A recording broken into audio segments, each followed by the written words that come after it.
My Reincarnation as the Villainess and My Reincarnation as the Villain Prince. Volume 3 by Akisaki. Audiobook by Masquerade at Masquerade. Audiobooks. Chapter 118. Military Nation, the Yust Empire. Side. Ediardo. My name is Ediardo Hardin, originally the first prince of the Hardin Kingdom. I'm now a duke due to my younger brother Arnold ascending to the throne as king. Well, I'm just a duke in name, as the territory I govern is an uninhabited island called Waleria. Being essentially in exile from political matters despite my royal status, and with no need to manage the uninhabited island, my fiancée Claris and I dropped out of school and decided to go to the Yust Empire. Initially, the plan was for Claris and me alone to go, but friends from school and our teachers decided to join, turning it into a lively group trip. Currently, we are on the William family's merchant ship, the Glencia. Ship. Hey, Jin, it's dangerous to jump around like that. Vine lightly scolded Jin, who was grabbing the ship's railing and jumping. Jin's excitement is understandable. This ship is a giant merchant vessel capable of accommodating 400 crew members. It primarily moves through basic magic power and screws but can also be sailed like a sailing ship. Currently, the large mast is catching the wind. Although the cabin only has beds and closets, it's surprisingly spacious and comfortable. While on the ship, I've been lying on the bed, making up for the lack of calm sleeping time I've had before. Half a day of being rocked by the ship. Our destination is the port of the neighboring country, Maribel. The Yust Empire, a world-renowned military nation adjacent to the Hardin Kingdom. The capital, Maribel, located in the southern part of the continent, is a so-called metropolis where many merchants, information brokers, and adventurers gather. People here often have exotic features and tanned skin, with hair colors ranging from blonde and platinum to silver. May have blue or green eyes. Although it's a neighboring country, the skin color and features are different. Nevertheless, Maribel has become a melting pot of races, with numerous tourists, adventurers, and even dwarves working as weapon craftsmen entering and leaving the city. The construction technology is advanced, with many tall buildings of course, much lower than the skyscrapers of the past life. Comparatively, these buildings are about the height of an 8-story apartment building. Our destination was a weapon shop located on a back street, bypassing the main street lined with numerous boutiques, jewelry stores, and souvenir shops. Weapon shop Tot Noel, according to our guide, George's. It's the store with the best selection in Maribel, known to those in the know. Despite the weathered brick walls and a small door for an entrance, the inside of the store is surprisingly clean and spacious. Each type of item has its section, with a clerk standing at each counter. All the clerks are petite dwarves with rugged features. Sonya and Whist are gleaming, surveying the swords displayed on the wall. Adonis is staring intently at the torture device's corner. It's frightening to think whether he's considering which device to use to corner a criminal. Cornet and Daisy are looking at the corner with explosives and other potions. Daisy mutters something dangerous about the explosive power of these bombs not being enough to defeat that monster, and Cornet seems to agree.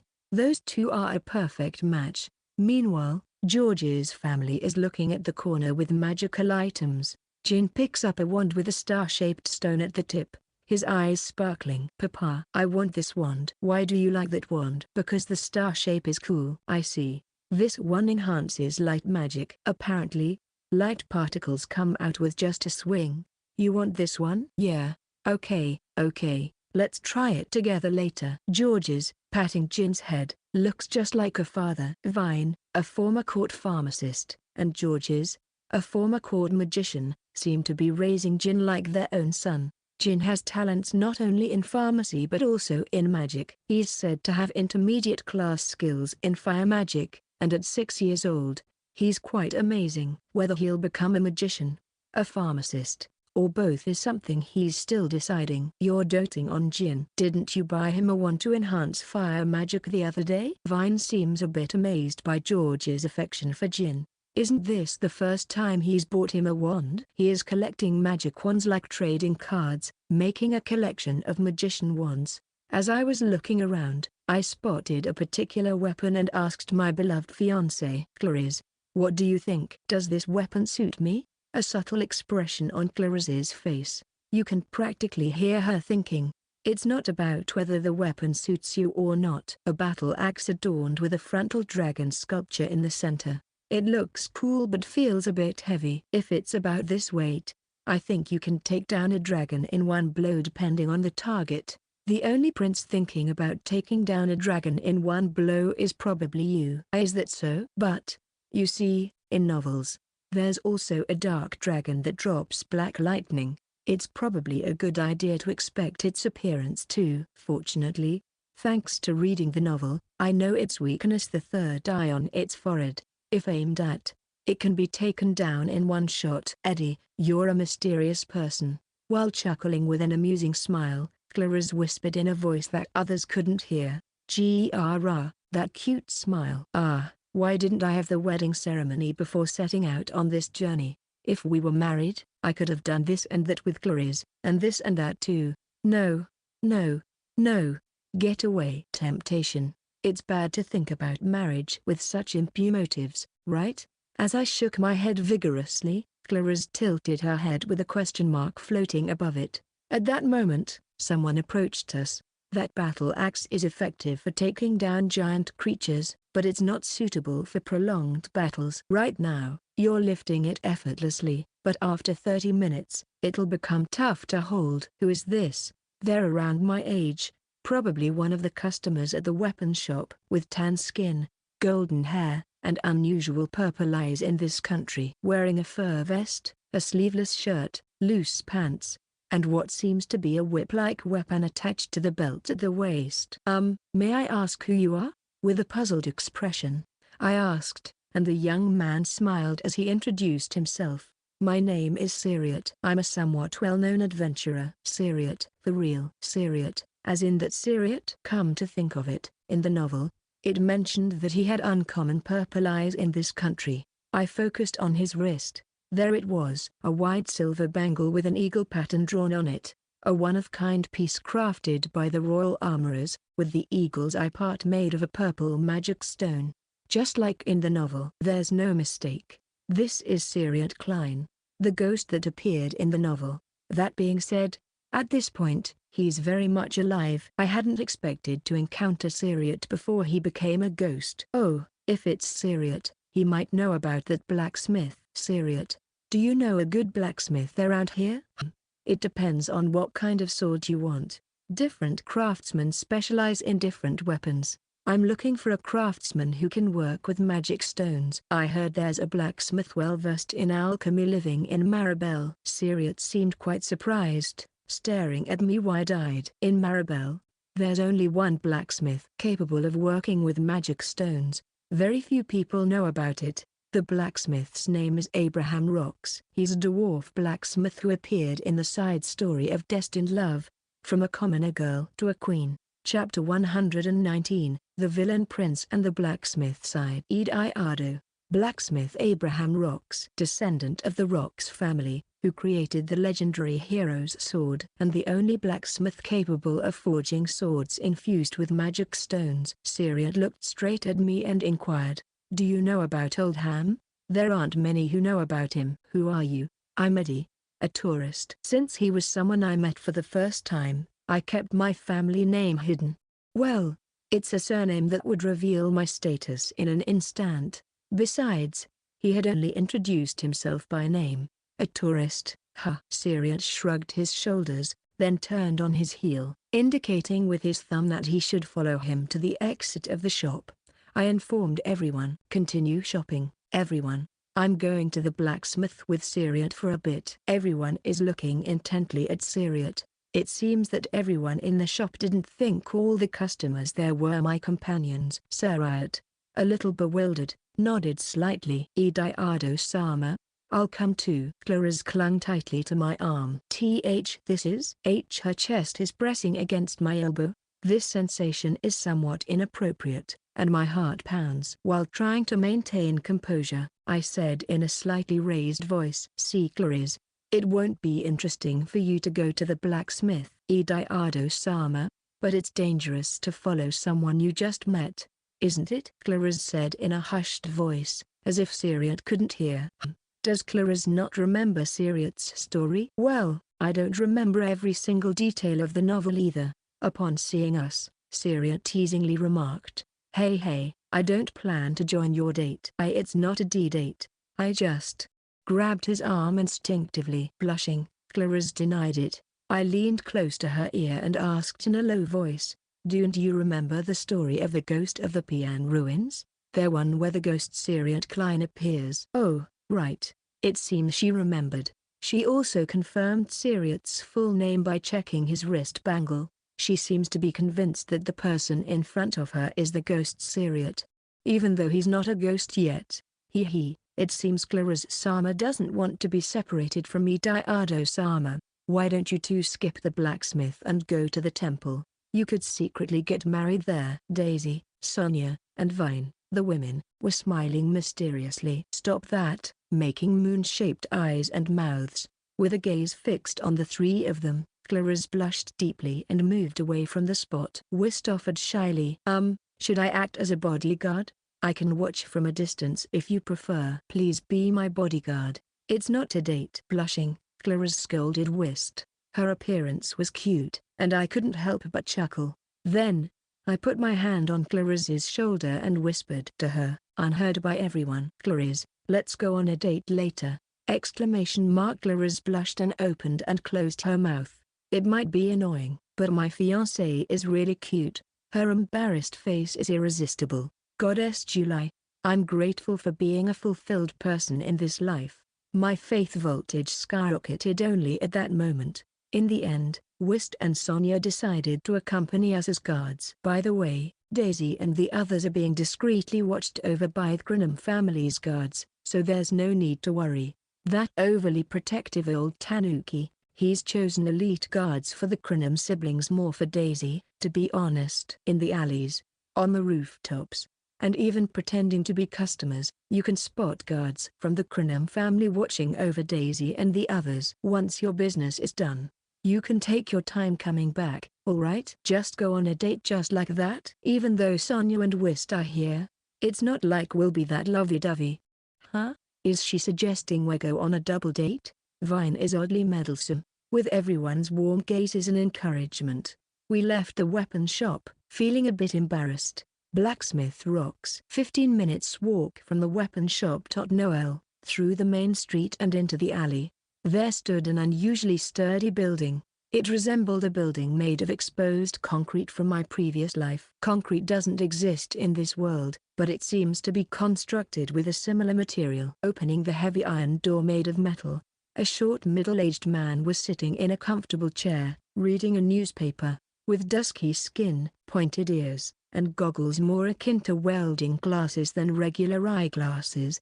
He had his white hair tied back into a ponytail without a single strand out of place. Old Ham, I brought some customers for you. Bois, my name is Abraham, damn it, don't abbreviate it without permission. We instinctively covered our ears. His booming voice resonated so loudly that it vibrated our eardrums. It seems this Old Ham is a nickname that Syriot came up with on his own. His formal name is Abraham Rocks. He omitted Abraham's abra to shorten it. Oh, so this person is a blacksmith, the descendant of the Rocks family who created the hero's sword, and a blacksmith who has produced numerous famous swords. He's quite the eccentric old man, as expected. Even when customers come, he seems indifferent, continuing to read the newspaper. Syriot pointed at me and spoke to Abraham. He wants you to make a sword with magic stones. Oh? Who's this rich brat? Can't make a sword with just any magic stone, you know? After glancing at me, Old Ham, Abraham, returned his gaze to the newspaper. According to the novel, Abraham Rocks won't forge a sword unless he has materials that satisfy him. The Four Guardian work diligently to find the materials that will satisfy Abraham. Of course, I prepared the best materials beforehand. The best materials. I approached Abraham and took out 2 softball-sized magic stones from the leather bag. Rainbow-colored, transparent magic stones. These are the rarest of the rare magic stones mined from the dragon's nest in the school dungeon. This is the rainbow-colored magic stone, also known as the dragon nest magic stone, can only be mined in a dragon's nest. The difficulty in mining magic stones lies in the fact that those places are inhabited by magical creatures. This rainbow-colored magic stone can only be collected from the dragon's habitat, which is said to be challenging to defeat even for S-rank adventurers. Among them, the red dragon boasts the utmost strength. The place it made its nest was where exceptional magic stones were sleeping. I've never seen the real deal myself. Abraham concentrated his gaze through the goggles, taking in a sharp breath. Rainbow-colored magic stones exist only in the dragon's nesting place, making extraction difficult. It is said that in the past, an S-rank adventurer attempted to challenge a dungeon in search of a rainbow-colored magic stone, but no one succeeded. In our case, we were able to handle it because the dragon in the nesting place was a child. But if it were an adult dragon, we wouldn't care now what might have happened. Moreover, it is rare to find it in large quantities, and creating a sword with this magic stone is nothing short of a miracle. Yes, this magic stone is a miracle itself. May I have the honor of forging this magic stone? Although he was arrogant until a moment ago, he suddenly switched to a respectful tone. What a cash-strapped old man. I nodded significantly and handed him the magic stone. Abraham received it with trembling hands. By combining this magic stone with eddy metal, an extraordinary sword can be created. Chapter 120, Legendary Swordside. Ediardo. By combining this magic stone with eddy metal, an incredible sword can be created. Eddy metal. Considering my nickname is Eddie, there might be some connection. Eddy metal is a rare metal that can only be obtained in my hometown. The amount needed to forge a sword can be collected once in 100 years, if not less. Even if a hero were to have it, well, there's already the legendary sword, Juriak. Claris and I exchanged glances. The legendary sword Juriak, crafted by the Rox family using the luminous or created by the goddess July. Originally, it was a weapon that Arnold should have acquired long ago. According to the novel, before ascending to the throne, Arnold went on adventures with Mimilia and the Four Guardians. Through those adventures, the main character, the heroine, and the supporting characters experienced significant growth. However, in this world, Arnold became king much earlier than in the original story. Naturally, he didn't embark on any adventures and has remained in the present. According to the stories Robert heard from Ivan, even after becoming king, Arnold never neglected his training. He frequently sparred with Curtis and the Four Guardians. While he might not gain experience points like in adventures outside the kingdom, it's good that the hero's level is gradually increasing. General Robert, despite stepping down from politics, seems to be concerned about Arnold. He never abandoned the once foolish Prince Ediardo, even in the novel. Considering the upcoming confrontation with the demon army led by the demon Prince Dino, they must become stronger. I murmured to myself. I need to deliver Juriak's sword to the hero as soon as possible. Hey, do you know the hero? Abraham's eyes widened. I scratched my cheek and answered while looking in the direction of the day after tomorrow. Not exactly acquaintances, but I'm the hero's older brother. Since my brother is currently unable to move, I have to go in his place and get it. The person chosen by the saint as a companion is said to be the hero. However, recently, it's rumored that the king of the Hardin Kingdom has become the lover of the saint. The brother of that Hardin Kingdom's king is me. What? Abraham and Syriat were both shocked, and I unintentionally voiced what I was thinking. The first prince is rumored to be a big fool, right? Even though you don't look like that at all. Oh, so that rumor has spread this far. I forced a wry smile. My rumors have reached even the neighboring countries. Unpleasant rumors spread quickly. Abraham shrugged lightly and then said the following. Well, it's a common occurrence. In this country, the second prince was rumored to be selfish, and the third prince was greedy. But in our reality, no one knows the true nature of the princes. When you said was rumored, you were talking in the past tense. Does that mean those rumors are no longer circulating? Yes, both have passed away. It seems like the succession struggle is quite intense. Although this country is very prosperous, it's a world-renowned military empire. Successors are chosen based on their power, backing, popularity among the people, and other factors unrelated to birth order. Whoever has the ability claims the Emperor's throne. Claris and I are relieved that we were able to leave the country before any significant conflict among relatives occurred. Abraham, could you also forge swords for Wist and Sonia? I'll pay for it. When I said that, Wist and Sonia were taken aback. Swords aren't cheap, especially if it's a famous sword. The price could be as high as building a house. Ah, Prince Ediardo. Why, you don't have to go that far. To the knights who were widening their eyes, I smiled and said firmly, it means you two need to work. You are also my sword. Since you're investing money in your swords, don't feel any reservations. Wist and Sonia teared up, kneeling on the spot. In the novel, despite their contributions, the two were never awarded. The protagonist Arnold, despite the significant roles they played, didn't provide them with any significant rewards or titles. They were only honored to serve by his and the saints' side. Well, it might be due to page constraints or similar reasons that the novel didn't elaborate on the rewards. However, seeing the joyful expressions of Wist and Sonia, who deserved more in the novel, made me happy as well. Ho ho ho, show me the swords you've had so far. Abraham extended his rough hand to Wist. Wist lowered the large sword he had on his back and handed it to Abraham. The great sword, as tall as himself, was usually on his back, but during battles, he always had it in his hands. By the way, in preparation for sudden enemy attacks, he also carried a one-handed sword on his waist. To handle such a large sword, great swords are the specialty of the dwarven race. It seems to have a good impact. Show me the lady's sword too. Following that, Sonia showed Abraham the one-handed sword she carried. I received this sword when I joined the Knight Order, but it feels a bit light for me now. You might want a bit more weight in your sword. The current sword is slender. Let's try making a heavier sword in this shape. Thank you very much. Indeed, I can create a legendary sword. I might even consider doing it for free. Abraham's cheerful words left me wide-eyed.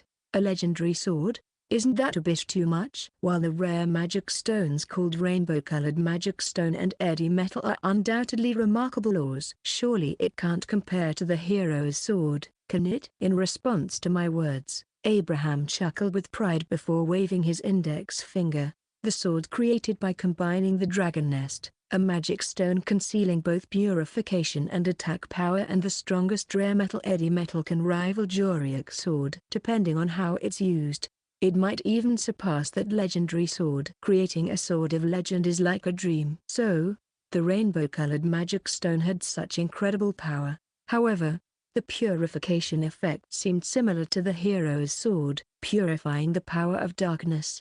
It would be great if we could defeat Dino and the Dark Hero with that sword. At that moment, Syria tapped my shoulder. Hey, since I introduced you to Oldebra's shop, won't you listen to my request too? Don't abbreviate Abra now. This straightforward old man. Would old ham be better? Don't abbreviate. I'm telling you. Bantering back and forth, Syriot and Abraham. The conversation was getting off track. I cleared my throat and returned to the main topic. So, what is it that you want? Syriot. Oh, yeah, actually, I got a request from the guild to go to the dungeon in the PN Ancient Ruins.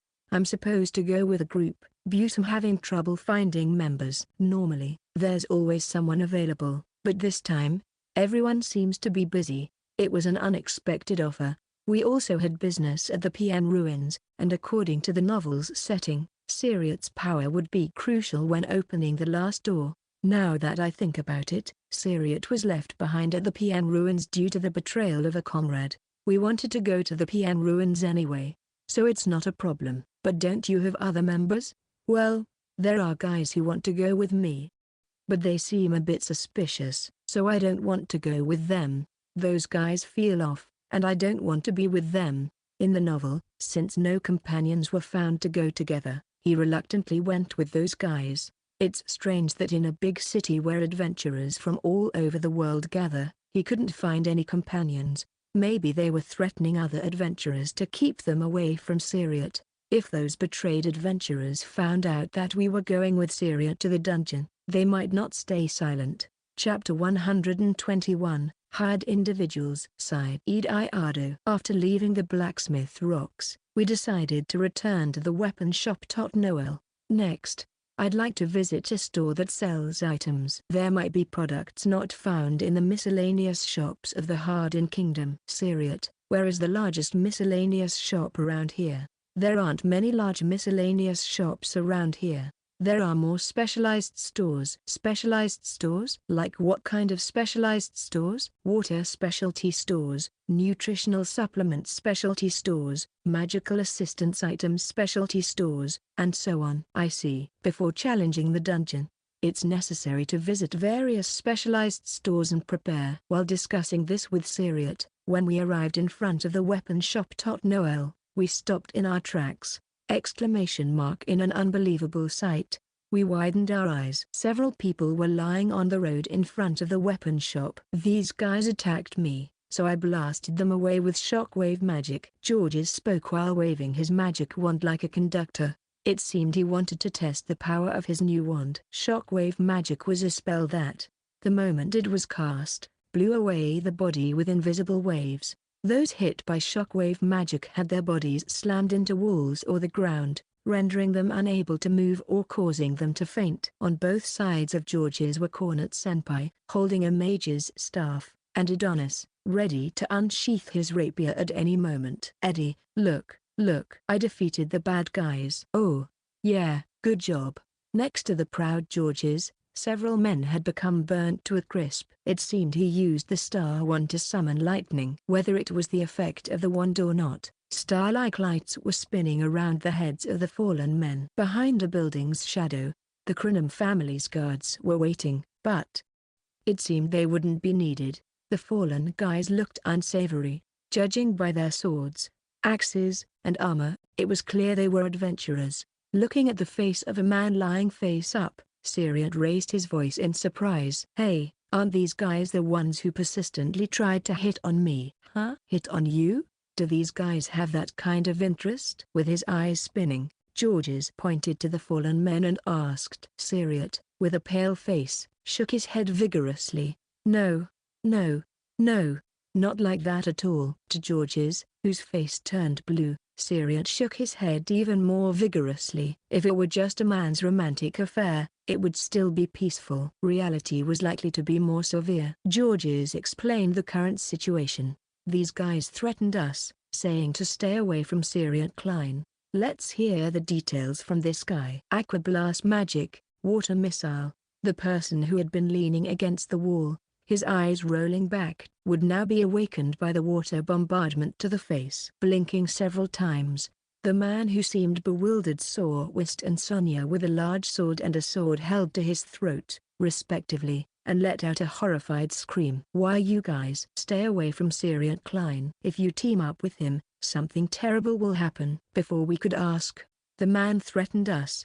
Does he understand the current situation? Then Adonis stepped forward and pointed his index finger at the man's forehead. You guys, come out. When Adonis said that, white snakes came out from his sleeves, pockets, and the back of his collar. Where did he hide snakes in his clothes? Several snakes entwined around the bodies of the fallen men. For someone who likes snakes, it's like having a harem. By the way, I'm a fan of snakes myself. For a moment, I envied the man. However, once I saw two snakes entwining around the man's neck and tightening, that feeling quickly disappeared.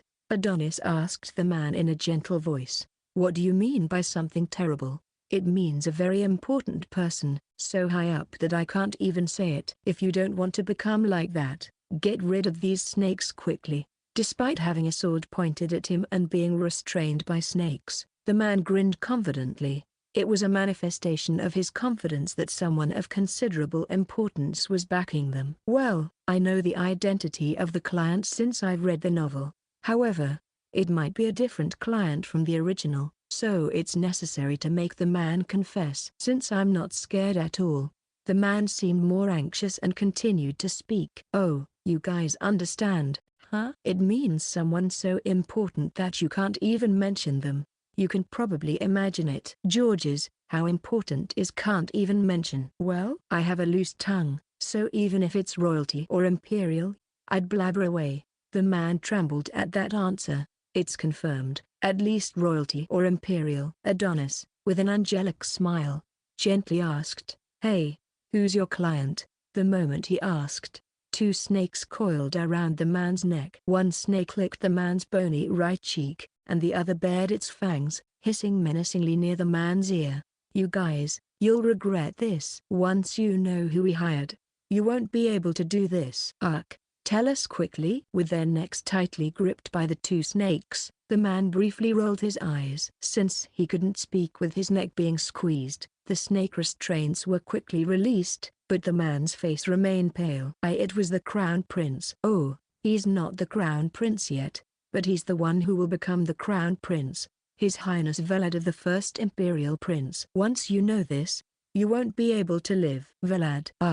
I've met him once at a certain country's evening party." "Haha, so that's the Crown Prince." "The dawn of the Yust Empire seems dark, huh?" Adonis covered his mouth, laughing amusingly. The man grimaced at Adonis's reaction. "Right. From their perspective, the name of Prince Velad was like the official seal of a government official." "What? Who are you guys? Not scared of royalty? You guys are no ordinary folks. Just think of us as being of that standing." "Well, I doubt you'll know even if you ask." "But why is Velad aiming for Syriot's life?" To my question, the man shook his head. I don't know that. Anyway, we were hired to form a party with this guy and leave him in a dangerous dungeon." Upon the man's confession, Syriot sighed in relief. "Really? I'm glad. I didn't want to team up with you guys. Darn it. If you guys had given up, we would have gotten a huge sum of money from Prince Velad." The snakes tightened around the man's neck more than ever. Adonis, still wearing a gentle smile, offered comforting, or not, words to the man.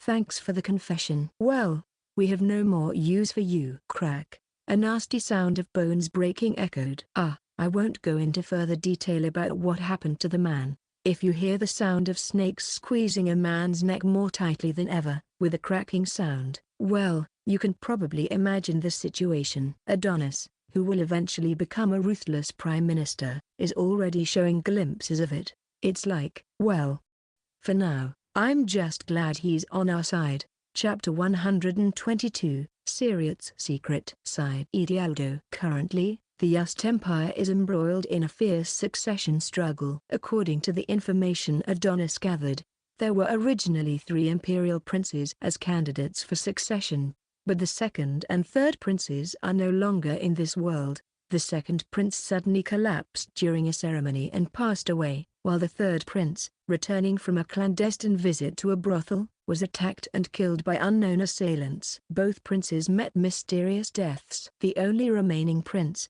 Velad, is considered the primary candidate for the crown prince. In the novel Destined Love, From a Commoner Girl to a Queen, there is a side story titled Destined Love, The Battle of Saint Mimilia, the Queen. According to this side story, the second prince of the Yust Empire was given a type of poison, similar to the one consumed by his mother, by a pharmacist bought off by Velad, a poison that accumulates over time. The third prince was killed by Velad's private soldiers disguised as thieves. Velad, who aims for the throne, is deeply involved in the deaths of the 2 princes. Perhaps, the current reality is progressing almost exactly as the novel's plot. Earlier, the adventurers who tried to kill Syriot confessed that they were hired by Velad. This also aligns with the novel's setting.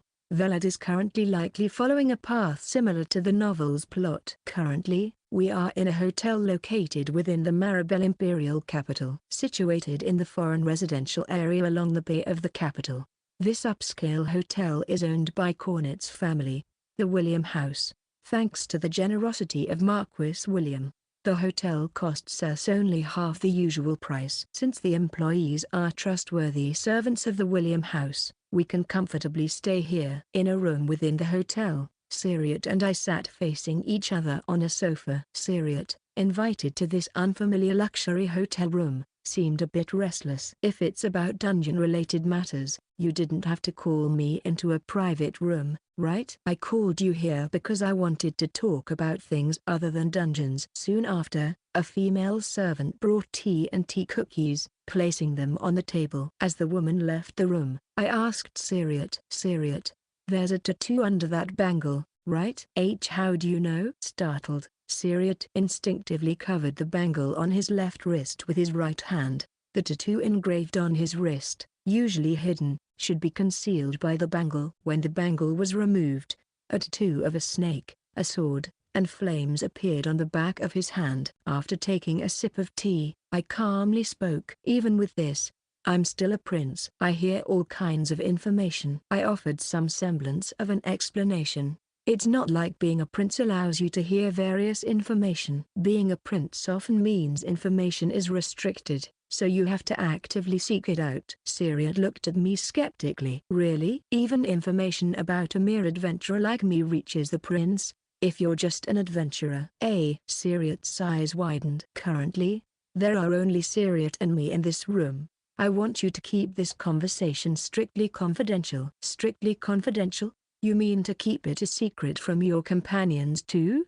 I nodded in response to Syriot's question. "It's probably better not to tell the other members yet. It would raise questions about why I know so much about other countries." Claiming I foresaw it in a dream would be implausible. Although Adonis seems to be investigating why Velad is targeting Syriot, revealing Syriot's identity will likely happen sooner or later. The tattoo hidden under that bangle is proof that you're of the imperial family of the Yust Empire. As children, members of the imperial family are marked with the royal crest on their arms to avoid curses. I suspected it was the same as the flag's pattern, but a snake tattoo? Doesn't everyone have one of those? Only members of the imperial family receive a snake tattoo engulfed in flames. I'm royalty. No, no way. Syriot shook his head vigorously. It seems he hasn't been told anything by his foster parents. Perhaps he intended to tell him when the time came. "Sorry, but now is the time he must speak." Indeed, the adventurers who tried to kill Syriot have confessed to being hired by Velad. If things continue as in the novel, Velad will eliminate Syriot, the last heir to the throne, and then attempt to kill the suspicious emperor by making it look like an accident related to the deaths of the princes. Although the emperor won't die, he will fall into a coma, and Velad will effectively take control of the Yust Empire. Then, in pursuit of obtaining the Saintess, he will declare war on the Harden Kingdom. Knowing that Syriot is targeted by Velad, he needs to make Syriot aware of the situation he is in. "By the way, what's your mother's name?"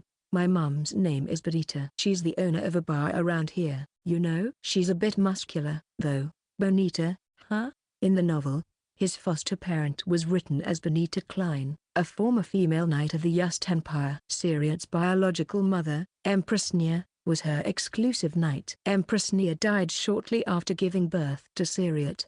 Velad probably had been searching for a young person with a tattoo. "That's how he found you. I was told by my mom not to let this pattern be found, so I tried to keep it hidden. However, this bangle sometimes came off during battles. At those times, someone who fought alongside me might have seen it. Velad went so far as to hire suspicious adventurers to kill you because you're the son of the current emperor." "I'm a prince," Syriot muttered in shock. "It's understandable. He has likely lived as a commoner until now. However, from what I've seen, his choice of words isn't refined, but his manners are not bad.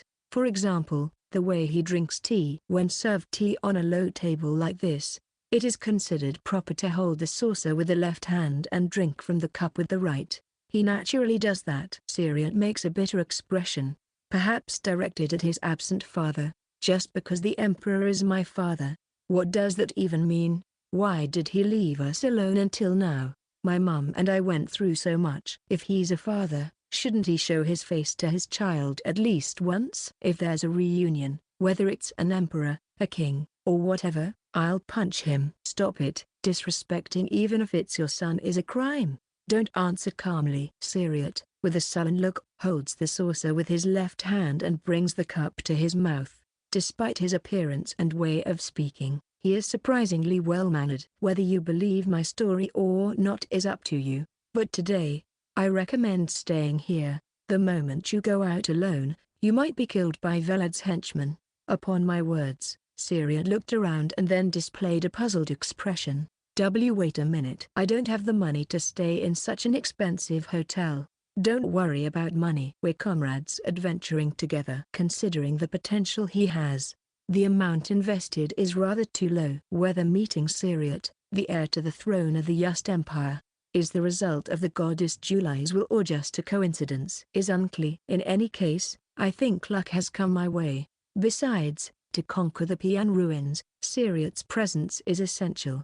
In the novel, I encountered him as a ghost, but in reality, meeting him alive shouldn't be a problem. Not only are you coming with me, but are you also paying for the hotel? It feels kind of bad to receive so much. I don't mind. Consider it part of the dungeon's treasure. Seriously? Well, that helps. This dungeon seems to be a significant request from a high-ranking person. I was told that if I refused, the guild master's head would roll. But it's hard to find trustworthy comrades. Syriot, relying entirely on someone he met just a day ago.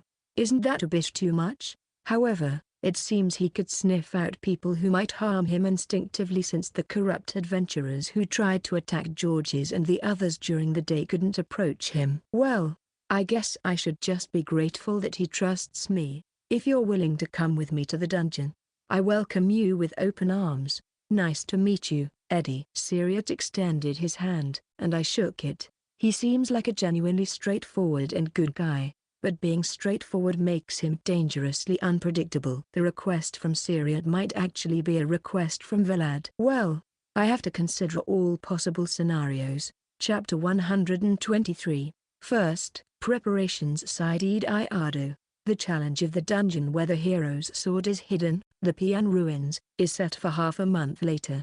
The half-month mark is just an estimate, and they will tackle the dungeon once preparations are complete. It's different from challenging dungeons prepared by the Academy. First, there is a need for a preliminary investigation regarding the Pian ruins. The dungeon's contents might not align with the novel. It's necessary to cross-reference the information obtained with the novel's content. Before challenging the dungeon, you must first acclimate yourself to the foreign climate. This is advice from the well-traveled Georges. This country is subtropical, with high temperatures, humidity, and frequent rain. Since there's a high chance of being affected by the unfamiliar heat and humidity, it's essential to get the body used to it. Also, it's crucial to know what kind of monsters inhabit the areas around Maribel.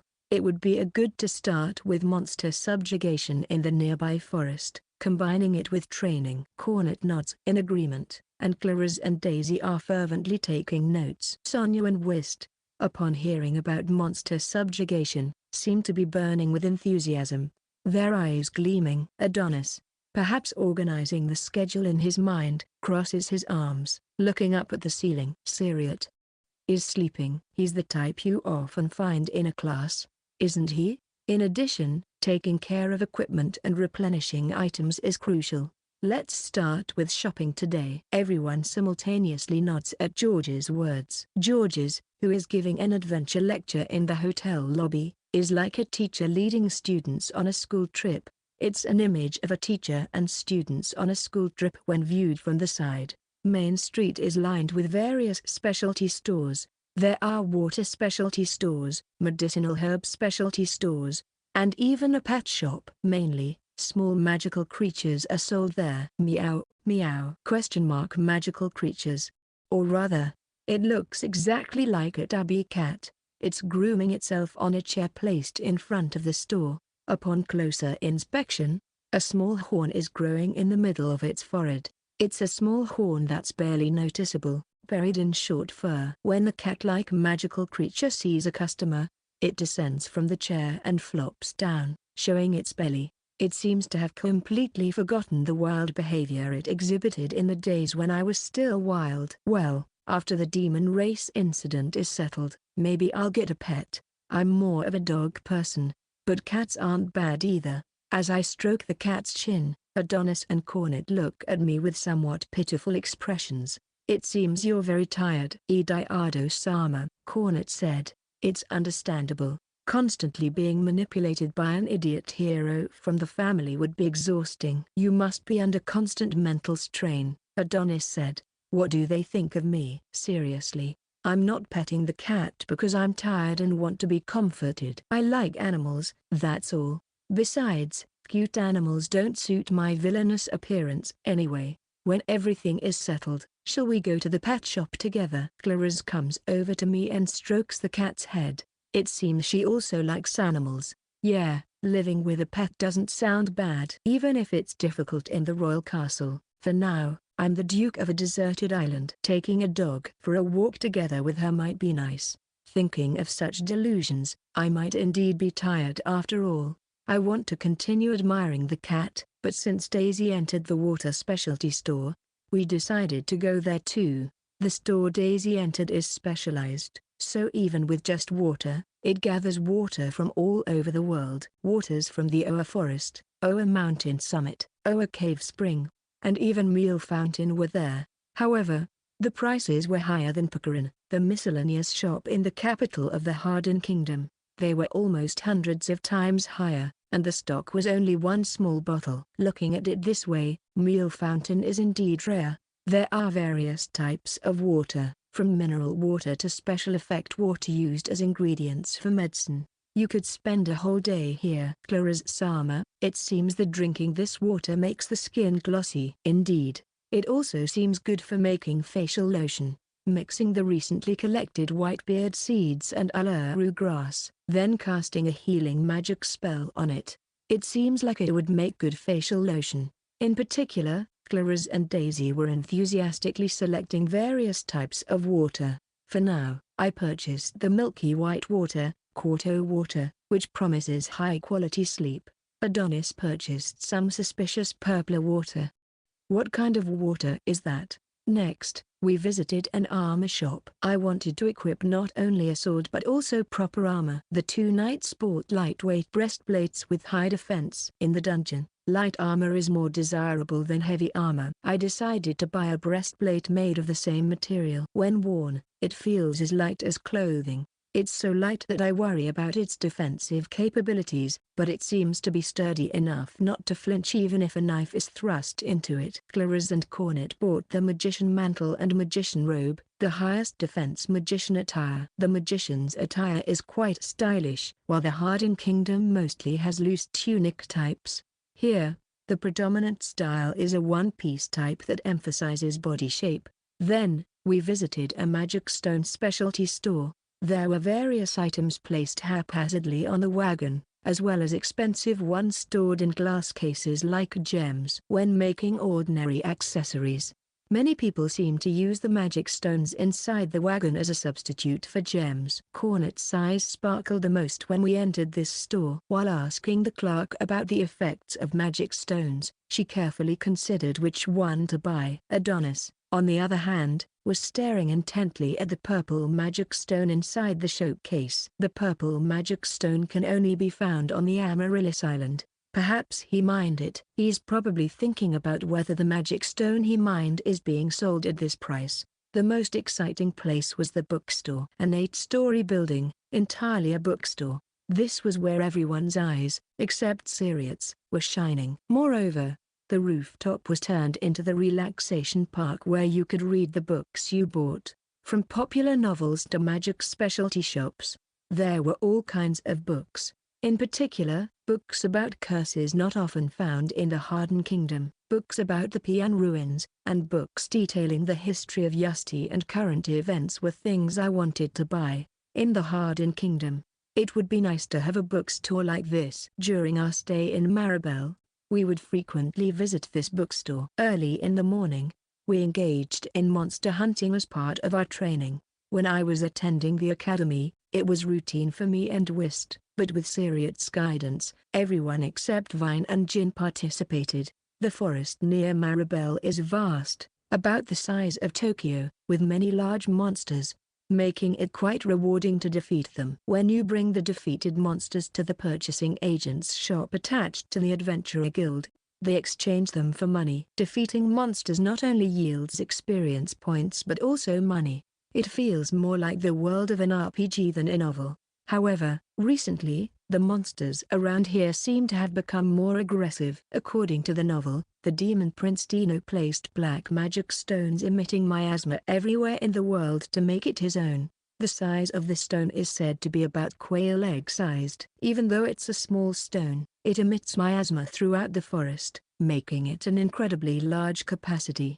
Monsters become ferocious by inhaling the miasma, and according to Dino, they start obeying anything. If it follows the novel, there should be a black stone emitting miasma somewhere in this forest. However, in the vast forest the size of Tokyo, it's a formidable task to search for a quail egg-sized stone. If you cast a purification spell that covers the entire forest, the black magic stone will be purified. But to accomplish that, you need to gather a large number of advanced magicians. Moreover, you also need magic stones to sustain the effects of non-permanent magic. Anyway, for now, we have to think about defeating the demon prince Dino. If we defeat Dino, the one who created the magic stones, the effects of the magic stones should disappear. Chapter 124, The Villain Prince and the Cold-Hearted Prime Minister. Side Ediardo. 5 days after arriving in the Yust Empire, Adonis visited the room where I was staying. Wondering why Velad had targeted Syriot's life, he had utilized the Cronum family's information network to investigate his background. Today, it seemed he came to report the results of that investigation. Although I already knew Syriot's true identity, I decided to feign ignorance and listen to Adonis's report.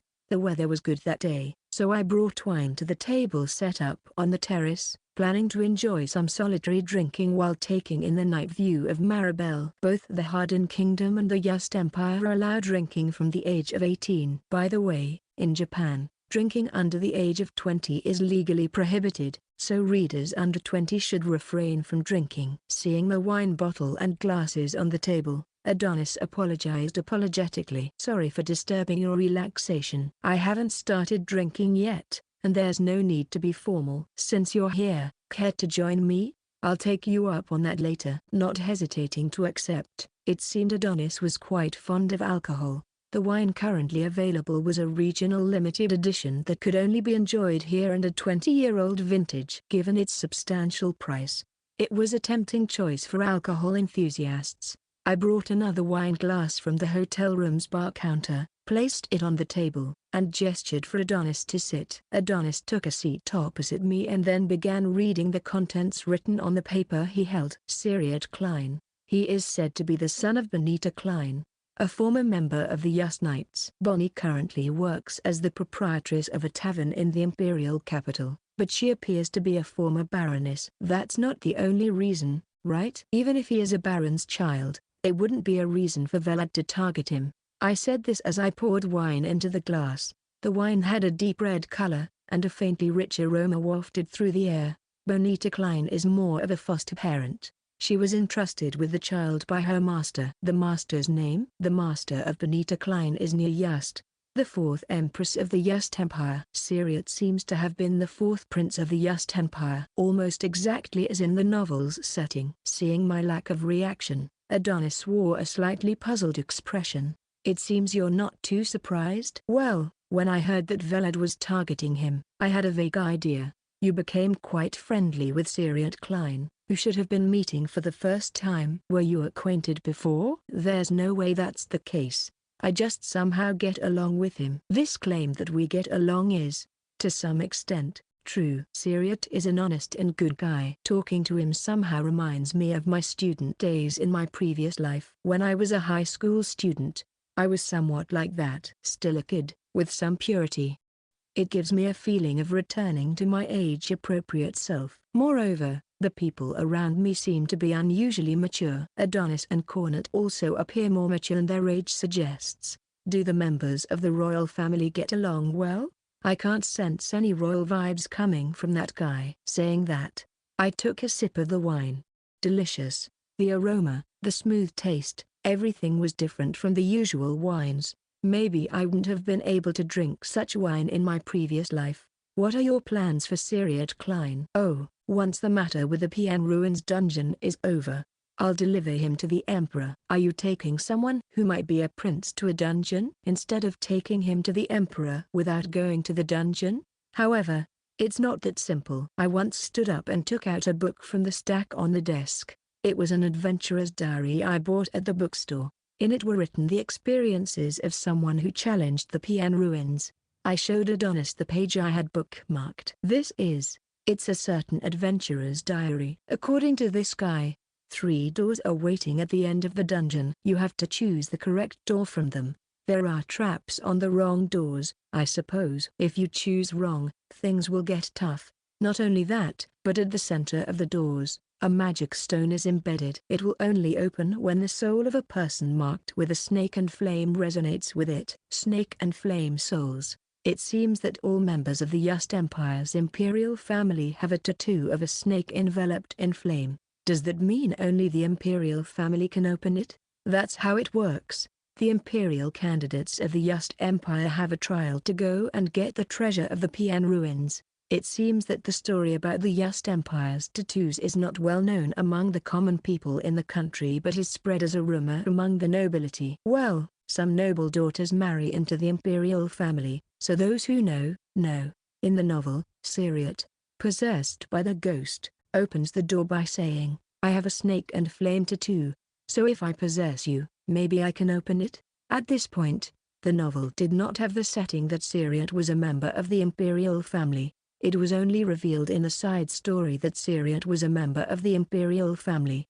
Well, leaving aside the novel's settings, in this world at least, the Pian Ruins are considered to have been created by a human ancestor of the Yust Empire's emperor. To ensure that the treasure goes to their descendants, they designed it so that only those who share their blood can open it. As for why the hero's sword was hidden in the room that only the Yust Empire's imperial family could open, it seems that the previous hero had a close relationship with the emperor of the Yust Empire, and before his death, he entrusted the legendary sword to the emperor. At that time, the emperor chose the innermost room of the Pian Ruins as a safe place to store the sword. In the end, that adventurer brought back only a part of the treasure and somehow managed to return. Not only this adventurer but many others couldn't open the door for the same reason. So, to open the last door, you need to take Syriot Klein to the dungeon. Yeah, that's why I'll deliver him to the emperor after finishing the dungeon. I understand. For now, only Daisy and I know about Syriot's background. Because unnecessary attention might be drawn, keep it hidden from other people. Understood. Until the dungeon is over, it might be easier for other members to interact with Syriot as fellow adventurers. Well, Claris might already know. Come to think of it, did she read the side story? I need to check later. I handed the glass of wine to Adonis. Ediardo-sama is quite mysterious. What's wrong? All of a sudden, how much do you know about this world? Even from Adonis's perspective, do my actions appear as if I know everything? Resembling his father, he observes me closely. While gazing at the night view of Maribel, I took another sip of wine, and then, after a brief pause, I responded. If I knew everything in this world, I wouldn't have any struggles. What I know is only what I've dreamt of. This world is one of the stories written by the goddess. This world is a story, you say. Interesting metaphor. It's not just a metaphor. Half of it is true.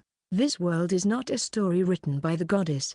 It's a story written by a Japanese author. Adonis probably thinks I'm some sort of poet or something. Adonis took a sip of wine and then turned a sharp gaze towards me. By the way, how about Vlad? He's a nuisance. I muttered a single word. Considering the future, he's nothing more than an obstacle to me. Probably, my expression right now is as cold as Adonis is right in front of me.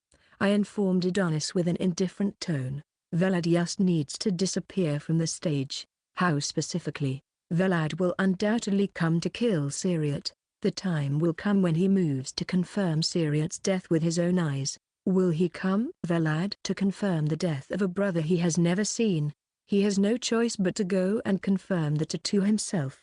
In the novel, Vlad hires adventurers to guide him into the dungeon, and he comes to confirm Syriot's corpse. Since the Imperial Prince candidates had a trial to challenge the Pian Ruins, Velad stole the diamond Syriad and cleared the trial. What will you do if Velad brings an army with him? I'll crush them along with the army. Adonis shrugged at my prompt response. I'm not saying reckless things. Only the Emperor has the authority to mobilize soldiers. If Velad moves soldiers without the Emperor's permission, even if he's an imperial prince, he'll be considered guilty of treason. We know the number of soldiers Velad can mobilize. Even if, by any chance, he brings soldiers with full awareness of the risks, we have the White-Purple Witch, equivalent to 1,000 soldiers, on our side.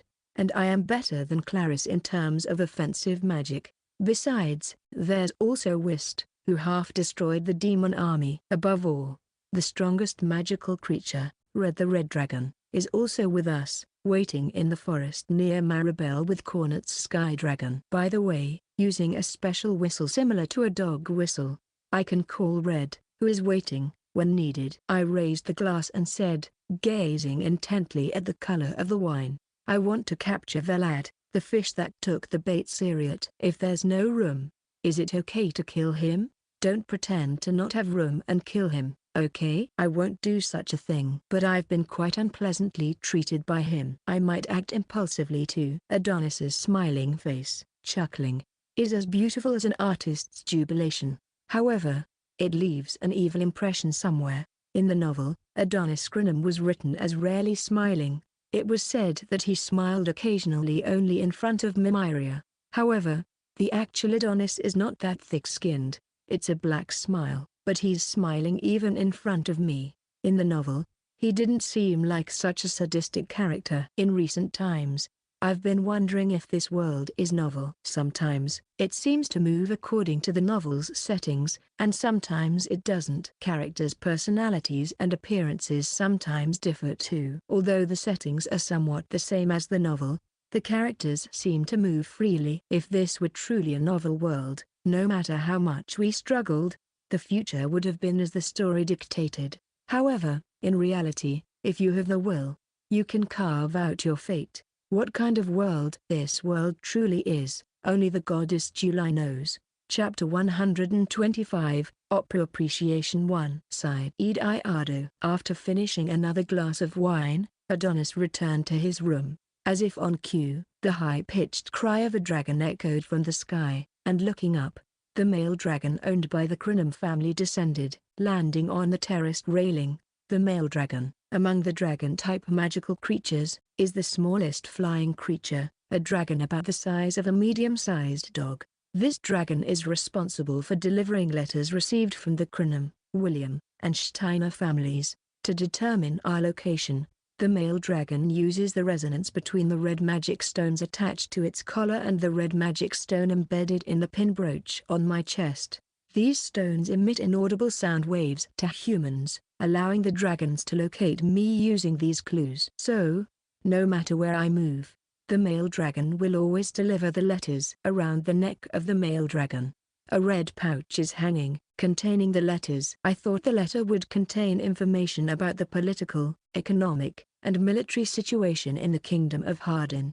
However, it was an envelope adorned with pink amaryllis and sprinkled with silver glitter. This is a letter from Mother. It seems that she asked Duke Grinham about my visit to Yust. If she heard that I was embarking on a journey to find the hero's sword, she would probably oppose it. Therefore, Duke Grinham seems to have informed Mother that I am going on a foreign trip to broaden my knowledge. In addition to advising me to stay hydrated due to the hot weather in Maribel and relying on the diplomat in case of emergency, the letter contained greetings to the Emperor if I happened to meet him. Furthermore, it was written that the opera in Maribel is splendid, so I should go see it. Moreover, the letter conveyed that the head of the opera house there has been informed to prepare a seat for me, so feel free to go whenever I like.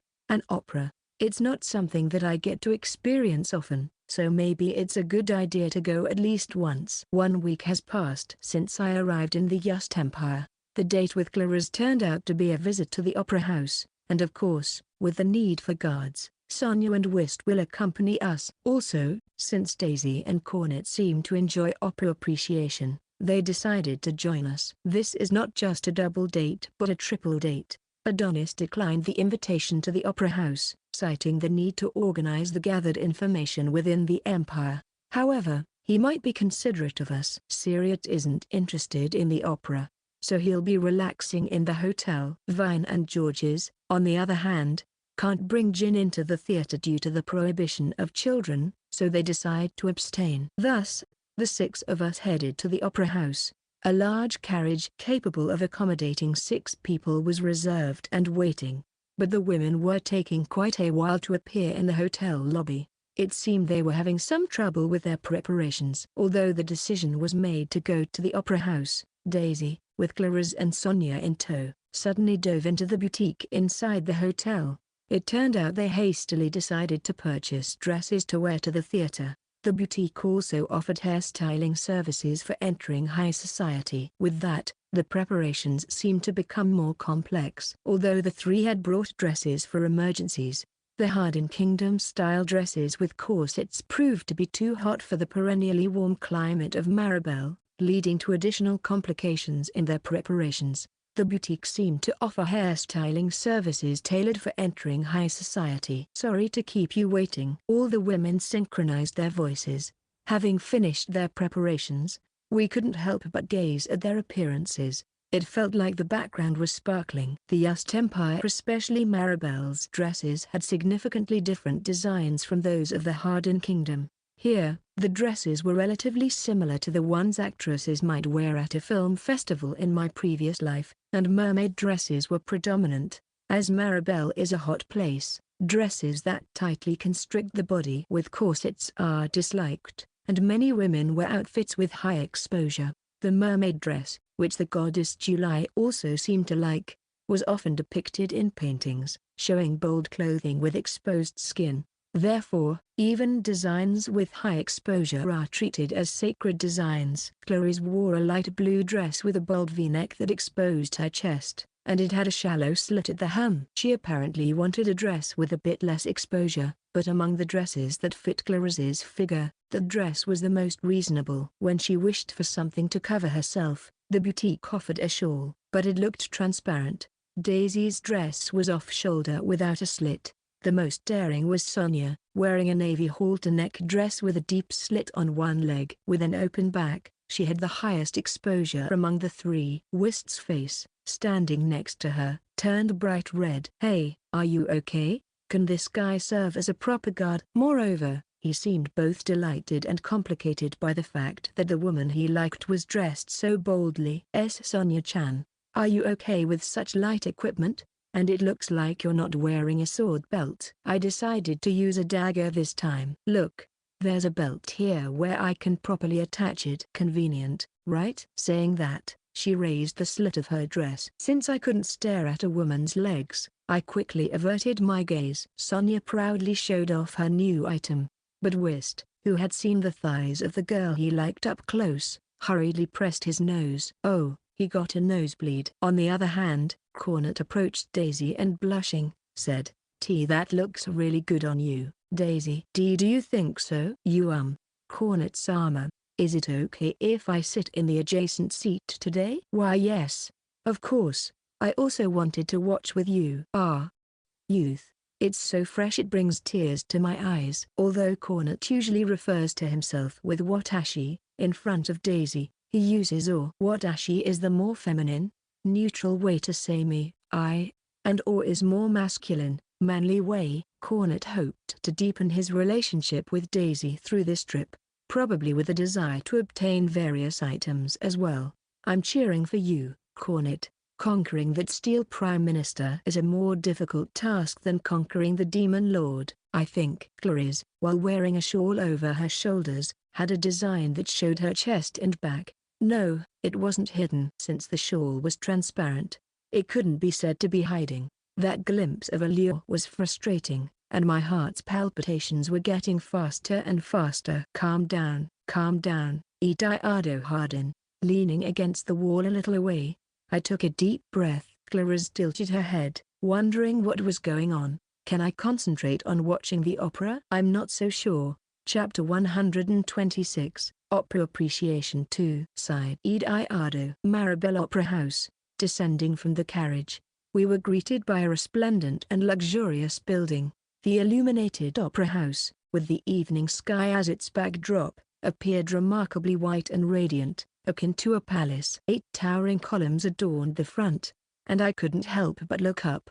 Passing through the entrance, we entered a spacious entrance hall adorned with a red carpet. When we informed the concierge of our names, they became visibly nervous and promptly guided us. It seems that my mother's letter had reached the theater's director as intended. They're heading towards the VIP seats. Foreign royalty or nobility. How lovely. Our conspicuousness among the other patrons was not only due to us being foreigners but also because of the dazzling elegance of the ladies. While my fiancé was undeniably the cutest and the most beautiful, Daisy and Sonia, in a previous life, could easily pass for idols or actresses. Well, the gentlemen are quite handsome too, right? Cornet may be plain, but he has a dignified face, and Whist is a refreshing handsome young man with a mix of ruggedness and cuteness. I, too, am grateful for being reborn with a distinctly refined face compared to my plain previous life, but the glamorous allure of dresses is something men lack. In any case, it's truly an honor that the beauty of my fiancé is recognized even in the Yust Empire. We were ushered to balcony seats with a clear view of the stage. As I took my seat in the front row, I glanced at my pocket watch. 15 minutes until the start. I wondered what would happen if the ladies took too long with their preparations, but they managed to make it in time. Suddenly, Claris seemed lost in thought, staring at the stage. I decided to inquire, "What's wrong, Claris?" "Oh, it's nothing. There's just something on my mind." "I know it's not the time to discuss such matters." "Something on your mind?" In response to my question, Claris nodded. The guards, Sonia and Whist, stood on either side of the balcony instead of sitting. Cornet and Daisy were a bit further back, engaged in lively conversation. In order not to be overheard by them, Claris leaned closer and whispered her question. "Eddie, is Syriot the Syriot Klein?" "Yes, there's no mistake." Even though we needed to speak in a low voice to avoid being overheard, we were so close, and close to her cleavage, too. To maintain as much composure as possible, I casually shifted my gaze towards the audience. "I haven't read the side story, so I don't know the details. In the main story, he was an adventurer betrayed by his comrades, left behind in a dungeon, and died. It mentioned that he became a ghost guiding the heroes and that there was a snake tattoo hidden beneath the bangle. That's all I remember." "Then, you don't know that Syriot was a member of the Imperial family?" Imperial family. If she hadn't read the side story, it was understandable that Claris would be surprised. After all, from every angle, I looked like an ordinary commoner. The fact that Syriot was a member of the Imperial family is only written in the side story. In the main story, it's only mentioned that he was a ghost knowledgeable about dungeons. That snake tattoo is reserved for the Yust Imperial family. It feels like a somewhat added-on setting. In the main story of the novel, Arnold and his group, with the cooperation of the ghost Syriot, clear the dungeon created by the ancient people and obtain the hero's sword. Claris is familiar with this part of the main story. Now we move on to the side story titled Destined Love, The Battle of Saint Mimilia, the Queen. According to the side story, Syriot Klein is revealed to be a legitimate prince of the imperial bloodline. The reason he died was Ismi by Velad, the first prince of the Yust Empire. That adventurer who attacked Georges and the others earlier had Velad as their client, right? Yes. Following the events in the novel, Syriot found himself forced to venture into the dungeon with those adventurers who were Velad's henchmen. The adventurers, under Velad's orders to assassinate Syriot, confined him to a small room within the dungeon and left him there. Claris wore an uncomfortable expression. Those corrupt adventurers locked Syriot in a dungeon room for the sake of a large sum of money. No matter how much he called for help, rescue never came, and Syriot suffered and weakened, eventually dying of hunger and thirst in the cramped room. Velad killed his rival brothers, candidates for crown prince, and even attempted to kill his father, the emperor. Although the emperor survived, he fell into a comatose and critical condition. Velad essentially became the supreme authority.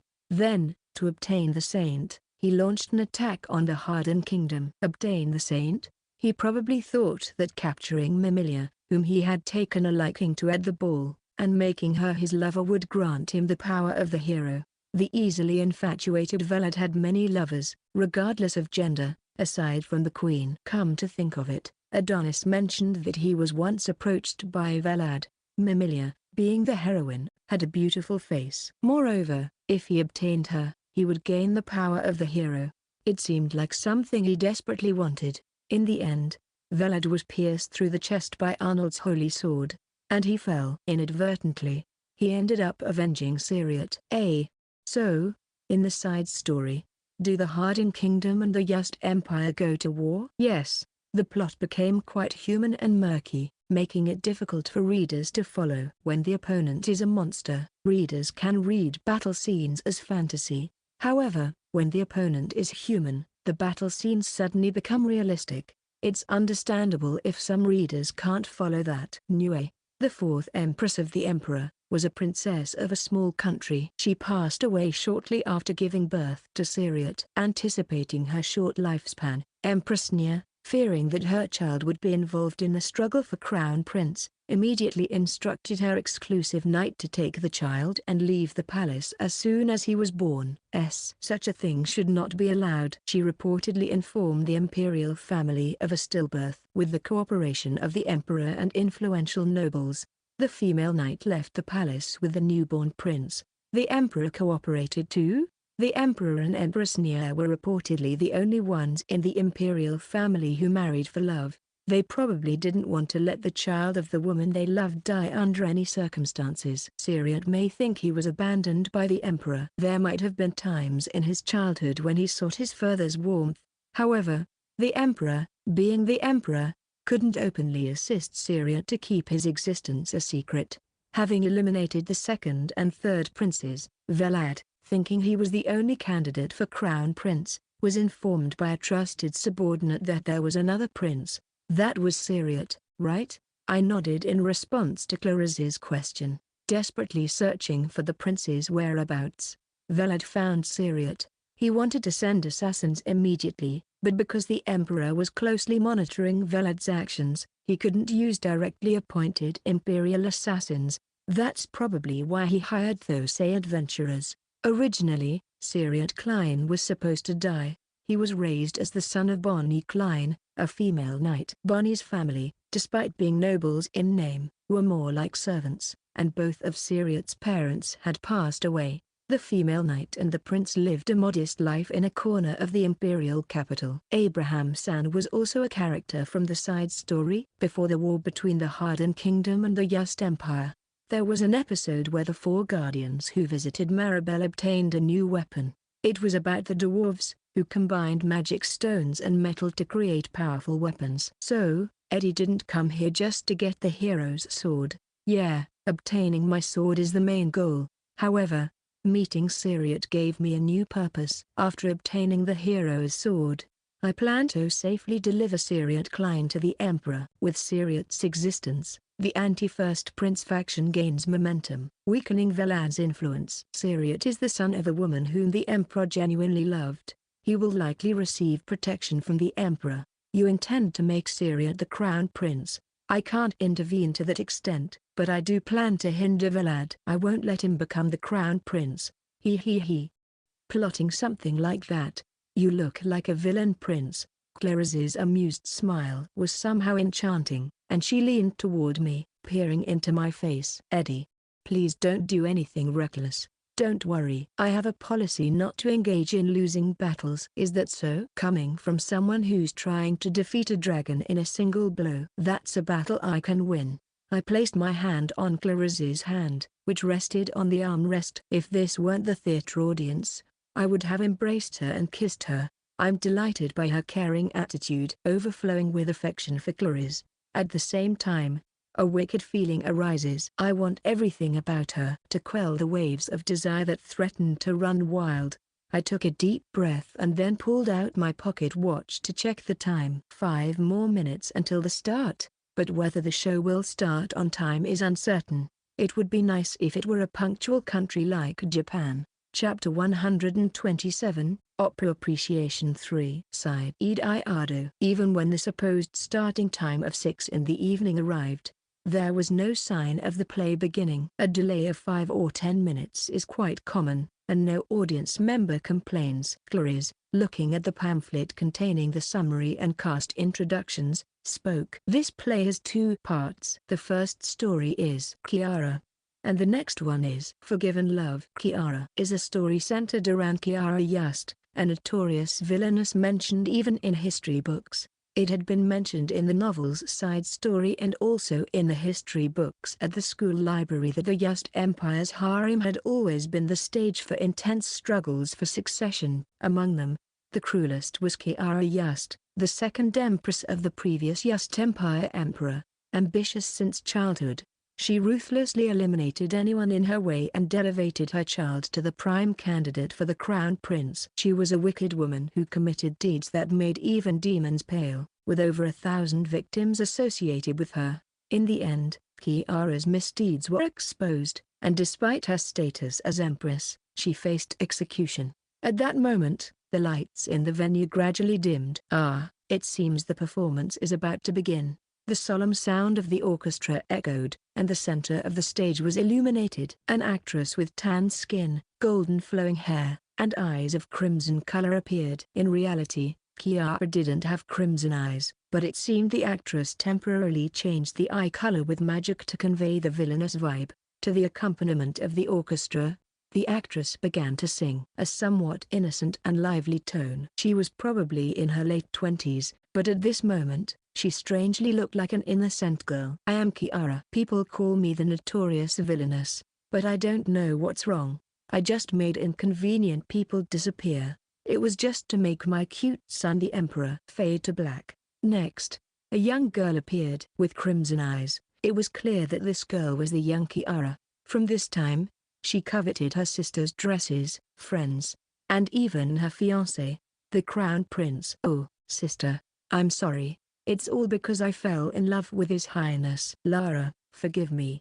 I can't lie to my own heart. The crown prince, who was also Kiara's sister's fiancé, declared the annulment of the engagement. Sorry. While saying that, Kiara's face looked triumphant. Lara, you're my sister, so endure it. Kiara, with a charming appearance, was showered with everything by her doting parents. Since Lara had a plain appearance, she was neglected by her parents. Claris tightly clenched her fist in front of her chest. She probably empathized with Kiara's sister. I didn't expect the upbringing of Kiara's sister, Lara, to resonate with Claris's upbringing. It wasn't written in the novel or the history books up to Kiara's childhood, and Lara's story was also left untouched. Kiara's sister had her engagement annulled by the crown prince. A woman whose engagement is annulled finds it challenging to find a new marriage partner, and in the end, Kiara's sister has to marry a wealthy man in a distant country. Such a plain and disgraceful girl should be sent far away. Yes, our daughter is only Kiara. Even with Lara present, her parents said such things calmly. People like Claris's parents existed in that era as well. It's infuriating. However, by sending away the dim girl, even the faintest hope was lost for these parents. When the crown prince became the emperor and Kiara, now the empress, was left in charge during his expeditions, she, to make hers on the emperor, poisoned the sons of the first and third empresses, and their associates, using a sorcerer for assistance.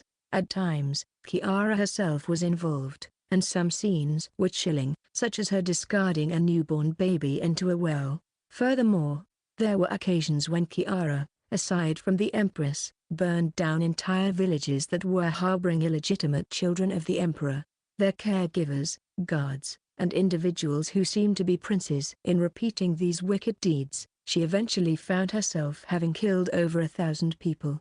However, the son Kiara bore was physically weak. While the mother was enjoying trysts with another man, the son succumbed to a heart attack, leaving Kiara in anguish. Unable to believe that her son had passed away, Kiara, holding the lifeless body, pleaded with the emperor upon his return from the expedition. Your Majesty, welcome back. In your Majesty's absence, our country has suffered repeated misfortunes, and the prince is now our only child. What? Kiara, still holding her son's corpse, appealed to the emperor, insisting that her son was not dead. The returning emperor, shocked to find that only Kiara and her entourage remained in the harem, felt a sense of dread. Kiara, with a demonic expression, pressured the emperor to make the lifeless remains of their child the crown prince. Through an investigation led by the emperor, Kiara's wicked deeds were gradually revealed. Upon learning that Kiara was connected to all the deaths, the emperor screamed, "Ah, if I hadn't broken off the engagement back then, Lara wouldn't have had the splendor like Kiara." However, she was a beautiful and wise woman. I pushed an innocent woman to a broken engagement, captivated by her beauty and loveliness, and ended up marrying a devil. Yeah, the emperor had poor judgment when it came to women. While Lara, Kiara's sister, was indeed plain, she was a beautiful woman. That's why she caught the eye of a wealthy man from a desert country. When Kiara heard about a wealthy man from the desert, she imagined a fat old man, but in reality, he was a young man of enviable beauty. Lara was blessed with a kind partner and many children, and lived a happy life. In the end, Kiara, who had driven thousands of people to their deaths, faced the hatred of the citizens and was sentenced to execution. As parents who raised the wicked woman, Kiara, both of them received a death sentence. The parents sent a letter to their eldest daughter, who had married far away, asking for help using the wealth and power of her husband's family. However, the letter reached Lara only after the parents had already been executed. "Well, even if the letter had arrived on time, I wouldn't have helped," Lara muttered and then burned the letter with magical flames. The actress playing Lara, illuminated by the flames, wore an indescribable seductive smile at that moment. Curtain falls. It was quite an intense story. Claris, leaning on my shoulder, said. It felt like a story that hits close to home. "Are you okay, Claris?" "Yes, I'm fine. In the end, my sister seemed happy." "I'll probably walk a similar path." Claris, with a somewhat self-deprecating smile, said. Right now, her parents are imprisoned in the underground dungeon of the royal castle. Unlike the Yust Empire, the Halden Kingdom doesn't provide prisoners with paper and pen, so I don't think Claris will receive a letter of pardon. Claris's father is still shouting in an arrogant tone. "Call Claris. Convey to her to help me." "But I won't convey that message." It was good that the play had two parts. The next story seems to have a happy ending. The title is Forgiven Love. It's my mother's favorite story, and I was recommended the novel version as well. The heroine, Aria, was my lullaby when I was a child. I casually listened to it when I was young, but it wasn't a lullaby. I realize that now. However, Aria has the image of my mother's gentle singing voice. At first, the lyrics are a bit grim, though. Chapter 128, Opera Appreciation 4. Side Ediardo. The next play is a tale of forbidden love. It's about the daughter of opposing nobles who falls in love with her son. It's one of mother's favorite stories. Like Romeo and Juliet. While this play ends with a happy reconciliation and marriage between the two families. Oh, that's reassuring. It seems like we can watch it comfortably this time. Claris breathed a sigh of relief. The title of the next play is Forgiven Love. Since the previous story was particularly gripping for Claris, she was relieved that this one would end with a happy conclusion. As the intermission ended, the theater dimmed again. Similar to before, an actress appeared in the center. Blonde hair, azure eyes, and a lustrous tan skin. Unlike the actress who played Kiara, she exuded a very bright atmosphere. The protagonist is Karen Kuzi. Next, the actor playing the role of the escort knight, also appeared. He looked unremarkable at first glance, but upon closer inspection, his face was handsome. Depending on the role, he might be able to portray vivid characters. The actress portraying the beautiful young lady began to sing, expressing her feelings for a certain man. "I love him from the bottom of my heart. I truly love him. If possible, I want to be together even in death. So, if I die, please kill him." The actress pointed to the chest of the actor playing the escort knight and gave him a playful, teasing look. The surprised escort knight received the gaze, and the young lady chuckled mischievously. He, that was a joke. "I truly love him. So, even if I die, please don't die. I want you to forget about me and be happy." "Because his happiness is my happiness." The young lady confides her hidden feelings only to her childhood friend. The escort knight, Note had feelings for Karen but restrained them, cooperating with her love. On the other hand, Karen's admirer, Cresta Maunt, the young master of the family, also confesses his feelings to the maid, Sunny, who has secretly loved him. Sunny, in love with Cresta, becomes a supporter of his love while keeping her feelings secret. Not only Karen and Cresta's romance but also the development of the supporting characters Note and Sunny is noteworthy. They empathize and sympathize with each other's hidden feelings, and eventually, it turns into genuine love. The two become aware of each other's feelings when Sunny falls ill with a fever. Ignoring the danger, Note infiltrates the enemy noble's territory to visit Sunny. "Why did you come here, Note? I was really worried." In the past, a family member suffered and died from a high fever. "I am fine." "Oh, Note, I'm happy to see you." Sunny, "It's the heart-throbbing scene recommended by Mother." Glancing at Claris, her cheeks were flushed, and her eyes sparkled. As Karen and Cresta, Note and Sunny secretly meet and develop their relationships, the four are discovered by servants from both families. In the midst of the four being surrounded by knights from both families, the Marchioness of the Cusi family and the Marchioness of the Morn family step forward to the stage and sing an aria. It's a duet by two veteran actresses. "Oh, what sin have we committed, just because of a meaningless conflict?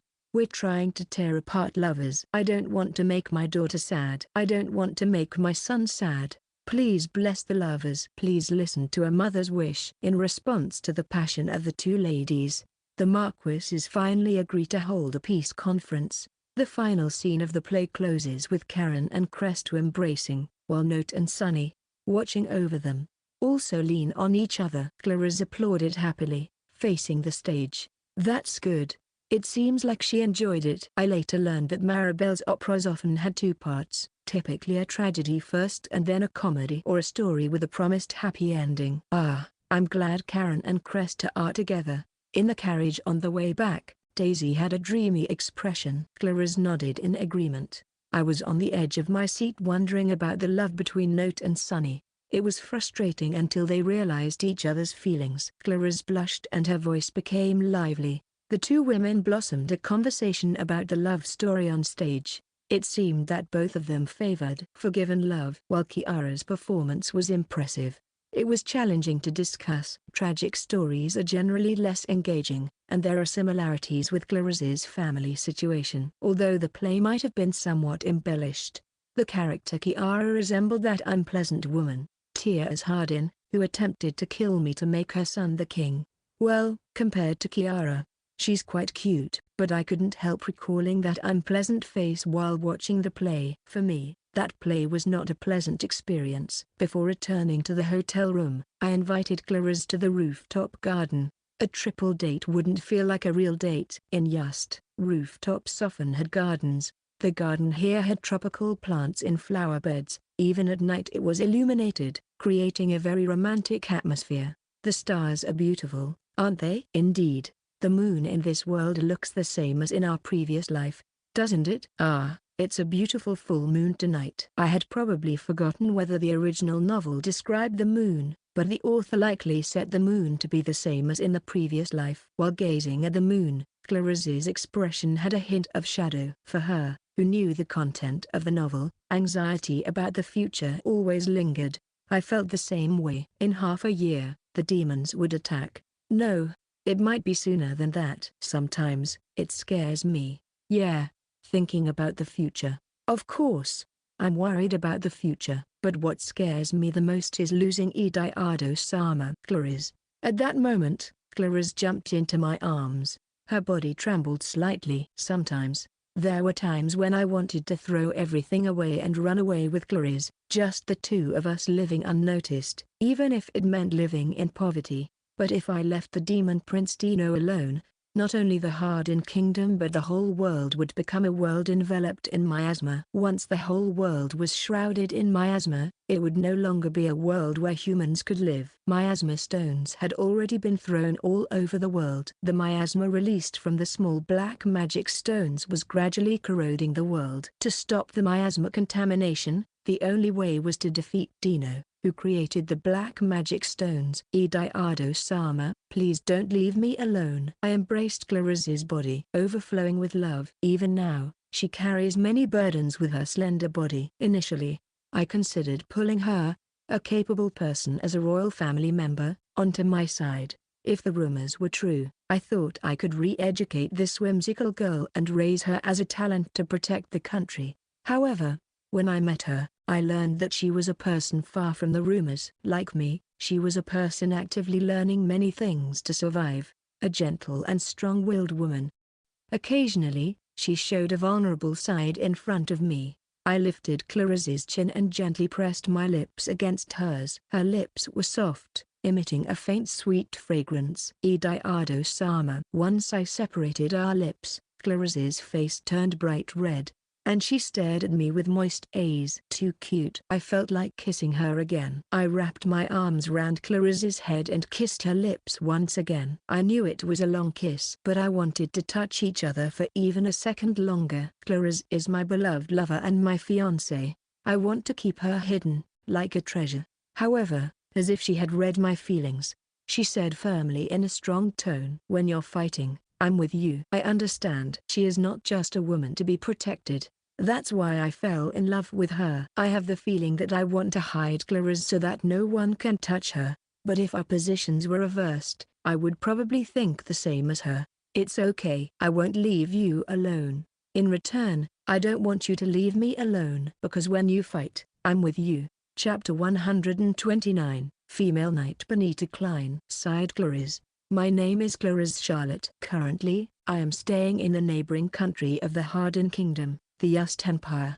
According to the novel Destined Love, from a commoner girl to a queen, the protagonist Arnold, along with Saint Mimilia and the Four Guardians, challenges the dungeon in the ancient ruins known as the Pian Ruins, obtaining the hero's sword. These ruins are located on a remote island within the territory of the Yust Empire. In the main story, the country with the dungeon where the hero's sword is hidden is mentioned. The name of the Yust Empire comes to the forefront in a spin-off. According to Ediardo-sama, in the spin-off Destined Love, The Battle of Saint Mimilia, the Queen, the episode begins with the Four Guardians asking the blacksmith Abraham to create powerful weapons. Here, they hear unsettling rumors about the Yust Empire. It is said that the first prince, Velad, desires the Sage of the Harden Kingdom and is preparing for an invasion to obtain her. I haven't read the spin-off, so I don't know the details, but the spin-off seems to start with such a story. After that, the war between the Harden Kingdom and the Yust Empire became a reality. Ediardo-sama planned to ask the blacksmith Abraham, who made weapons for the Four Guardians in the spin-off, to create a weapon by combining a rare item, the rainbow-colored magic stone obtained in the Academy's dungeon. The place where rainbow magic stones are found is somehow called Dragon's Nest because it is the dragon's lair. Dragons are the strongest flying creatures that even S-rank adventurers struggle against. So, it's difficult to obtain them, and even if obtained, they have never been discovered in large quantities. What kind of sword will be created using such a magic stone? Abraham said it might rival the legendary sword Juriak, but making the sword takes time, not only for Ediardo-sama but also for Sonya and Whist. While Abraham is making the sword, we are planning to conquer the dungeon of the Pian Ruins. One day, as the preparations are complete and we are about to depart for the Pian Ruins, a woman enters the hotel. Ediardo-sama, who received a report from the hotel staff, was having breakfast and tea with me in the room. Invite the woman in the guest room. Also, call Syriot Klein here. Shortly afterward, Syriot arrived at our room. He had an endlessly bright smile and sparkled, saying, "Are we finally departing?" "Well, don't rush it. A guest is about to arrive here soon." "Guest?" Syriot tilted his head. As we waited for the female guest we had entered the hotel with, under the guidance of the staff, a woman arrived. Silver hair, yellow-brown eyes, tanned skin, and a height quite tall for a woman, probably close to 180 centimeters. She appeared to be in her mid-30s. She was beautiful, but with sharp eyes, and a crescent-shaped scar on her right cheek. She wore a khaki-colored cloak, a sleeveless shirt, loose pants resembling salieri pants, and had a whip attached to her waist. "Wah, Mum." I was startled by Syriot's twisted expression. "Does that mean this person is Syriot's foster parent, Benita Klein?" As soon as Benita saw Syriot's face, she opened her eyes wide and shouted angrily, "Syriot, what on earth have you been doing without a word? And now you're staying in such a luxurious hotel so elegantly." "Mum, there are circumstances. I properly sent a letter. For some reason, I can't roam around freely anymore." "A letter?" "I haven't received anything like that at home." "That can't be. I sent it 3 times because there was no reply." And Benita opened her eyes wide for a while, then fell into contemplation as if thinking deeply. If Syriot's letters didn't reach Benita, it could mean that the letters were delivered to a different location. It's unlikely that he wrote the wrong home address since he would have written it correctly. Therefore, it could be that the delivery person lost it, or someone stole it when it was in the mailbox. The letter was probably obtained by someone either bribing the delivery person or stealing it from the mailbox. It seems to have ended up in the hands of another person, perhaps to prevent communication between you and Syriot and to keep track of Syriot's actions. As Ediardo-sama said this, he approached her. Benita raised her eyebrows slightly and looked at Ediardo-sama. "To approach without any presence. I see you're quite skilled. I'm glad you say that. I have something I want to discuss." "Would you mind sitting next to Syriot?" In response to Ediardo-sama's words, Benita, somewhat bewildered, obediently followed and sat on the sofa. "Let me introduce myself first. My name is Ediardo Hardin. I am currently a duke. This is quite rude without knowing that you're a royal from a neighboring country." She hurriedly stood up, placed her hand on her chest, and bowed. "No, don't worry about it. Given the circumstances, it can't be helped. I also wanted to contact you, but the tavern where you work was closed, and I had no idea where you were." "Yes, my son hasn't come back for a while, so I've been searching for Syriot through information from the informant." "You must have been worried." Strange people were following Syriot. Moreover, they were interfering with other adventurers forming parties with Syriot. Upon hearing such information, you learned that Syriot was being targeted. "You know everything, don't you?" "I heard that those people were defeated by someone, and I got information that Syriot is here, so I came." Benita, in her way, had grasped the situation and the details through an informant when searching for Syriot. "How much do you know about Syriot?" "Originally, I knew he was the 4th prince." "Benita, sorry, but I can't just send Syriot to the Emperor like this. His power is necessary to conquer the dungeon." "I appreciate saving His Highness, but he's already targeted. I can't expose him to more danger." Syriot, bewildered by his mother suddenly addressing him as His Highness, seemed to be struggling to keep up. Having been unaware of the circumstances until now, "Am I really a prince?" At Syriot's mutter, Benita showed a complex expression. She probably didn't want to reveal the truth in this way. At that moment, Ediardo-sama sharply asked, "Can you guarantee the safety of the imperial capital?" If it wasn't safe, you were living hidden in a corner of the capital, right? Benita, without eliminating the fundamental cause, nothing will be resolved.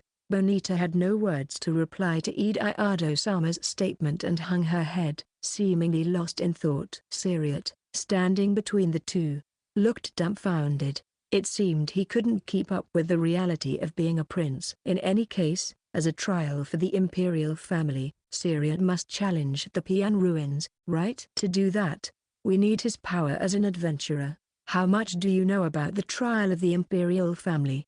Duke Ediardo seems to be familiar with the circumstances of foreign royalty. Actually, I got this information from the novel. According to the spin-off, it seems that the Just imperial family has a trial to obtain the treasure of the Pian ruins. It doesn't matter where the treasure is hidden, but acquiring a treasure from deeper inside allows one to get closer to becoming the leading candidate for the crown prince, according to the rules. In the novel, Velad, upon confirming Syriot's death, took the diamond he held and cleared the trial with it. We will assist Syriot. You know our skills. You heard it from the informant, right? At least, we have the strength to easily take care of those adventurers. Well, I probably trust you more than any other adventurer. But is it okay? You're also a royal from a neighboring country. If something happens, I'll feel sorry. Don't worry about that. I want you to convey this to His Majesty the Emperor. In case of emergency, request the dispatch of a rescue team to the PN ruins. I heard that the previous emperor also went to rescue because he couldn't get out of the dungeon. I must consider that possibility as well. Well, that's one reason, but there's something else. Anything else? Fish might bite if you seek bait. In response to Ediardo-sama's answer, both Benito and Siriat had question marks floating over their heads. Ediardo-sama's expression as he muttered toward the window was somewhat cold. You could somehow tell that he was scheming, so messing with the face of a villain prince. Chapter 130, Traps of the PN Ruins. Side Claris. The members challenging the dungeon were Ediardo-sama, Cornet Senpai, Whist, Sonia, and Siriat, 6 in total. Daisy and Adonis Senpai, Vine and Georges, as well as Jin-kun, would stay outside and wait. Jin-kun was still too young to be taken into the dungeon, naturally. His parents, Vine and Georges, would also stay. Daisy and Adonis Senpai had been assigned to the waiting group because Duke Grinham had instructed them not to enter the dungeon as a condition from their journey. Adonis Senpai had also been told by his father to protect his sister, which was another reason for him to stay behind. Around them, Grinham family guards were stationed here and there, unnoticed as they silently watched over. It was as if they were ninjas, not indicating their protective presence. Roar. Red, you stay here too. Your body is too big for the dungeon. Ediardo-sama's red dragon, Red, was circling above Maribel Harbor with Cornet Senpai's sky dragon. Red voiced its dissatisfaction to Ediardo-sama. Red's flying figure cast a beautiful shadow on the ground, and it projected a larger shadow than the sky dragon flying alongside it. The ancient ruins were on a remote island in the Yust Empire's territory, and ships departed regularly from the harbor. Many adventurers challenged the dungeon, but most returned without clearing it. The island had become somewhat of a tourist attraction, with sightseers taking the ship for a casual visit, the adventurers, who seemed stern, and the decked-out tourists happily feeding seagulls could be seen together. After about 20 minutes, they reached Pian Island, where the ancient ruins were located. The harbor was lined with various stalls, turning it into a full-fledged tourist spot. There were even shops selling treasures claimed from the dungeon. I took a peek, but all you saw were handicraft dolls and accessories that looked like souvenirs. The stalls were said to pack up and return to Maribel in the evening. Well, with this many shops, the waiting group wouldn't get bored during their wait. About 15 minutes walk along the road from the harbor, 2 winged female giant statues awaited them like Nio guardians. These female statues, called the gatekeepers of the labyrinth, were angels serving the goddess July. In this world, angels were mostly female. Although male angels existed, they were strangely not often depicted. Tourists couldn't proceed past the gate. Take care. Daisy waved both hands, seeing us off.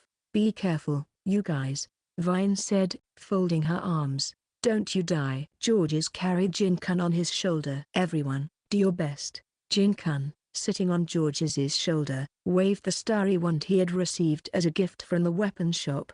Little sparks of light adorned the wand. Best of luck, everyone. Behind Adonis Senpai, waving his hand, snakes peeked out. With the cheers of their friends as a backdrop, they set out for the dungeon, passing through the gate guarded by the angel statues. A stone statue resembling a guardian dog with wings awaited them, its large mouth wide open. So, they had to enter the mouth of that guardian dog-like stone statue. It felt as if they were being eaten by a dog.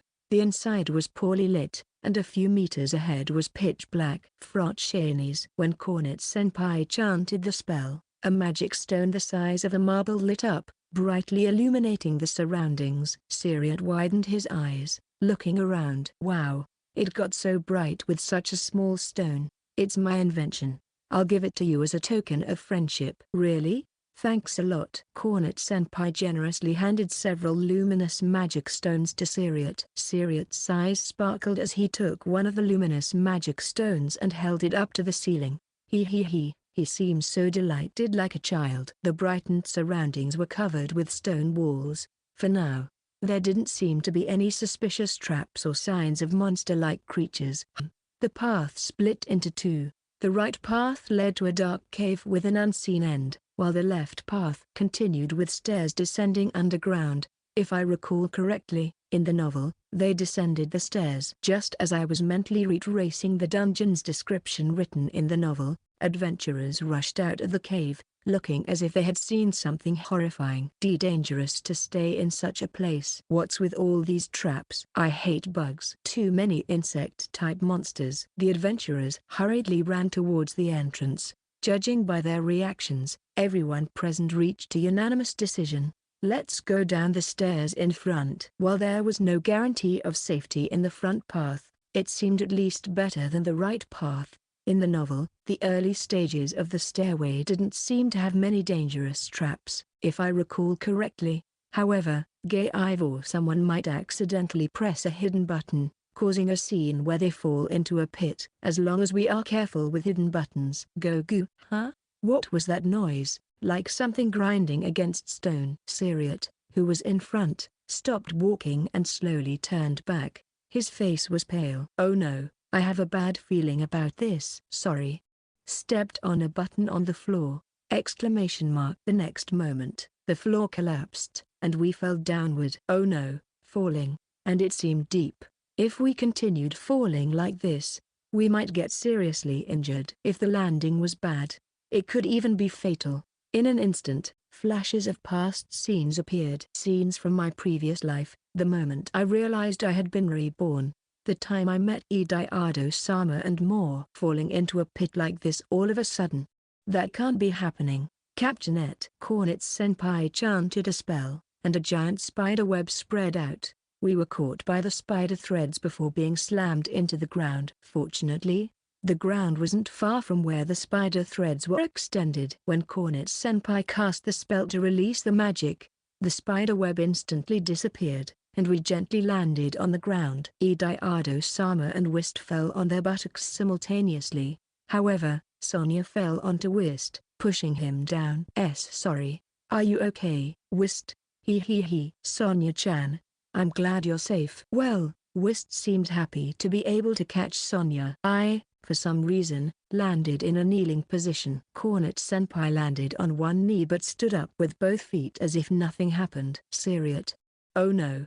It looks painful as he fell face first. He's rubbing his nose, which is bleeding with teary eyes, but he seems oddly unfazed. We're safe. He raised both hands and shouted. It's good that he's energetic, but he's bleeding from the nose. I should heal him a bit. Millie heal.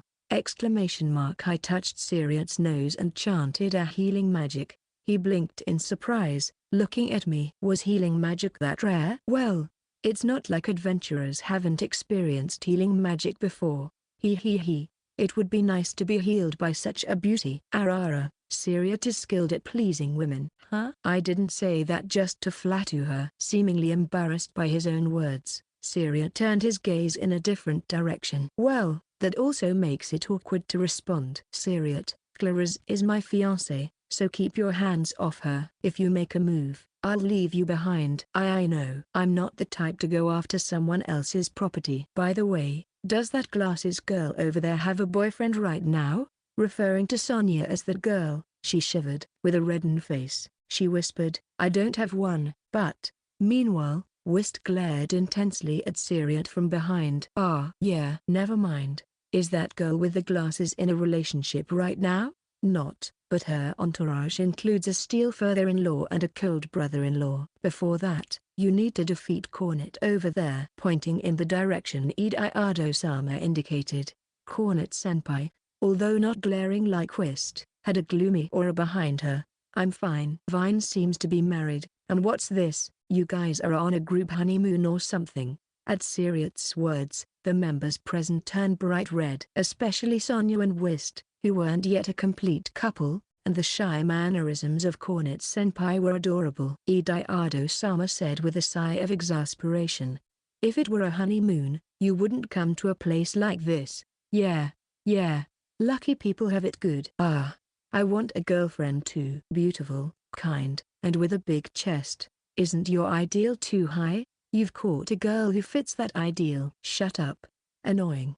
You shut up. You've been noisy since earlier. It somehow feels like a conversation between high school boys. But I guess that's the age I would have been in my previous life. I imagined the two of them playfully interacting in high school uniforms for just a moment. Front Shanies. Cornet-senpai took out another luminous magic stone and chanted a spell. The surroundings brightened, and when we looked around, oh, there were a lot of human bones. Normally, falling from this height would be lethal. Given that there were no new bodies, it seemed other adventurers didn't fall for this trap. We checked for any paths ahead and looked around. 360 degrees, it's a dead end. Cornet-senpai said to Ediardo-sama, "Your Highness, may I call for reinforcements?" "Reinforcements? You mean Daisy and Adonis? How do you plan to contact them from here?" "We're still in the early stages of the dungeon. It would be a bit embarrassing to send an SOS to Daisy and the others at this point. But if we can't get out like this, we won't have a choice." In the novel, if I remember correctly, when in a pinch, Mimilia activates holy magic, and the four surrounded by light ascend without falling. It was a kind of flag that the sacred power would activate in times of crisis. It's not about Adonis and the others. It's about the children I raised. "Children?" Ediardo-sama widened his eyes at Cornet-senpai's words. Chapter 131, Little Dragons. Sighed Claris. "It's not about Adonis and the others. These are the children I've raised." "Children?" For a moment, I wondered if she had adopted some children with a peculiar story. However, Cornet-senpai began to whistle with her fingers. "It seems these children are not human." By the way, Cornet-senpai is good at whistling. It's so pleasant to listen to that I got lost in the melody. Just as I was entranced by the whistle's tune, pi pi bird-like chirping sounds echoed from above. Looking up, 5 small, round dragons descended towards us. Dragon children? They're a bit chubby for dragon youngsters, though. They resemble cute stuffed animals more than anything. I found them in the school dungeon after picking up their eggs. "So, they're red siblings?" "Yes." "Whether due to artificial incubation, not drinking their parents' milk, or being a different dragon species altogether, the cause is unknown. Nevertheless, they've grown up healthy. They seem like deformed versions of Red." It appears that the mini-dragons came along to Pian Island and had been secretly waiting in the forest near the dungeon. When Cornet-senpai whistled, it seemed she had trained them to come running at any time. Following Cornet-senpai's instructions, the mini-dragons supported both my hands, both my feet, and my waist, then took off.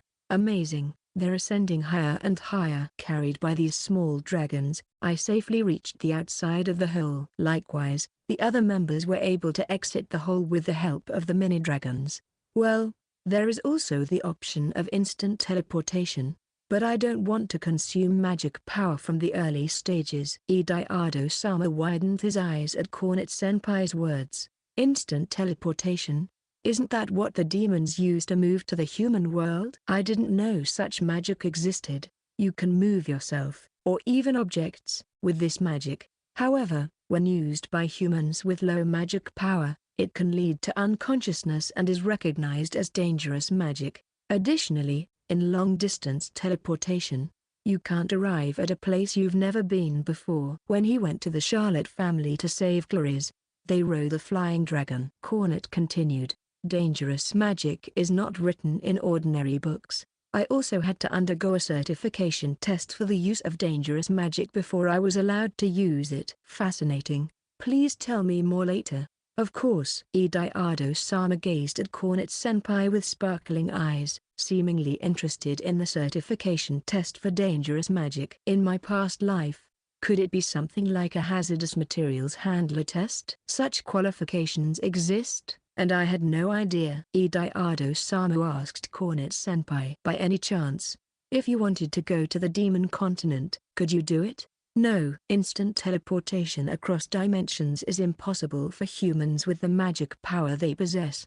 However, if it's short-range teleportation, it's possible, albeit with some magic power consumption." "So, if we get lost in the dungeon and can't get out, We just need to use teleportation magic. Yes, but you have to make sure to leave enough magic power to teleport everyone. The more people you transport, the more intense the magic power consumption. In that case, it might be a good idea to wait for Benita to bring the rescue team or ask Daisy and the others to call for help from the Cronum family in case of an emergency. Well, I brought plenty of universal magic power recovery potions, and I don't think we'll be pushed into such a dire situation. Be careful next time and watch out for buttons around you.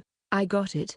In the novel, it was Syriot who guided the heroes, but in reality, it's a novice adventurer taking on the dungeon for the first time, not a ghost who knows the contents of the dungeon inside and out. Once again, we encountered a fork in the road, so I decided to turn right, which led to a dead end.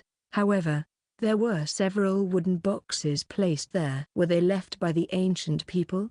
The wooden boxes were cube-shaped and about the height of a person. When I opened them, there were numerous magical stones of various colors, such as red, blue, and yellow. Kornitz-senpai's eyes sparkled. She's a magical stone maniac who frequents magical stone specialty stores. Could you guys take these out? Kornitz-senpai gave orders to the small dragons, and all 5 of them enthusiastically responded. With small and short hands, they lifted a large box, placing it on the head of another dragon. The little dragons carried the huge box on their heads, flapping their wings as they flew to the entrance and exit. Other dragons also similarly carried boxes. Despite their appearances, they seemed to possess extraordinary strength, effortlessly lifting wooden boxes filled with stones. The sight of small dragons carrying large dice-like boxes was surreal. Daisy and the others would surely be surprised. After about an hour, the little dragons finished their work and returned to us. During that time, we had continued forward, but monsters kept blocking our path. Squeak, squeak, ski. The attackers were rat-like monsters. They weren't small rats, though. They were larger than the giant rats or nutria found in Japan. Syriot swung his whip, delivering electric shocks to several rats. The whip had a magical stone embedded in its handle, causing lightning magic to activate. Ediardo-sama complimented him. Well done, Syriot. Yeah. The remaining rats were also defeated by Whist and Sonya. In quick succession, Ajabat bat-like monsters attacked in a group. Mega lightning. Ediardo-sama chanted a spell, and all the bats were struck down by lightning. Incredible. Sweeping away so many monsters at once, his magical skills seemed to be improving even more. Monsters attacked us at every turn, but when we descended the stairs to the underground, the presence of living creatures disappeared. However, it's essential not to feel at ease just because there's no sign of monsters. In the novel, there was a poisonous puddle blocking the way at one point. Rather than poison, it felt like an extremely powerful sulfuric acid. When Syriot dipped his foot into the puddle, a sizzling sound was heard. Hastily pulling his foot back, the sole of his leather shoe had slightly melted. Fortunately, the shoes had thick soles, so there was no harm to his foot, but the height of the shoe seemed to have changed subtly. Mega cleanse. I cast a purification spell. The puddle was enveloped in a faintly purple and white light, then evaporated. All right, if there's another suspicious puddle blocking the way, I'll just clean it up. Oh, these are anti-monster bracelets. This is a monster-attracting bracelet. Sonya and Whist checked the contents of a treasure chest in the dungeon. This dungeon has multiple forked paths, and choosing the wrong path can lead to a dead end. However, sometimes there are valuable items placed at those dead-end points, so making mistakes is not always a bad thing. Wow, this diamond is amazing. At the next dead end, we found a diamond that I could estimate to be around 200 carats. Keep that one, Syriot.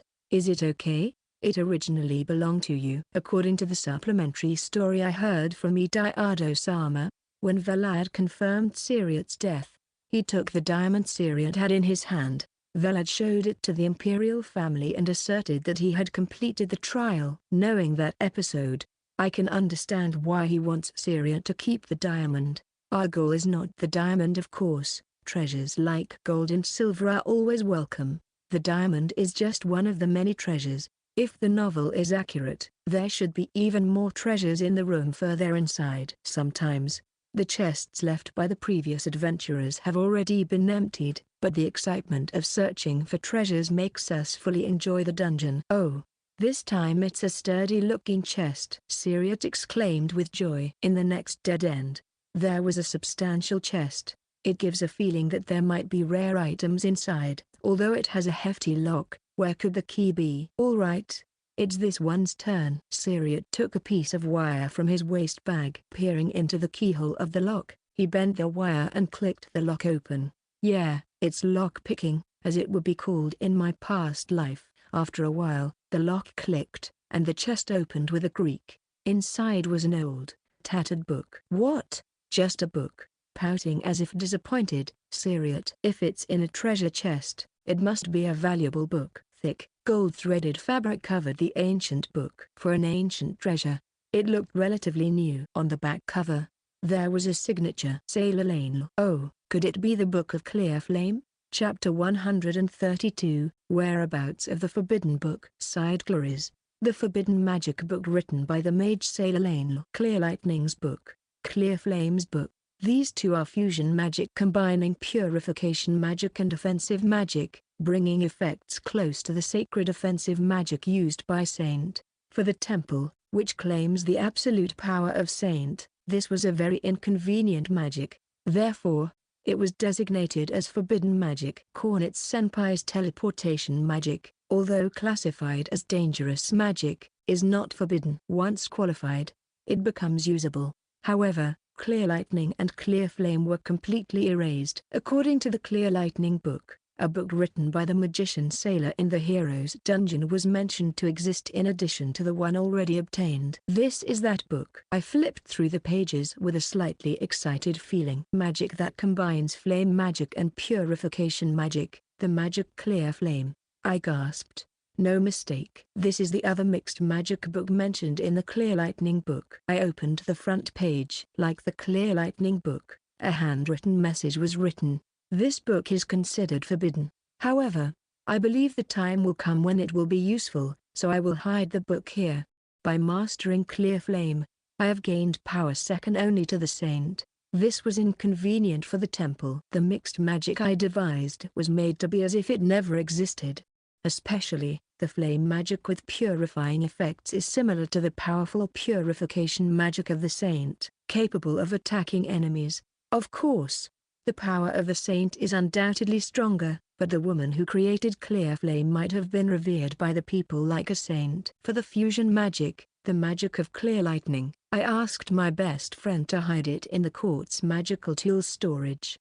Referring to the Clear Lightning book that Professor Tolman had, I managed to use Clear Lightning after some special training. But Ediardo-sama seems to be more skilled, and his destructive and purifying power is greater. I'm more skilled in flame magic than light magic, and I feel like I can handle Clear Flame better. What's wrong, Claris? You look serious. Syriot peered at my face curiously. Oops, reading further will only make it longer. I closed the book once. While not reaching the power of a saint, it might be possible to gain power second only to a saint. I decided to keep the book in my backpack. Returning to the original path, I chose a different path from before, a forked path with 4 choices. I chose the right path this time since I took the front path earlier. I hope there will be a rare treasure ahead. It would be disappointing if the treasure chest turned out to be empty again. There's nothing in this dead end. What a letdown. Disappointed, Syriot said. But Ediardo-sama and I approached the dead-end wall. There was something written on it. If it's an ancient language, I can decipher it a bit because I've learned it in class. Approaching, the dead-end wall had the following written in ancient language. Beyond this point is a door leading to the final forked path. 1 door leads to the path of thorns. 1 door leads to the path of rough waves. 1 door leads to the path of confusion. Only those with the mark of the serpent and flame can open the 3 doors. Others cannot open them. The content of the message written on the wall is the same as in the novel. After reading this message, adventurers up to now retired here. In destined love, from a commoner girl to a queen, the ghost Syriot, with the mark of the serpent and flame, possessed the protagonist tunneled and was able to open the door. It is revealed in the supplementary story that the Mark of Flame and Serpent is the proof of the royal family. Ediardo-sama mentioned it before, but I think it's a setting added later to expand the story in the supplementary story. Even though in the novel the fact that Syriot is of royal blood was a later added setting, in the world where we are currently living, it has become a reality. This dungeon was created as a trial for the royal family. The hidden treasure inside was originally crafted so that only the royal family could obtain it. If the 3 doors can be opened, challenges await beyond the doors: the path of thorns, the path of rough waves, or the path of confusion. In any case, none of these paths seem promising. If it follows the novel a little further, as expected, 3 doors. Do you mean one of them is the correct one? Yes. In response to Cornet-senpai's question, Ediardo-sama nodded.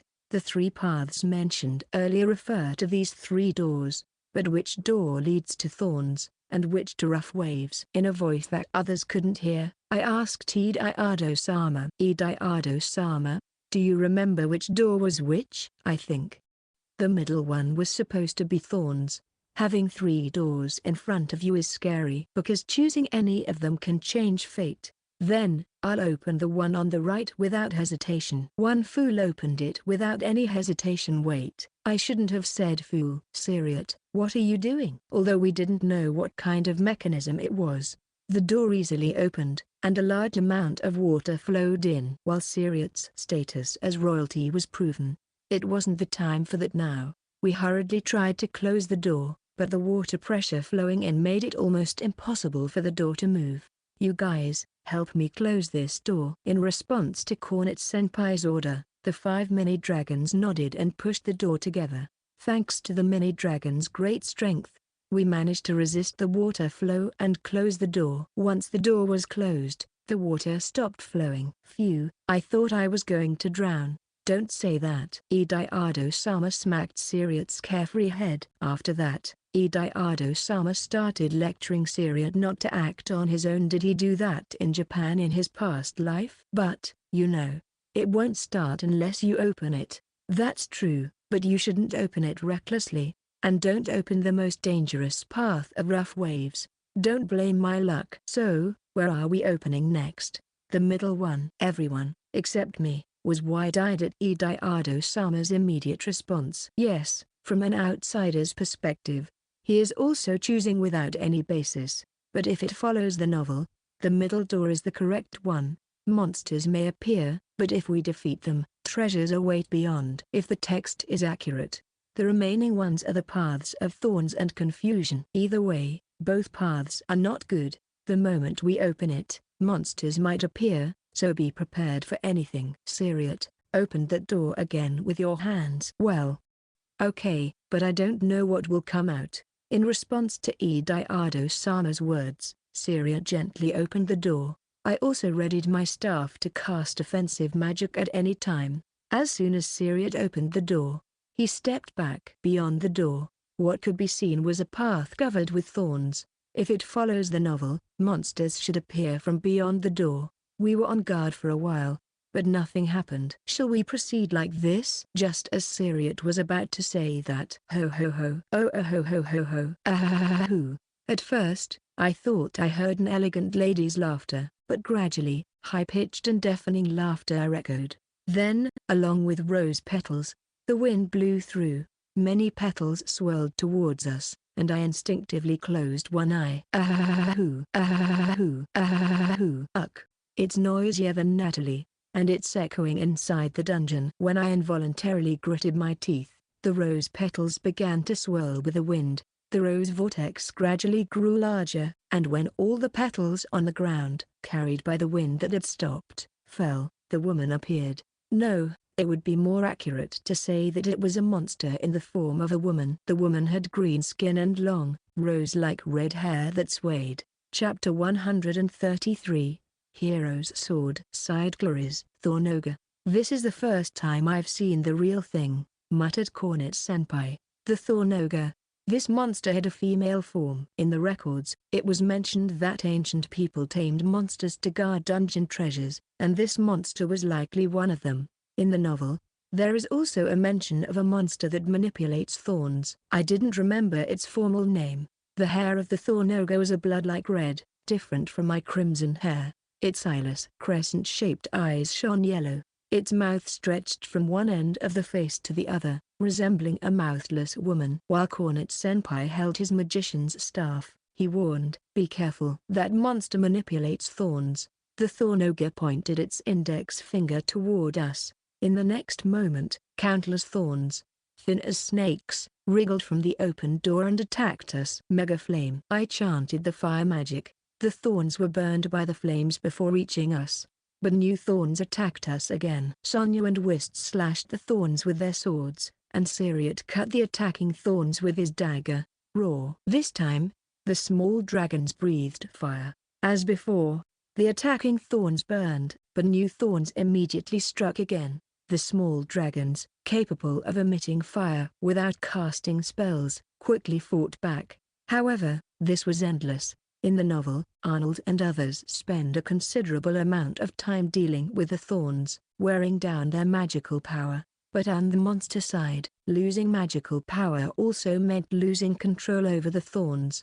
That's how Arnold and others defeated the thorn monster. But I didn't want to fight like in the novel. Ideally, I wanted to settle this without consuming our magical power. Ediardo-sama addressed Kornet-senpai. "Kornet, please cast a defensive spell." "Yes." "Guardy shield." Kornet-senpai chanted a defensive spell, and an invisible dome-shaped barrier covered us. Holding a magician's staff, Ediardo-sama chanted an advanced fire magic spell towards the thorn ogre. Giga flame. In the narrow room even smaller than the Academy's dungeon, using advanced fire magic meant that not only the enemy but also our sides might get caught in the blaze. So, in advance, we applied a defensive spell to ourselves and then chanted the advanced fire magic. Intense flames covered the entire area of the dungeon. Even through the defensive barrier, the heat was palpable. The defensive spell had a slight crack. Ediardo-sama's released flame showed how tremendous its power was.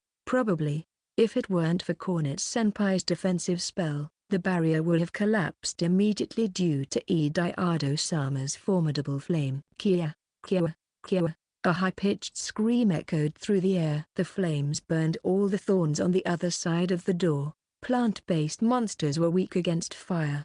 The thorn ogre tried to shake off the flames but struggled. In the meantime, its hair and body continued to burn. In despair, the thorn ogre, still burning, leapt towards us. In situations like these, the first target is usually the one who seems the weakest. Me. Well, among us, I do look the weakest. I'm the smallest among us, after all. However, before the monster could reach me, Sonya stood in front of me.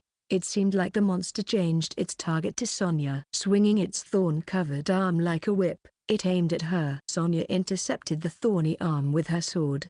Meanwhile, Whist, who had circled behind the monster, slashed through the thorn ogre's back. A final scream echoed through the dungeon. Mega flame. Ediardo-sama cast a slightly restrained fire attack magic toward the thorn ogre. The ear-piercing screams eventually vanished along with the monster as it was engulfed in flames. As expected, thorn ogre is not easy to defeat, even for S-rank adventurers. Kornet-senpai exclaimed in awe at the power of Ediardo-sama's advanced magic. Even though I am also an advanced magician, I can't compete with Ediardo-sama when it comes to offensive magic. Those who aim to defeat a dragon in a single blow are indeed different. The center door turned completely black, the thorns burned away, and the walls and floor were covered in soot and ashes. Thanks to this, the path became easier to traverse, so we decided to proceed along the charred road. After walking for a while, a heavy door different from the previous one appeared before us. Ediardo-sama knocked on it before turning the doorknob.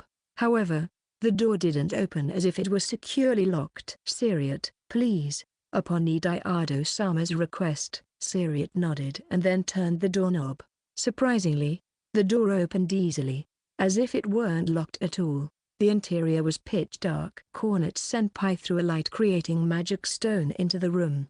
The previously dark room instantly brightened, revealing dazzling treasures. It was like something out of a picture: overflowing gold coins, gold bars, large gemstones, and accessories. It's too dazzling.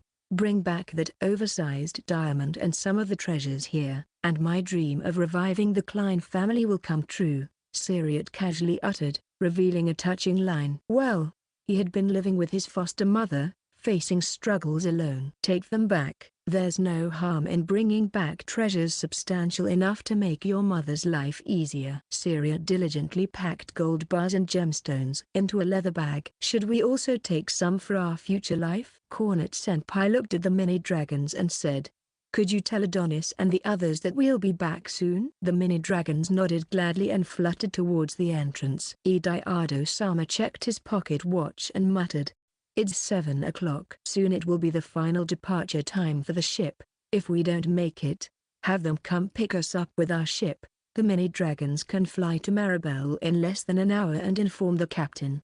Our ship refers to the William family's merchant ship anchored in Maribel. Ediardo-sama asked Cornet-senpai, can't you perform instantaneous teleportation to move to Maribel? To move that far, my magical power is not sufficient. Besides, we have to bring Adonis and the others back. It seems that teleportation magic consumes more magical power when moving a larger number of people. To move from Pian Island to Maribel, it appears that Cornet-senpai's magical power is insufficient. There is a method where we teleport partway, drink a panacea, and then use teleportation magic again. In that case, everyone would need to swim in the sea for a while. I'm not confident in swimming, so that's a bit. I shivered and shook my head. Teleporting to the middle of the sea is frightening. There's a possibility of being attacked by sea monsters. If worse comes to worst, we can have the William family's merchant ship pick us up, and before that, Bonita might come with a rescue team to fetch Syriot. Pausing the treasure collection for a moment, Syriot muttered, by the way, the client asked for the sword in the back room. Sorry, but I'll take that treasure. But I'm also commissioned for this. What should I tell my client? Your client's true intention is not the sword, so it's fine. Your client's real goal is your life. What do you mean? Leaving Syriot with wide open eyes, Ediardo-sama headed towards the back room. Passing through this room filled with treasures, we entered a darker and narrower passage than before. After walking for a while, a dimly lit room came into view. The reason it wasn't completely dark was probably because of the gleam of the sword. A brilliantly shining silver sword was placed on a pedestal. Is this the sword Juriak? Ediardo-sama took the legendary sword into his hands. There was no particular reaction. In the novel, the moment Arnold takes the sword, it begins to glow. It seems you must be a hero after all. Well, originally, I intended to deliver it to His Majesty Arnold, but I'm a bit disappointed. The thought of the sword we worked so hard to obtain ending up in that arrogant prince's hands is infuriating. Since we've come this far through hardships, we have the right to claim treasures worthy of our struggles. For our future life, let's take back gold bars and gemstones. The rule internationally dictates that the discoverer of the treasure in the dungeon, even if it's something hidden by the royal family, becomes the owner. As long as the dungeon is open to the public, any treasures found belong to the adventurers. So, we decided to bring back the hero's sword and the treasures in gold and silver that we could carry. Cornet-senpai drank a panacea to fully replenish her magic. By the way, the panacea she drank was made by Daisy. Then, we held hands with each other. Cornet-senpai chanted the teleportation spell in Sikian Louvre. From the somewhat musty air of the dungeon, the air changed to the somewhat salty scent. The sky was adorned with beautiful stars. We were able to go outside. The air was delicious. This was the square spread out in front of the dungeon gate. And looking around. What? We were surrounded by soldiers? Welcome back, Claris-sama. Despite such a situation, Daisy greeted me with a smile. She held a marble bomb in her hand. Adonis-senpai, for some reason, covered his face deeply with a hood and held a rapier. Georges, too, had his wand ready. The guards of the Crenham family were on alert to protect Daisy and Adonis, and the mini-dragons were also showing signs of intimidation. It seems we returned when Daisy and the others were surrounded by soldiers. Chapter 134. The former first prince and first prince, sighed Claris. Returning from the dungeon, Ediardo-sama chuckled at the situation of being surrounded by soldiers. It seems they were waiting for us to return. That's correct. The mini-dragons informed us that everyone would be returning soon, so we came to greet you.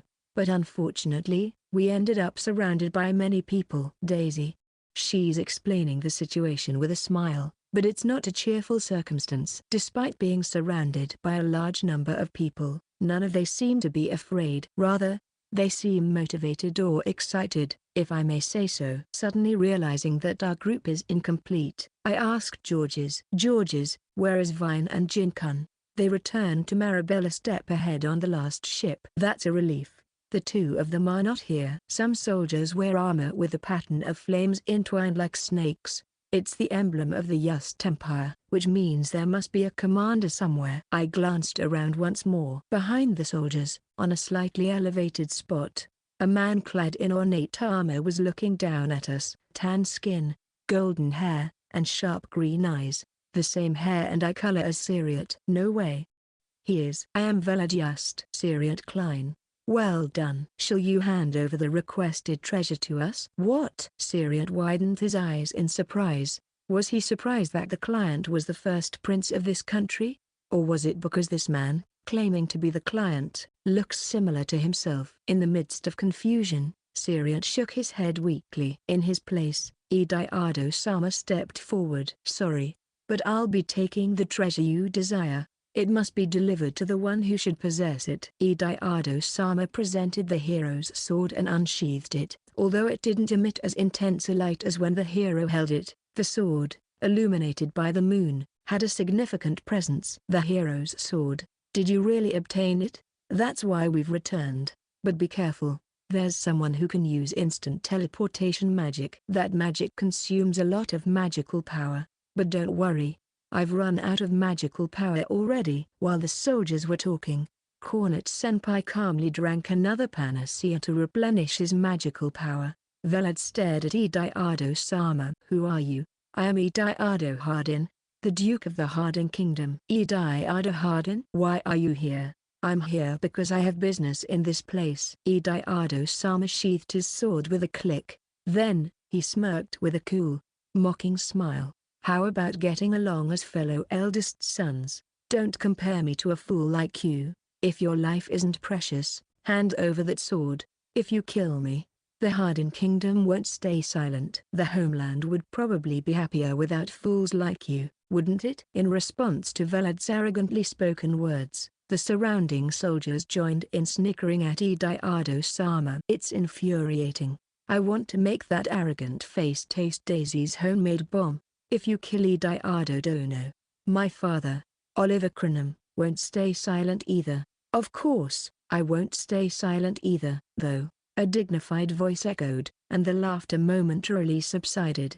Adonis-senpai, who had been concealing his face under the hood until now, stood beside Ediardo-sama. I didn't want to get involved unnecessarily, so I was hiding my face. But when our country's royalty is ridiculed, I can't stay silent. Saying so, Adonis-senpai removed his hood. Illuminated by moonlight, Adonis-senpai's beauty shone exceptionally. Velad's eyes widened significantly. Adonis.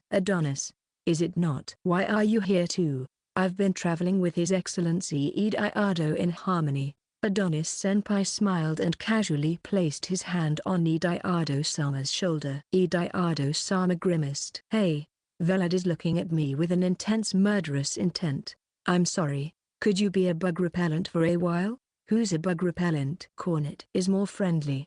Isn't she? Ask her. Cornet's presence is so weak that he is not very effective as an insect repellent. Cornet-senpai behind us is making a subtle expression. It's good that I wasn't chosen as the bug repellent. But being told by friends that I have a thin presence seems complicated. Ediardo Hardin, if you lay a hand on my Adonis. I haven't laid a hand on him, and it's not even yours, right? Goo. In any case, I can't let you, who were accompanying Syriot, live, kill all of them, except Adonis. Raising his sword to the sky, Velad gave the order, and the soldiers rushed towards us like a furious wave. Daisy immediately threw a bead bomb, causing a massive explosion, and the first wave was wiped out in an instant. Stunned. Velad hesitated as the second wave advanced. On the other hand, Daisy put her hand to her chin. It's funny. I planned for a more modest explosion. It seems like you put a bit more explosives than intended. Guard shield. Senpai cast a defensive magic spell, deflecting arrows of light that came from somewhere. Someone must have cast a magic spell. Poor magic. This is how you do the light arrow spell. Lightning arrow. When Georges chanted a spell, countless arrows of light attacked the soldiers. Immediately casting defensive magic, Velad's surroundings remained unharmed, but the other soldiers directly faced the arrows of light, falling one after another. Sonya and Whist mowed down the approaching soldiers, displaying the momentum of cutting down 100 people. Adonis Senpai seemed to be surrounded by soldiers too, but they were collapsing, foaming at the mouth, likely due to poisoned magic. Ediardo-sama, after cutting down the soldiers approaching him, chanted an explosive magic spell. Dozens of surrounding soldiers were blown away. Siriat also skillfully used his favorite whip, repelling the soldiers trying to kill him. The mini-dragons were happily playing chase with the soldiers, spitting small flames. The previously composed commander, Velad, was frozen in shock. Well, it's no wonder, even though they clearly have the advantage in numbers, they are struggling. The soldiers here are mostly like mercenaries, except for a few soldiers guarding Velad. Velad intended to have nameless mercenaries kill Siriat. He had gathered many soldiers probably because he had heard the report that the adventurers he hired were easily defeated by Georges and others. Suddenly, the moonlight was blocked, and the place momentarily darkened. Pi-hi-ro-ro-ra. A crow-like cry was heard from a distance. However, crows don't exist in this world. When the dragon tribe signals to their allies, there are times when they make bird-like sounds. Looking up. Ah, it's Red after all. A red dragon with wide wings is flying around in the sky. The mini-dragons, brothers of Red, raised joyful cheers. That's a dragon. Why is a dragon flying? If it sets its sights on us, 1,000 armies would be wiped out. If Red wanted to, he could erase all the soldiers here as if they never existed. Well, since we would also be caught in it, Red is holding back. But just showing the figure of a dragon had a significant effect. The soldiers who saw the dragon completely lost their will to fight and collapsed on the spot. Velad is also standing there like an ice sculpture. Ediardo-sama pushed back the soldiers, walked toward Velad, and with a genuinely friendly smile, said, "Velad, first Imperial Prince, how about getting along as fellow eldest sons?" Ediardo-sama deliberately repeated the same words as before. Behind him were Whist and Sonya, Daisy holding 5 bead bombs between her fingers in a ready stance, Cornet Senpai with 5 mini-dragons, Georges with an advanced magician's hood, and Adonis Senpai adorned with intimidating snakes. And I'm ready to burn that arrogant face anytime. To top it off, the dragon has landed on the ground, glaring at Velad. This won't end here. If the foolish Duke of Hardin is reported to His Imperial Majesty for attempting to harm a prince from another country, won't you, too, want to avoid a war with our country? What are you talking about? I just said, let's get along as fellow eldest sons. What we heard were unnamed mercenaries and a few soldiers from the imperial family are somewhat injured. Do you think the foolish prince reporting to the emperor that a single soldier was harmed would make a case? Instead, you need to explain why you brought the Imperial Guard, who are directly under the royal family, here with you in the first place when the Emperor arrives. ! Unable to come up with any excuse, Velad looked around, his gaze wandering, but he closed his mouth without saying anything. After taking a breath, Ediardo-sama, with a sneer, said to Velad, "In any case, you have to explain why you arbitrarily took out the Imperial Guard. It's about time for reinforcements to arrive." Reinforcements? A puzzled expression on Velad's face. The sound of trumpets announcing the arrival of a ship echoed. The sound indicated that it was a royal ship. Bonita Klein, along with other Imperial Guards, should be coming to welcome the princes. Until then, you better wait quietly. Upon hearing those words, Velad slumped, crumbled to the ground, and seemed to collapse on the spot. He must be desperately thinking about excuses now. Excuses for taking out the Imperial Guards. Excuses for facing Ediardo-sama, and excuses for bringing a large number of mercenaries to the PN ruins, where he intended to meet with Syriot. Chapter 135, The Pressured First Imperial Prince. Side Claris. Maribel Castle. The castle bearing the name of Maribel Yust, the first emperor of the Yust Empire, had an appearance reminiscent of a certain theme park's castle, with its beautiful white walls and vivid blue-roofed spires. George's returned to the hotel where Vine and Jinkun were waiting, and the remaining members, under Bonita's guidance, visited Maribel Castle. Behind us, Velad, with his arms tied behind his back, bit his lips regretfully, and Syriot, standing beside him, looked at his half-brother's profile with an indescribable expression. Audience chamber. Welcome to the Yust Empire, Prince Ediardo Hardin. As we knelt, His Imperial Majesty greeted us with a friendly smile. He appeared to be around 50 years old. In his youth, he went to war, resulting in a trained physique, sun-kissed skin, and scars that would have been inflicted by a sword from temple to jaw. Truly befitting the emperor of a militaristic nation. It seemed that using one's own body as a weapon was the empire's motto, and being at the pinnacle, he likely continued his training without neglect. His shoulders were broad, and even through his clothes, it was evident that his arms and legs were covered in muscles. He was probably close to 190 centimeters tall if he stood up from the throne. His large stature, along with just sitting there, already exuded considerable pressure. Well, he's quite robust for Syriot and Velad's father, but his face does resemble them somewhat, doesn't it? Ediardo-sama took the lead in the greetings. I am grateful, Your Majesty. My younger brother Arnold has become the king of the Hardin Kingdom, and I have been granted the title of Duke. Oh, my apologies, Duke Ediardo. While maintaining his gentle smile, Ediardo-sama said this and glanced briefly at Velad, who was bowing his head behind us. It seems my son has caused you some trouble. Not much trouble. I was almost killed by a dozen Imperial soldiers and a few hundred mercenaries, but it was resolved quickly. Ediardo-sama replied with a similarly gentle smile. The retainers waiting in the audience chamber seemed restless, saying that being almost killed by a few hundred mercenaries wasn't a big deal. He must be making quite a sarcastic remark. But for Ediardo-sama, it probably wasn't a big deal compared to the battles against the demon race. Ediardo-sama seemed to intentionally use these words, knowing they would be ironic and imposing for the Yust Empire. In diplomacy, one must not show weaknesses to the other country. His Imperial Majesty, upon seeing Ediardo-sama, seemed impressed, stroking his chin. I see.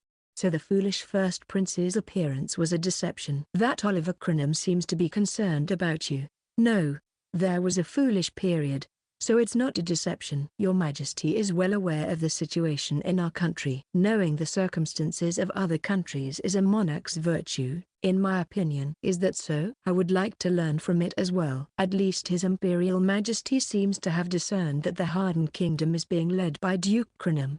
Both sides concealed their true intentions, donned masks of smiles, and engaged in a subtle game. The exchange between Ediardo-sama and His Imperial Majesty resembled a contest between a fox and a tanuki. The Yust Empire's subjects were taken aback. Ediardo-sama's figure, exchanging words with His Imperial Majesty without hesitation, must have surprised them. If he were a weak young man, he would have either succumbed to sweet words or yielded to the emperor's pressure, losing control of the conversation. Facing our emperor at such a young age, if Duke Ediardo were to become a king, it would be terrifying. I'm grateful that you captured that overbearing Prince Velad. No one could stop that prince. If possible, could you stay in our country? We would like to welcome you as a supporter of the next emperor. The courtiers present there seemed to harbor favorable feelings towards Ediardo-sama, perhaps because he had protected Syriot, the fourth prince. There also seemed to be a sense of gratitude for punishing the tyrannical Prince Velad. Even if Ediardo-sama were to be fully expelled from the Hardin Kingdom in the future, it seemed possible for him to seek asylum in the Yust Empire. After exchanging words with Ediardo-sama for a while, The emperor removed his smiling mask and glared sharply at Velad. Velad, I warned you about this. You are not allowed to take out the imperial guards arbitrarily. Moreover, trying to kill the royal family of a neighboring country.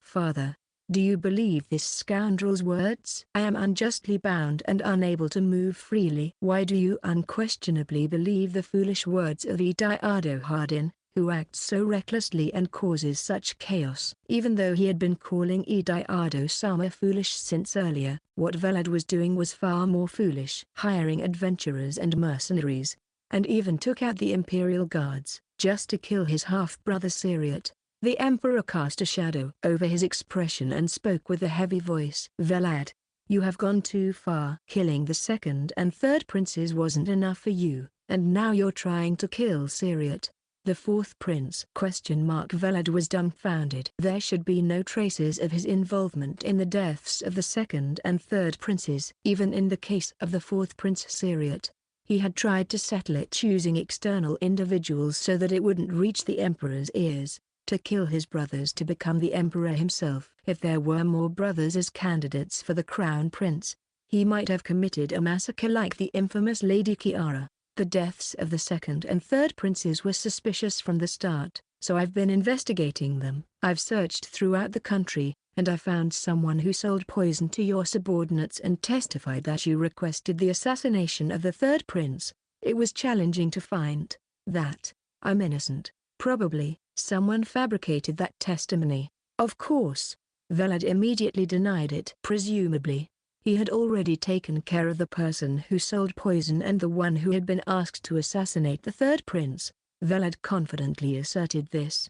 Do you have any idea who might have fabricated such a witness? The emperor directed a slightly pitying gaze at Velad. Perhaps he wanted to believe in his son. Although I would have preferred him to condemn Velad more strongly, thinking that the emperor was showing understanding towards his claims, Velad expressed a relieved expression. Well, I don't know, but I have nothing to do with illegal drug dealers or thieves. I'm not involved in any of that. I did not say you were involved with illegal drug dealers or thieves! Velad hastily sealed his mouth in response to his unintentional slip of the tongue. Despite having most likely disposed of those involved in the assassination of his brothers, Velad seemed agitated upon hearing that they were still alive. However, the emperor, displaying an understanding attitude toward Velad's claims, may have eased his tension. Yet, this carelessness led him to inadvertently reveal more information than necessary. We don't know if a witness was truly found. There might still be associates among drug dealers or thieves who were involved in the crime. The emperor might have set a trap to force Velad into confession. Either way, Velad had let his guard down and said more than he should have.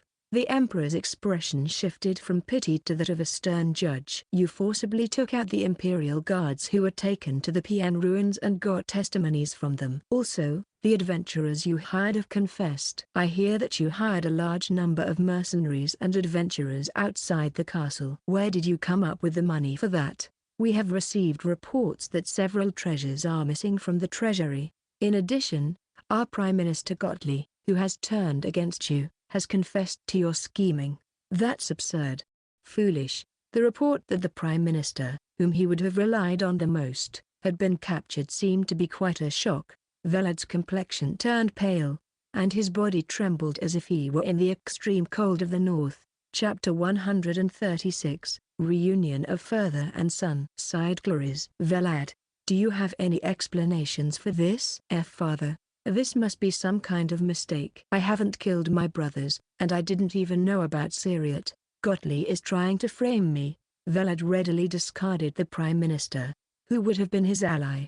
Most likely, the Prime Minister had been working diligently to ensure that Velad wouldn't be implicated. The Emperor rubbed his chin, appearing lost in thought, and then spoke. Let's generously assume that you are not involved in killing your brothers. Now, let's inquire about why you led mercenaries and imperial guards to attempt the murder of the royal family of a neighboring country. That's because Ediardo tried to harm me, and I retaliated. Why did you bring the imperial guards and mercenaries to the Pian ruins? I personally wanted to challenge the trial in the Pian ruins. With a party of over 200 mercenaries? That's not a number fit for exploring a dungeon, is it? I hired many people just to be on the safe side. The excuse seemed implausible. Even if they were royal or noble soldiers, a party challenging a dungeon would typically consist of no more than 10 people. While there were no clear rules about the number, going with over 10 people was considered shameful among adventurers. I've never heard of a party with over 200 people. If this argument were to prevail, it might be advisable to establish clear numerical limits for dungeons in the future. The extra precautions paid off, as I discovered Ediardo, who was planning to take the royal treasure. I couldn't tolerate the royal family of another country taking our ancestors' treasure. Moreover, he even brought a fearsome dragon. He undoubtedly intends to invade our country. This guy is undoubtedly the foolish prince. No, the foolish duke, as the rumors say. Velad, the prince, gradually became more impassioned in his speech. It seems that those who commit a crime tend to become excessively talkative to conceal their guilt, and Velad was a typical example of this. The PN ruins are a dungeon open to challengers worldwide. Even if it was a treasure hidden by our ancestors, it becomes the property of the discoverer according to the absolute rule. Ediardo's actions were not a problem at all. Besides, dragons are recognized as riding creatures. As long as the dragon doesn't harm people, there's no issue. But Ediardo bound me. You mercenaries you led nearly killed me, so capturing you is a natural course of action. Ediardo Harden is like a man who lost in a power struggle and became a duke of a deserted island. Even if he adheres to the rules, is it not strange to let such a useless person take away the treasure? Even in the Harden kingdom, no one would complain if this useless man died. Allowing myself to be bound by him like this will make the Yust Empire a laughingstock. You really don't understand anything, do you, huh? Ediardo Harden is the nephew of Prime Minister Oliver Crinham and holds considerable favor with him. Crinham has an eye on him. What is that? It's just a prime minister, isn't it? Upon hearing Velad's words, the emperor sighed deeply, casting a disappointed gaze at the first prince. I deeply regret not having named you as the successor solely based on that statement. Oliver Crinham is the one actually running the country. You might not see beyond the surface of the country, but it's true. Even so, this guy is just a duke of a deserted island. He should be crushed by King Arnold soon. The Arnold regime won't last long. There's no spare capacity to crush Duke Ediardo. Oh, in that case, it's a perfect opportunity for our country to attack. How many of the over 200 soldiers you led were subdued by how many people?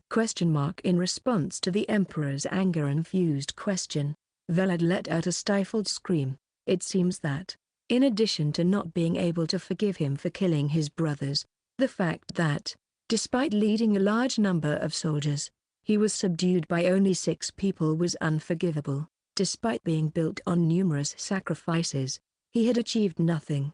Instead, he left behind a terrible record, causing intense anger towards the prince. Velad seemed to sense his father's anger firsthand, and, overcome with fear, he couldn't come up with any more excuses. All he could do was remain silent, bowing his head in submission. Take Velad to the Tower of Guilt, the emperor commanded, and Velad was taken away, dragged by the emperor's personal guards. Although he was of royal blood, it would be half a year before he received the death sentence. While there were voices defending him, the more they investigated, the more Velad's crimes piled up, making it increasingly difficult for him to escape punishment. Now then, everyone except the guest, please withdraw. Bonita, stay here. The emperor ordered the others to leave, leaving only Bonita Klein, ourselves, and the emperor. The next moment, the emperor rose from his throne, kneeled, and deeply bowed his head. I apologize. Thank you for saving Syriot. I am truly grateful. Your Majesty. Given the sudden bow from the emperor, Ediardo-sama also seemed taken aback. The imposing figure he displayed just moments ago now seemed like a lie. Perhaps he had been playing the role of a dignified emperor in front of his subjects. There must have been a genuine desire to express gratitude and apology to Ediardo-sama as a fellow human being. Regrettably, I learned from Bonita's report that Velad, without authorization, led the soldiers of the imperial castle, hired mercenaries, and tried to kill Syriot and His Excellency Ediardo. I thought I could conceal Syriot's situation until now. It's not like you, Your Majesty. You are well informed about foreign affairs, but you overlooked the crucial situation within the royal family. Ediardo-sama furrowed his brow and sighed lightly. I entrusted all domestic affairs to a reliable prime minister. However, that prime minister betrayed us. He collaborated with Velad in killing the princes. According to the emperor, Just Prime Minister Gottlieb was his childhood friend. They had supported each other like brothers. It was a relationship similar to that between the late king of the Hardin Kingdom and Duke Grinham during their student days. However, ambition sprouted in the devoted Gottlieb, an ambition to place his grandson on the throne. Velad is currently engaged to Gottlieb's daughter. If his daughter gave birth to a prince, Gottlieb's grandson would become one of the candidates for the crown prince. Gottlieb had dreamed of his daughter's son becoming the emperor. Gottlieb has already been confined to the Tower of Guilt. Since it was revealed that he was involved in the deaths of the second and third princes, his execution is certain. He confessed even the involvement of the first prince quite readily. Now that Gottlieb's execution is certain, his entire family will be executed as well. In exchange for the clemency of his family, he confessed to all the crimes. Perhaps he didn't want to involve his innocent wife and daughter in his ambition. If he still had such sentiments, he should have refrained from acting on his ambitions. Ediardo-sama nodded slightly and spoke in a calm tone. I appreciate the gratitude, but there's no need for an apology. After all, we're dealing with humans. From our perspective, it was a good practical experience. For Ediardo-sama, this battle was nothing more than a rehearsal for the upcoming war against the demon army. No, considering the prospect of facing magical creatures, it might not even qualify as a rehearsal. I have a request instead of an apology. I would like permission to take this sword I obtained in the dungeon out of the country. This sword was entrusted to the previous emperor by the previous hero. It's different from the other treasures hidden in the dungeon, so I would like permission from His Majesty the Emperor. I have no objection. But that sword can only be used by a hero. Yes, I want to give it to my younger brother, Arnold, who was chosen as the companion of the saint and became a hero. Is it appropriate to give it to such a king? It seems that the Emperor of Just also sees that King Arnold is not fit to be a king. This sword can only be used by my brother. But, in my opinion, it seems more fitting for you. My sword is currently being enthusiastically crafted by a Maribel blacksmith, so don't worry about it. Instead, how about the reunion between Syriot and his father? Since a while ago, Syriot had disappeared from the air. He said nothing and did not move like a statue. It seemed like he was afraid of the solemn setting of the audience, but perhaps the reality that his father is the emperor of this country is still unbelievable. Bonita, who raised him, also watched his complex expression. Ediardo-sama put his hand on Syriot's shoulder and spoke. Syriot, forget that the person in front of you is the emperor. Eddie, but if I really think he's my real father, I don't know what kind of hateful words I might say. That's fine. But it might be disrespectful. Glancing at Bonita and then at the emperor, there seemed to be something welling up inside him. Syriot's body trembled slightly, and he clenched his fist as if to rally himself. Do you understand why His Majesty ordered everyone to leave? It's because he's treating us as individuals now.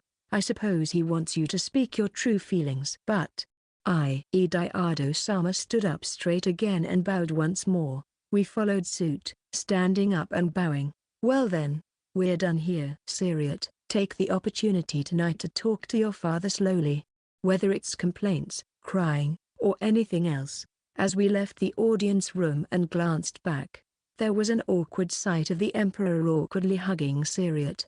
Beside them, Bonita was desperately holding back tears. There must be various emotions running through her. We don't know what path they will take from now on.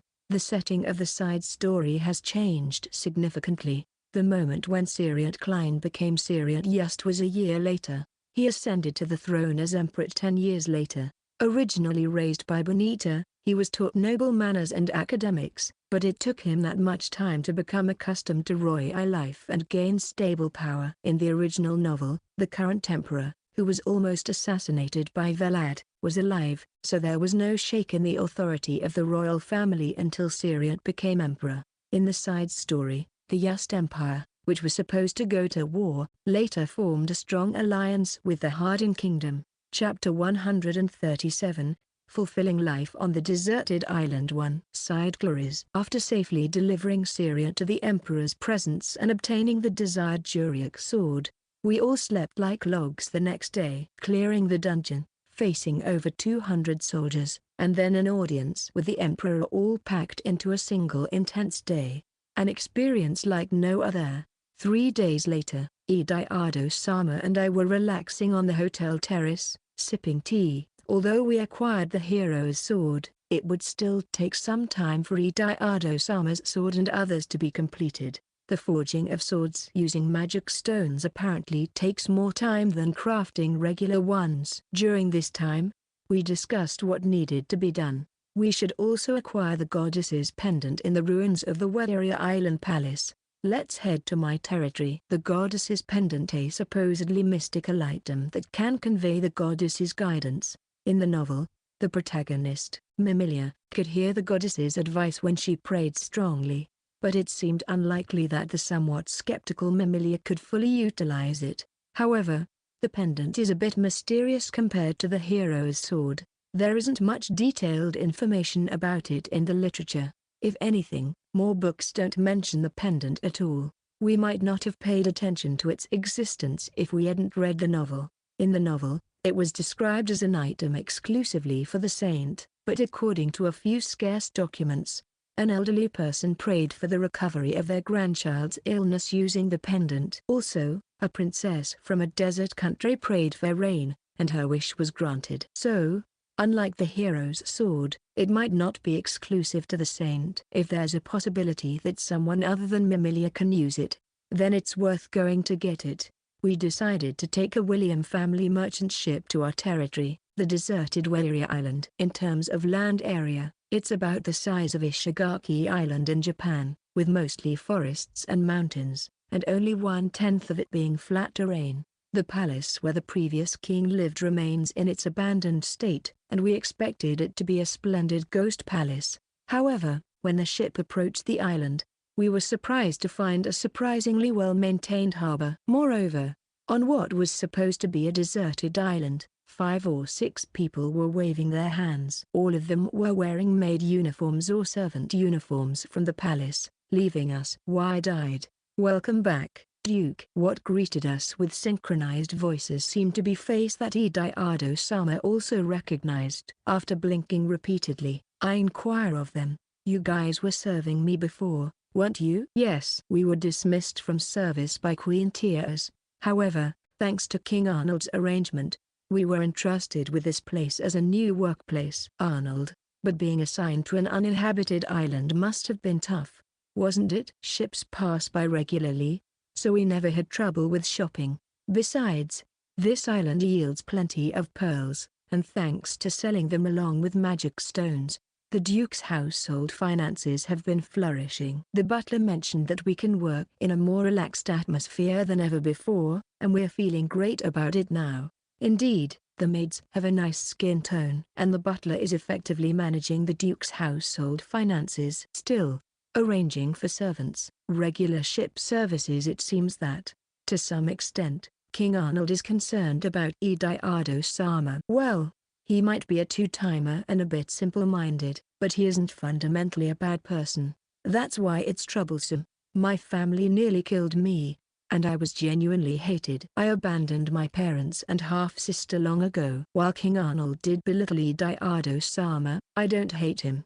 The attempt on Ediardo-sama's life was by Queen Tears, and King Arnold wasn't involved. It would have been easier if he were an outright villain. I had hoped the palace, thought to be in ruins, would be neglected. However, it appears well maintained with an impressive garden with a fountain and a grand mansion of white bricks with emerald-colored roofs standing out like a painting against the forest backdrop. The butler who greeted us was an elegant old gentleman. Inside the room was surprisingly clean, and it was clear that the palace, assumed to be a ruin, had been thoroughly cleaned and renovated. There were rooms for everyone to stay in, and we decided that each person would stay in their preferred room. I wonder what my room looks like, accompanied by Ediardo-sama, when we follow the butler. Here is the Duke and Duchess's room! Wait. I'm not his wife yet. Oh, our rooms are together, with Ediardo-sama. In front of us is a large bed placed prominently in a spacious room with 2 closets and chests. Ediardo-sama and I simultaneously blush. Certainly. Recently we often share meals in hotel rooms, and we spend a lot of time in one of our rooms. But when it comes to sleeping, we've still kept it separate. Thank you. It seems like a comfortable room. Ediardo-sama. He casually accepts sharing the room with me. Is that okay? Ediardo-sama looks at me and chuckles. Is this room okay for you too, Claris? He asks, tilting his head. What's with that cute gesture? It's a bit unfair. Claris, how about it? How about it? That's sleeping over at the other party's house during the engagement is considered scandalous. Especially for the fiancé of a royal. Staying in the royal castle is out of the question. However, that was the story when Ediardo-sama was a prince living in the royal castle. Now, Ediardo-sama has become a noble. In some cases, the situation changes when it comes to marriages between nobles. When the engagement is formally announced and the wedding is scheduled, the marriage is considered confirmed. It's not uncommon for the daughter of the house to enter her partner's house before the ceremony to get used to their customs. In our case, the engagement was confirmed when it was officially announced.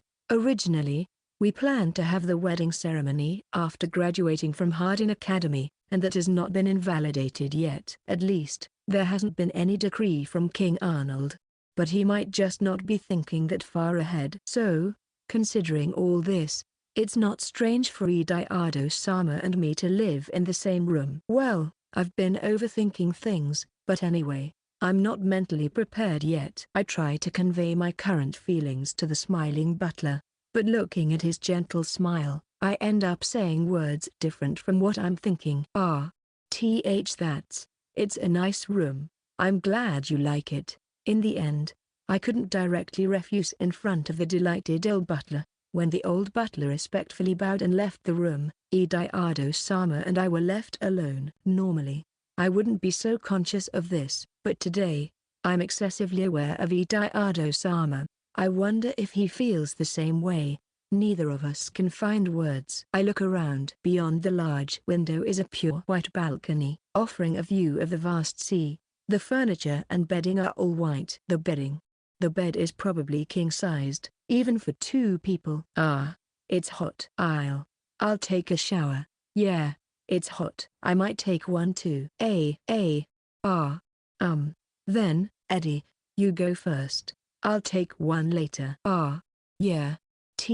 That's right. What am I saying?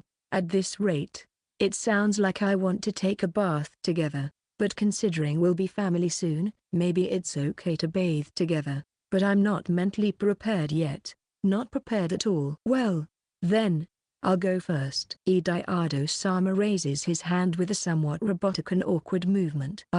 This might be the first time I've seen him like this. He's always proactive in hugging and kissing, but it seems like bathing together is still a high hurdle for him. But thinking about the future, it might be better to spend as much time as possible in the same space as Ediardo-sama. If, by any chance, I die in the war against the demons, I'll definitely regret not spending more time with Ediardo-sama at that time. Of course, I have no intention of dying, but in life, you never know what might happen. Even though I was born in a peaceful Japan without wars, I unexpectedly died strangely. This time, I want to live without any regrets. Chapter 138, Fulfilling Life on the Deserted Island 2. Sighed Claris. Ediardo-sama peeks his face through the bathroom door. Oh, he hasn't taken a shower yet. Behind the door, he's probably completely naked. I shouldn't imagine that. What? Eddie, that's bath. I can't hear you well. What did you say? Bath. Together? I still can't hear you. Upon my questioning, Ediardo-sama withdraws his face once, clears his throat loudly, then looks at me again from the gap in the door and says it clearly. Want to take a bath together? About an hour later, we, having changed into casual clothes, arrived in the living room. There, we see everyone relaxing as they please. Georges is reading a magic book to Jin. Vine is chatting happily with Sonia and Daisy. Adonis Senpai and Cornet Senpai are also laughing together cheerfully. On the other hand, Ediardo-sama and I still have not gotten rid of the blush on our faces. We did it. We took a bath together, washing each other's backs, soaking in the same bathtub. The bath was incredibly spacious, and it felt good. When we were in the same bath, it felt like we had become a married couple. The sight of Ediardo-sama's back that I saw while washing, the balance of his muscles was impeccable, and it was an ideal view from behind. If I were a photographer, I'd want to take a picture. Of course, his abs were a six-pack, and his chest was well-toned. And then, I can't say anything more. The more I remember, the more embarrassed I become, and now my face is flushed. Anyway, as if nothing happened, we sit on the sofa. Vine sitting across from us, and Georges are giving us meaningful smiles. Don't look at us with those eyes. It's uncomfortable. When we sat on the sofa, the elderly butler from earlier came to us with a velvet box. When cleaning the room, we found something like this! Ediardo-sama and I both widened our eyes. A crystal in the shape of a tear, with the design of bird feathers. The pendant of the goddess. One of the servants discovered a hidden room, and when they went in to clean, it seems this pendant was placed on the table, a valuable rare item found so easily. Well, of course. Unlike in the novel, this palace isn't a ruin. If you clean it from corner to corner, you might accidentally find a secret room. I decided to keep the pendant of the goddess. For a while, let's use this as our base of operations. Everyone nodded at Ediardo-sama's words. At least until Ediardo-sama's and Whist's, as well as Sonia's swords, are completed. It seems to take some time. During the waiting time, it would be better to prepare to fight against the demon army here. Georges, I want you to continue working as my escort and teacher, but Vine, you also have a shop. Is that difficult? Currently, Georges is running the pharmacy with Vine. Then Vine shook her head and said, that shop will be closed for a while. After all, Lenny's town is a bit unsettled due to the unreliable lord. Until it calms down, I was thinking of continuing our journey for a while. That's right. Charlotte's territory was taken away from father and became a royal territory. Some part of the territory was given to Marquis Curtis. But it seems that the position of the lord is still heavy for him. In that case, Georges and Vine, I want you to work and live here as my and Claris's teacher. Vine and Georges gladly nodded at Ediardo-sama's words. Upon hearing that, Whist and Sonia raised their hands at the same time. Ediardo-sama, please allow me to stay here as your exclusive guard. I, too, wish to remain here as Claris-sama's exclusive guard. Whist and Sonia also express their desire to stay on Wetheria Island. It's reassuring and appreciated to have them around, but is it okay? I think the two of them could shine in more glamorous places. I heard that this land is still mostly unexplored. Let's go on an adventure. I want to explore the surrounding islands too. So they also have a desire to adventure on this island. Ediardo-sama gives a thumbs up and says, approved. For a while, I want to conduct research with Claris-sama. I also want to raise my magical skills with Ediardo-sama and Claris-sama. Daisy and Cornet Senpai also express their wish to stay here. The only one remaining is Adonis Senpai. Everyone looks at Adonis Senpai with strangely expectant eyes, so he raises his hand with a wry smile. I can't leave my sister on this island. If I do, my father might kill me. I was thinking of staying here too, but if everyone stays at once, it might cause trouble for Duke Ediardo. I don't mind the trouble, but Ediardo-sama glances at the butler. The servants must be having a hard time. The butler wipes sweat from his forehead with a troubled expression. Then, let's call in some servants from House Crinum. Thank you very much. The butler clasps his hands together, tears in his eyes, in front of his chest. It feels like life on Amaryllis Island is coming back again. This time, Georges and Vine are here too, but unlike last time, it's not a vacation, which is disappointing. This time, We're here to prepare for the battle against the demons. Adonis, can you report on the situation in the Harden Kingdom? As you wish. Regarding the knights, under the leadership of Ivan Steek, the knights have increased in strength. However, there seems to be dissatisfaction with Ivan's policies among them. Ivan is stoic, after all. When I pointed out the weakening of the knights, he took it seriously without making a displeased face. Something surprising has happened recently. Curtis Haley's improvement in strength is remarkable. Rumor has it that he has the strength of an advanced magician. Oh? Is he working enthusiastically now that he serves his original master? Ediardo-sama expresses genuine admiration. Unexpectedly, Curtis's strength has increased. At the time of the dungeon in the academy, he couldn't do anything, but it seems he has been working hard. In the novel, he fought alongside the protagonist, and he and Eldo were good subordinates. Maybe he originally had hidden strength? He seems to be improving to the point where he can compete with the four guardians. However, what's concerning is that recently, during training, he seems to be mistreating the knights under him. Hearing Adonis-senpai's report, Ediardo-sama sighs to lash out at subordinates. Curtis seems to be busy with the demanding duties of being the assistant to the Prime Minister. It's not an assistant role, huh? Because his father fell ill, he seems to be the Prime Minister now. Eh? What does that mean? What? Just because he was the assistant to the Prime Minister, he's now inheriting the Prime Minister's job? He's still an 18-year-old boy. Oh. But Adonis-senpai also became the Prime Minister around the same age. In the novel, right? In the novel, the cold-hearted young son who took over the position of the Prime Minister, once held by Duke Cranham, is played by the Haley parent and child this time?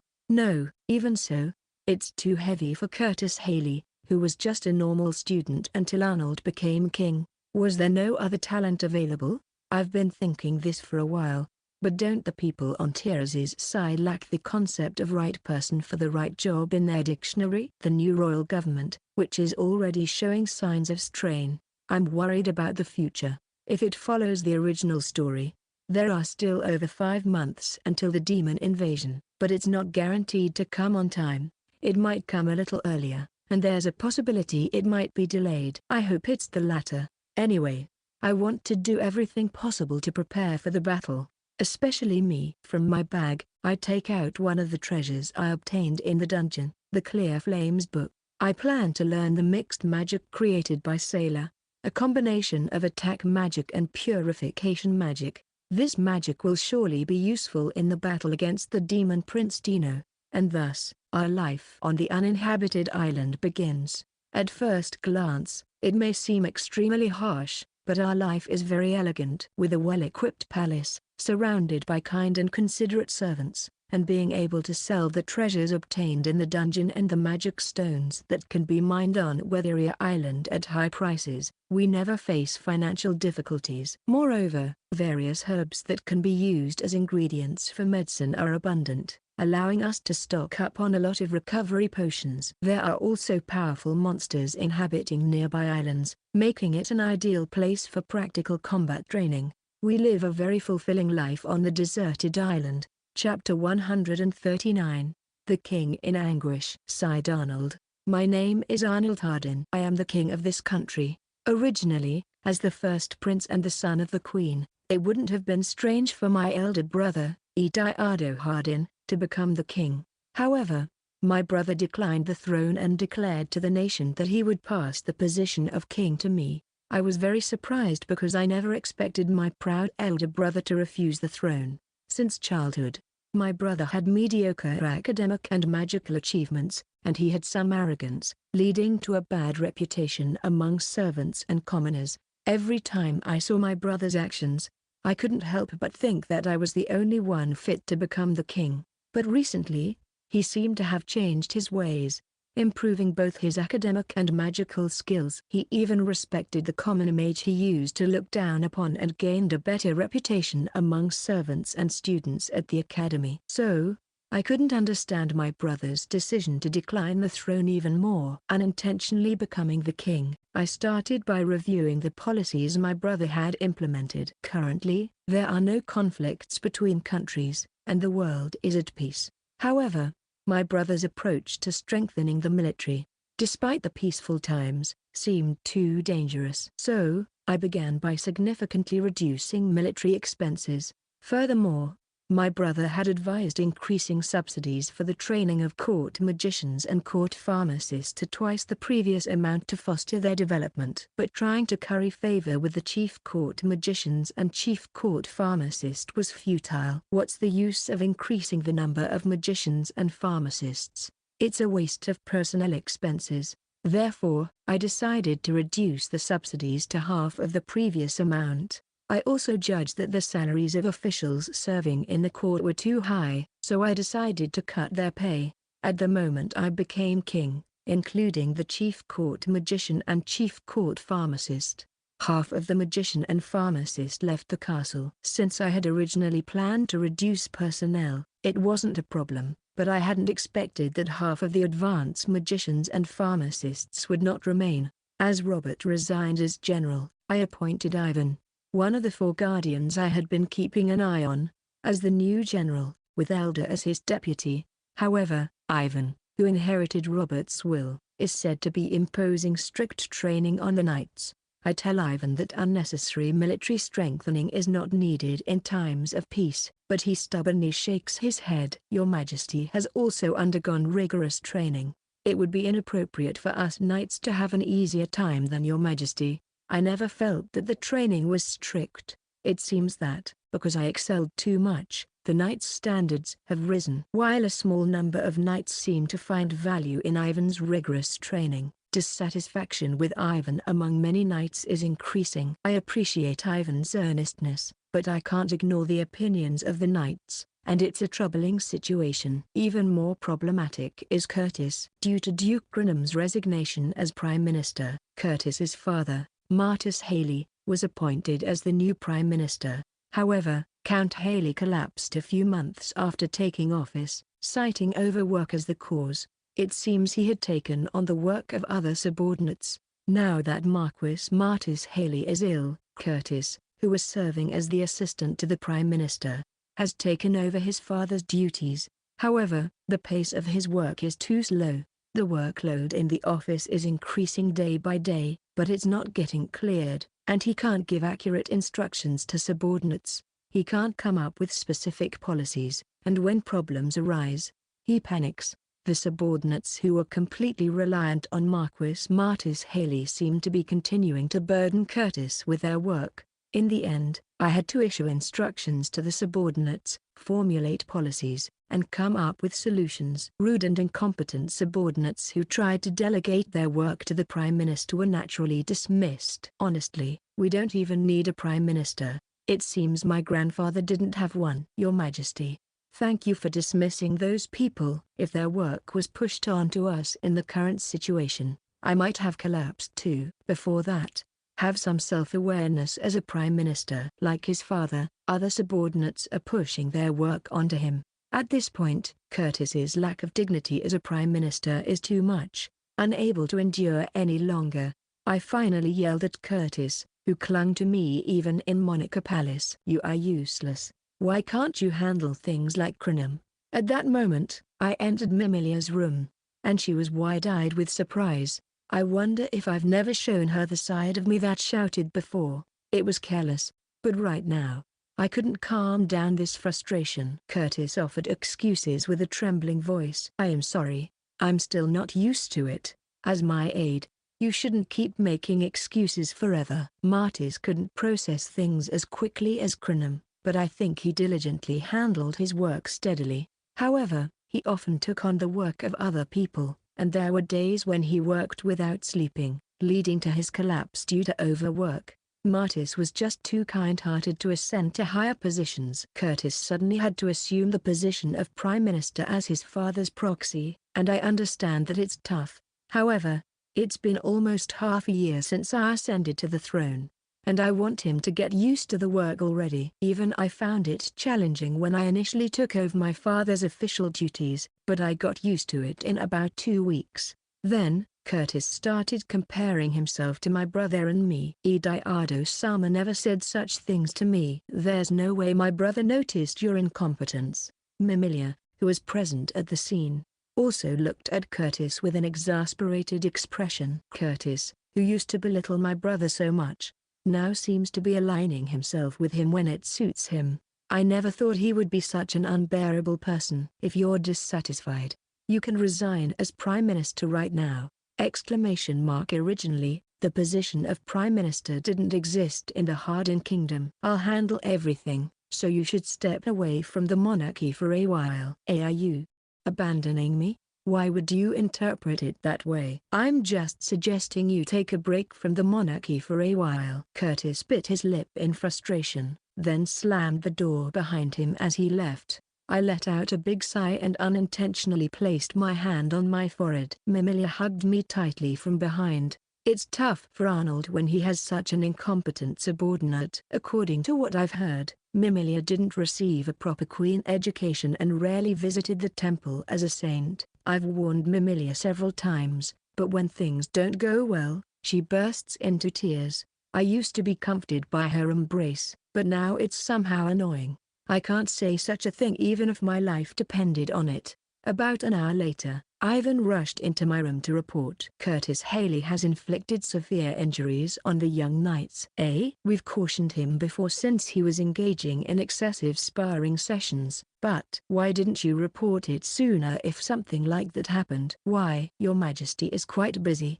I wanted to handle it on my own. I apologize.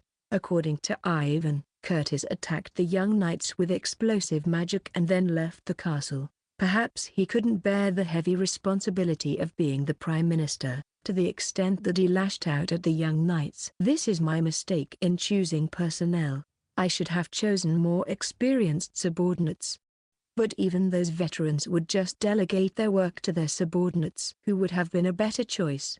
Perhaps the position of Prime Minister itself should have been abolished. The next day, Curtis stopped coming to the castle. I thought he might have gone back to his mansion to cool his head, but according to reports, he didn't return to his family's estate. I tried contacting his family, the Haley family, but according to the butler, he hasn't returned for a week. No matter how long I waited, there was no sign of him coming to the castle or returning home. Curtis completely disappeared. The position of Prime Minister seems to have been too much for him. If he comes back, I'll have to think of a position more suitable for him next time. Chapter 140, Demon Tribe Invasion 1. Sighed Arnold. 2 months later, I was going through the paperwork Curtis left behind, stamping the documents one by one. Suddenly, laughter drifted in from the open window, presumably from a change of air. Curious, I looked outside to find Mother enjoying a graceful tea party with other nobles. The nobles were all young, attractive individuals. How many tea parties have they had this month? And once again, she's bought a new dress. I've never seen that necklace before. At that moment, without knocking, Mimilia entered the office. Hey, Arnold. I want a new dress for the upcoming ball. A ball? For my birthday ball. Didn't I mention it's happening soon? We just had a commemorative ball for the day Mimilia and I first met. Why bother having such elaborate balls for every little occasion? And she's buying new accessories again. She constantly buys dresses she fancies and lavishes gifts on her favorite young actors. Both the mother and Mimilia are spending money like water. However, personal expenditures are relatively trivial, thanks to Duke Grinham's management and the former finance minister's competence. As long as unnecessary spending is avoided, the budget allows us to operate in the black for another 10 years. Nevertheless, unnoticed funds are increasing, and if this continues, we will eventually face a deficit. Seeing the extravagant spending of the mother and Mimilia, the citizens and those working in the castle harbor a considerable amount of distrust. Especially the officials who had their salaries reduced speculate that the cut wages are going into the pockets of the mother and Mimilia. Mimilia, hosting balls so frequently will deplete the royal finances. If that's the case, why not raise taxes for the nobles? The nobles won't accept using tax money for balls. What? Even though they enjoy it so much themselves. No matter what anyone says, my birthday ball will go on. The once beloved Saint Mimilia. However, as we lived together, her ignorance, childishness, and selfishness became apparent, and my feelings for her cooled day by day. But during the ball, in front of everyone, I declared that she was my partner. Besides, I can't let go of the saint with tremendous magical power. Claris, how are you doing now? How foolish I was. If only I had participated in the tea party where we were supposed to meet without being swayed by rumors. I covered my eyes with my palm. No, even if I had attended the tea party, believing the rumors wholeheartedly, I would have treated Claris coldly. My brother had a much sharper eye for people than I did. Without being swayed by rumors, he saw Claris for who she was and chose her as his fiancée. I envy my brother, having such a cheerful and laughable companion. The room suddenly became dim. Is the effect of the magic stones fading? I tilted my head and looked up at the ceiling. However, feeling a gaze, I turned my eyes toward the door. When did she get there? A woman stood in front of the door. Claris. I called her that for a moment because she somehow resembled Claris. However, Claris had slanted eyes, while this woman had big, round eyes. Also, Claris had crimson hair, but this woman had jet black hair. The woman smiled alluringly at me. Or, Arnold Sama. Mistaking me for my sister? My sister? Yes, I'm Natalie. It's strange, isn't it? We shouldn't be blood-related. Not blood-related? Aren't Natalie and Claris blood-related sisters? Even if she's told she resembles her sister, Natalie doesn't seem offended. She looks rather pleased. Perhaps there was a part of her that admired her sister's appearance. What's more concerning is that Natalie's eye color and hair color are different from before. The appearance has changed quite a bit. Your hair used to be chestnut-colored, didn't it? I received power from a certain person, and due to that influence, my eye color and hair turned completely black. A certain person? The prince of the Bloodtear Empire. The Bloodtear Empire. Could it be the demon tribe? The Reginoa continent, located at the northernmost tip. It was a land filled with miasma and evil energy, a place where the demon tribe resided. In the era of myths, the Reginoa continent faced the Anoria continent, where humans lived. Across the inner sea, the demon tribe attempted to invade the human realm, but the goddess July did not allow it. Goddess July moved the Reginoa continent to the northernmost tip and drew a boundary line on the sea to keep it away from the Anoria continent. When demons tried to aim for the Anoria continent, their ships would inevitably go missing upon touching the boundary line. Similarly, when humans tried to reach the Reginoa continent, their ships would also disappear. Even though they were on the same land, the worlds where humans and demons lived had become separate. The Bloodtear Empire was considered the largest nation within the Reginoa continent, and it was the nation that actively promoted the invasion of the Anoria continent during the mythological era. The prince of the Bloodtear Empire, Dino Sama, is a genius in magic. Using instantaneous teleportation magic, he crossed the boundary line and came here. What? What did you say? But instantaneous teleportation across the boundary line is very difficult. Other demon tribe members still can't use it. That's why only Dino Sama could come here. So, Dino Sama came up with an idea. He decided to create his own kingdom here. What? Dino Sama has also mastered magic that can control monsters, with a legion of monsters under his command. It's impossible to overthrow a country. It's a story that's hard to believe. A demon tribe prince crossing the boundary line and coming here. Moreover, a legion of monsters might attack. In the face of this terrifying possibility, the world in front of me went dark. Come to think of it, didn't my brother mention something like this? This country will be attacked by a legion of monsters in half a year. I have received an oracle from the goddess about such a thing for a long time.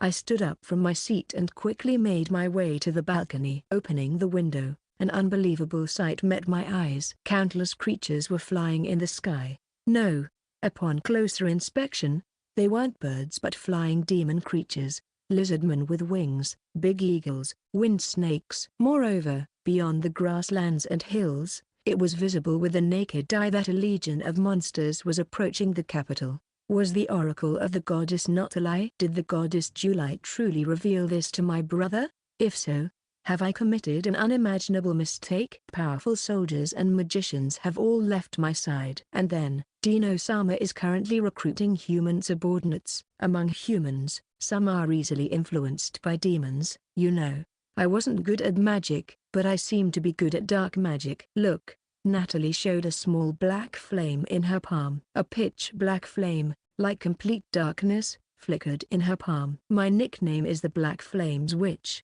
Since demon tribe companions can't come here, Dino-sama wants to increase loyal human allies. And he's especially looking for someone like you. Allies, not slaves. It's not like that. The term slaves refers to creatures like the monsters. Perhaps my words annoyed her, as Natalie hit the door behind her with her fist and then countered with a high-pitched voice from the window. I could see the legion of monsters approaching. If they invade the royal capital. Sensing my anxiety, Natalie suddenly smiled and approached me. Hey, Arnold-sama, the demon tribe's legion will be here soon.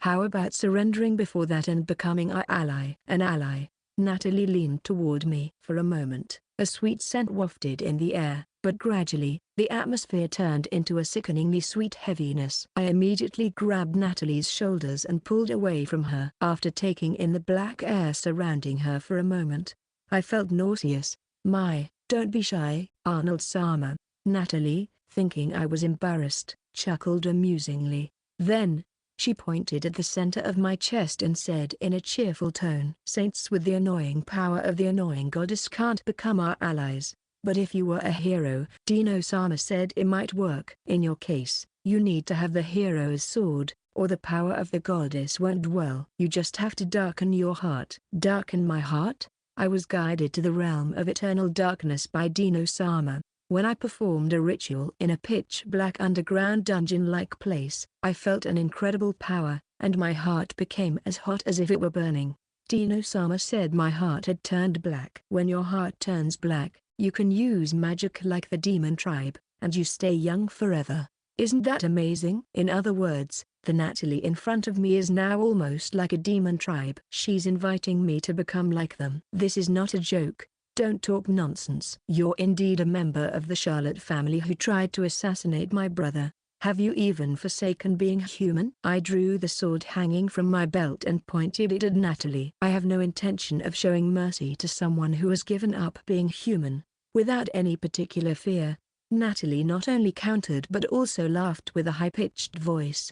Chapter 141, Demon Tribe Invasion 2. Sighed Arnold. Don't talk nonsense. As expected of a member of the Charlotte family who attempted to kill my brother.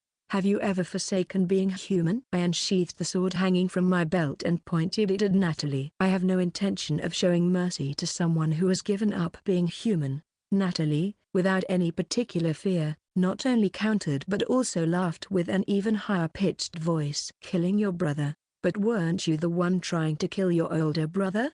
I simply granted my brother an appropriate status. You exiled him to a deserted island, right? Normally, a prince can't survive on a deserted island. In that regard, I provide him with subsidies as one of the royal family. I send regular supplies and servants, so he shouldn't be inconvenienced. In response to my words, Natalie burst out laughing. It was as if she had heard some absurd joke. She laughed loudly with a shrill voice. Ha ha ha ha, with those subsidies, the second consort is colluding with the finance minister and pocketing the money. The woman who tried to kill Ediardo multiple times to make you king, right? She wouldn't send money for Ediardo's sake, would she? The servants must be suffering in poverty by now. That's absurd. It's not absurd at all. That woman is the one who killed the former king. In the face of Natalie's unbelievably shocking words, I froze for a moment. Doesn't she understand what's appropriate to say and what's not?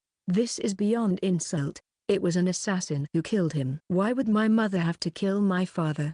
That was to make you king. It seems the former king wanted Ediardo to become king. The second consort, upon learning this, killed the former king. All for the sake of making you king. Everything was arranged by that woman so that you could become king. Natalie laughed amusingly while making an unexpected gesture with her right hand. Reacting to it, a small humanoid creature with bat wings perched on her shoulder. Natalie placed a magic stone on the creature that would convey the voices within the castle. This little one left a magic stone here to transmit the voices inside the castle. Through that magic stone, Dino-sama seems to have heard everything about Tears and the others. It was a small creature, small enough to fit comfortably in one hand. Despite the strict security of the royal castle, I hadn't anticipated that a creature smaller than a mouse could infiltrate. Moreover, judging by the size of the magic stone it carried, it must be smaller than the interception magic stone we have in our castle. While stroking the creature's head with her finger, Natalie spoke. The magic stone conveyed everything. Dino-sama found Teresa's actions particularly amusing and seems to have been listening intently. So, there was a surveillance magic stone somewhere in my mother's room. Presumably, it wasn't placed in an easily discoverable location. The small creature on Natalie's shoulder immediately flew away. Tears tried to kill Ediardo whenever she could, and she had her appointed pharmacist poison the queen. The culmination was hiring an assassin to kill the former king. Dino-sama was quite surprised. He regretted that, with magical power, she could have been a valuable asset. Personally, I'm glad I didn't make friends with such an old woman. It's a lie. Arnold-sama, you really don't know anything, do you? With a somewhat pitiful and mocking look in Natalie's eyes, my anger reached its peak. Unforgivable. Ridiculing my mother is beyond tolerable. My mother couldn't have tried to kill my older brother. The stories about killing the queen and even my father are outrageous. However, I recall the face of my mother who until a while ago was conversing happily with the nobles in the courtyard. Since becoming the queen mother, she rarely visited me. She spent far more time meeting with their favorite nobles. Recalling her satisfied and happy expression, I inexplicably felt a pang in my chest. Impossible. My mother killing my father? Unable to bear Natalie's mocking laughter, I clenched my lips and rushed towards her. However, as I swung my sword to strike her, I suddenly felt a sharp pain in my side. Fearfully, I looked at my right side, and a black blade had pierced my abdomen. Someone stabbed me from behind. Just like with Natalie, I couldn't sense the presence of anyone.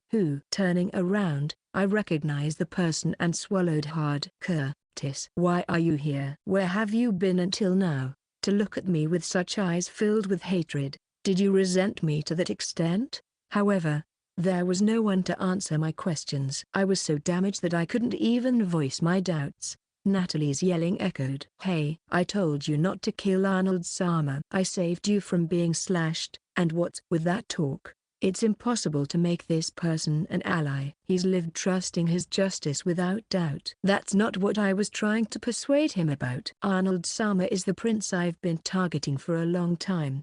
As if I'd know. There's no time for such luxury. If we don't settle this quickly, the entire castle is under a powerful purification magic, and a prolonged battle is disadvantageous. That's why I said we should find the magician casting the purification magic and kill them. If it's a magician, it shouldn't take long. It's not a magician. There are semi-permanent purification magic effect stones placed throughout the castle. Even if you find and destroy the stones, it would take too much time. This place, where purification magic is constantly active, seems to be harmful to demons and magical creatures. Come to think of it, the magical creature perched on Natalie's shoulder also quickly left this place. Listening to their conversation, I remembered that not only the royal castle but also various places in the capital have purification effect magic stones embedded in the ground or attached to pillars. When building a house, it was mandatory by law to incorporate such magic stones. I changed that law recently, responding to the citizens' requests, as newcomers found it expensive to install magic stones. Some recently built structures didn't have magic stones.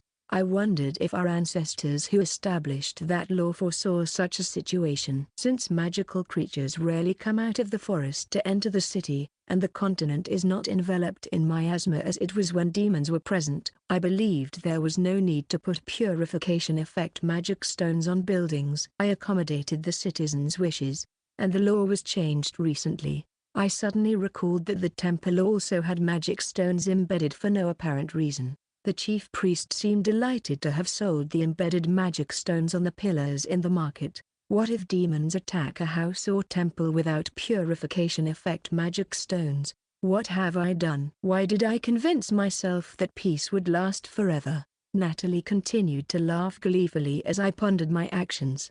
Well, whatever. Next is the saint's turn. Dino-sama has asked me to capture that woman. Personally, I'd rather kill her quickly, though. I'll take care of Tears and those foolish nobles. Ha ha ha, aren't they already running away? Those guys have incredibly fast legs. Natalie's high-pitched and merry laughter echoed in my head. Curtis, who had mercilessly stabbed me moments ago, looked down at me with an expressionless face. Why are you? Even if I wanted to ask, my voice wouldn't come out. However, in a voice colder than I had ever heard, he whispered into my ear. Your Majesty Arnold, unfortunately, what Natalie is saying is true. I was ordered to do this myself, to seize any opportunity to kill Prince Ediardo. You knew nothing. It's a lie. You were ordered to kill my older brother? Was it Mother's command? This must be a terrible dream. Please, I beg you, let it be just a dream. But the merciless pain in my abdomen, caused by the black blade, relentlessly conveyed the undeniable reality. It seems painful. This dark sword is quite pleased to strike the hero of light like yourself. This sword chose me as its master. If you are the hero of light chosen by the goddess, I am the hero of darkness. Saying so, Curtis stomped on my wound with his shoe. A searing pain pierced through me. My older brother. At that moment, the first person who came to my mind was neither my cherished mother nor the beloved Mimiria, and not even the one I held romantic feelings for, Claris. I had once found her annoying and thought she was foolish. I couldn't understand why Claris had gone to him, but now, I could understand. Despite not wanting to admit it, after changing my mindset, practicing swordsmanship and studying diligently in both magic and academics every day, achieving significant progress, and passing advanced magic exams, I realized the dedication he had put into military matters was to protect this country. Now, I wanted to apologize to my older brother. However, it was too late. I had brushed away the hand my older brother had extended to me. Hey, is Arnold dead? He's practically gasping for breath. Even if we leave him alone, he'll die soon. Let's finish off the other humans quickly. Ah, what a shame. Curtis and the others' conversation ended there. It seemed like they left this place. Whether he didn't deliver the finishing blow to me out of mercy or simply due to a lack of time, I didn't know. Am I going to die like this? Large tears overflowed from my eyes. As consciousness faded, I recalled something from a distant past. Arnold, instead of just reading books, let's play together. Yeah, big brother. What should we do today? Well, let's see. Hey, you there with the poker face. What's your name? Oh, Curtis. Huh? Then, come here too. Come to think of it, there were times when the three of us played together. I had forgotten about it for so long. Since when did we stop playing together, even though we used to laugh together? Big brother, chapter 142, The Wrathful Saint. Sighed Mimilia. Why won't you move as I want you to? It's frustrating. Ah, I'm Mimilia Bordel. Although I'm called the Saint or the Holy Maiden, even a saint gets irritated sometimes. If the novel's plot had gone as expected, when Arnold ascended to the throne in place of the deceased king, I was supposed to be nominated as the queen. However, for some reason, that woman Tears is sitting next to Arnold on the throne. And those villains, it seems they're on a deserted island now. They obediently followed the king's orders, but I can't believe it. Why would anyone obediently follow such an unreasonable command? If it were an ordinary prince or noble lady, wouldn't they get angry at being banished to a deserted island? In the novel, the king, who is Ediardo's father, orders Ediardo to become the lord of the deserted island. In other words, he disowns his foolish son. Ediardo gets furious at the royal command and tries to kill the king. However, he is subdued by the guards and thrown into prison. Dino, a member of the demon race, rescues the imprisoned Ediardo. But in this world, it seems the previous king was killed by someone, so Arnold, the new king, ordered his brother Ediardo to become the lord of Waleria Island. Ediardo accepted this order without any resistance. If I oppose Ediardo going to the deserted island, I would have to give a reason. In other words, I would have to tell Arnold and the others that I'm reading a novel. This is a world of novels, so just follow the plot. No idiot says such things. I don't want to be thought of as a crazy woman. I don't care about the goddess's pendant or the ruined palace at all. So it's okay. That Ediardo is weird. Every time, he acts differently from the novel. First of all, he's not in love with me, which is wrong. And naming Claris as his fiancée is also wrong. Moreover, why does he obediently accept Arnold's orders? He should outright oppose it. Such an unreliable cast. Natalie is missing for some reason, too. And Clarice Charlotte, the villainess who doesn't act as expected, is unnecessary. So I tried to get rid of her with the believers, but it seems like I failed. There were Ivan and Elder, the four guardians, among the guards, so I can't help it. But the believers are also useless. Moreover, Arnold proposed to Clarice as soon as he became king. He asked her to become his queen. I didn't expect him to be such a cheating man. Recently, Arnold has been busy with his work as king, and the number of times we meet has been decreasing. Men are really stupid. Should I switch to Adonis instead of Arnold? Saint Sama. I have brought tea for you. The maid introduced by Adonis brought tea, trembling with her hands. I understand she's nervous as my believer, but when will she keep trembling? Get used to it already. While clicking my tongue, I snatched the teacup she brought. And it's lukewarm. The tea I made last time was hot, so to teach her a lesson, I spilled that tea on her, but she made this tea extremely lukewarm, probably because she didn't want to be scalded by hot tea. Even though it's lukewarm, after moistening my throat, I felt a little calmer. Then, without even knocking, a knight rushed into my room. Saint Sama. I got injured during training, and my clothes got torn. The current general is too harsh on training, and so, that's why, just heal that kind of injury yourself. You can also sew the torn clothes on your own, but with Saint Sama's power, the wound like this is a piece of cake. I'm still in training. I can't do that yet. ! Why are you looking so surprised? Even a saint is just a regular person at first. Don't have overly high expectations for a saint before her training. It's different from the saint I imagined. You are just imagining things on your own. Don't impose your ideals on me. To the knight who was disappointed on his own, I let out a big sigh. The knight grumbled something and left. Really, everyone around me is so useless. Why won't things go as they do in novels? One day, Arnold's close aide, Curtis, stopped coming to the royal castle. The day before he disappeared, the two of them had a big fight. Arnold was angry at Curtis, who couldn't do any work at all. Then, Curtis got upset. Since there are only useless people around me, I can understand why Arnold would get angry. Cheating is annoying, but at this time, I encouraged him. After that, Curtis, in his stupidity, used explosive magic on the new knights and then left the castle. Since then, he hasn't shown himself. Getting angry over something trivial, taking it out on subordinates, and then taking a break from work is pathetic. It's his fault for not being able to do the job. Taking over Curtis's job, Arnold became even busier than before. As a result, I haven't seen Arnold even more, and boring days continue. If it's about the Prime Minister's job, it would be better to leave it to Adonis than Curtis. That's how it was in the novel. But since Duke Grinham has resigned as the Prime Minister and returned to his territory, it seems Adonis won't come here either. Oh well, it's boring. Wouldn't it be nice if a horde of monsters attacked? It would be more thrilling, and it seems my powers won't awaken unless I'm pushed to the limit. While leisurely enjoying tea and sweets in my room, as usual, a former believer maid rushed into the room with a pale face. What's with this? Without even knocking? Before I could shout that, the maid clung to me, pleading with teary eyes. Saint Sama, please help. My hometown village is being attacked by monsters. 1 or 2 monsters appearing in the village is quite common. Ask His Majesty the King to send powerful soldiers.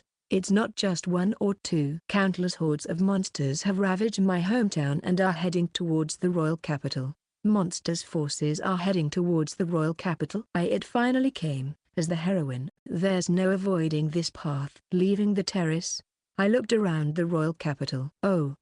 A tremendous number of birds. No, they're not birds, they're flying-type monsters. The royal capital is already in a state of panic, crowded with people evacuating. In the novel, Everyone leaves the royal capital and tries to take refuge in the temple. But the temple should be in the direction where the monsters are coming now. Does that mean they can't escape to the temple? Even such detailed settings are different from the novel. People are gathering in the church, the city's prayer space. Come to think of it, the church also has a strong barrier of purification magic. Beyond the townscape of the royal capital, visible from the hills, is the horde of monsters. Flying monsters that have already arrived in the royal capital are attacking parts of the city. There are also knights fighting against monsters. There are places on fire and buildings destroyed by monsters here and there. The Black Flame Witch and the Dark Hero are leading the monsters and attacking the royal capital. The Black Flame Witch might be Claris. No, it might be Natalie. But who is the Dark Hero? Is it Ediardo after all? Out of resentment for being sent to a deserted island, did he come for revenge now? I don't care who the villain is at this point, as long as it follows the plot. I spread both hands widely towards the demon army. Now, awaken today. My power. Because my love for Arnold will annihilate that horde of monsters. Chapter 143, The Power of the Saint. Sighed Mimilia. The flying monsters landed in the royal capital ahead of their forces and began destroying houses and facilities. It seems like they are particularly targeting new buildings. Do monsters have a liking for new things? The night squads guarding the royal capital are struggling against the monsters, especially those with bodies one size larger than theirs. Facing the advancing monster forces is the first execution unit led by Ivan. This unit, composed of knights and magicians, is said to be the strongest in the country. Ivan's cavalry attacks head-on, while the magicians, riding on sky dragons, attack from the sky. When the magicians on Sky Dragon chant spells, numerous lightning bolts appear, striking the enemies. Part of the forces has been swept away. Well done. Ivan's unit. Although it's not clear from a distance, the knights fighting on horseback seem to be taking down attacking monsters one by one. As I was inadvertently captivated by the first unit's battle, Giga Dark Flame. With a high-pitched voice, my field of vision turned completely black. Huh? What? What's going on? My sight is shrouded in black, like a black veil. When I glanced at my own hands, I noticed that they were covered in pitch-black flames, extending to the fingertips. Not just my hands, my entire body is covered in black flames. Hot, hot, hot, hot, hot. It's hot. Wait, what's happening? Wasn't my power supposed to awaken when the monsters attacked? Why do I have to endure this intense heat? Certainly, in the novel, there was a scene where the heroine was almost burned by black flames, but Arnold protected her at that time. Why am I directly engulfed in black flames? Oh my, that was anticlimactic. I thought there might be at least one counterattack. A chuckling voice sounded, and when I turned around, a black-haired woman clad in a black dress was laughing quite amusingly. Who? Claris? But Claris doesn't have black hair. Oh, but in the novel, when she gained the power of darkness, her hair changed to black. However, although she has a similar atmosphere to Claris, her face is completely different. Those maliciously sharp eyes. When I thought about it, it's not Natalie. Wait, you're the Black Flame Witch? I expected it, but this is the worst. For now, Dino-sama told me to capture you! Come to think of it, in the novel, Dino didn't immediately kill the Saintess, he tried to capture her. The reason was, I don't want to remember. To forcibly have the Saintess bear the child of a demon for the sake of producing a powerful demon offspring. Dino tried to pair up Mimilia, who became his subordinate, with Ediardo, but Dino himself was trying to make the Saintess his wife by captivating her. The Dark Prince, from the illustrations, had a good-looking face, but I don't want to be the wife of a villain. Adding Black Flame, Giga Dark Flame. As Natalie chanted the spell, the black flames surrounding me soared into a pillar of fire. My body is getting even hotter. Hot, hot, hot, hot, hot, hot, hot, hot. At this rate, I'll turn into charcoal. Hurry up and awaken, my power. Please dispel these black flames. As I began to pray with my hands clasped, the heat suddenly disappeared from my body. I felt warm light overflowing from my body. In a state where my body was covered in a white veil like light, I became impervious to the black flames. Moreover, the black flame which seems to be weak to light, looking very dazzled. Give me an even bigger light. Then I can defeat not only the witch in front of me but also the demonic army that follows. But the light didn't spread any further, and fatigue suddenly overwhelmed my body. My consciousness gradually faded. No, no way. If I faint here, what will happen to me? I don't want to become prey for monsters like this.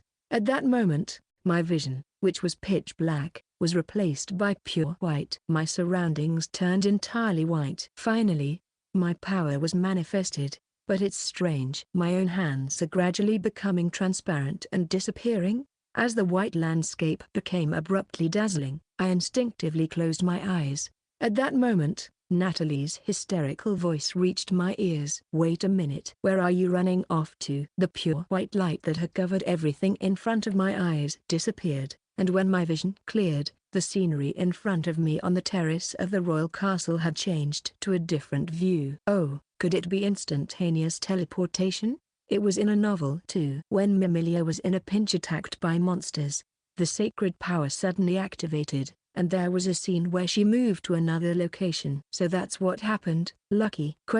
Suddenly, I felt a chill running down my spine, so I instinctively hugged my own body. Cold. Where is this? Looking around, it's a forest, a paved stone path. I feel like I've seen it somewhere before, and at the end of that path. Oh, it's a temple. Good. So the destination of the teleportation was the temple. All right, I need to get help from the chief priest.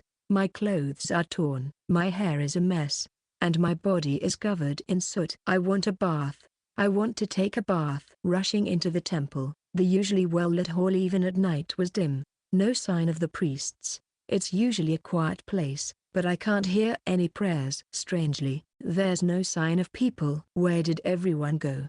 As I walked around looking, I accidentally tripped on something and fell. Who placed something here in such a place? To confirm what was there, I squinted my eyes and looked at what was placed. A doll, and it's human-sized. For a moment, I thought so, but when I saw blood flowing from the head, I realized wasn't a doll but a human corpse. Upon closer inspection, people were lying everywhere. All of them were people wearing priestly robes. Lies.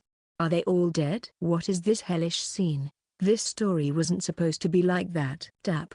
Tap.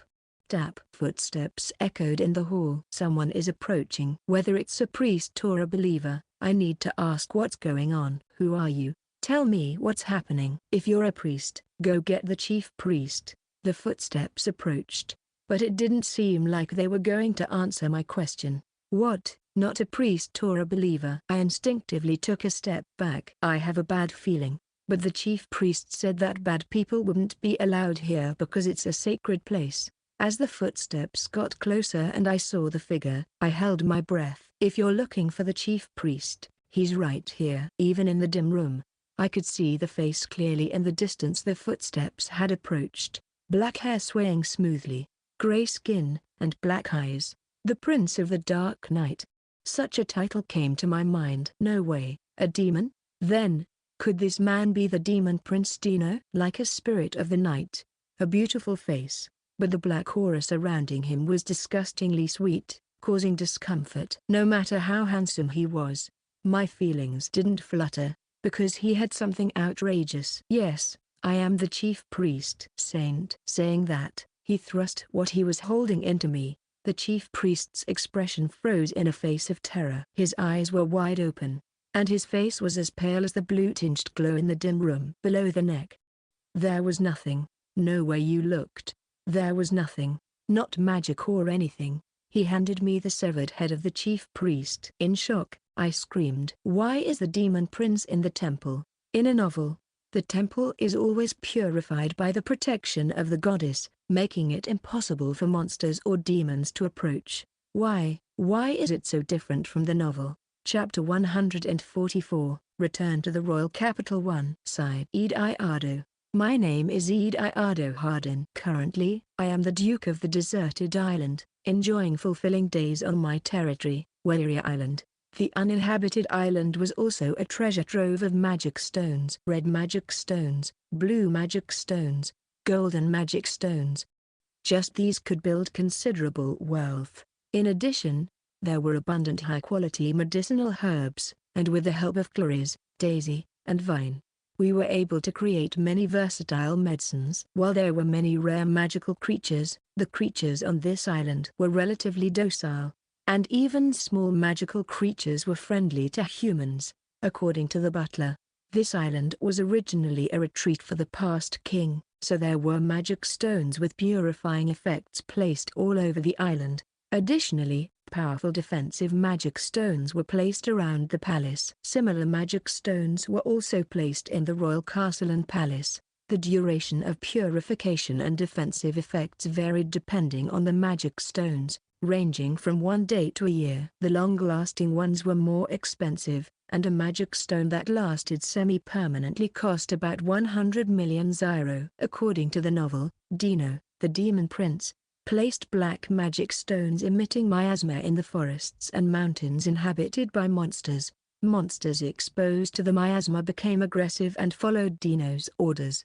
However, whether by chance or due to powerful purification magic, the monsters on this island were very docile and friendly to humans. Since we couldn't hunt the friendly magical creatures indiscriminately, we went to the surrounding islands to exterminate aggressive monsters and gain practical combat experience. One day, a letter from Abraham arrived through the mail dragon, stating that the sword had been completed. We immediately went to the imperial capital, Maribel, and visited the blacksmith, Rox. Upon opening the heavy door of the blacksmith, we were greeted by 3 swords. On a velvet-covered pedestal were a large sword, a slender sword, and a long sword emitting a rainbow-colored luster. The long sword emitting a rainbow-colored luster in the center was probably my sword. It shone more brightly than the swords on either side. Of course, Wist's large sword and Sonia's slender sword had a presence and brilliance worthy of being called legendary swords. However, my sword stood out with an especially radiant brilliance. With trepidation, I picked up the sword, ! For a moment, my vision was dominated by intense white light. The moment I held the sword, it shone. In the novel, when Arnold holds the hero's sword, the sword begins to shine. It was the same phenomenon. The sword seems to have acknowledged you as its owner. Abraham nodded with satisfaction. It sounded as if the sword had a will of its own. It's not entirely surprising. It is said that legendary swords contain a soul. Try holding the swords, both of you. Wist picked up the large sword, and Sonia picked up the slender sword. The swords sparkled. Even from my perspective, I could see that the swords seemed happy. Overwhelmed with emotion, Wist and Sonia teared up, looking at Abraham. Thank you for such a wonderful large sword. Truly, thank you, Abraham Sama. It's as if the sword is alive. Abraham Sama, thank you so much. In response to the sincere thanks from the knights with straight A's, Abraham smiled with joy. As a blacksmith, this must be the happiest moment. I stood in front of Abraham, bowed, and said, I consider this sword my avatar and wish to spend my life together with it. Upon hearing those words, the sword also seems pleased. This dragon nest sword will undoubtedly be the masterpiece of my lifetime. The dragon nest sword, the hero's sword, was made of a mineral called duriac, so it was called the duriac sword. This sword, made from a mineral called dragon nest, was thus called the dragon nest sword. Abraham looked straight into my eyes and said with a powerful tone, I could vaguely sense that you are burdened with a great mission. I entrust this world to you. In response to Abraham's words, I nodded. I personally did not feel burdened with a great mission, but it was certain that I was carrying a part of it. Abraham looked at Claris. Lady, your weapon is also ready. Me too? Yes, it was requested by Syriot. Since he hadn't been able to thank you properly, he asked me to make a staff for Claris using this spirit tree branch. I haven't done anything. Rather, Ediardo Sama has. I already have a legendary weapon. Besides, this spirit tree branch is a top-class material for making magician staffs. I thought it would be suitable for Claris. Moreover, it seems like he had feelings for Claris. Knowing she was my fiancée, he quickly withdrew, but he probably harbored a secret desire to support the woman he fell for. The staff Claris held was pure white and as slender as a conductor's baton. Embedded at the tip was a purple magic stone the size of a marble. A slim staff is easy to hold. Abraham could not only make swords but also magician staffs. When Claris held the staff, the purple magic stone began to shine as if responding. Is it possible that even staff are alive? As Claris gazed intently at the spirit tree staff she held, a tapping sound on the window drew our attention. Outside the window, a small dragon peeked its head in. A male dragon. I opened the window, and from the bag hanging around the dragon's neck, I took out a letter. The fact that it was delivered to me while I was out meant it was urgent news. I immediately unfolded the letter and began reading. It seems that a demon army has invaded the capital. They have retreated for now. Upon my words, Claris, Sonia, and Whist, who were present, gasped. I had previously informed Duke Grinham of the future event where demons would attack the Harding Kingdom. However, I had referred to it as a recurring dream instead of explaining that this world was from the novel I had read. Describing it as a dream had more credibility, as historical books also mentioned having the same dream repeatedly as a divine oracle. The fact that my oracle had come true was written in the letter. I had been receiving reports on the domestic situation from Duke Grinham and former General Robert. Since Arnold ascended to the throne as king, he deemed military strengthening unnecessary in this peaceful era, rejecting all the plans I had devised, including subsidies for developing talents in court magicians and court pharmacists. The only relief was that Ivan, inheriting Robert's will, focused on strengthening the military. However, there seemed to be dissatisfaction among the knights regarding this.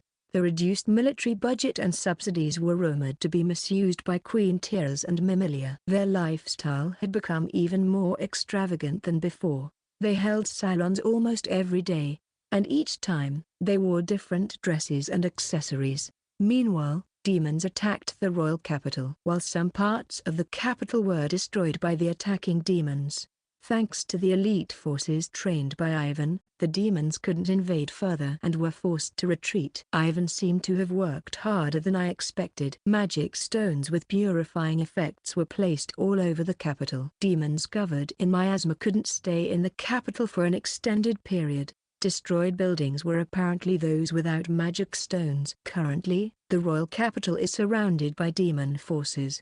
Thanks to the magic stones' effects, the situation was difficult for them to interfere with. However, it was uncertain how long this would last. If demons with miasma settled in, the purification effect of the magic stones might run out sooner. Purifying miasma required a considerable amount of energy.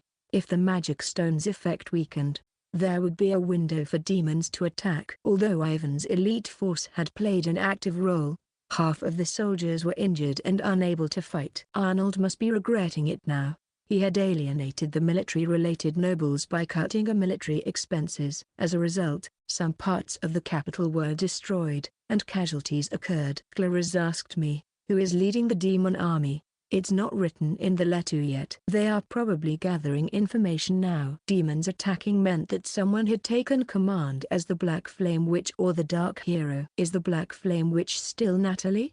I couldn't believe that she had such magical talent. Maybe Dino somehow brought it out of her. Since the Demon Prince himself had come to fetch her, she must have had considerable talent. And the Dark Hero, who was originally supposed to be me, but I didn't become the Dark Hero. In other words, someone else had been chosen as the Dark Hero. It seems like it's time to return to the capital. In response to my words, everyone present nodded simultaneously, understanding. Chapter 145, Return to the Royal Capital 2. Side Ediardo. After returning to Waleria Island, we gathered everyone in the palace's living room to discuss our future plans. Before returning to the capital, let's make a stop at Amaryllis Island. It would be wise to consult with Father there. I nodded in agreement. Duke Grinham had been staying on Amaryllis Island since retiring as Prime Minister. Officially, it was to attend to our ailing mother, but it also served the convenience of conducting confidential talks away from the watchful eyes of Tiras's nobles. I think it's best to gather detailed information on Amaryllis Island before heading to the capital. Everyone in the room nodded in agreement. Cornet, Sonia, and Whist were probably eager to learn about their families' situations. Especially Cornet's relatives, involved in trade, might have connections with the capital. I glanced at Vine and George's. In George's arms, Jin slept peacefully. He already looked like a caring father. Although Jin should be Vine's niece, I couldn't help but think they had been two children for a long time. Claris appealed to the two. Considering Jin, I think it's better if you both stay here. Our teachers shook their heads. We can't just watch from a safe place. Even if our disciples are heading to the battlefield, I can't just stay in a safe place. Claris and I exchanged glances. George's fate in the battle against the demons is mentioned in the novel. Although this world sometimes followed the novel and sometimes didn't, we didn't know which way George's fate would go. Without stating the real reason, Claris attempted to convince them. But we can't take Jin-kun with us, can we? Jin can stay on Amaryllis Island for a while. It would be reassuring under Duke Grinham's care. Grinham-senpai? Why did Vine refer to Duke Grinham as senpai? For a moment, I wondered. But then I recalled that Vine was originally a court pharmacist. Moreover, Duke Grinham had also been a court pharmacist in the past. There seemed to be a connection between these two humans not written in the novel. I turned a serious expression toward George's. George's, you must not go to the capital. Why the hell not? He scowled dissatisfiedly. It was understandable. Without any reason, such words would not sit well. Unsure whether to reveal the truth, I glanced around. Irritated, Georges slammed the table. Am I that unreliable as a mentor? No, it's not that. I just don't want you to die. You might not believe it, but I keep having dreams of a future where you die in the battle. Reluctantly, I decided to explain the situation by substituting it with the contents of the novel. I didn't want to say this. Ideally, I would have kept it a secret forever. Not fully convinced by my words, Georges pounded the table. Adonis stepped in to explain, providing support. Duke Ediardo has received a divine oracle from the goddess. Divine oracles are said to be conveyed as precognitive dreams. Duke Ediardo foresaw the attack of the demon race on Harden Kingdom this time as well. Hey, come on, is that true? Georges, displaying an expression of disbelief, addressed Adonis, who calmly explained the situation. I sighed deeply before adding more to my words. In my dreams, you were Mamilia's teacher. You sacrificed yourself to protect her. I don't think I'd ever sacrifice myself for that poor girl. I understand. Besides, before becoming Mamilia's teacher, you were my teacher. Could it be that you chose me as your teacher because of the dreams you had? Yeah, I dreamed of a future where the demon forces attacked Harden Kingdom. In that battle, I saw myself dying. What? You're going to die too? Scratching his head as if to say he'd had enough, Georges seemed unsure how to react to such an extraordinary story. I continued the explanation. Moreover, in my dream, I became a villain siding with the demons out of jealousy towards Arnold. Since I kept having the same dream, even I, who usually dismisses such things, began to feel uneasy. That's when I decided to make you, who played a crucial role in my dreams, my teacher, and started studying magic. So, that's how it was. Well, I can't believe in dreams, but with demons attacking and all, it's not something to ignore. So, Georges, stay safe with Vine and Jin. Wait a minute, if you're going to die in the dream too, shouldn't you watch from a safe place? Georges pointed his finger at my forehead, interrupting me. I looked straight into my mentor's eyes to answer. I've been living a life contrary to the dreams, making sure I don't die. That's why I don't think it will happen as the dream shows. Then, I should be fine too, right? I became your teacher instead of that poor girl. Are you such a weak person that you need me to protect you? I've worked hard not to become someone who relies on others for protection. Then it should be okay. Besides, aren't you heading to the castle to pass on the hero's sword to your brother? I'm going to the capital to rescue my friends. If we each take separate actions, the dream shouldn't come true, right? Georges said this, closing one eye. Then, he looked at Vine a little shyly. Also, thanks to you choosing me as your teacher, I got to meet Vine. Vine smiled back at Georges affectionately. Then, as if something occurred to her, she tilted her head curiously and looked at Claris. By the way, Claris, you suddenly became my disciple. Could it be you came to me for the same reason as Ediardo? Ah. Yeah. In my dream, I was a villain, taking Jinkun hostage and forcing Vine to make poison. But as a result of those evil deeds, I ended up dying. I didn't want to die, and I didn't want to continue down the path of evil, so I decided to become Vine's disciple and learn a trade. I see. Well, I'm glad. Thanks to the dream, you've grown into a good person. Vine hugged Claris tightly with a loving expression. The story of dreams might be hard to believe, but with the actual attack of the demons, it seemed to have gained credibility as a prophetic dream. But with that, the possibility of me dying as the dream showed should be low. I'm not that boar girl's teacher, and besides, I'll tell you now, cute as my disciple, I won't risk my life to protect you. I have a wife and child, you know. Could you stop saying such lines? It sounds like a death flag. A death flag? What's that supposed to mean? Never mind. Talking about having a wife and child was a common line that often indicated a death flag. However, since the current situation differed significantly from the novel, it was unclear whether Georges would die. We all faced the same fate of dying in the novel if it came true. Therefore, I had no choice but to believe in our teachers. It would be easy to run away. If I abandoned the country and everything else, life might become easier. However, if the demons became more powerful because we fled, we might not even be able to live in this world. That's why I couldn't leave Dino and the others alone. I wasn't the protagonist, so I couldn't perform miraculous feats. However, if I managed to handle Dino somehow, the manipulated demon creatures would retreat, and the effect of the magic stones emitting miasma would disappear. To ensure my survival, I had to do what I could. Chapter 146, Return to the Royal Capital 3. Side Ediardo. To gather information, we boarded a William family merchant ship and arrived at Amaryllis Island, where Duke Krillum resided. Upon disembarking from the ship, I was met with a surprising sight. Your Excellency Duke Ediardo, we've come to welcome you.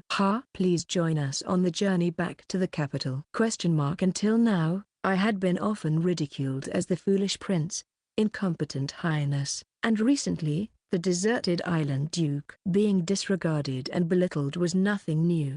However, the scene that unfolded at the port of Amaryllis Island was beyond comprehension. Nobles and knights, who had mocked and ignored me as the foolish prince, were now lined up and kneeling. I wore a puzzled expression and asked the noble who knelt directly in front of me, "How did you know I would come here?" "We received information from a certain organization and learned that your excellency would be arriving. So, we came to welcome you."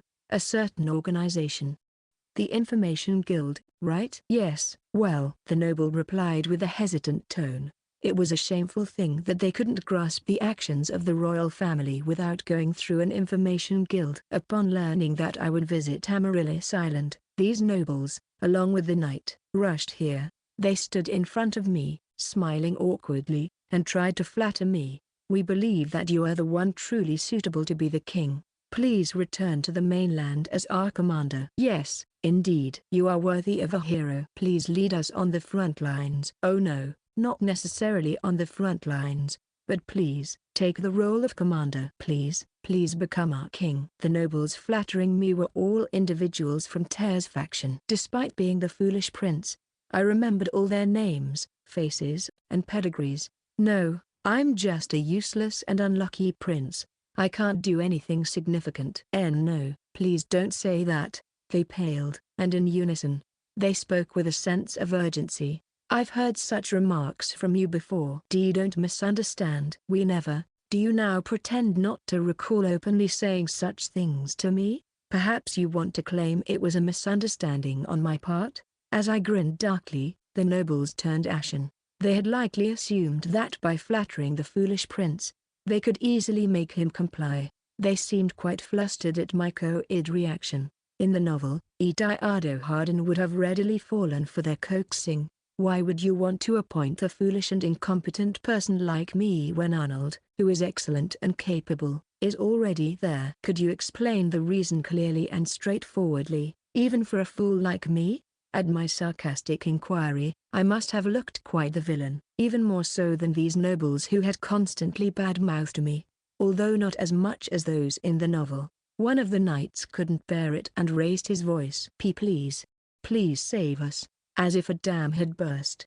The other knights, with tears in their eyes, earnestly pleaded with me. His Excellency Robert and the military-related nobles won't respond to the request for reinforcements. The former chief court pharmacist and the former court magician insist on fulfilling certain conditions. But if His Excellency Ediardo's voice. At that moment, the nobles widened their eyes, and the knights scolded them, saying, "Be silent." The knights, dissatisfied, closed their mouths but continued to look at me as if relying on me. Many capable individuals had left Arnold's side one after another. In times of peace, this might not have been an issue, but with the current attack of the demons, the royal castle was undoubtedly in a fragile state. Therefore, I urgently wanted to bring back those competent military personnel, including Robert, who had left the royal palace. However, Robert and others seemed reluctant to respond to the royal family's requests. Now that I thought about it, Adonis had mentioned that Robert would respond to requests for reinforcements under certain conditions. Observing the nobles who gazed at me with fawning eyes and the knights who pleaded with me, I somehow guessed the conditions. I sighed deeply. "What is King Arnold and the Saint doing?" I asked one of the nobles with a slightly irritated tone, but he could only open and close his mouth, unable to find the words. The other noble avoided eye contact, looking down at the ground. Suddenly, the sky darkened. 2 flying dragons were circling overhead. Those were Ivan and Elder, 2 of the 4 guardians. No, now it's General Ivan and Deputy Elder. The 2 flying dragons simultaneously landed in the harbor. The knights looked relieved upon seeing the faces of the general and deputy, who knelt in front of me. Ivan spoke up. "We have dealt with a group of monsters approaching Amaryllis Island. It seems that the reach of the demons is extending here as well." "Ivan," I asked the knights earlier, "but how is King Arnold?" At my question, Ivan widened his eyes for a moment, then lowered them in apparent discomfort before reporting to me. "His Highness Arnold was injured in the battle against the Dark Hero and is currently undergoing intensive treatment by magicians and physicians." "And the Saint?" "The whereabouts of the Saint are unknown." In a despairing tone, Ivan reported this, and another noble angrily shouted, "Don't say unnecessary things." I promptly smacked the head of that noble. "You're the one saying unnecessary things." "But Ediardo, His Excellency doesn't need to know everything." What's the use of a commander who doesn't grasp the situation?" "Ah, I see. It seems what you need is a commander just for show." "In that case, sorry, but look elsewhere." I no longer made eye contact with the nobles from Tez faction, walking towards Ivan. I knew that he had taken over the position of general from Robert, who had struggled quite a bit. His face showed clear signs of fatigue, and he hadn't had the time to tidy himself up, evident from the unkempt beard. Although I had a hunch that Arnold wasn't fit to be king, he must have felt a sense of obligation to be valued and had worked hard until now. "It seems you're in quite a predicament because of my inadequacy. It's a situation where your efforts alone won't be enough." "Ivan and Elder, I want to hear the detailed battle situation." "Come with me." "As you wish." Following me, Ivan and Elder accompanied. When the nobles tried to follow us, I stopped and informed them. "I'll become the commander you desire." The nobles beamed with joy. Some exchanged glances and chuckled. They still thought of me as a simple prince. However, I gave them a cold order with a disdainful voice. "As the first command as commander, leave this Amaryllis Island immediately." "But we also need to report the battle situation. The knights on site are more familiar with the battle situation, so it's unnecessary. You're just in the way, so leave." Leaving the bewildered nobles without a word, I passed through the gates of the Krillum residence with Ivan and the others. Following behind were Claris and the rest. One nobleman persisted in trying to follow us. Perhaps he was anxious about whether Ivan would say something unnecessary. What met the throat of that nobleman was the point of Wist's sword. "A commoner like you dares." "We've been taught to discard those who don't obey the commander's orders." I'm the son of an earl. Do you think a commoner like you has the right to punish me? As the commander, I permit it." "Wist's sword is my sword. Those who can't follow orders have no right to complain, even if they're cut down." To the man who tried to intimidate Wist by flaunting his status, I responded without looking back, my words cutting through the air. The nobleman couldn't retort and collapsed right there on the spot. Chapter 147, Return to the Royal Capital 4. Side Ediardo. Upon entering the lobby, Duke Grinham extended his arms and embraced his daughter as she came to greet us. Daisy, I missed you. I'm so glad you've returned safely. Father, you're squeezing too tight. It's hard to believe that this man, who tightly embraces and bursts into tears over his daughter, is known as the Steel Prime Minister within the country. Adonis, with a wry smile, adds, I'm technically a son too, you know. Quietly asserting his presence. Daisy, are you hurt? Did you go through anything frightening? Were you approached by any bad men? Geez, father. There's no need to worry. Sometimes, dealing with the bad ones can be useful. They became test subjects for the new bombs I developed. I see. Well, if that's the case. Even the extremely anxious Duke Grinham seems taken aback by how reliable his daughter is. During the battle with Velad, she had turned the tables on the enemies quite pitifully using marble bombs. After the touching reunion of parent and child, we quickly moved to the conference room. My mother was already there, and as soon as she recognized me, she ran towards me. Eddie, I'm so glad you've come back safely. Mother, I've just returned. She hugged me. It wasn't as tight as the embrace from the Grinham family, just a light hug. That's normal, but seeing my mother's happy expression, I felt relieved. Perhaps it's just my imagination, but my mother's gaze seems a bit sharper than before. Since my father passed away, she must have been thinking and contemplating various things. Eddie, I know you've just arrived and must be tired, but there are many things we need to discuss. Mother, I understand. I came here to hear those discussions. Duke Grinham took his seat at the head of the table, equivalent to the chairman's seat. My mother sat right beside him. I took my place opposite my mother, and Claris sat next to me. The others took their seats according to their status. Sonia and Whist stood as guards in front of the door. Ivan and Elder knelt in front of the table rather than sitting. You probably have a general idea from the letters, but as of now, the Hardin Kingdom is in the midst of a battle against the demon forces. Ivan, could you please explain?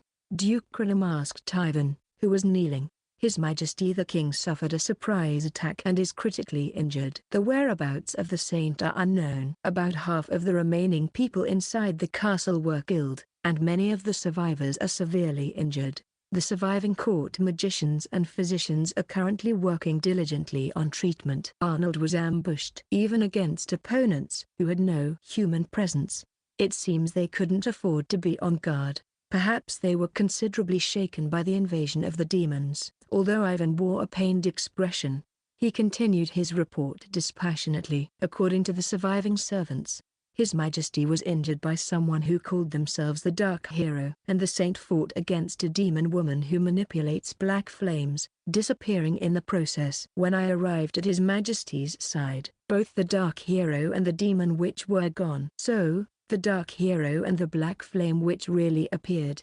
Duke Grinham murmured in response to Ivan's report. The entrance of the two villains had indeed followed the script of the novel, although the actors portraying them had changed. The royal castle is always protected by purification magic. Humans turned into demons cannot stay in a purified space for long, so they must have retreated once. Do you know where the Dark Hero and the Black Flame Witch are hiding? When I asked Ivan, he frowned uncomfortably and answered in a bitter tone, "The temple." "The temple?" "Well, that's supposed to be the cleanest place with the goddess's protection. Demons and monsters should not be able to approach. The temple's interior was always kept pure by magic stones embedded in its pillars, and it was considered a sacred place where the goddess's blessings resided, thanks to the daily prayers of the priests. It was unimaginable that such a place could become a breeding ground for demons." Duke Grinham chuckled. "Just recently, the foolish chief priest took out the magic stone from the temple and sold it at a high price. Moreover, other priests were more concerned with fattening their wallets than offering prayers regularly, so it must have become a space filled with negative energy. Naturally, they couldn't receive the goddess's blessing, and the priests would have had no power to counter the demon attacks, even if they came. The serious priests had long since abandoned the temple. Probably, the humans in the temple are no longer alive. Right now, The Black Flame Witch and the Dark Hero should be sitting there arrogantly during the prayer sessions. The corruption of the temple was quite something, but it made sense when I thought about it. Claris hesitantly raised her hand, and upon Crinum Duke's prompting, she bravely asked Ivan a question. "Do you know who the Black Flame Witch is?" "Yes, I know who she is." Ivan lowered his gaze to the floor, displaying a complex expression. Even without further explanation, it was clear who the Black Flame Witch was. If it had been someone unknown to us, he wouldn't have shown such a complicated expression. With a trembling voice, Claris asked Ivan once again, "Who is the Black Flame Witch?" "That is, Natalie Charlotte, the daughter of Marquis Charlotte." As I suspected. I had been convinced of it when Natalie was abducted by Dino, but somewhere in my heart, I hoped that Dino wouldn't abandon Natalie, despite her lack of magical talent. Claris wore an expression of bitter regret. She must be keenly feeling her powerlessness for not being able to stop Dino at that time. While sympathizing with Claris, Duke Crinum calmly explained, "The dark magic used by demons is said to be more powerful when the person harbors strong negative emotions such as jealousy, inferiority complex, and hatred." Natalie was jealous of the saint and felt inferior to her sister. She was carrying an immense darkness within her. I see. In the novel, Ediardo had an inferiority complex towards Arnold, and the villainous Claris also harbored jealousy towards the saint. Dino seemed to choose people with intense negative emotions. Currently, neither I nor Claris harbored any negative emotions, so we weren't chosen by Dino. Suddenly curious, I opened my mouth. "Ivan, do you know who the Dark Hero is?" Ivan then closed his eyes tightly, as if in pain. Could it be that the Dark Hero was someone I knew well? Duke Crinum also looked at me with a gaze that seemed to say, "You have it tough too." With tightly closed eyes, Ivan let out a pained voice. "The Dark Hero is Earl Curtis Haley." Chapter 148, Return to the Royal Capital 5. Sighed Ediardo. "Ha? Curtis?" Despite admiring Arnold so much after being liberated from me, he had such a cheerful expression. What on earth happened between them? Duke Crinum, sipping his coffee, placed the cup on the saucer and answered my question. "When you face the reality of someone you've always admired, it can turn into disappointment and sometimes even hatred." For Curtis, being the Prime Minister was too burdensome. Cruelly, King Arnold expected him to have skills similar to mine. Of course, that was impossible. However, King Arnold couldn't understand that and blamed Curtis for being useless. Curtis, in turn, got upset, left the castle, and has been missing since then. Duke Crinum seemed to enjoy Curtis, who always compared me to Arnold, reacting to my disappointments. Curtis had never dreamed of being in a position where he would be compared to the Prime Minister. What about Tiras and the other nobles? Most of the influential nobles who remained in the castle were killed by the Dark Hero. I haven't received information about Tiras yet. She might be hiding somewhere or perhaps escaped, leaving behind his critically injured son. Well, with that woman, it might be possible. At the moment, Tira's whereabouts were unknown. "What's the situation in the capital?" Cornet spoke up. "She was probably concerned about her family." Ivan answered with lowered eyes. "The capital is still in chaos." Marquis William heard about the demon invasion early and evacuated many residents to the William territory. However, half of the people are still in the city, frightened by the demon attacks.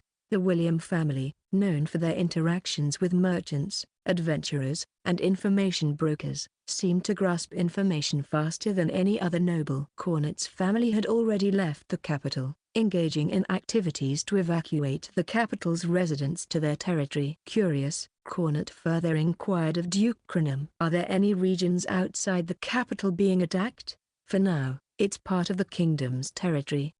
Mainly the former Charlotte territory and the surrounding areas of the capital. Those lands were originally governed by the people who followed Tiras, so they haven't made any preparations for war." Duke Crinum sighed, resting his chin on his hand. "The nobles who once declared that armies were unnecessary during peaceful times were unprepared for the invasion of demonic forces into their territories." Adonis, crossing his arms and glaring at the table, remarked, "The demons probably intend to attack the capital as soon as the purifying effect of the magic stones is lost. They'll fully take over the royal castle, establish a base, and gradually attack other territories. If that's the case, Crinum territory, adjacent to the royal domain, is likely the next target. Duke, what's the current situation of Crinum territory?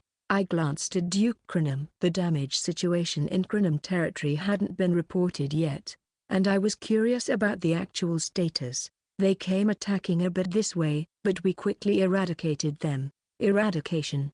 Treating them like pests. It seems the damage wasn't significant. In preparation for situations like this, we brought in Robert, who resigned from the position of general, to serve as an instructor. We also worked on strengthening the knights. There are former court magician and pharmacists who joined directly under the Crinum family, so we're well prepared. Plenty of room for maneuvering. I see. With capable individuals flowing into the Crinum and Steiner families, their defense systems were likely more robust than the current Holden Kingdom. Still, I hope Arnold, the king, and the Saint do their best. If they can weaken the demon forces, things will be easier for us too. Duke Crinum smiled warmly. Arnold was lacking in ability as a king, but, being the protagonist of the story, he earnestly devoted himself to magic and swordsmanship. He would have demonstrated considerable strength on the battlefield if he hadn't suffered a surprise attack and major injuries from his trusted aide,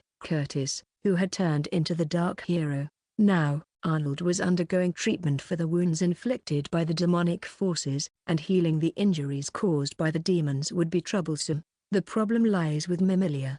If she were the heroine of a novel, she should have been devoutly praying at the temple, receiving the powerful protection of the goddess regularly. However, the real-life heroine turned out to be quite lazy. There was never a story about her offering prayers at the temple. Perhaps she believed that as long as she cleared important scenes, her power would awaken automatically. If she were a reincarnated person and a reader of the novel, she might have completely skipped scenes of the heroine making efforts. She wanted her sacred power, but I had to give up on that now. At that moment, a knocking sound was heard at the door. When Duke Crinum gestured for him to enter, the butler quietly informed, "Preparations are complete." "Understood." "Eddie, could you step outside for a moment? It seems everyone has gathered." "Everyone?" Curious, I tilted my head. Duke Crinum nodded with a meaningful smile. Guided by the butler, I stepped into the inner courtyard of the Crinum mansion and was astonished at the sight. Nobles, including General Robert in heavy armor, were standing in formation. The Knight Order that seemed like they wanted to say something to me earlier was also lined up behind them. As I stood in front of them, Ivan and Elder stood on my right, while Sonia and Whist stood on my left, guarding me. Behind were Claris, Daisy, Adonis, and Cornet. At this moment, my heart raced at the situation I found myself in. Robert and the others spoke in unison, appealing to me. "Your Excellency Ediardo Hardin, please give us your instructions." Surprised, I watched as Robert stepped forward and made the appeal on behalf of everyone. "We will obey only your orders. If it's your command, we will rush to the capital." I was slightly astonished, although I had a vague sense of this condition from what Adonis had mentioned upon arriving at Amaryllis Island. Seeing this many subjects lined up and appealing directly to me was still surprising. To confirm, I asked Robert, "So, this was the condition for you to come to the kingdom's aid in times of crisis?" "Yes." With just one word, Robert nodded in response to my question. Then, he knelt before me, bowing respectfully. The military-related nobles following him also took the same stance. In a clear tone, Robert informed me, "We believed from the start that you were suitable to be a king." Although the same words had been spoken by the nobles on Tia's side, hearing them from Robert and the nobles with military affiliations resonated differently. There was a sincerity in their words that was lacking in the nobles on Tia's side. These were individuals who, upon Arnold becoming king, resigned from their active positions without any hesitation. They were different from the Tia's side nobles who changed their attitudes depending on the situation. In the corner, the nobles from Tia's side watched the current scene with bitter expressions, as if they had tasted a bitter pill. They hadn't returned yet, it seemed. I had been turned into a decorated commander, and the true purpose of those individuals seemed to be to manipulate Robert and the others. I calmly asked Robert, I am not a hero or anything of the sort. I haven't received the special protection of a goddess. Not all heroes become kings. Moreover, the king we seek needs us. I slightly raised my gaze to the sky and closed my eyes. Issuing orders in this situation would mean acknowledging my role as their king. To become a king of a country required determination. Originally, I preferred a role supporting from the shadows, but it seemed that was no longer possible. Arnold, who had become the dark hero Curtis' victim of betrayal, was in critical condition. Other influential nobles had either fled from the royal castle or died at the hands of Curtis' blade. And Queen Mother Tears was missing. The only one who could remove Robert and others, who ignored the royal family's requests, was me. I opened my eyes and surveyed Robert and the military-related nobles kneeling before me, then addressed them with a particularly strong tone. To all, prepare for an immediate march. Eliminate the demonic forces besieging the capital. As Your Excellency Ediardo commands. In surprisingly synchronized voices, the nobles related to the military responded to my orders. It was the first time I had given commands to so many people. It seemed I was more nervous than I thought. My legs were trembling slightly. It's all right, you'll get used to it soon. Duke Crenham, standing beside me, encouraged me in a hushed voice. I don't want to get used to it, but once I've made up my mind, I have no choice but to adapt. I looked towards Claris, who was behind me. She gazed intently with her rose gold eyes and nodded once. Her strong gaze was incredibly reassuring to me. You must have been prepared for this moment since you officially became my fiancé. Claris, thank you so much for becoming my fiancé. As long you're beside me, I feel like I can become strong no matter what. Chapter 149, Return to the Royal Capital 6. Side Ediardo, Amaryllis Meadow, the land, made of limestone, spread with natural grass like a landing field for flying creatures. From the cliffs overlooking the vast ocean, knights mounted on flying dragons took off one after another. Though the sky was covered in dark clouds, sunlight leaked through the gaps, creating a ladder of light descending onto the sea. I vaguely remember, in my previous life, people calling it the Ladder of Angels or something. Elder asked me with concern, "We'll be using flying dragons for transportation?" Duke Ediardo, do you have experienced riding flying creatures? No problem, I've ridden them many times. Saying that, I put my index and middle fingers to my lips and whistled. Before long, a creature emerged from the black clouds, causing the knights to pale and gasp. It was a dragon larger than the flying dragons the knights were riding, with a deep crimson body. Recently, it had undergone further growth, transforming into a body with robust deep red scales reminiscent of armor. It's a red dragon, so enormous. If it's not attacking, it means it's not an enemy, right? Like the knights, Ivan and Elder stared unbelievably into the sky. As the red dragon landed on the prairie, creating a strong wind, it approached me with an affectionate sound that didn't match its huge body. Caillou. Ivan looked at me and the red dragon alternately. Is that red dragon Duke Ediardo's? Yeah, Claris and I will be riding this one. Why, you're riding a red dragon? Ivan and Elder exclaimed in unison. It was unsurprising that they were shocked. Red dragons rarely became attached to humans. The flying dragons the other knights rode were relatively docile and friendly dragon species. However, red dragons were the strongest among dragon species, and their temperament was fierce. Thanks to raising it since I was a child, Red had become fond enough to let me ride on its back. When I mounted Red's back, there were admiring voices from the surrounding knights. He really rode a red dragon. Like a hero from a dream. Truly regal, like a king. Understanding the knights' voices or not, Red looked proud. According to Cornet, who was knowledgeable about creatures, Red seemed to boast to those around it that its master was a powerful individual. It felt a bit awkward for me. I wasn't used to receiving praise so openly. Daisy and Adonis's siblings came to see us off.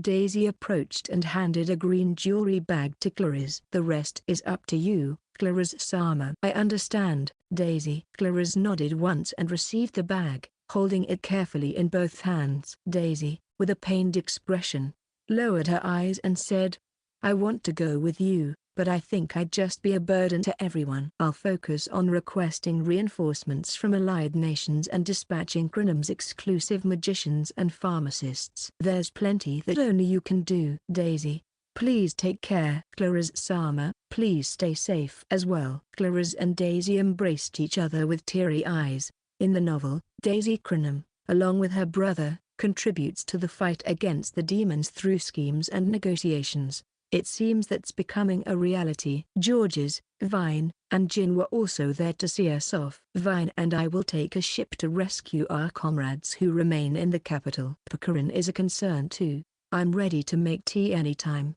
so be safe. As I looked straight into Jin's teary eyes, my chest tightened. I had entrusted Jin to the Crinum residence, and both Vine and Georges were going to take the William family's merchant ship to head toward the capital. The ship they were supposed to board had wooden boxes containing healing potions and nutrient pills. These will be delivered to the injured and sick people in the evacuation centers within the capital. Since there were still people in the capital, we needed to go and rescue them. Pukarin, the owner of the miscellaneous store who had taken care of us, was also staying in the capital. With both of his parents heading to the battlefield, Jin was standing firm, suppressing the anxiety that seemed to overwhelm him. I couldn't afford to die for his sake. For that child, I absolutely had to come back alive. I told Georges and the others, teachers, take care. You too. Georges nodded and gave a thumbs up. While holding back tears, Vine and Jin waved with a smile.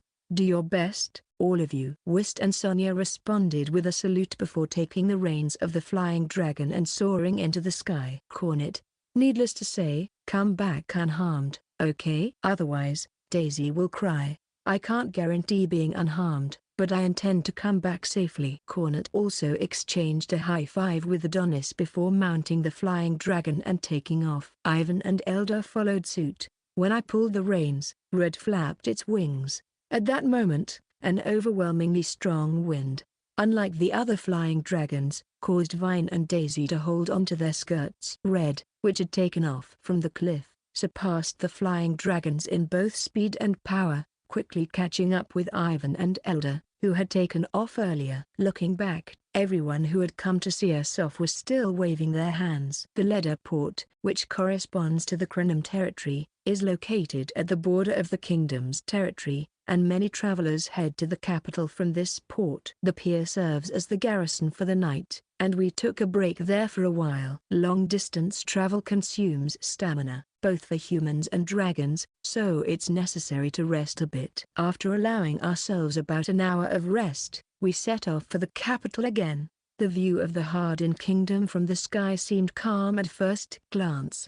However, some villages seemed to have been attacked by demons, with buildings burned to the ground, fields ravaged, and destroyed homes. After a while, we could see a demon army stationed on Julian's Hill overlooking the city of the capital from a distance. How many? No, tens of thousands of troops are there. As we approached and surveyed the demon army from the sky, each demon was 1 or 2 sizes larger than a human, all appearing formidable. If they were to attack the capital simultaneously, it would be a disaster. There are more of them than when we fought, I said to Ivan, biting my lip.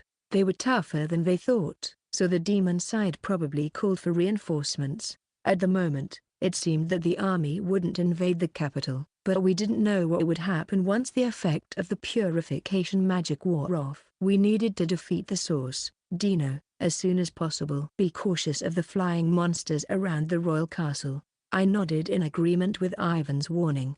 It seemed that flying-type monsters were circling the skies around the capital. There were bird-like monsters and insect-like monsters.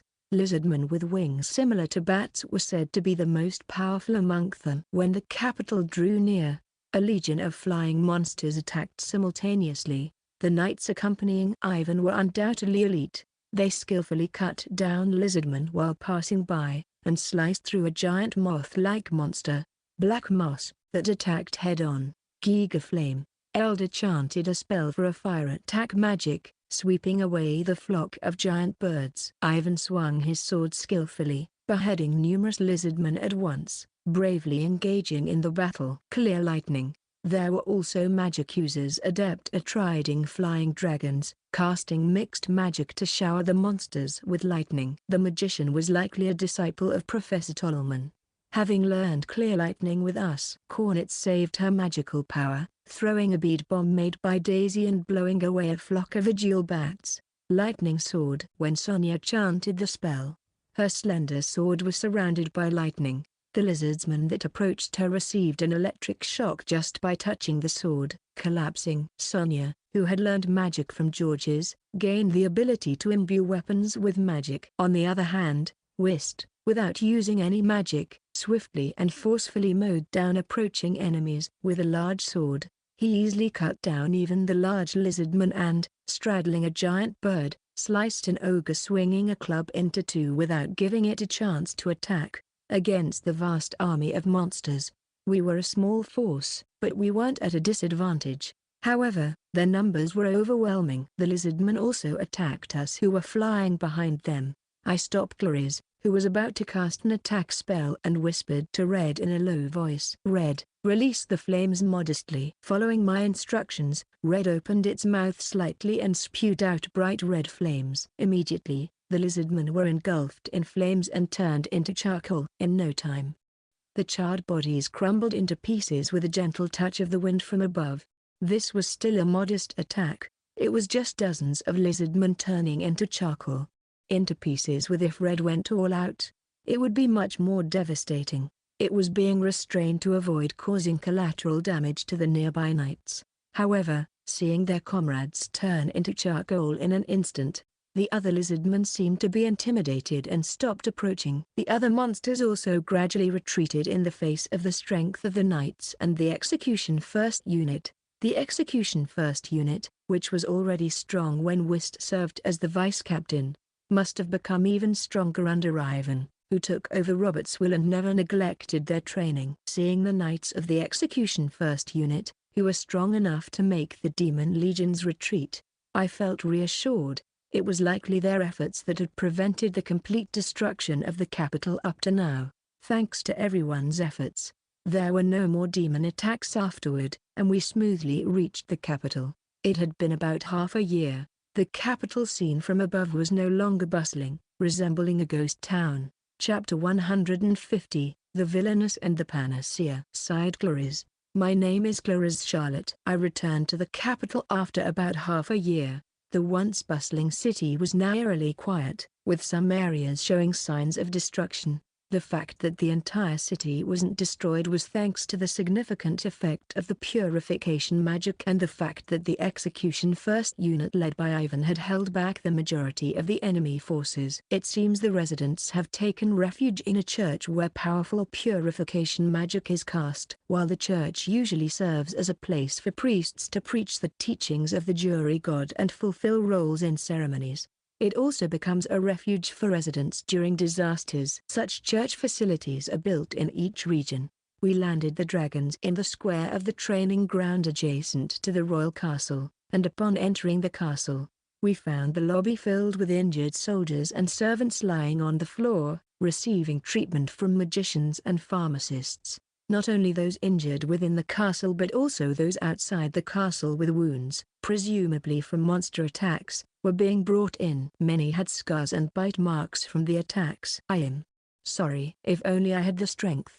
You've only recently become a court magician, right? I'm the one who got easily taken down by the enemy. The court magician was diligently providing treatment, but perhaps due to insufficient magical power, they couldn't completely close the wounds.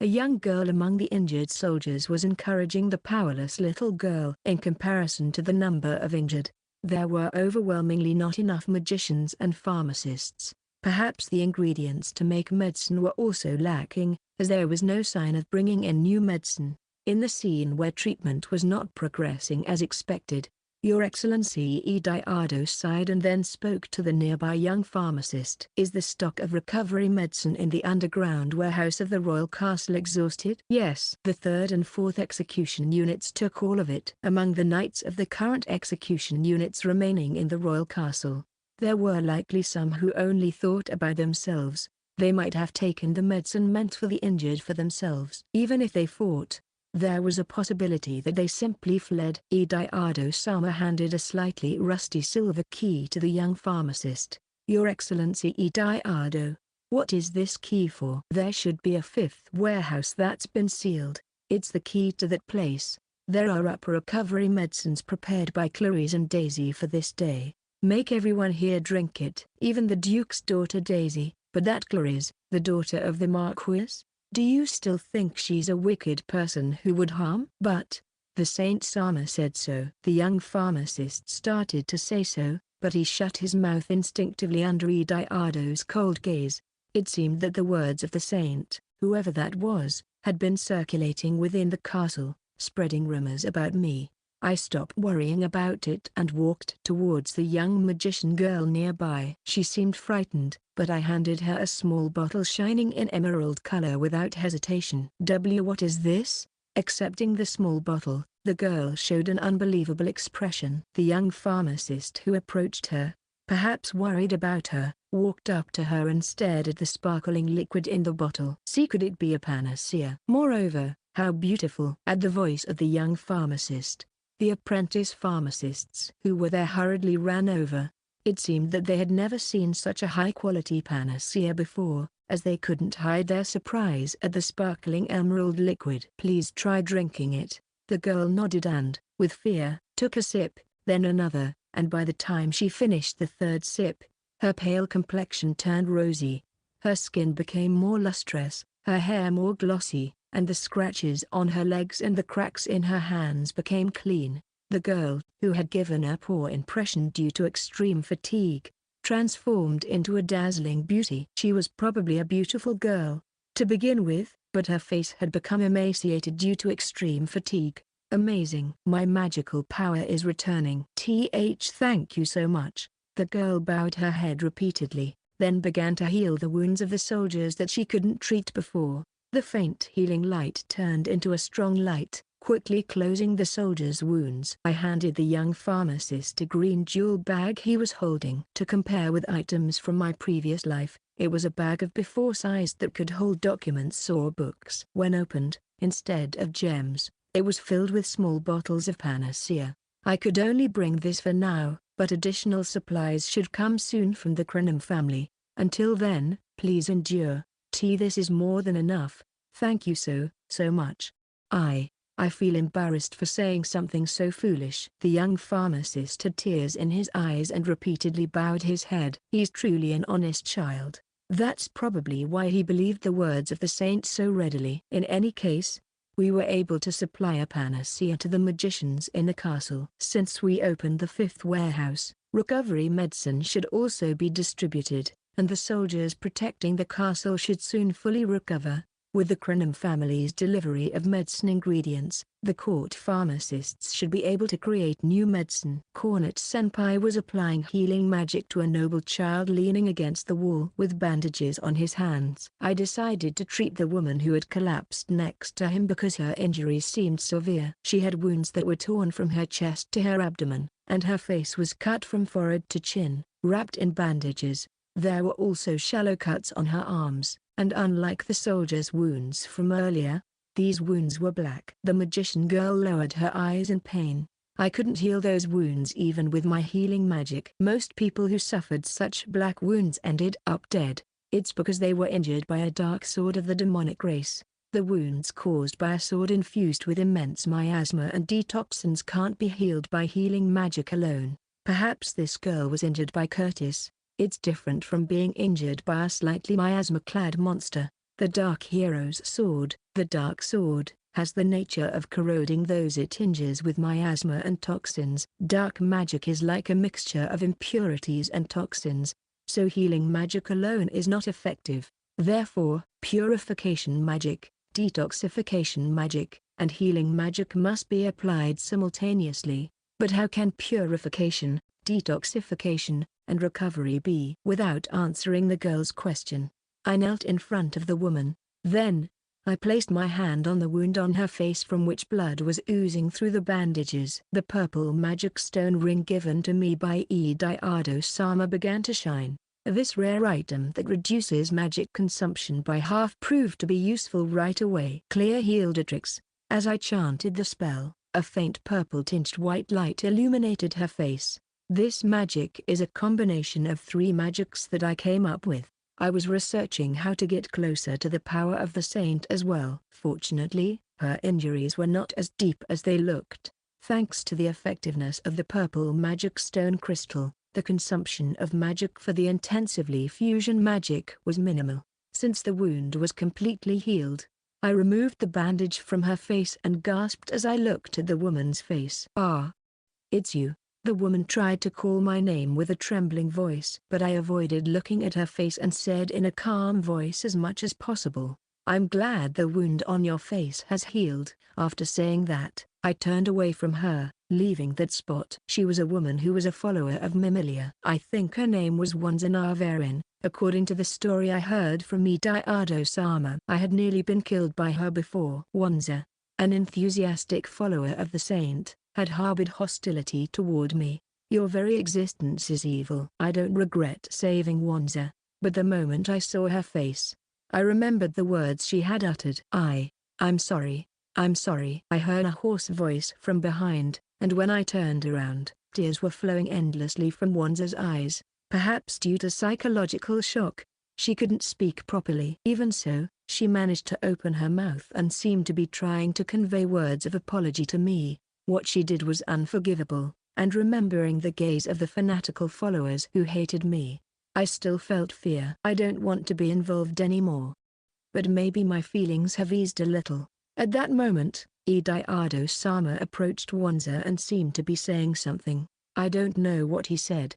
However, after Wanza had a shocked expression for a while, she looked up at the sky in a daze. I wonder what he said to her? Chapter 151, The Villain Prince teams up with the hero. 1. Sighed Claris. After finishing the treatment for the woman, I drank a small amount of panacea. My magical power hasn't decreased that much, but I can't feel completely at ease unless I keep myself in top condition at all times. At that moment, Ivan called out to Ediardo-sama. "Ediardo-sama, please go to His Majesty." "Sure, guide me." Along with the escorts, Whist and Sonia, Ediardo-sama and I followed Ivan's guidance to the king's bedroom. It seems this place had been used as the king's bedroom since King Arnold was a prince. Upon entering the king's bedroom, several magicians were taking turns trying to close King Arnold's wounds. Currently, advanced magicians are performing the treatment. However, judging by their youthful appearances, they might have recently become advanced magicians. Ediardo-sama inquired to the fatigued young magician. "Where are the other advanced magicians?" "They fought the Black Flame Witch and were killed." It seems there were some advanced magicians left in the castle, but, apart from the 3 present here, they were all killed by Natalie. Defeating multiple advanced magicians. Perhaps Natalie is even stronger than the Black Flame Witch in the novel. Ediardo-sama further questioned the young magician, and the saint? Saint Sama emitted a vast white light from her body, dispelling many attacking demons. At least the power of the saint was manifested. I hadn't been to the temple for prayers, so I wasn't sure what would happen, but the expression on the face of the young magician remained unchanged. She disappeared into the white light. Even though King Arnold is in this state and need of the powerful healing of the Saint Sama, she vanished right there. In the novel, there was a scene where Saint Mimilian unconsciously used teleportation magic during a critical moment. It was around the middle of the story. I hoped it wouldn't come true when the demons attacked. What good is disappearing when your Ivor is in danger? As the young magician said, it's disappointing that she would vanish at that moment when the healing power of the saint is still needed. I didn't have much expectation to begin with, so even if she doesn't come back, I won't be that disappointed. Drink this. I handed the young magician a panacea. He stared at the small bottle, gleaming with an incredulous look. The young pharmacist and the magician girl from earlier were also surprised. It's a potion that, even for advanced magicians, would cost the price of 50 regular healing potions if they were to buy it. I walked towards King Arnold. He had faintly opened his eyes and was staring at me, and it seemed like he was trying to say something. Sorry. I felt like he was saying that. I don't understand what he's apologizing for. There was a stab wound on King Arnold's side as if a black hole had opened. It pierced through from his back to his abdomen, making it even worse than the wound Wanza received earlier. The magician who was casting healing magic was sweating on her forehead as she pleaded. The blade, tainted with dark magic, has deeply pierced, so we can only continue casting magic to prevent bleeding. The panacea stocked in the castle has no effect at all. The panacea stocked in the castle is probably made by the current court pharmacist. Even though it's not a wound that can be healed with the panacea, the fact that it has no effect at all indicates that, unfortunately, no pharmacist in the castle can create an excellent panacea. I heard that only the former chief court pharmacist, Duke Crenham, and Vine could create a panacea that could fully restore magical power and physical strength. It's so difficult to make that it's a precious medicine. Although the panacea I made might make some difference, it's unlikely to achieve complete recovery for a wound contaminated by darkness, as it is different from ordinary poison. The most effective method for wounds inflicted by demons is to use the mixed magic applied to the believer woman, Wanza. A while ago. Clear Healdatrix, a fusion magic that combines the disinfecting power of water, the dispelling of malevolent energy by wind, and the purification of darkness by light. King Arnold's wound is enveloped in a faintly purple-tinged white light. The magical power consumption is more intense than before. It's deeper than Wanza's wound, and the purification is not progressing easily, as if the miasma is sticking.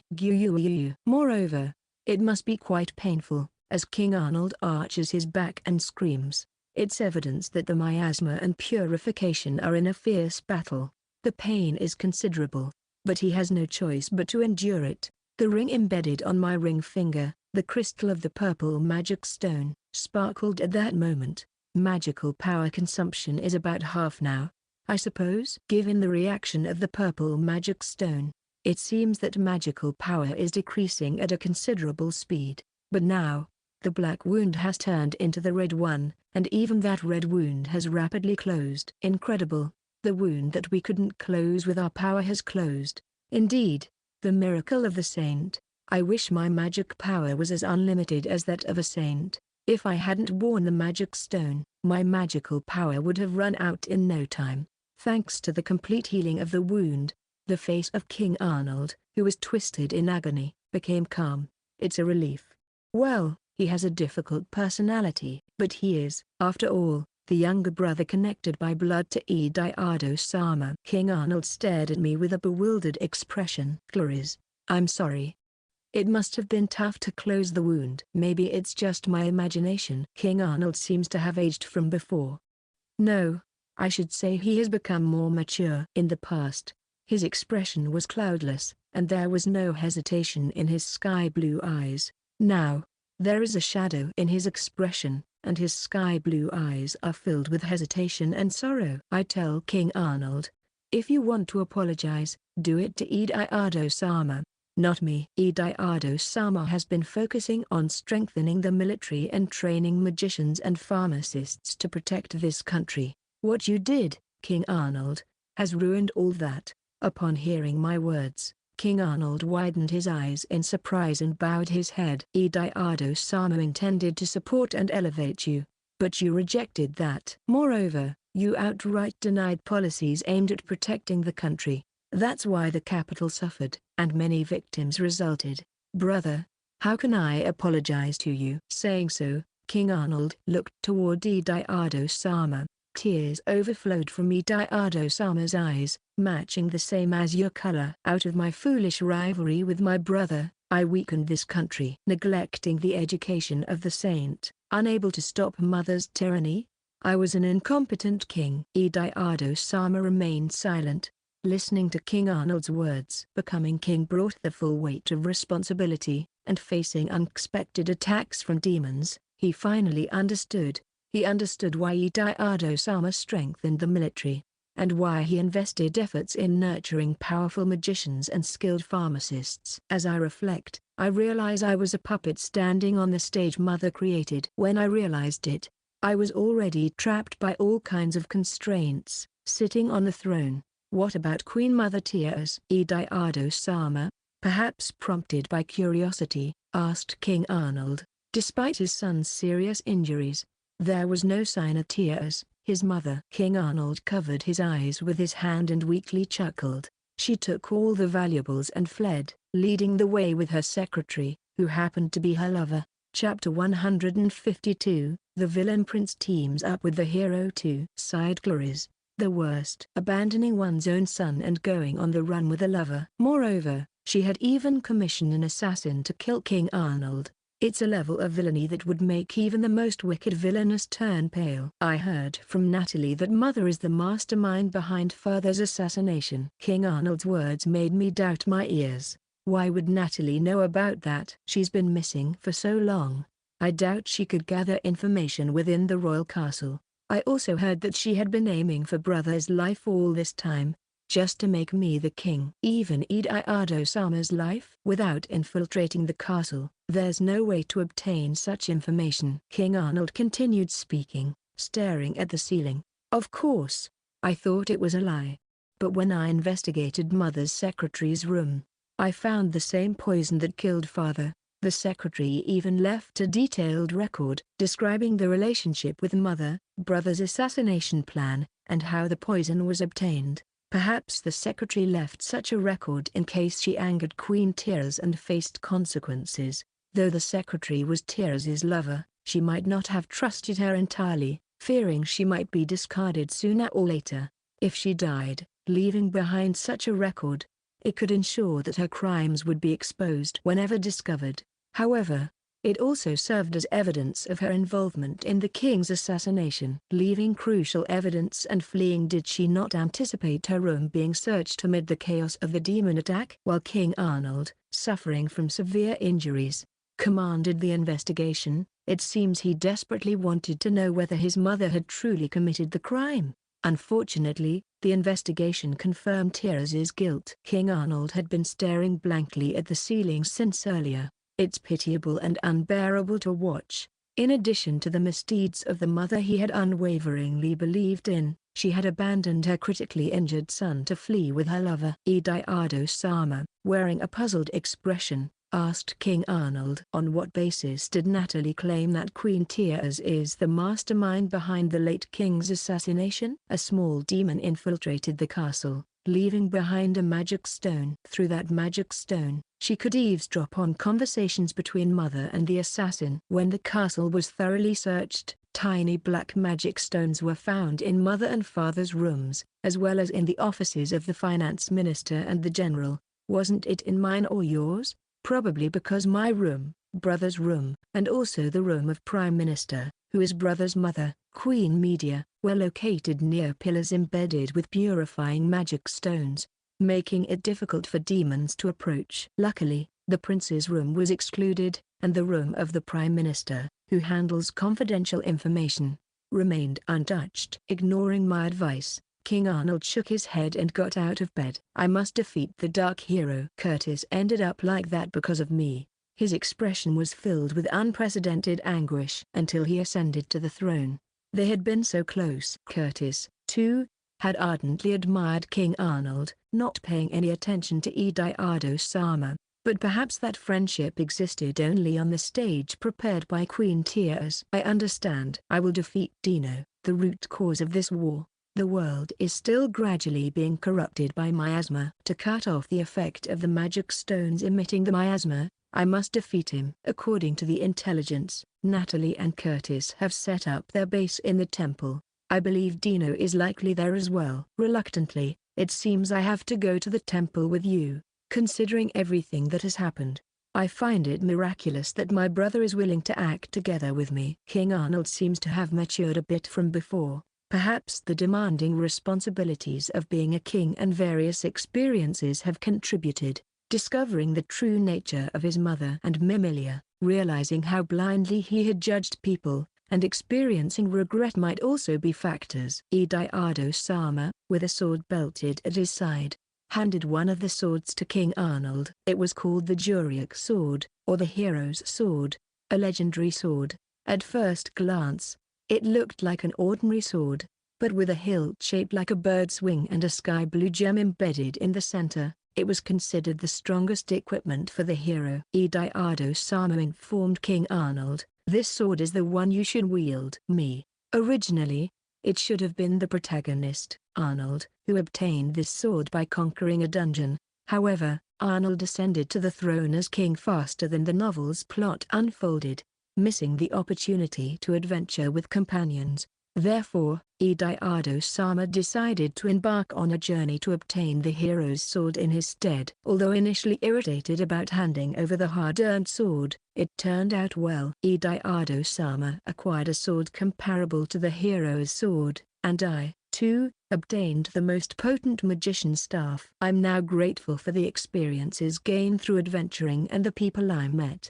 As Arnold received the Sword of Light, he unleashed its capabilities brilliantly. When he accepted the sword from Ediardo-sama, pulling it from its sheath, the blade emitted a dazzling radiance. Brother, is this? You should be able to wield that sword. Use it to defeat the dark hero. Can I really accept such a precious item? It can only be used by you. You are the chosen hero of the saint. But I have my sword. Ediardo-sama slightly unsheathed the sword he was carrying, revealing a brilliance comparable to the hero's sword. Your sword is the sword Juriak. My sword is the dragon nest sword. What? Brother, if I remember correctly from the literature, the Juriak sword should be in the ancient ruins of the Yust Empire. I never imagined you would venture into a dungeon. Yeah, it was quite a challenge. As Ediardo-sama grinned slightly with pride, tears welled up in King Arnold's eyes, and he knelt on the spot. Then, holding the Juriak sword, he raised it with both hands and bowed his head to Ediardo-sama. The surrounding magicians and pharmacists couldn't hide their astonishment at the sight. A scene where the king kneels to someone is almost unheard of. Could it be that King Arnold is offering the throne to Duke Ediardo? A young magician was about to say something, but he quickly closed his mouth. While it might not have been the right time to speak, the fact that King Arnold was kneeling was a very significant event. Arnold, stand up. I want to talk about the future. Urged by Ediardo-sama, King Arnold, holding the sword, stood up. At that moment, a knight knocked on the door and then burst into the room. I have an announcement. General Robert, former Chief Court Magician Count Lyell, and former Chief Court Pharmacist Viscount Frail have gathered in the audience chamber. So, they've returned. Perhaps my elder brother. Yeah, I called them back. Immediately organize the troops and launch a full-scale attack on the demon army, including the Dark Hero and the Black Flame Witch. Chapter 153, The Villain Prince teams up with the Hero 3. Side Claris. In the spacious hall usually used for audiences, General Robert, former Chief Court Magician Count Lyell, and former Chief Court Pharmacist Viscount Frail, the latter being the mentor to Duke Crenham, had gathered. Additionally, military-related nobles and knight commanders from the operational units were present. However, the leaders of the 3rd and 4th units were absent, reportedly having taken the castle's medicine and fled. There seemed to be unfortunate figures even among the leaders. In addition, the knights and nobles of the Arnold faction, although wearing bitter expressions, were standing in the corner of the hall. Ediardo-sama, accompanied by King Arnold, appeared and stood before the throne. I remained in the background. Not only were the two standing side by side surprising, but everyone present was also astonished to see the once near-death king now fully recovered. At that moment, cheers erupted from the corner of the hall. To stand next to the king, even if he's your brother, is incredibly disrespectful. Step back right now. Even if he's a royal, such behavior is unforgivable. Those people, were they the ones who had come to Amaryllis Island? Even though Ediardo-sama had praised him as fitting for a king, as soon as King Arnold regained his health, they treated Ediardo-sama as an intruder. King Arnold raised his voice. Silence. I willingly stand here with my brother. Since when did you become greater than the royal family?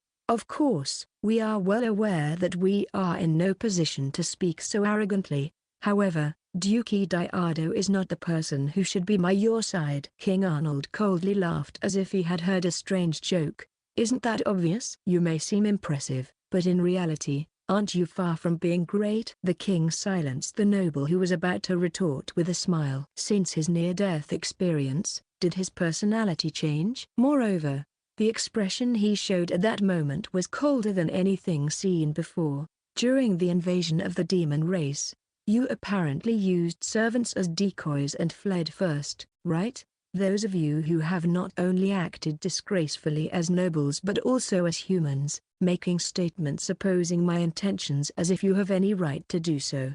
What kind of nerve do you have? It was more than a little severe. Mocking his ally nobles openly, the king's disdainful gaze resembled Ediardo-sama's when he made sarcastic remarks. However, that is Duke of the Deserted Island, referring to a royal as that guy. It's an offense. Throw that presumptuous fool into the dungeon. Originally allies, the nobles were dealt without mercy. The noble, now being led away by soldiers, glared at King Arnold and shouted in anger. Who do you think made you the king? Do you have any idea how much I donated to Queen Mother for that favor? What do you think of that debt of gratitude? Thanks for that time. Is that all? You've already enjoyed enough with the Queen Mother, haven't you? Keep your beautiful memories and behave quietly in the cell. King Arnold waved to the noble, who should have been his benefactor, with a refreshing smile. Due to the sheer amiability, an eerie feeling washed over the onlookers. The faces of the other Arnold faction nobles immediately drained of color. Now, anyone else has an objection to my brother standing by my side? While still smiling, King Arnold asked, and the nobles shook their heads. Of course, it would be foolish to oppose such a scene. To control the situation, King Arnold didn't hesitate to condemn allied nobles. General Robert seemed to be impressed by King Arnold's actions. Although he had recommended Ediardo-sama as king, he seemed to have also kept an eye on King Arnold personally. King Arnold announced loudly in a well-projected voice, "The entire army will now move under the command of my brother, Duke Ediardo Hardin. I will also be under my brother's command from now on. Take note, everyone, anyone who opposes my brother will be considered guilty of disrespect and thrown into prison."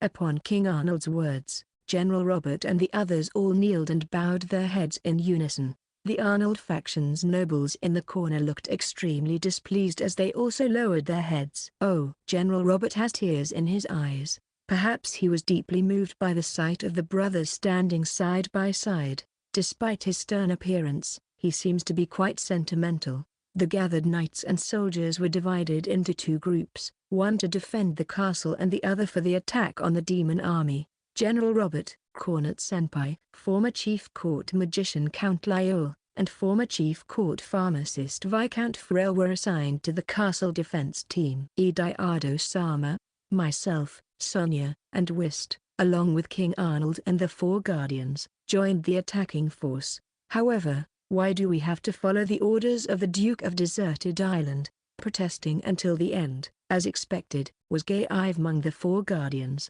He still can't read the atmosphere, although Elder quietly informed him.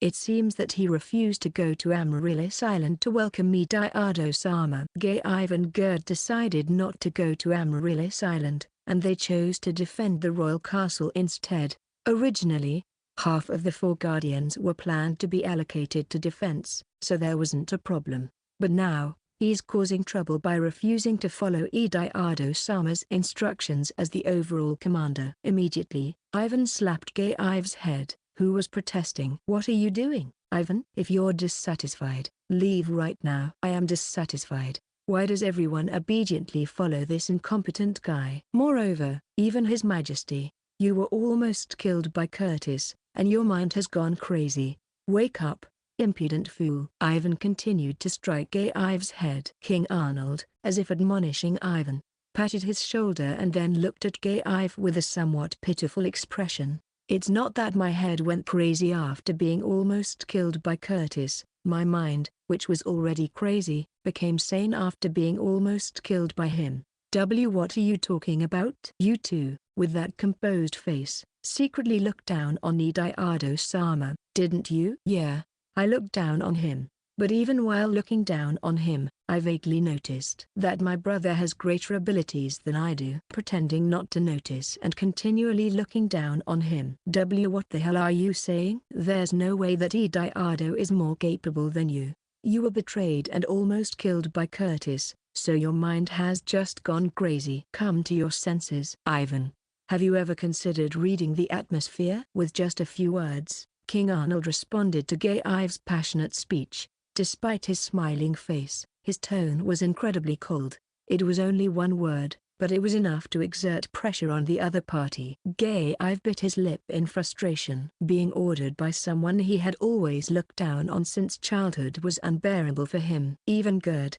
who had been condescending along with Gay Ive toward Ediardo-sama, seemed to read the atmosphere and obediently followed. Gay Ive, how about staying at the royal castle and assisting General Robert? At Ediardo-sama's words, Gay Ive turned away as if saying he didn't want to. Ediardo-sama shrugged lightly and whispered something to King Arnold next to him. Gay Ive, it's a royal decree. You will stay at the royal castle and assist General Robert. All right. Gay Ive, who has absolute loyalty to King Arnold, reflexively lowered his head, but it seems he's not satisfied. His face still shows frustration. Even someone like Gay Ive, who has acknowledged Ediardo-sama, still resists, it seems. Chapter 154, Towards the Battlefield of the Decisive Battle. Sighed Claris. In exchange for Gay Ive staying at the royal castle, Cornet-senpai joined the attack force. With sparkling eyes,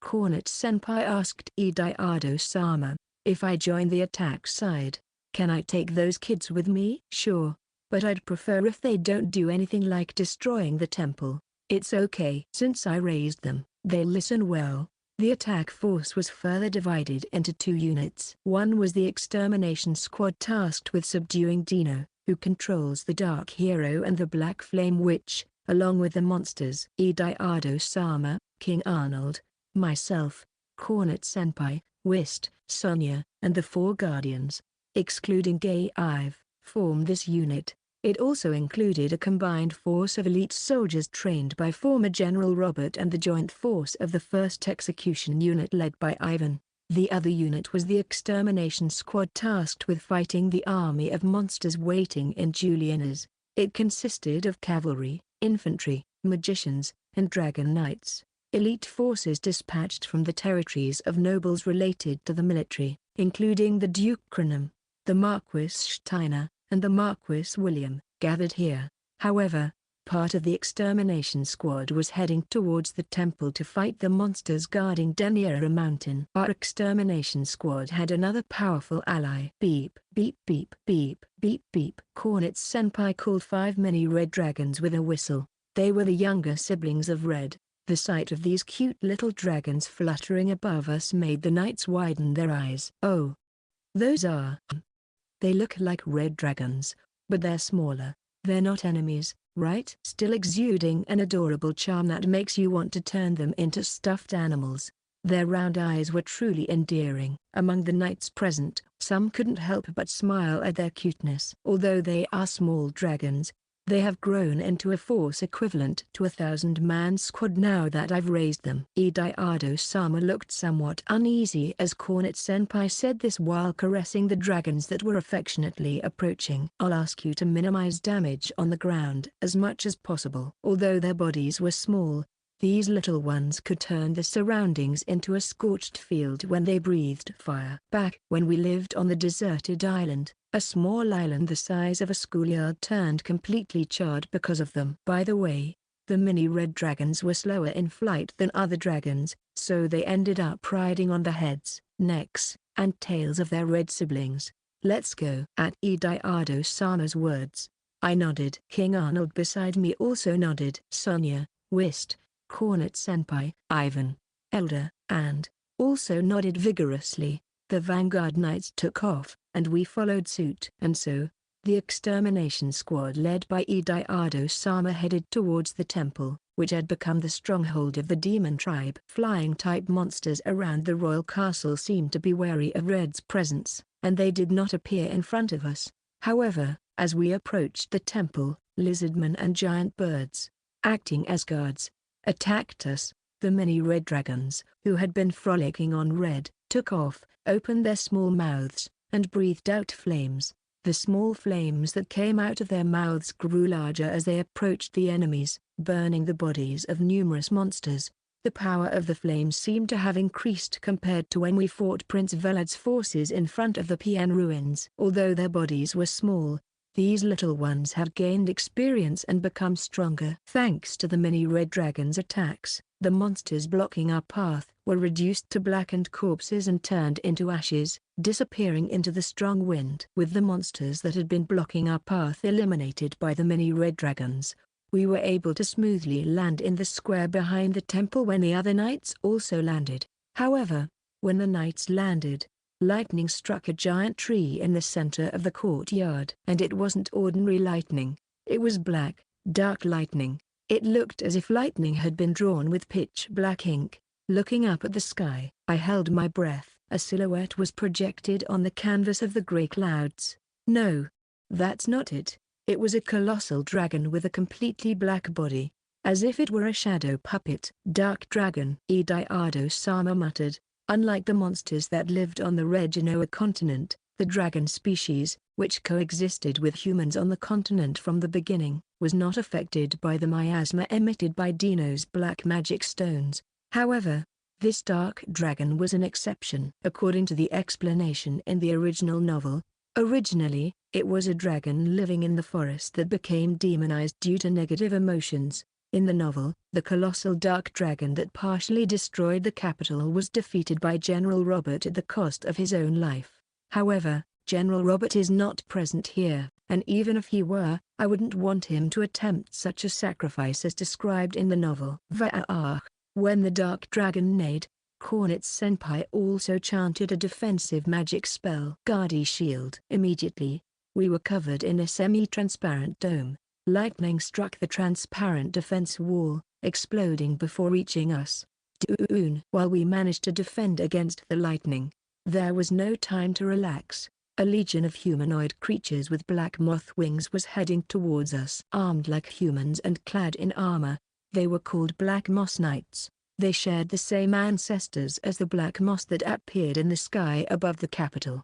You guys, go and have fun with them. Cornet-senpai instructed the mini red dragons to intercept the Black Moss Knights approaching from the temple. Although he was considered a mob character in the novel, she was now performing on par with major characters. The many red dragons breathed fire toward the Black Moss Knights. The vanguard of the Black Moss Knights was enveloped in flames. However, some of them swiftly evaded the flames and attacked one of the knights. Furthermore, the Legion of Black Moss also joined the fray. Many were turned to ashes by the flames of the red dragons, but some managed to pass through the flames and charge towards us. Capture Net. I chanted a spell, capturing the black giant moths that attacked with binding magic. The black moss creatures found themselves entangled in what resembled a spider's web. Clear lightning. Ediardo-sama chanted a spell, and several bluish-white lightning bolts struck down the Black Moss Knights. The mixed magic combining purification and attack proved quite effective against the creatures tainted with miasma. Even the slightest lightning quickly carbonized them, and they disappeared into the wind.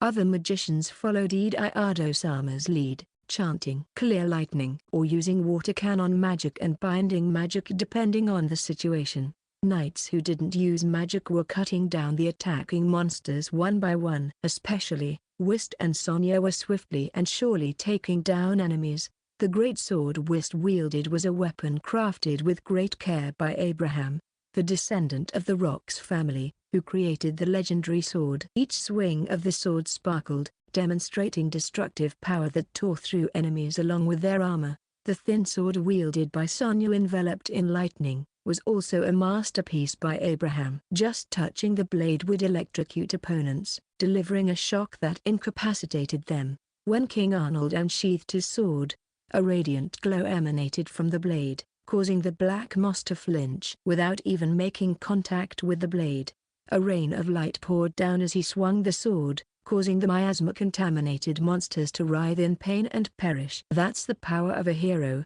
Arnold, seeing his bewildered younger brother, Ediardo-sama patted his shoulder and spoke. King Arnold nodded with a slightly relieved expression. Ediardo-sama is quite a reliable older brother now. It seemed that the legion of monsters felt disadvantaged. When the dark dragon raised its head again to neigh, Red took off from the courtyard and pounced on the black dragon. Dune. In the sky, the colossal bodies of the two dragons collided. It was Red, not General Robert, who was now fighting the Dark Dragon. Red emitted flames and the Dark Dragon released a black mist from its mouth. When they collided, a massive explosion occurred in the sky. Some of the black moss were blown away by the strength of the explosion. Red made physical contact with the Dark Dragon, biting its neck. Watching the battle between the two dragons and the ongoing battle between the knights and the creatures, Ediardo-sama took a position back-to-back with Cornet-senpai and said, "Cornet, can I entrust the command here to you? It's quite a significant responsibility to suddenly hand over. It's not as sudden as when I was suddenly entrusted with the command of the entire army." He. "I suppose you're right. Leave it to me." Ediardo-sama, please proceed towards the depths of the temple. Ediardo-sama nodded and, along with myself, Sonia, Whist, and the four guardians, entered the temple. In the novel, it was not a temple but a mansion of a noble who had become a subordinate of the demons, serving as Dino's hideout. Hero Arnold, along with Mimilia and the four guardians, would infiltrate that hideout in the novel. The common elements in the novel are Arnold and 3 of the 4 guardians being present. However, now, Sonia, Whist, Cornet-senpai, and even Red are present, making it a more reassuring team than during the events of the novel. Chapter 155, The Fate of Corrupt Priests. Sighed Claris. When we entered the entrance of the temple, it was dim inside. It wasn't bright enough to use glowstones, but we had to be careful where we stepped because there were skeletons dressed in priest robes lying on the ground. It seemed like all the priests inside the temple had been killed, but hasn't it been too short a time for them to turn into just white bones?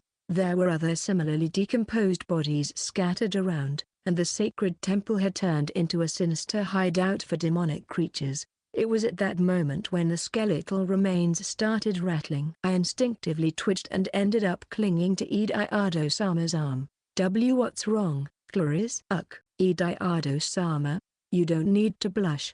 I was just surprised that the bones moved. It was purely a reflex. Blushing as well, I appealed while trying to maintain composure. I felt like the skeletons moved just now. Skeletons? Ediardo-sama quickly regained his composure and looked at the skeleton on the ground. Sonia, who was right behind me, confirmed as well. I indeed saw the skeleton move. Is that so? Although she reported with a serious expression, it seemed that she, too, was surprised by the moving skeletons as she reflexively clung to Whist's arm. Whist's face turned completely red. "Hey, Elder, get away from me." But, unlike monsters, ghosts are scary. Elder also seemed to have witnessed the moving skeletons, hugging Ivan, who was beside him. Ivan had a very annoyed expression. Gerd fanned himself with the palm of his hand, making a gesture that suggested he found the situation, or Elder's actions, amusing. "Stop that gesture," Ivan yelled at Gerd and then forcefully pulled Elder away from himself. "Eek. You're rough even with a girl. Don't act all helpless. Knights should be gender neutral." In response to Elder intentionally making her eyes teary, Ivan let out an annoyed voice. Elder seemed to always tease Ivan like that. The brief moment of relaxation was shattered as the familiar sound echoed through the temple lobby. "Carter, Carter, Carter." This time, it wasn't just an illusion. Ediardo-sama and the others also heard it, and tension spread. "Carter, Carter, Carter, Carter, Carter, Carter, Carter, Carter, Carter, Carter, Carter, Carter, Carter." Undoubtedly, skeletons clad in priestly garments began to move. Not just one, but 2.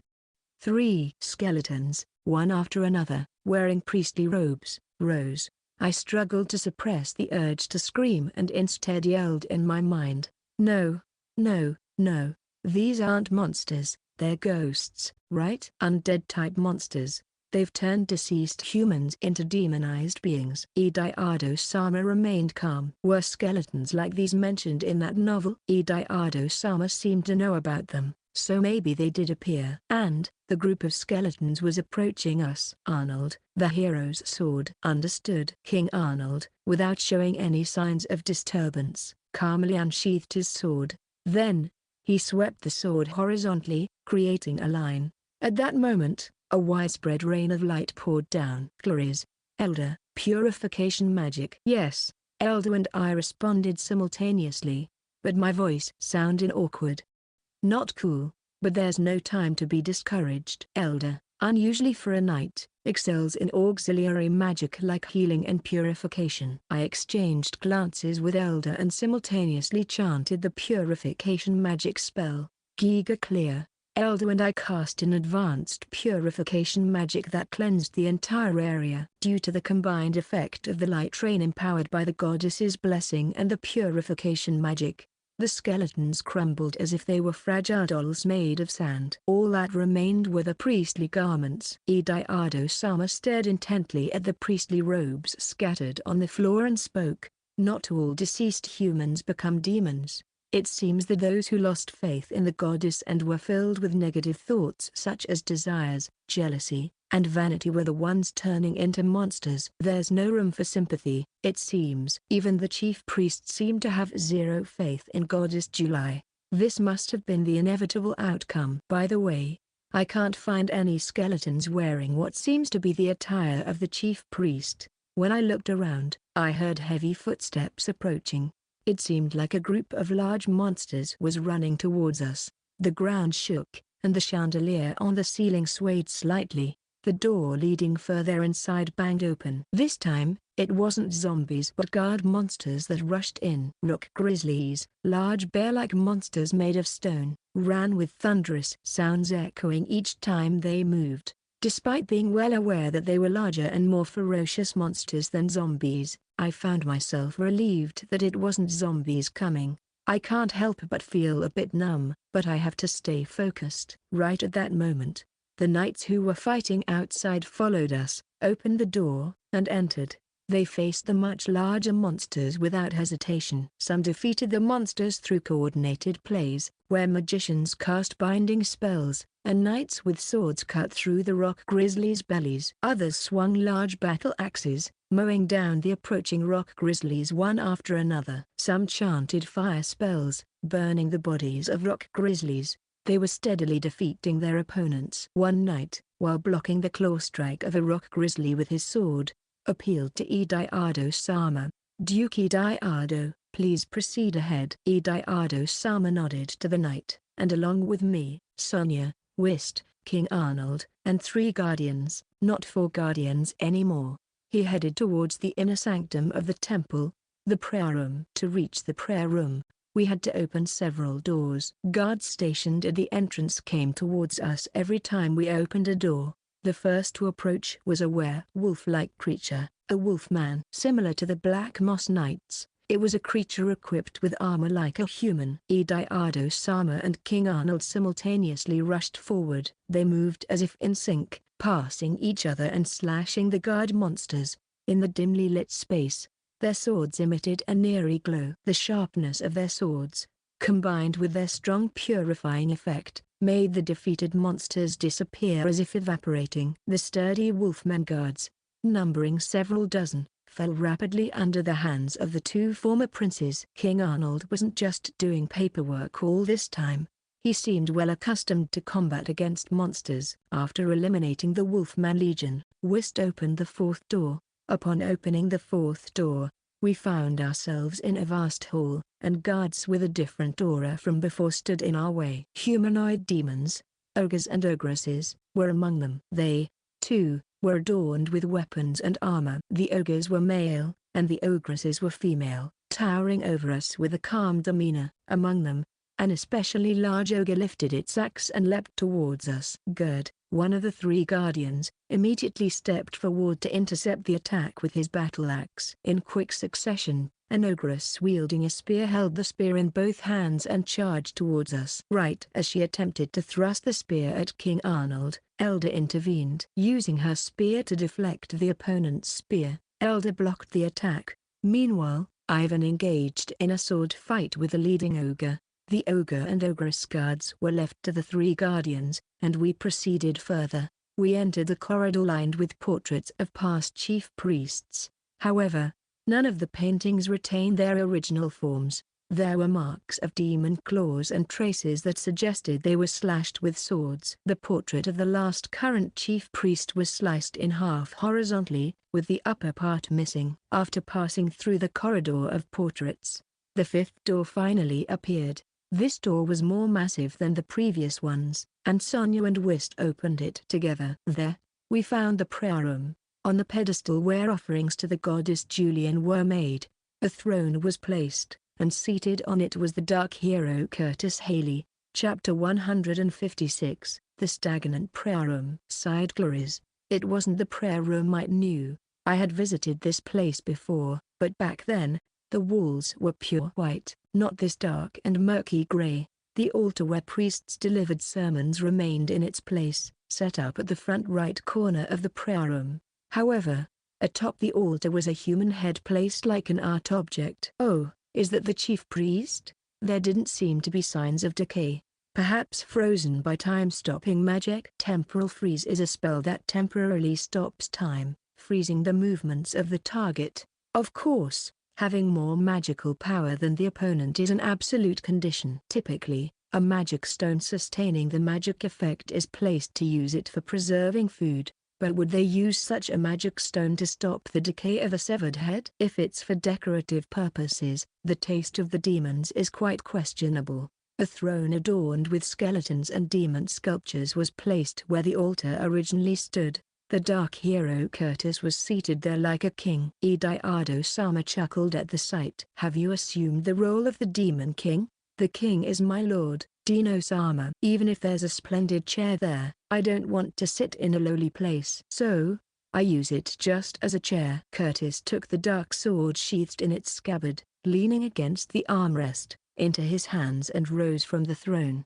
He then slowly glanced around before letting out a surprised voice. I never expected both brothers to come to me. For Curtis, who had served both Ediardo-sama and King Arnold, this sight must have been incredibly unbelievable. Ediardo-sama glanced briefly at King Arnold before responding, reluctantly, joining forces with Arnold is the most certain way to defeat you. King Arnold looked at Curtis with a saddened expression. Whether Curtis noticed this gaze or not, he averted his eyes from King Arnold as much as possible, looking up at the ceiling. When we were children, there was only one time when the three of us played together. We played as pure friends without understanding each other's positions and statuses. You probably don't remember. No, I do. You always had that expressionless face even back then. Ediardo-sama squinted his eyes with a slightly nostalgic expression. King Arnold also showed a wry smile and said, I had forgotten until now, but I remembered before losing consciousness from your stab. About the time we played together. After a slight smile in response to their replies, Curtis continued speaking. That was the first and last time we played like that. I was summoned by Queen Tears, who told me to serve by Ediardo's side. She instructed me to make comparisons with Arnold on every occasion and to exert pressure on Ediardo, and even to kill Ediardo whenever an opportunity presented itself. To order an assassination against a friend with whom one had played as a child. Queen Tears was truly an unbearable person. She forcibly tore apart the friendship of the three children who used to play together. Curtis alternately looked at Ediardo-sama and King Arnold before smiling with a sarcastic expression. But in the end, you join hands like this. So, after all, you two must be brothers. Queen Tears was most afraid of you cooperating. It's not like we've become friendly brothers. Both Arnold and I had the same goal. That's all. Seeing them attack with the same movements earlier, I also thought they were indeed brothers. I couldn't help but mutter. I never felt any sense of sisterhood with Natalie, though. Of course, you two aren't real sisters. Huh. Looking confused, I shook my head, and Curtis, seemingly amused, laughed and shrugged his shoulders. Queen Tears told me with a smile. Natalie is the child of a butler. She could tell right away because their eye colors are the same. What is that? So, does that mean Natalie is the child of Bellmeyer and Dredd? No, no, no, no. It's not some lunchtime drama or anything. Natalie's eye color isn't the most common brown in the Hardin Kingdom. It wouldn't be strange if it's the same color as the butler's, but the butler seemed quite flustered, so it seems he hit the mark. Certainly, Dread's excessive fondness for Natalie seemed to transcend the boundaries between a butler and a young lady. The butler, who had oppressed me, seemed to be at the center of it all. Dread might have been trying to eliminate me and make Natalie, his child, the head of the Marquis's household. Even Dread, who, as a member involved in the assassination of the royal family, is imprisoned alongside father. I heard that Dread, Belmira, and father are in the same cell. Inside the cell, it must be quite a chaotic situation. When Natalie learns the truth, it might be quite a shock. I felt helpless, but Curtis shrugged lightly. Natalie-sama seemed to know. It seems she was subtly informed by her mother. She boasted to me that she planned to live as a real father and daughter someday. Natalie, who admired father so much. Knowing he's not her real father, was she that affectionate? Scary. If she plans to live with Dread as a real father and daughter someday, then what is father planning to do now? He's right. Father will eventually go away. When he does, we are going to live happily with mother and further. Dread. Whist turned around, raising his sword to protect me and Ediardo-sama. Sonia, without taking her eyes off Curtis in front, was also on guard. The voice came from directly behind. A tunnel-like hole had opened in the solid door that had been opened earlier. From there, with the sound of heels clicking, Natalie appeared. Dino also used the tunnel to come in and out of the Charlotte family. It seems that dark tunnel plays a role in piercing through walls. However, it doesn't seem to physically destroy walls or doors. When Natalie passes through the dark tunnel, it automatically closes, and the door returns to its original state. Using that magic, she entered the castle. King Arnold muttered with displeasure. Under the black robe, Natalie wore a black evening dress. The brown eyes, evidence of Dread's blood, were as dark as the pitch-black darkness, and her brown hair was as black as a crow's feather. Her skin was pale, lacking in color. Although she had matured quite a bit and become beautiful, there was a sinister aura attached to her beauty. I asked Natalie. Father was planning to go far away. He was planning to go on a trip with mother and died in an accident at the travel destination, but that plan was ruined because of you all. Natalie spoke about the planned murder of Further without any remorse. Not just me, but she intended to kill Further too. Poor father, he was planning to be killed by the wife and daughter he loved so much. Natalie, Belmira, tears, and even Mimilia. She's an outrageous villainess surpassing the villain in novels. More importantly, Natalie, didn't you go to capture the saint? Oh, I did plan to capture her, but she managed to escape. However, that girl is quite foolish. She thought she could teleport with the power of the saint, but it seems she ended up in the temple and was captured by Dino-sama. She's now in a birdcage. After answering Curtis's question, Natalie pointed to the ceiling with a triumphant expression. Looking up, a large birdcage was suspended in the high ceiling, appearing large enough for one person to enter. The birdcage hanging from the chain slowly descended, making the sound of pulleys. When the birdcage approached, I could see someone trapped inside. Tattered clothes, curly pink hair, and white skin dirtied with soot. A woman with no apparent injuries but with shabby hair and equipment. Me, Mimilia. Until King Arnold called her that, I didn't know who she was. Mimilia Bordal's appearance was so unrecognizable, and a person was sitting on top of that huge birdcage, looking down at us. Dino Rondak, the Imperial Prince of the Demon Empire. Blatir. Chapter 157, The Captured Saint. Sighed Ediardo. My name is Ediardo Hardin. I was an ordinary salary man in Japan, caught in a traffic accident that took me away. Somehow, I was reincarnated as the villain prince in a novel. Acting according to the novel's plot would likely lead to my death as a villain. So, I always walked a path different from the script. As a result, I met my beloved partner Claris and trustworthy companions, and now, I find myself confronting the demon prince Dino Rondak alongside the hero with whom I was supposed to be antagonistic. Infiltrating the temple turned into the demon tribe's stronghold. Dino was casually seated, crossing his legs, on a massive birdcage hanging from the ceiling. At that moment, the birdcage made a clattering sound, swaying. It seemed that Mimilia, confined inside, had shaken the bars, perhaps due to being burned by the flame attack magic. Her dress was tattered, her skin was marked with black soot, but there were no noticeable injuries. However, her once beautiful pink hair had become frizzy. "Hey, I'm the saint. Once my power awakens, you'll be in trouble." "Shut up. You may act like a saint, but you're nothing after being easily defeated by me." Mimilia and Natalie's annoying voices clashed sharply. It seems Mimilia had taken Natalie's black flame attack head-on. Despite being burned by the black flame, the lack of damage to her skin was likely due to the activation of the saint's power. In a critical moment, Mimilia manifested the power of the saint, emitting a white light. Along with that light, she disappeared. There was a similar depiction in the novel where the endangered saint used teleportation magic at a critical moment. Probably, just like in the novel, Mimilia instinctively used teleportation magic. Using teleportation magic requires considerable skill for ordinary humans and demons, and the consumption of magical power is extraordinary. However, she managed to do it in an instant, likely because she was the chosen saint. Unfortunately, the destination of the teleportation was the enemy's stronghold.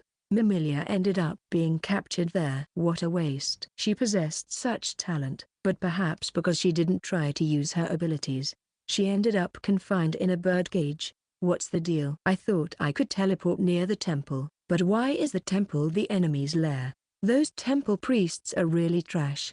Instead of offering prayers to the goddess, they were running after money, and that's why they were taken over by the demon tribe. Blaming them for neglecting prayers and openly criticizing the deceased priests, Mimilia exclaimed, "Ugh! Arnold has to be on the brink of death for my true power to awaken." That man has to experience a near-death situation at least once. In response to her extreme words, Arnold seemed shocked. Mimilia still seemed unaware that Arnold himself was below.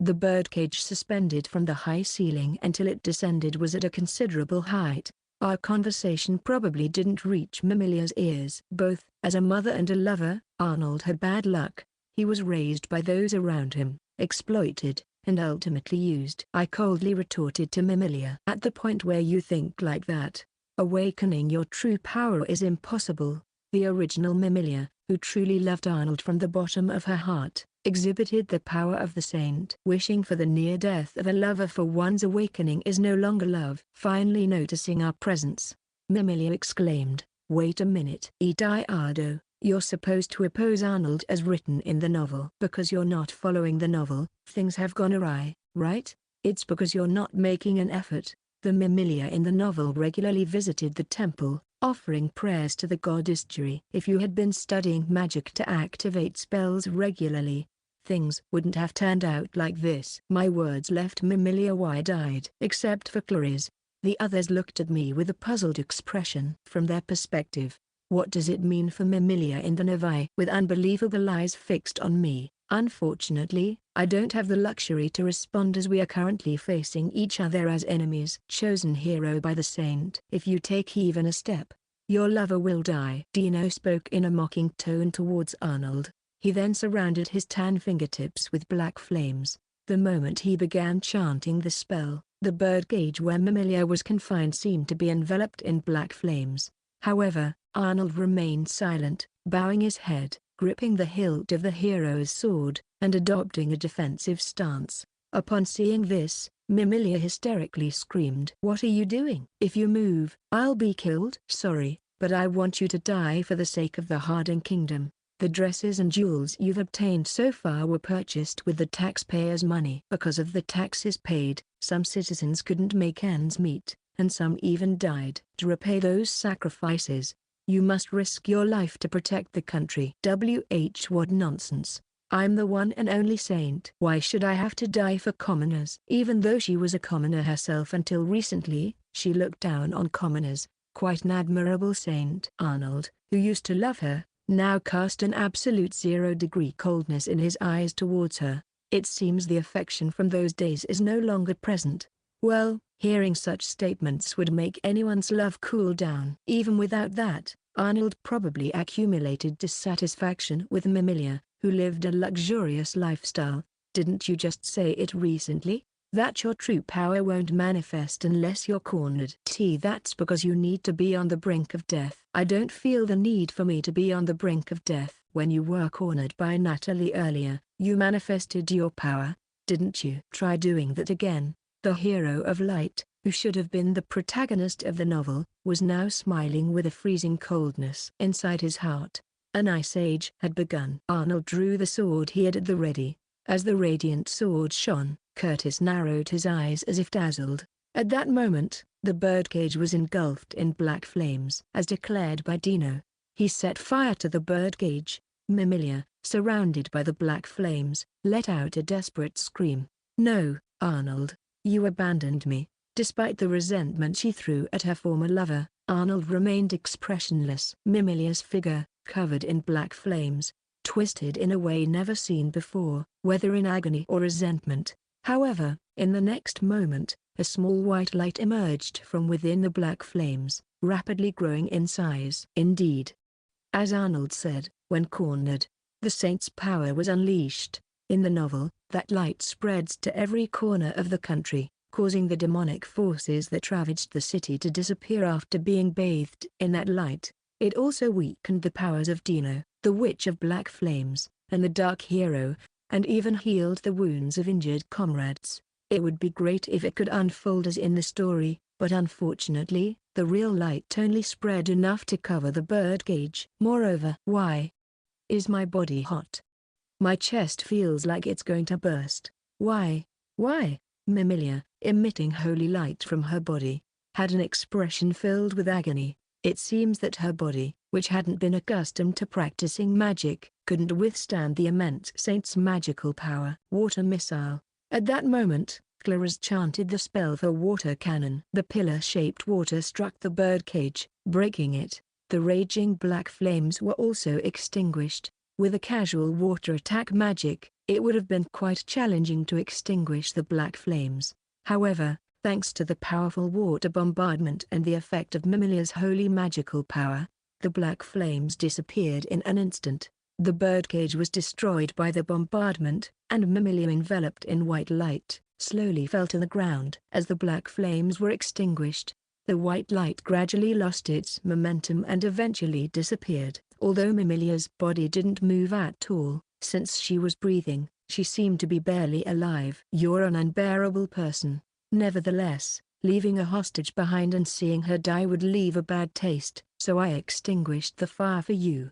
Chapter 158, Demon Prince's Proposal. Sighed Ediardo, "To extinguish my flames." Black flames are a form of magic drawn out by miasma and powerful magical energy. Even advanced magicians find it difficult to completely extinguish them, especially when it's black flames unleashed by the final boss in a novel. Although the saint's power played a part, Claris managed to completely extinguish the flames released by Dino. Dino probably acknowledged Claris's presence for the first time at this moment, staring at her with an amused look. "So, you are Clarice Charlotte." "I see. That's why Natalie is jealous." Tremendously beautiful, yet possessing magical power rivaling that of a saint. Upon hearing Dino's words, Natalie bit her lip in frustration. Clarice was born as someone meant to fight against the saint. Therefore, she possesses magical power capable of countering it. Dino's gleaming eyes focused on Claris,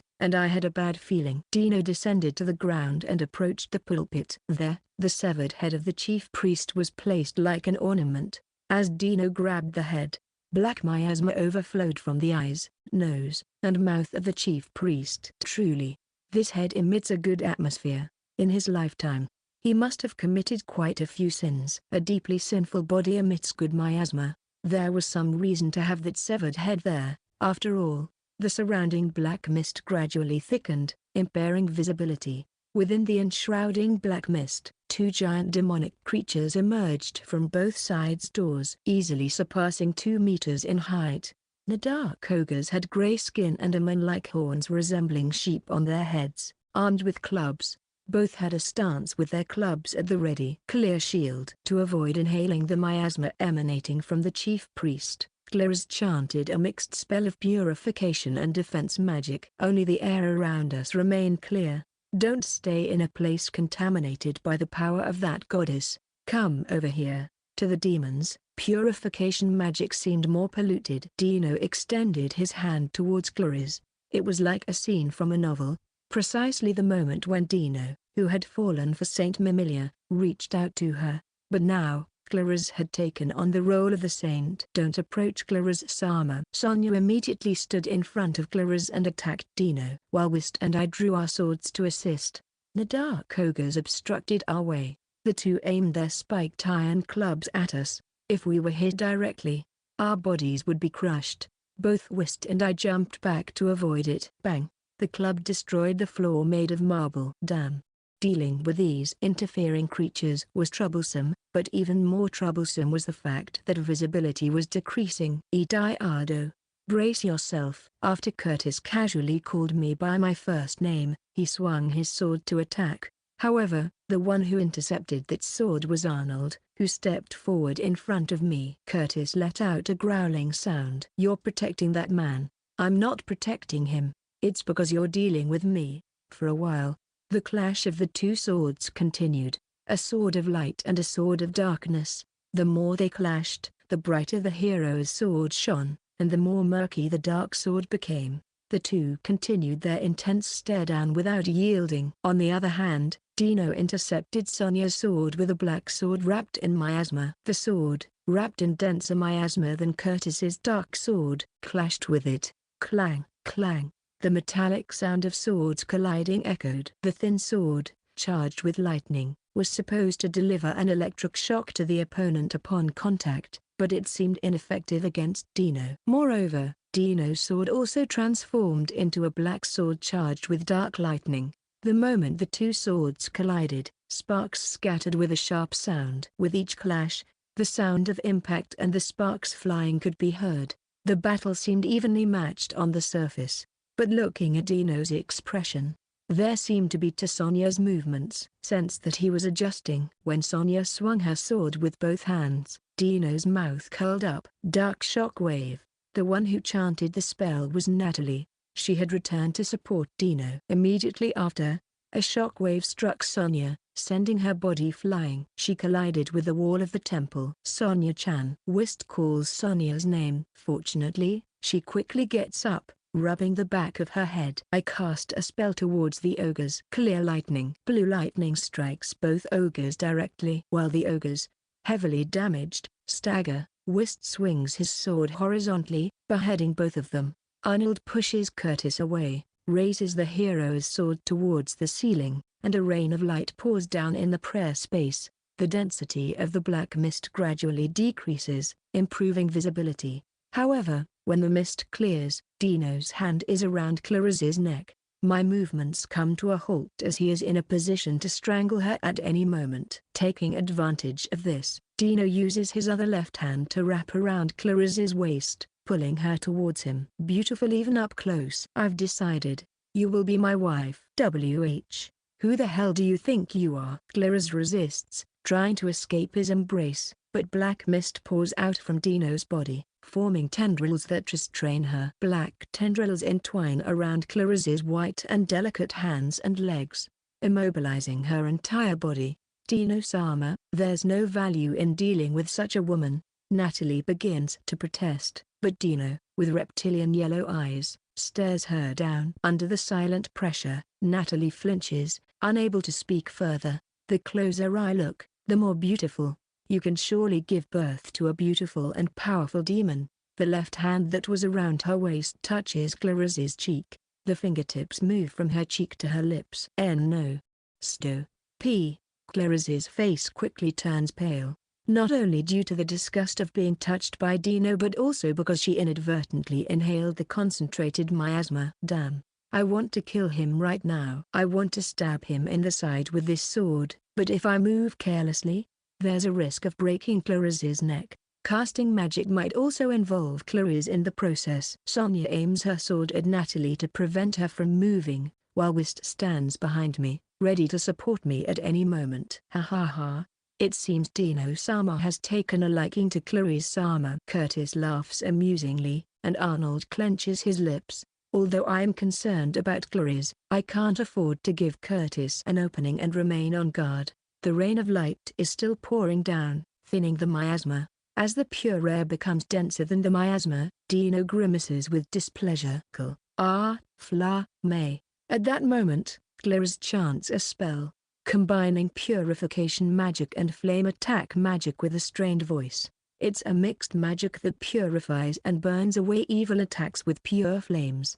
Unfortunately, only Claris could learn this magic. According to the book of the great magician Sailor Lionel, only women can use clear flame.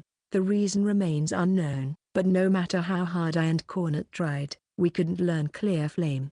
Though her chanting is intermittent, the faintly purple-tinged white flames burn the black tendrils clinging to her body in an instant, and then they spread to Dino's hand gripping Claris's neck. Twisting his expression, unable to endure pain, Dino releases Claris's neck and pushes her body away. I rush to Claris, who falls on her butt, and lift her. Perhaps due to using magic in her weakened state from inhaling the miasma, her body is ice cold and limp. Moreover, she touched the flames of the clear flame she cast herself, resulting in painful burns on her hands and feet. Claris, tears are on the verge of falling. She refused to become a hindrance to us, knowing she would also be attacked by the magic, and cast the spell right there. Sonya and Whist stand guard, swords at the ready, protecting us from Dino. I'll heal you right away, Claris. I take out a bottle of panacea from my chest pocket and bring the opening to her lips, but her lips don't move at all. I swallow the panacea myself and decide to give it to her mouth to mouth.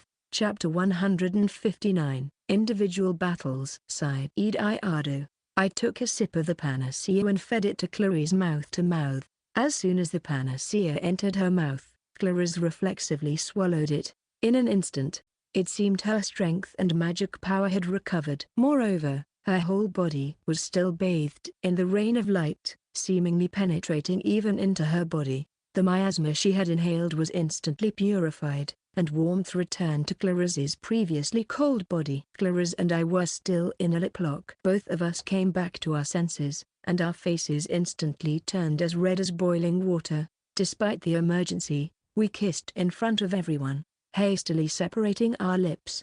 I stood up, supporting Claris. However, the embarrassment only lasted a moment. Dino's growling voice made tension run through us again. He expressed his disgust, his face contorting. What? Combining purification magic and fire attack magic? It's a fusion magic created by the great magician Sailor Sama to defeat you. Of course, Claris replied. Fusion magic created by the great magician Sailor Lionel was proving extremely useful in this battle. I couldn't help but feel grateful to the great magician who risked her life to pass on this magic. A mere human like you who was trying to take a human as a wife. I raised my sword, protecting Claris. Recognizing the silver sword shining with 7 colors, Dino furrowed his brow. That sword, it's the Dragon Nest sword. It boasts cutting power that rivals the hero's sword. It's radiating an unpleasant light. Seeing my sword, which shines comparably to the hero's sword, Dino clicked his tongue. Is he thinking it's troublesome? The 7-color magic stone, which absorbs and transforms magic endlessly, has absorbed plenty of light and purification magic. Therefore, my sword is very effective against monsters and demons. I cannot let you harm my master. Curtis stood in front of Dino, as if to shield him. I couldn't help but give a wry smile. You change your allegiance so easily. I never regarded you as my master. In your heart, Arnold has always been your master, hasn't he? To outsiders, it seems like you've switched from me to Arnold and then to the prince of the demon tribe. Shut up. I found the true master. Lord Dino has bestowed upon me great power. With a glance at me, Curtis widened his eyes and loudly declared. Arnold, who couldn't stand it, thrust his sword at him. His expression remained cold, much like when facing Mimiria. Dark magic that pollutes the earth and harms humans is considered great power, huh? Well, from the perspective of the demon side, I suppose it's great power. You've forsaken your humanity. Who do you think is responsible for me turning out this way? I'm aware that I played a part in pushing you to this point, so I'll take responsibility and defeat you. Arnold's tone remained calm and composed.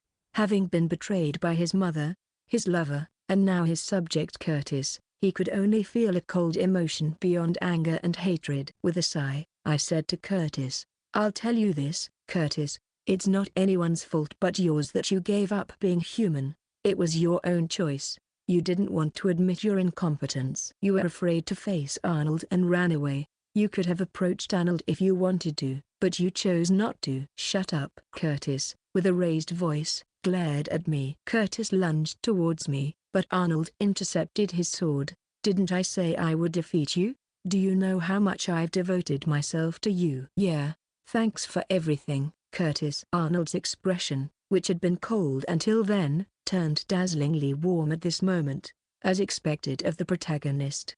A refreshing smile suited him well. However, behind the smile, Arnold mercilessly attacked Curtis, who had betrayed him. Without hesitation, Curtis was pushed back, slightly overwhelmed by the consecutive strikes. Feeling something ominous from his half-brother, I faced Dino. I won't let you have your way any longer. Ediardo Hardin, from within the castle, all I heard were mocking voices calling you a foolish prince. Was that a facade? It wasn't a facade. There were times when I was foolish more than anyone else.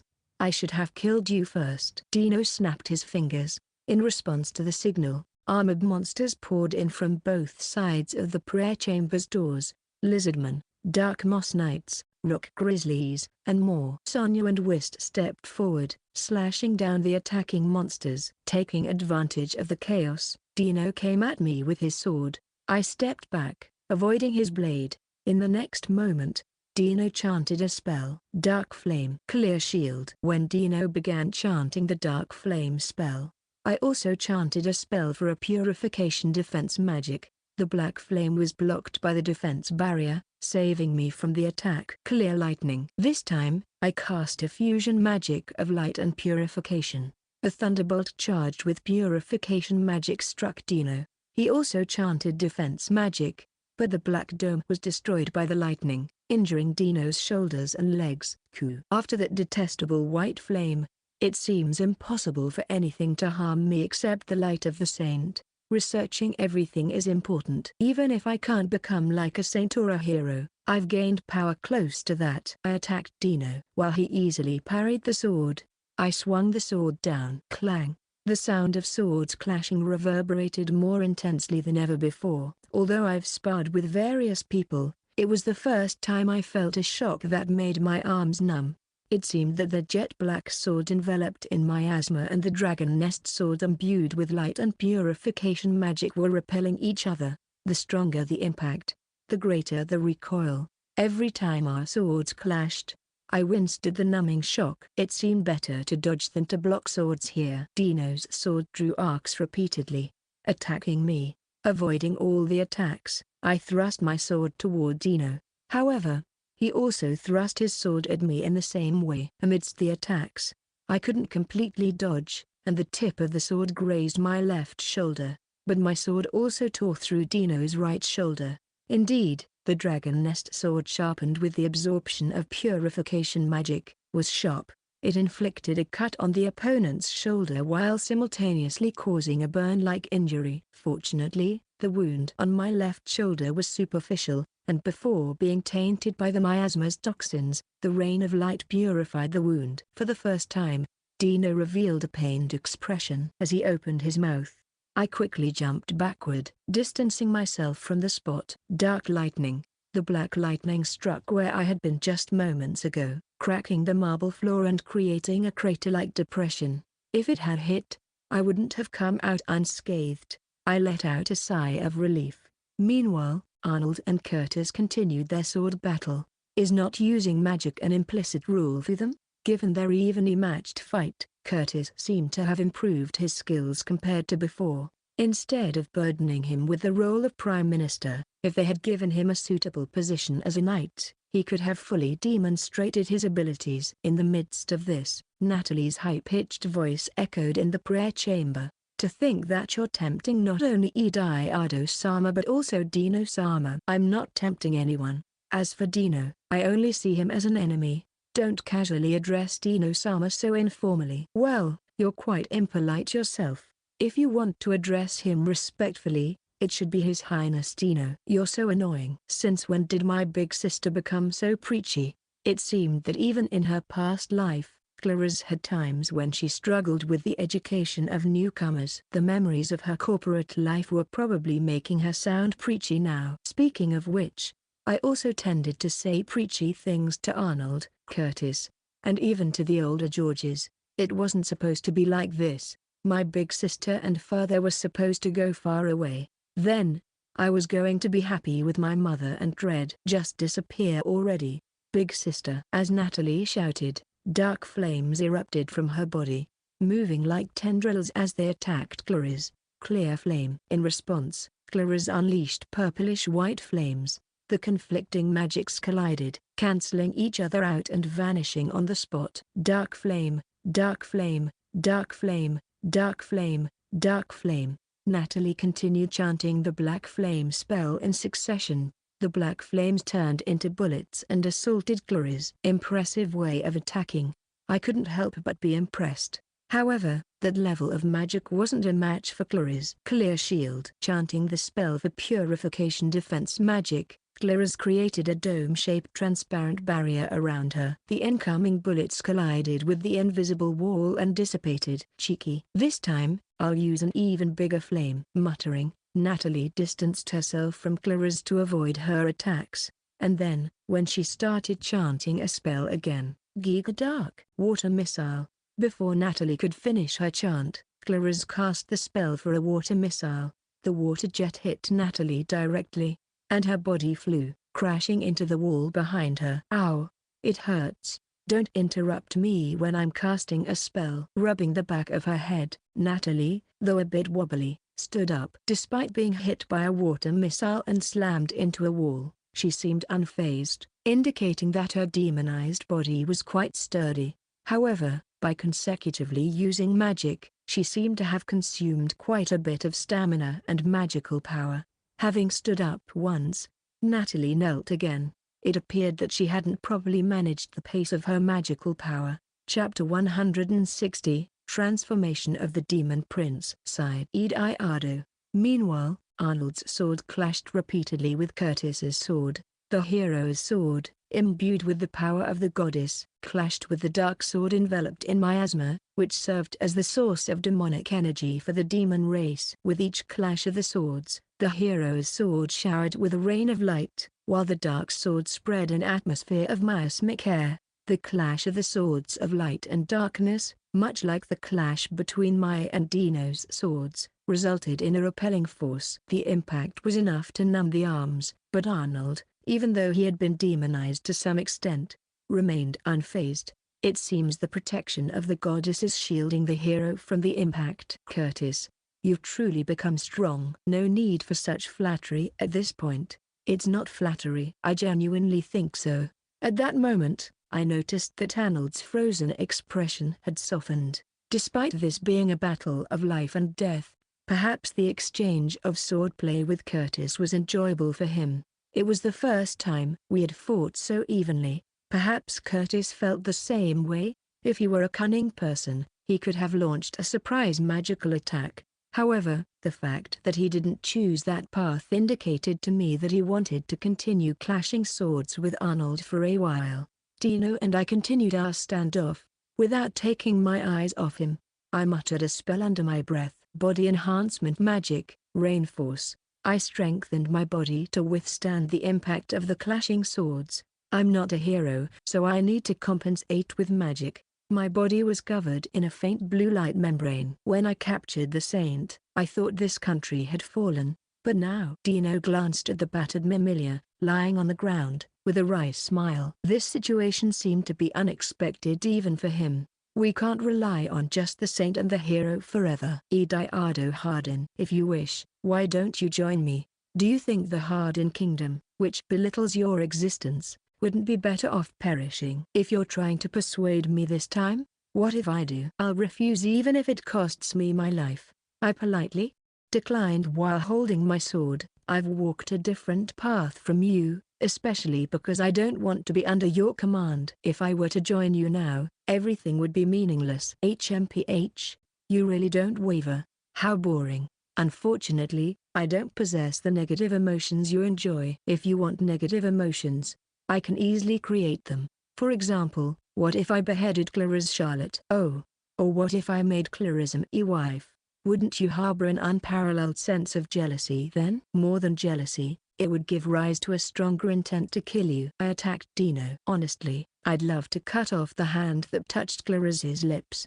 Thanks to the body enhancement, my hands no longer numb from the impact of the clashing swords. Intense murderous intent is also a favorite of mine. Quit babbling. While pushing against each other with our swords, we exchanged such conversation. Dino effortlessly parried all my continuous strikes. Although the novel didn't go into much detail about his swordsmanship, his skills were undoubtedly exceptional. Now it was Dino's turn to unleash a series of counterattacks. I received all the attacks with my sword, deflecting the final strike. It was time for my counterattack. Dino agilely jumped sideways to evade my swinging sword, and then as I charged forward and swung my sword down, he intercepted it. After clashing swords repeatedly, when I swung my sword widely, Dino jumped backward and raised his jet black sword to the sky. Upon doing so, my body was enveloped in black flames. Similar to how the hero's sword summoned a rain of light,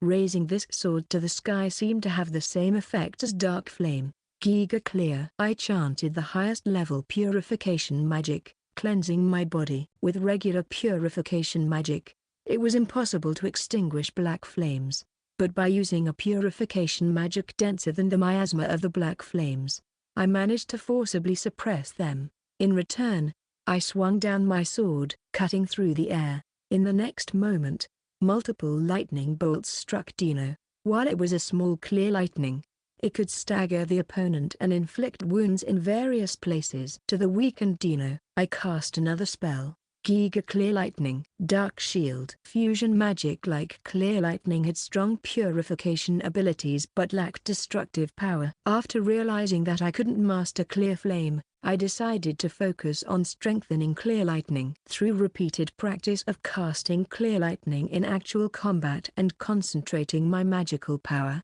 I succeeded in mastering fusion magic with destructive power surpassing advanced magic. It was a full-powered lightning strike, pouring all my magical power into it. Boo! Your Highness Dino.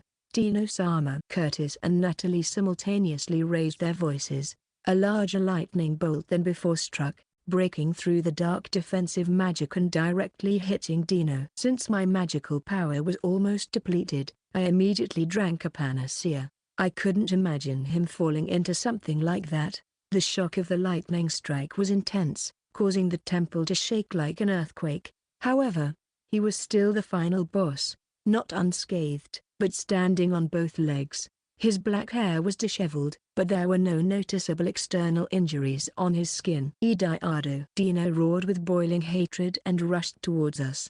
However, having been bathed in a considerable amount of pure light, Dino's body seemed to weaken instantly. His movements were slower than before, and before he could swing his sword with both hands, I raised mine. The dragon nest's blade deeply slashed from Dino's right side to his left chest. Dino twisted his face in agony and fell to his knees. For humans, miasma is a deadly poison, and the purification magic imbued in the sword is just as poisonous to Dino. Oh no, Dino-sama. Don't die. What will happen to us if you die? Natalie and Curtis, seeing Dino crouching and groaning, were bewildered. I secretly wished he would collapse right then, but it seemed unlikely. Dino, holding his chest wound, stood up once again, swaying on unsteady legs. I don't want to release too much power, but it seems I have no choice. Power? Huh. Does Dino still have hidden power? That wasn't written in the novel. Suddenly, a large amount of black mist vigorously gathered from Dino's body. It seemed like he was quietly chanting a spell. Whether it was the language of demons or what he was saying, I couldn't understand. Clear lightning. I tried showering him with a considerably powerful lightning strike, but the dense black mist played a strong role as a solid defense magic, easily nullifying it. Dino, who had absorbed the black mist into his body, was now larger than before. Moreover, he was growing one size, then two sizes, like a balloon inflating. I shouted to everyone present. Everyone, get away from this place. Head outside of the temple. Although Arnold and Curtis were puzzled by my words, seeing Dino, who had grown in size, starting to destroy walls and pillars, and the building beginning to shake. They turned pale. We needed to prioritize evacuating from the building. Oh no. Dino-sama. What's happening? Natalie tried to run towards Dino, but seeing Dino's bloodshot eyes, torn mouth, and oddly developed facial muscles, she contorted her face in fear. Moreover, his body was still expanding. Claris-sama. This way. Despite the temple shaking, demonic guards attacked, so Whist fought them off while creating an escape route. After securing an escape route, Sonia took Claris's hand and led her towards the exit. Although Arnold had been staring at the fallen Mamilia for a while, he couldn't abandon her. He lifted her and started running towards the exit. Wait, what's going on? Anyway, get out of here now. The temple is collapsing. Not understanding what had happened, Natalie hesitated, and Curtis scolded her, urging her to leave. Even though I wanted to leave the prayer room once I confirmed everyone had escaped, I suddenly looked back. I shouldn't have looked. The face of the once beautiful demonic prince had changed into a truly grotesque form. Covered in black and red speckled scales, horns like those of a water buffalo protruded from his head, and what covered his body seemed more like a carapace than armor. The black mist swirling around his body was like countless snakes. It was no longer the handsome demonic prince we knew. What the hell? This wasn't in the novel's setting. Could this be a suddenly hidden setting? As the temple gradually collapsed, paintings on the walls fell, and fragments of plaster used for wall painting were falling apart. He's not an RPG final boss, so please spare me from this madness. Chapter 161. The Villain Prince and the Dark Dragon. Sighed Ediardo. As we passed through the portrait gallery and opened the next door, Ivan, Elder, and Gerd, who had just defeated orcs and ogres, ran towards us. Ivan, confused by Natalie and Curtis, who had escaped earlier, called out to Arnold, who was running with Mamilia in his arms. Your Majesty. What on earth? Don't say anything. Anyway, let's get out of the temple now. The temple was shaking like an earthquake, and tension ran through Ivan and the others as they saw the collapsing temple. The three of them finally understood the situation, nodded simultaneously, and followed Arnold. Upon opening the door leading to the lobby, we found that monsters and knights were still fighting. Everyone evacuate. I called out to the other knights who were fighting monsters. Arnold also raised his voice for evacuation to be heard by everyone. The knights, hearing this, stopped their fight with the monsters and focused on escaping outside. On the other hand, the monsters that hadn't grasped the situation chased the retreating knights or tried to attack from behind. But Whist, Sonia, and the three guardians dealt with them. However, at this pace, it would take a long time for a large number of knights to escape at once. At this rate, the temple would collapse before we could escape. Ediardo-sama. Surprised, Claris called my name. After telling her, "I'll be right back," I decided to return to the prayer room. The walls and ceiling were cracking, and the number of falling debris was increasing, but I couldn't afford to care about that. I opened the door to the prayer room, and Dino's body was swelling to the point where it seemed to reach the walls on both sides. I wasn't sure if the time-freezing magic would work, but I decided to try casting it. Freeze move. I chanted time-freezing magic towards Dino. It was a magic that temporarily stopped the target or object. However, if the target had higher magical power, it wouldn't work. As expected, Dino's giant size didn't stop, and he even started roaring like a wild beast. In this situation, I had to use my trump card. It was an invention I received as an engagement celebration gift from Cornet. A bracelet with a design resembling rose vines. Supposedly,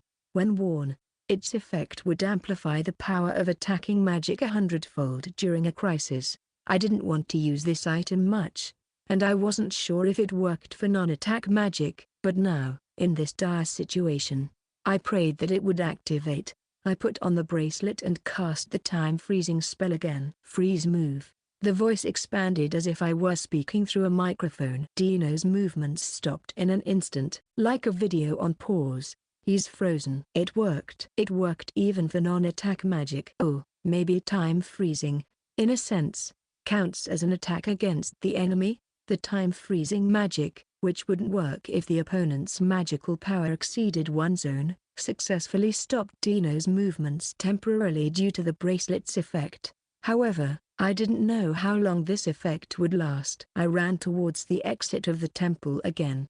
Getting out of the temple was the top priority. Anyway, while defeating falling debris and fending off attacking monsters, we somehow managed to escape from the temple. However, the battle outside was still ongoing. In the sky above the temple, two dragons, Red and Dark Dragon, continued their deadly struggle, repeatedly colliding their bodies. On the other hand, in the square behind the temple, the decisive battle between the knights and the army of monsters had concluded. The knights emerged victorious, but the magicians, having cast defensive spells, and the knights, were on alert, watching the aerial battle between the dragons. Roar! A tremendous explosion resounded. The flames of Red and the black flames of Dark Dragon collided, causing a massive explosion. Since the magicians had cast defensive spells beforehand, they avoided being caught in the blast. However, it was uncertain how long their magical power would last. Cornet rushed towards me. "This place is dangerous.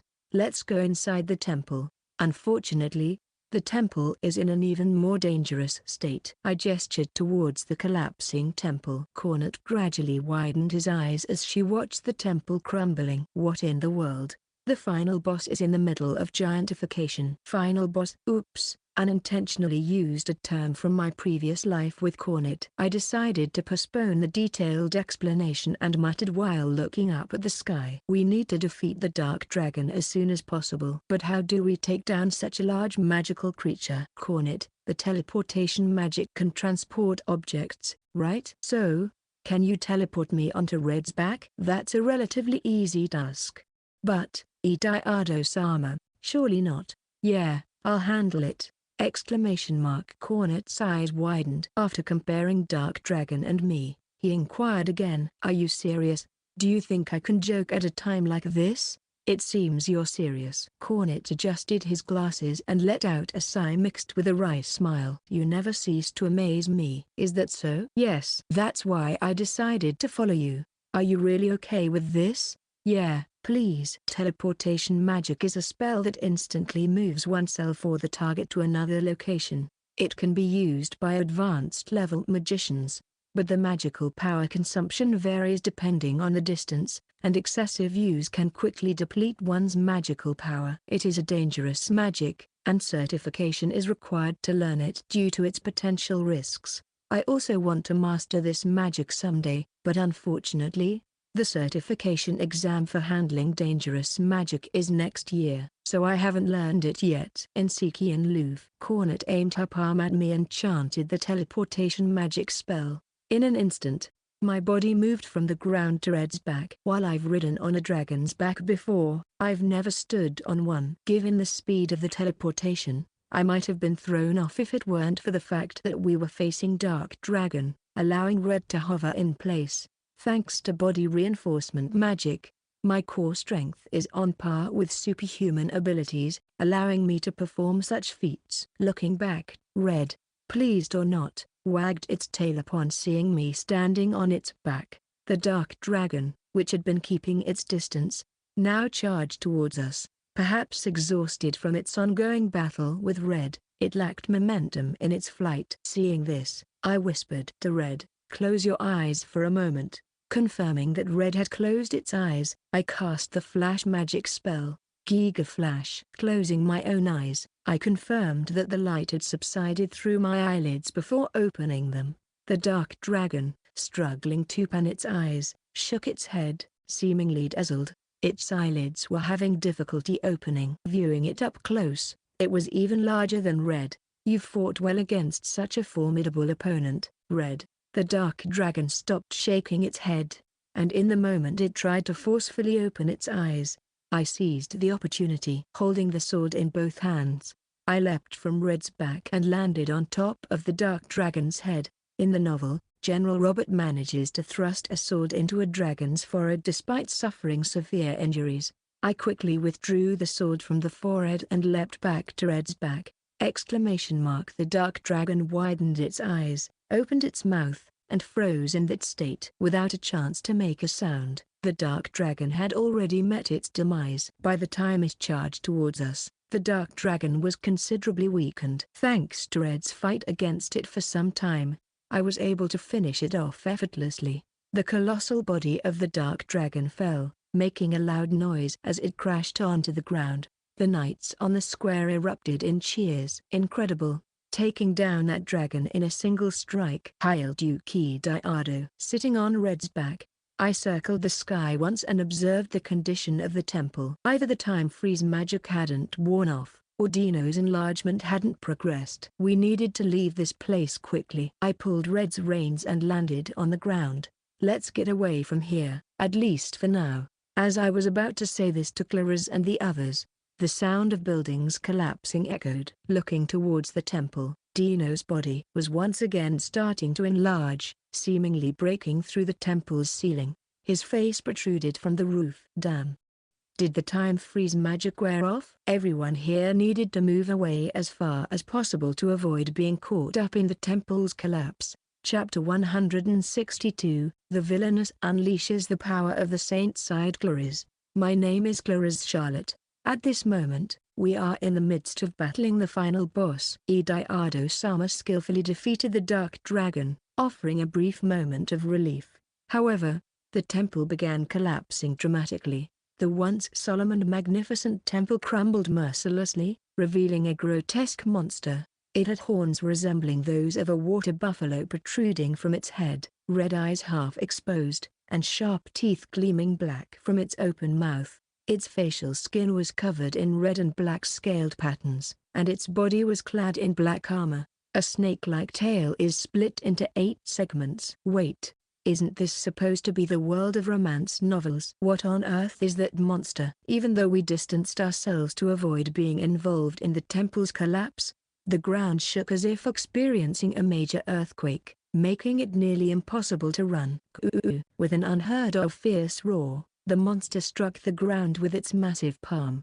The earth trembled like during an earthquake, and around it, numerous black magic stones were seemingly placed, emitting a vast amount of miasma that all converged toward Dino. Clear shield. I promptly chanted the spell for a purification defense magic, dispelling the surrounding miasma. Inhaling that miasma would deplete our stamina, energy, and magical power. Other magicians also cast purification and defense magic to protect the surrounding knights. The monster opened its large mouth, releasing black flames toward us. These flames, more powerful than the dark dragons, caused cracks in our defensive barrier. The monster roared even louder towards the sky. In response, the ground rumbled, causing the earth to shake. The dense miasma swiftly turned the nearby forest around the temple into withered trees. If this expanded further, the world would be in grave danger. Somehow, we needed to stop it, but how? At that moment, Natalie's high-pitched scream directly struck my ears. No. What is this? My power. My power. Natalie clutched her cheeks and kneeled on the ground. Black mist overflowed from Natalie's body, and it seemed like the mist was being drawn towards the monster. Not only her magical power but also her life force seemed to be absorbed. Natalie's face wrinkled rapidly, and her hair turned white. I gasped at the sight of my sister raging in an instant. This phenomenon wasn't limited to her. Curtis, who had benefited from the power of darkness, was also experiencing the same. My power.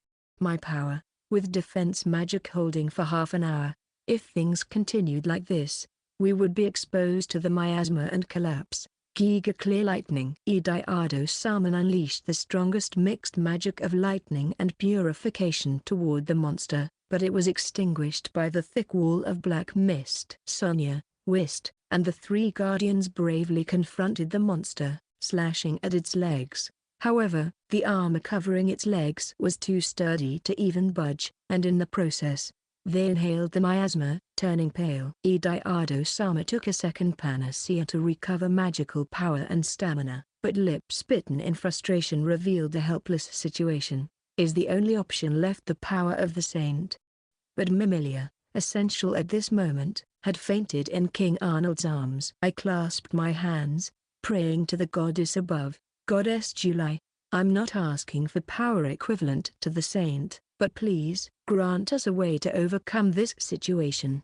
I want to protect my loved ones. My dearest fiancé, Ediardo, Sama who fights alongside me, Sonia, and Whist. Cornet-senpai. Vine and George are probably evacuating the people in the city right now. Daisy, Adonis-senpai, Duke Grom, and the Queen are seeking help from nobles and magicians of other countries to assist us. People are still fighting against the demons, and others are living in fear of them. If things continue like this, people from other countries will also be threatened by the demons. Please, protect this country.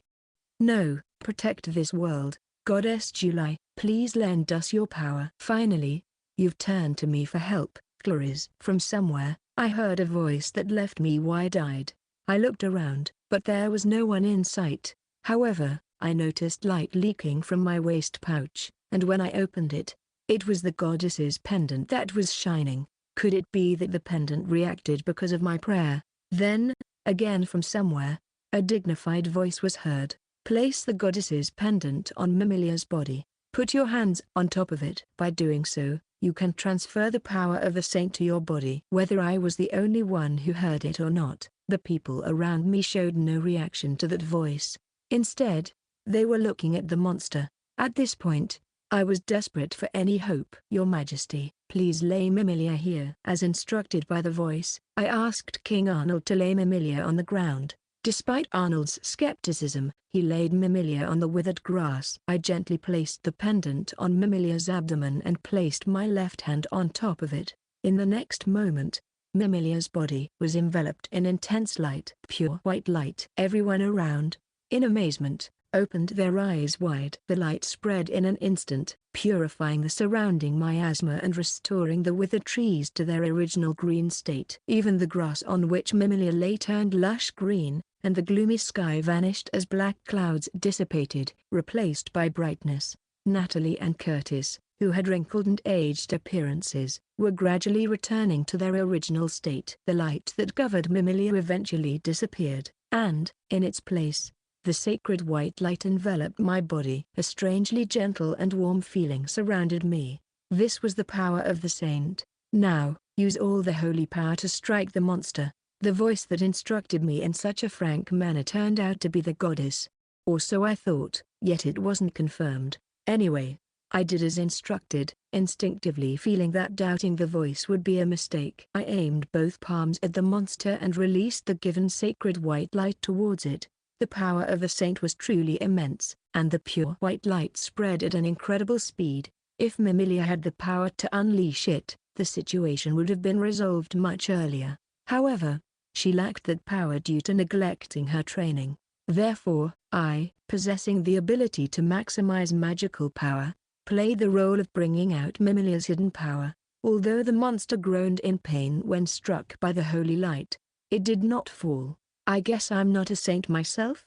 Then, Ediardo-sama placed his left hand on my shoulder and closed his eyes. White light also covered Ediardo's body. Then, just like me, he aimed his right palm toward the monster and released white light. Did Ediardo-sama also hear the voice, or did he see my actions and try to imitate them? Either way, the power of the white light increased several times, wiping out the surrounding demonic creatures and completely purifying the black mist surrounding the monster. At that moment, Ediardo-sama's bracelet, a creation of Cornet-senpai, burned brightly and shattered. That bracelet was an item that amplified the effects of magic several hundred times. By increasing the overwhelming power even more, it heated up and ended up being damaged. Thanks to the bracelet's effect, the sacred light displayed an incredible power. Goa, goa, goa. The monster roared, but its voice gradually grew smaller, eventually turning into a scream no different from a human's. Dino,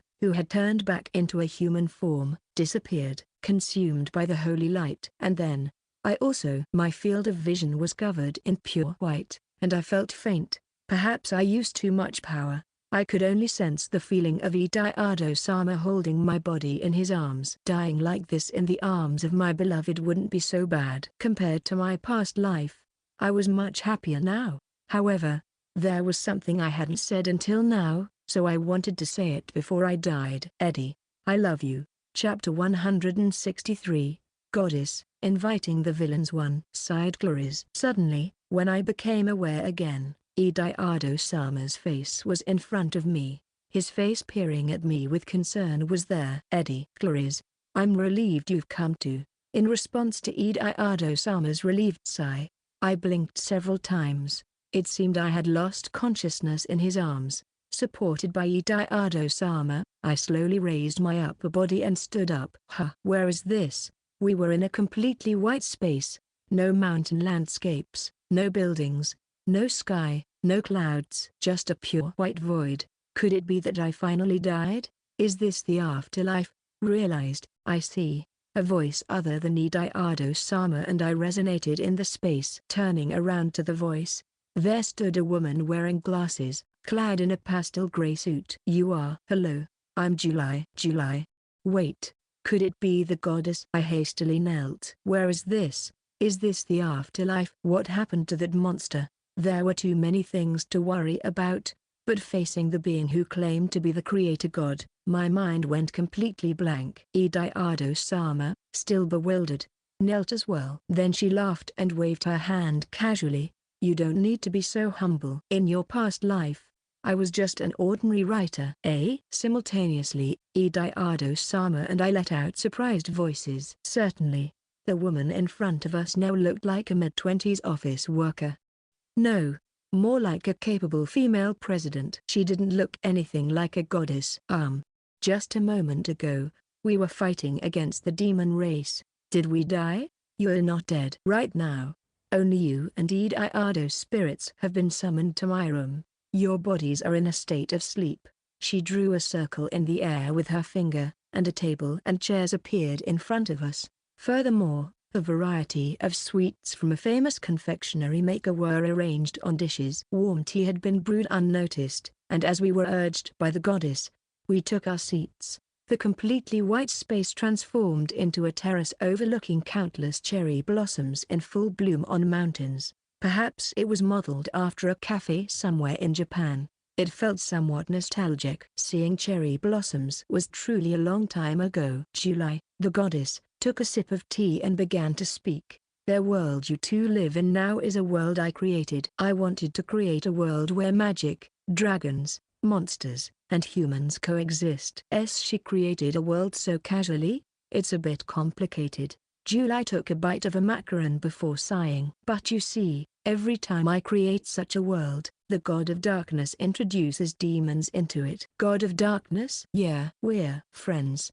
But he's mischievous. Friends. I thought it would be a formidable enemy, like an ultimate boss, because of the god of darkness, but he turns out to be a friend of the creator god.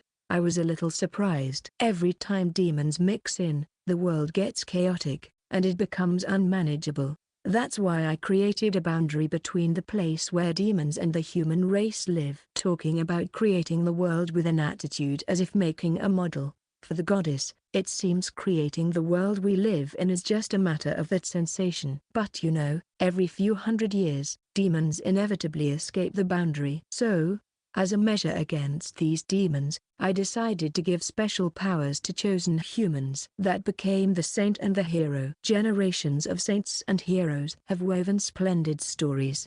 I found it enjoyable, so I started writing it down as a novel. Then, I decided to live as a human in another world and publish the world I created as a novel. It unexpectedly became a huge hit, and I was delighted. Even gods are happy when their written stories become a hit. Come to think of it, the author's name for the story Destined Love, From a Commoner Girl to a Queen, was Ayakoji July. I never thought it was written by a goddess. Looking back, the comments section had many enthusiastic readers, and such fans were called believers. Was it the power of the goddess that made them like that? The goddess added sugar to her tea, stirring it while continuing.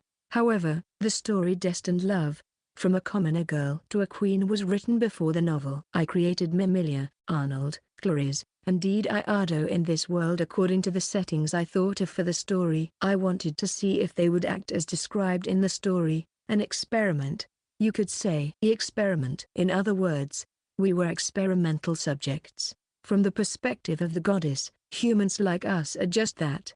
No matter how unreasonable it is, one can't defy the creator god. Ediardo and I had forced smiles. But I was somehow convinced some parts were following the story settings, while others weren't. The settings, such as family composition and the environment at birth, were consistent with the novel, but how the characters lived afterward was left free. Vine, who was plain in the novel, became a beautiful woman who liked glamorous attire, and Georges, who was supposed to fall in love with Mimilia, came to love Vine instead. The attraction between Cornet Senpai and Daisy isn't written in the novel, and Sonia and Whist secretly harbor feelings for each other. July, the goddess, sighed, propping her cheek on her hand. However, the god of darkness played another prank. He put the soul of a villainous woman into the body of a woman who would become the hero's mother. Soul of a villainous woman? It was the Yust Empire, right? The soul of the Empress was named Kiara Yust. It seems she did quite wicked things in her past life.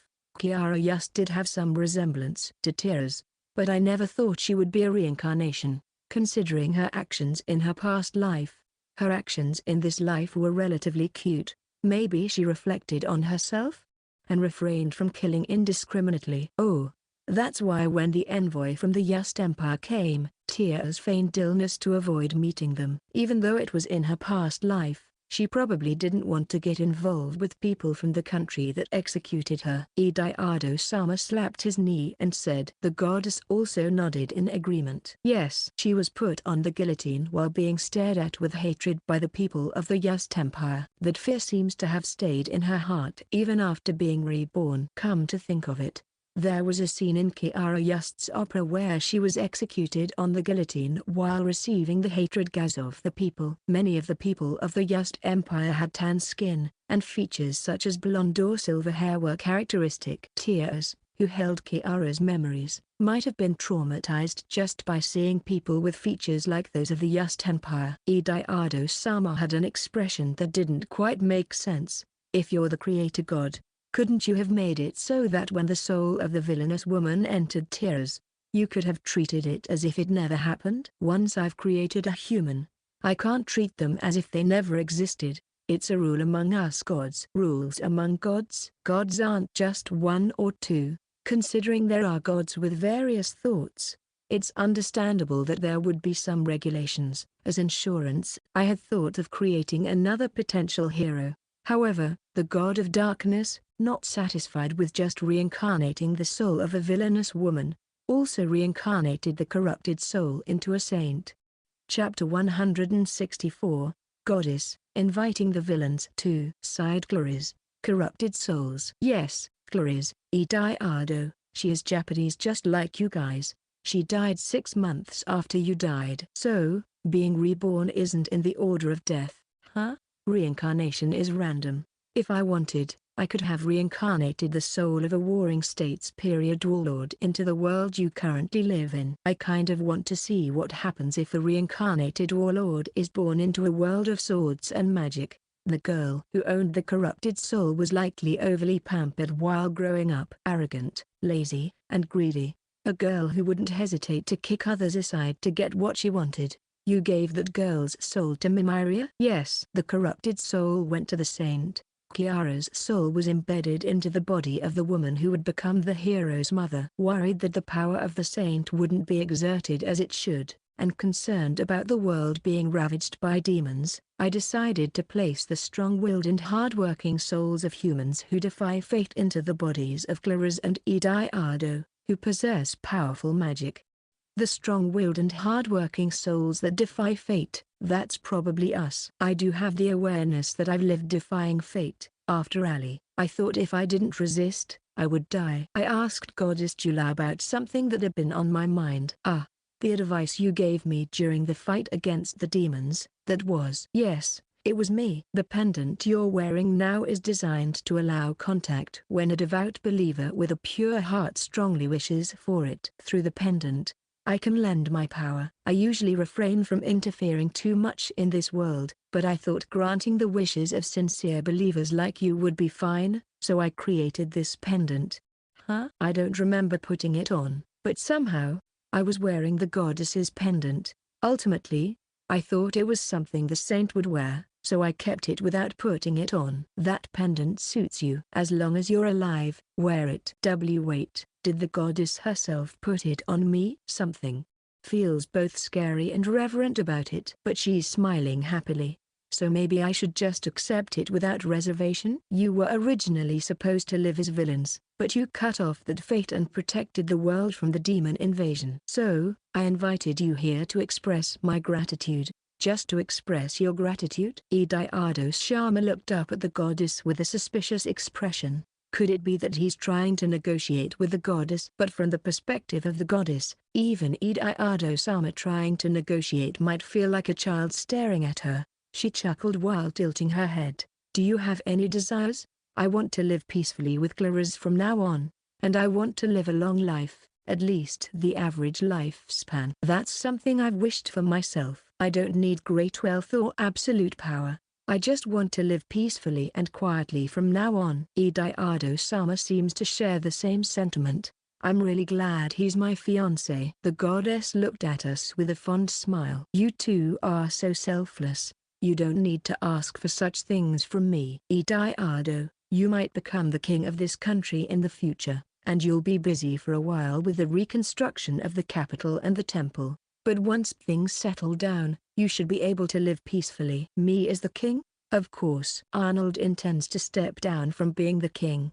He strongly wishes to serve me. Arnold to serve you? He's going to enter the priesthood. He plans to dedicate his life to praying for the citizens who sacrificed themselves because of him. Ediardo Sama wore a complicated expression. He probably never thought he would end up with the throne in this way. The temple needs to be rebuilt, and someone needs to replace the deceased high priest. It might indeed be the best choice, but whether you become king or not, it's certain that you'll be busy with the reconstruction of the capital and the temple.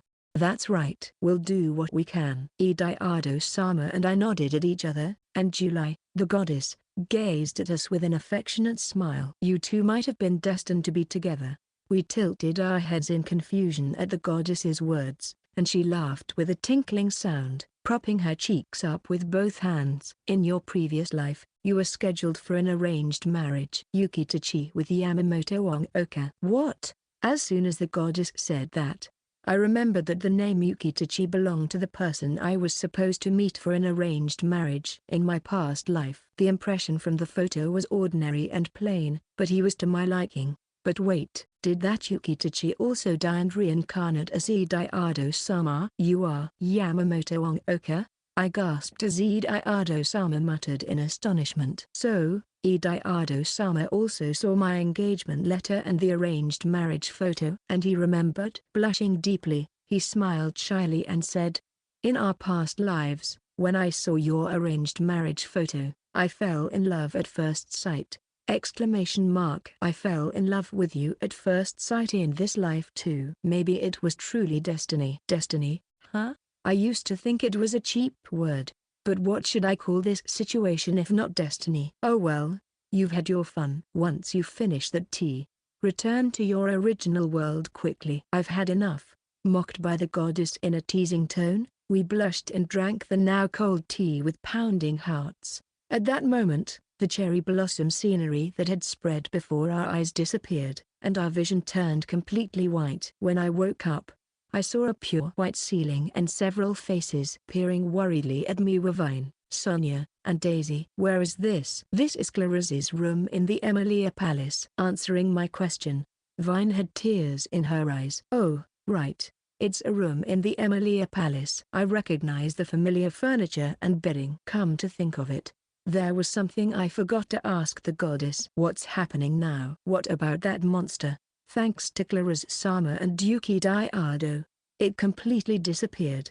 The remaining demons became docile and returned to the forest. Sonia, holding back tears, reported to me. Why are they all crying so much? I didn't get seriously injured, just lost consciousness for a bit, right? Perhaps sensing my question, Daisy shouted while wiping away tears. Claris Sama, you've been sleeping for 3 days straight. We were so worried because there was no sign of you waking up. Is that so? If you hadn't woken up. Just thinking about it was terrifying. Daisy buried her face in the bed and burst into tears. Tears welled up in Vine's and Daisy's eyes as well. I see. They were all worried about me. And that monster is gone. The demons returned to the forest. It's all over. As the villainess, born to live as the antagonist, I'm still alive. And I have friends who genuinely worry about me from the bottom of their hearts. I slowly raised my upper body, looking around. Right now, there are only women in the room. Well, it's against etiquette for men to enter a woman's bedroom. But I'm worried about the well-being of the others who are not here right now, so I asked Sonia. What about Ediardo-sama and everyone else? Duke Ediardo woke up yesterday. He's currently in the meeting room at the royal castle with Duke Crinum, Adonis-senpai, and General Robert, discussing plans. Are the others all right? Yes, Sonia answered with a smile, and I breathed a sigh of relief. I knew Ediardo-sama was safe, but hearing that he woke up made me feel relieved. But to wake up and start working right away, although I wished for a peaceful and calm life with the goddess, it seems like that will be a long way off. It seems that even Georges, who was supposed to die in the battle against the demons in the novel, is safe now. At that moment, there was a knock on the door, and a maid entered. His Highness Ediardo has come to visit. Hearing those words, the three women exchanged glances, then laughed deliberately, covering their mouths with their hands. You fufafu. We'll leave only the young couple, said Vine. The pests will retreat, added Daisy. Please, enjoy your time, Sonia said. Ediardo-sama entered the room, and the three women curtsied like ladies before leaving without making a sound. As she turned around, Daisy gave a thumbs up and winked. I blushed bright red and lowered my head. I didn't have much romantic experience even in my past life, so I didn't know how to react to Daisy's encouragement.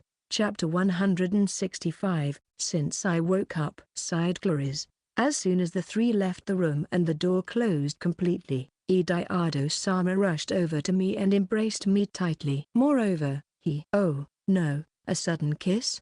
At first, it was a light touch, but gradually, it turned into an intense kiss. Different from a greeting kiss, it was an urgent kiss, as if confirming my existence, trying to feel even a bit of my warmth. After the long kiss, his lips touched all over my face. He kissed my neck and collarbone, and seemed determined to cover my entire body in kisses. But after a light kiss on my lips again, Ediardo-sama hugged me, letting out a long sigh of relief. I'm glad you're alive. Hearing that whisper, I also wrapped my arms around Ediardo-sama's back and hugged him. Because I felt the same way. I was truly glad that Ediardo-sama was alive. Claris, I love you too. Eddie, during the fight with Dino, right before you fainted, you confessed to me, didn't you? Consider this my answer, Ediardo-sama said, and I remembered. Eddie, I love you. That's right. In the fight with Dino, thinking I might die, I confessed my love to Ediardo-sama. If I had known I would survive, I wouldn't have confessed so straightforwardly. Ugh, how embarrassing. Since then, I also fainted and was called to the goddess's side, so I couldn't say it, but I was really happy. So, I'll convey my feelings too. I love you, Claris. You're the most precious person to me in this world. Eddie, I nodded with Ediardo-sama's arms around me. I wanted to say something before nodding, but no words came to mind. My head was already full. The relief of the battle being over, the joy of Ediardo-sama being safe, and the happiness of him expressing his feelings straightforwardly. Nodding was all I could manage, but even so, it seemed to be enough for Ediardo-sama, who kissed my lips again. The temperature of our touching lips felt hotter than before. The next day, Ediardo-sama and I decided to check on everyone else. First, we went to the Prime Minister's office where Adonis-senpai and Duke Crinum were. Cornet-senpai was there, holding documents. It's perfect timing. I was planning to go see Cornet too since Claris was worried. Thank you. I came to get the permit for the sale of our new product. A permit for a new product. Doesn't the Prime Minister have other things to do? Ediardo-sama tilted his head, and Duke Crinum explained, the approval for inventions that use magic stones is under my jurisdiction. Magic stones are delicate, you see, so I can't permit their use without ensuring their safety. The safety check is conducted by the court magician, so I just need to affix my seal. Duke Crinum resumed his position as Prime Minister after the battle with the demonic forces, although he seemed eager to resign once the transition to the next Prime Minister, Adonis-senpai, was complete. Upon seeing Ediardo-sama's face, Adonis-senpai immediately voiced his concern. "I understand you're worried about your fiancé, but please don't abandon the meeting and rush out like that." Sorry. Ediardo-sama had been in a meeting with Duke Crinum, General Robert, and Adonis-senpai all along. However, upon hearing that I had awakened, he abandoned the meeting to come rushing to me. In response, Duke Crinum chuckled amusingly. "Well, he loves Claris-chan that much, so it can't be helped. If my dear daughter Daisy slept for 3 days, I'd be so worried I couldn't sit still or stand." "Father, I'm technically your child too, you know. You're not cute, and you wouldn't die even if I killed you. That's a terrible thing to say." "Fine, I've decided. I'll wholeheartedly support Daisy's marriage," Adonis-senpai, with a glance at Cornet-senpai and a beaming smile, said to Duke Crinum, who turned pale. What did you just say?" What do you mean by Daisy's marriage?" "Who knows, I wonder what?" Facing his tearful father to question him, Adonis-senpai turned away with a pout. "Is he sulking a bit, perhaps?" Cornet-senpai watched the complex interaction between father and son with a complicated expression.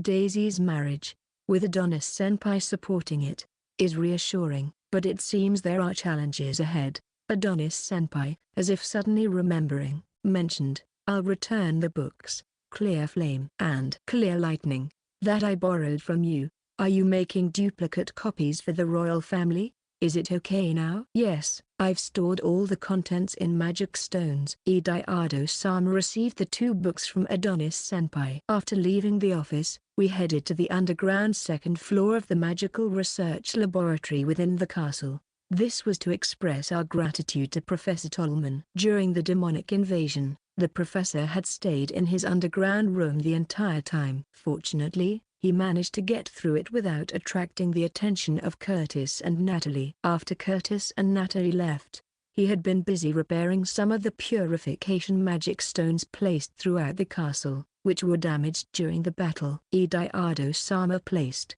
Clear Flame and Clear Lightning on Professor Tolman's desk. When I looked at him again, he didn't seem to have faded at all, despite being over 150 years old. One of them had been kept in a secure treasure chest, and the other had been carefully preserved by Professor Tolman. I thanked the professor, saying, "Thank you so much, Professor Tolman. Thanks to Clear Lightning and Clear Flame, we were able to win the battle against the demonic forces." "Well, in the end, it was all thanks to the saint's power. No, without those 2 magics, I believe the demonic forces would have killed us before the saint's power activated. The magics devised by Sailor Sama are no longer forbidden magics. They are splendid magics that should be passed down for generations." Professor Tolman nodded once and then smiled happily. He probably refrained from saying more to hold back the urge to cry. We decided to return Clear Lightning and Clear Flame to Professor Tolman. The sight of Professor Tolman hugging Clear Flame affectionately was impressive. When we left the royal castle and headed back to Emilia Palace, the front yard seemed lively for some reason. Several round tables and chairs were set up, not only by the maids but also with the help of Sonia and Whist. Vine laid out a tablecloth, and plates with appetizers were arranged one after another. "Both of you, come over here. Let's celebrate Claris-sama and Ediardo-sama's recovery." Daisy, who had set knives and forks on the table, waved her hand to call us. There were also George's, placing wine on the table, and Jin-kun arranging the dishes. When Jin-kun recognized us, his eyes sparkled, and he came running towards us. "Eddie." "Claris." Jin-kun slipped past Ediardo-sama and hugged me. Ediardo-sama, who had intended to embrace Jin-kun, looked a little lonely. "I missed you Ween." Jin-kun cried loudly in my arms. Although he had been resolute when Vine and Georges headed to the capital during the demonic invasion, he was now crying like a typical child, seeking comfort. He must have been quite anxious. I gently patted Jin-kun's head. Meanwhile, Georges closed one eye, puffed out his chest, and boasted, "How about that? I survived.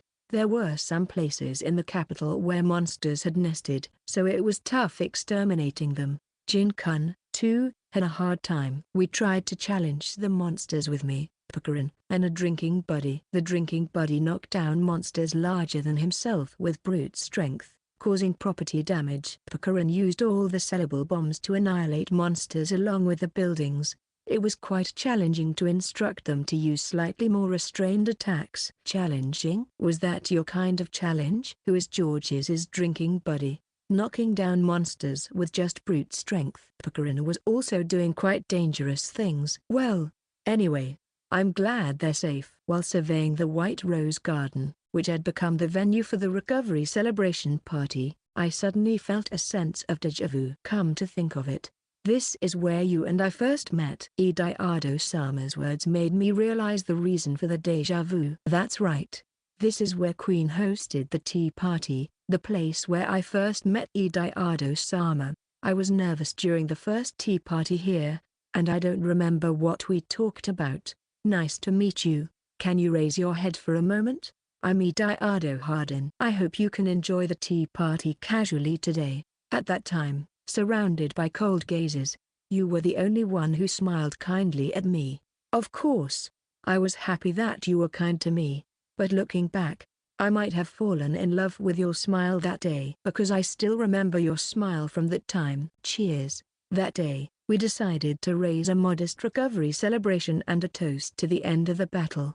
There are still many challenges ahead, and I know that busy days will continue. However, today, I decided to enjoy it sincerely. Looking at everyone's happy faces, I think, I want to protect this smile from now on. The battle with the demons is over, and in a novel, the end of the story will be approaching soon. But the world we live in is not over yet. From now on, it's our turn to create the story. To ensure that everyone can welcome happy days, we must continue to do our best. Chapter 166, Turbulent Days. Side Claris. The recovery celebration banquet continued until midnight. However, from the next day, our hectic daily life returned. Ediardo-sama was busy confirming the damage situation in the capital, understanding the extent of the villages and settlements destroyed by the demons, coordinating with Duke Crinum, Adonis-senpai, and General Robert on various matters, and consulting with King Arnold on many occasions. The king's reliance on Ediardo-sama seemed evident. Although the throne still belonged to King Arnold, the castle was already operating with Ediardo-sama at its center. I, too, entered a busy daily life from the day after the banquet. Thanks to the panacea lovingly made by Daisy, my body was full of energy. In the castle and the capital, there were still many injured people who hadn't received treatment, and some areas were lacking in medicine. In addition to treating such individuals and arranging for medicine, there were also tasks like comforting residents in temporary housing and evacuation facilities, and sometimes engaging in diplomatic matters. Each day passed by in the blink of an eye. A week after the battle with the demons ended, King Arnold expressed his intention to transfer the throne to his brother, Ediardo Hardin. It seemed that such cases were not particularly rare in the royal family of the Hardin Kingdom. Several generations ago, the throne had been transferred to a half-brother due to the previous king's frailty, and there were even instances of passing the throne to sisters and aunts. Ediardo-sama's contributions during the battle with the demons had become widely known among the citizens, and the internal response seemed to be more of a welcome than opposition. Of course, there were voices of opposition as well.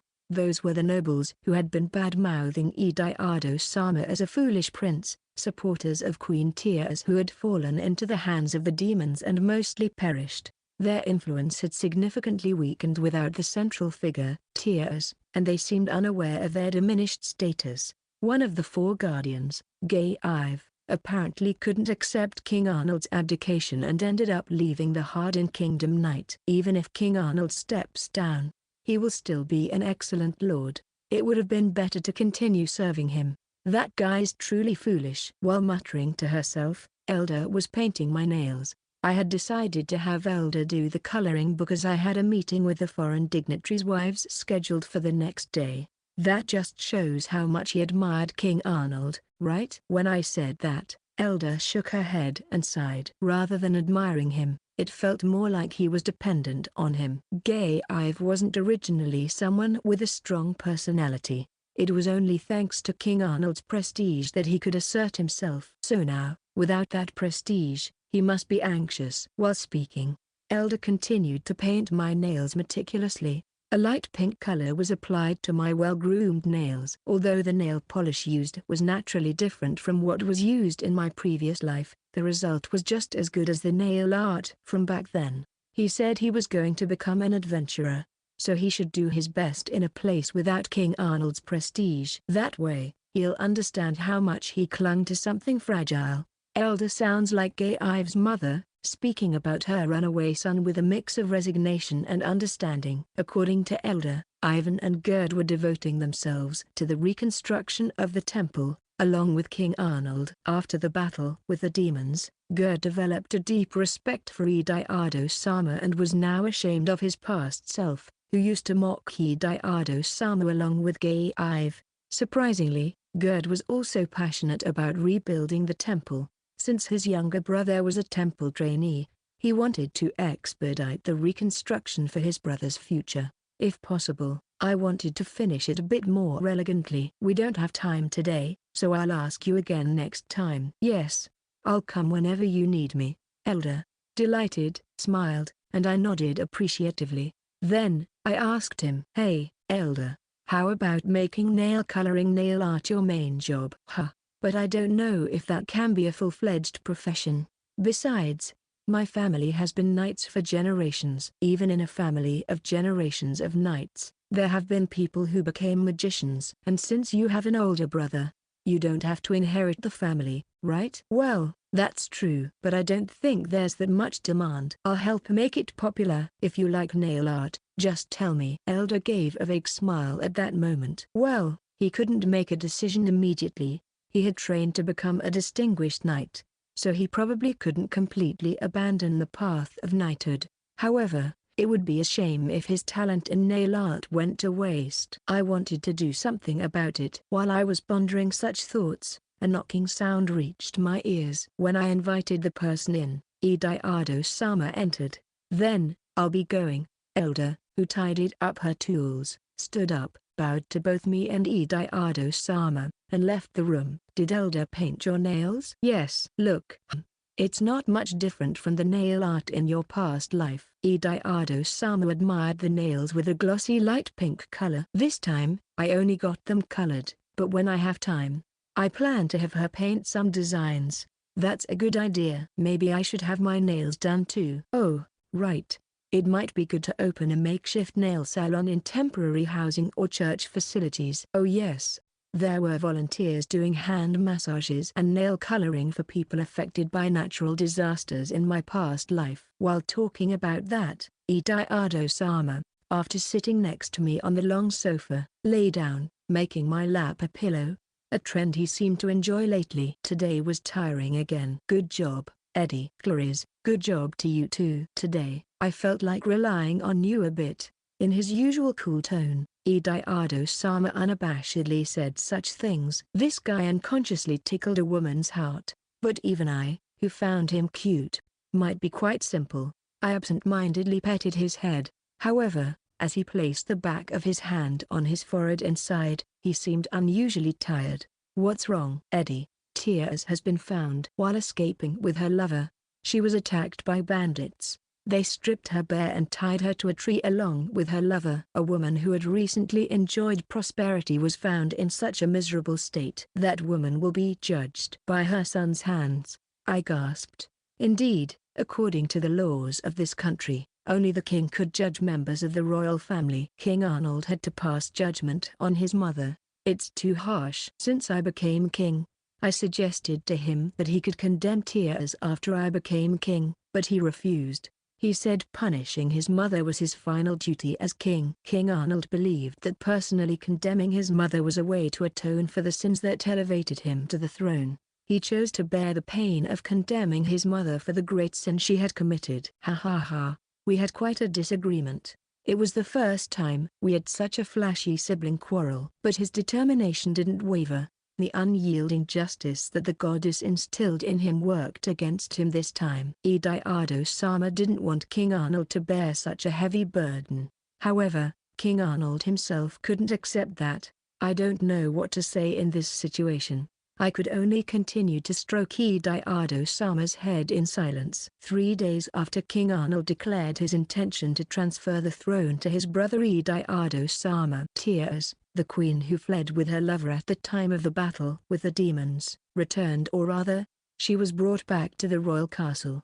Chapter 167, Time for Judgment. Sighed Ediardo. I am Ediardo Hardin. Throughout my life, I've been called various names like Foolish Prince or Duke of the Deserted Island, but now there's no one left to address me in such a manner. The tale of me defeating the Dark Dragon in a single strike and, on top of that, overcoming the gigantic demons alongside Claris spread rapidly throughout the country. As a result, I was suddenly treated as a hero by the people. Therefore, when Arnold announced his intention to transfer the throne to me, the mood among the citizens turned to one of welcome. 2 weeks later, I found myself in the Hall of Judgment. In appearance, it didn't differ much from the audience hall. However, on both sides, there were seats for nobles as observers, and on either side of the king's throne, judges, prosecutors, and defense attorneys were seated. While the carpet in the audience hall was red,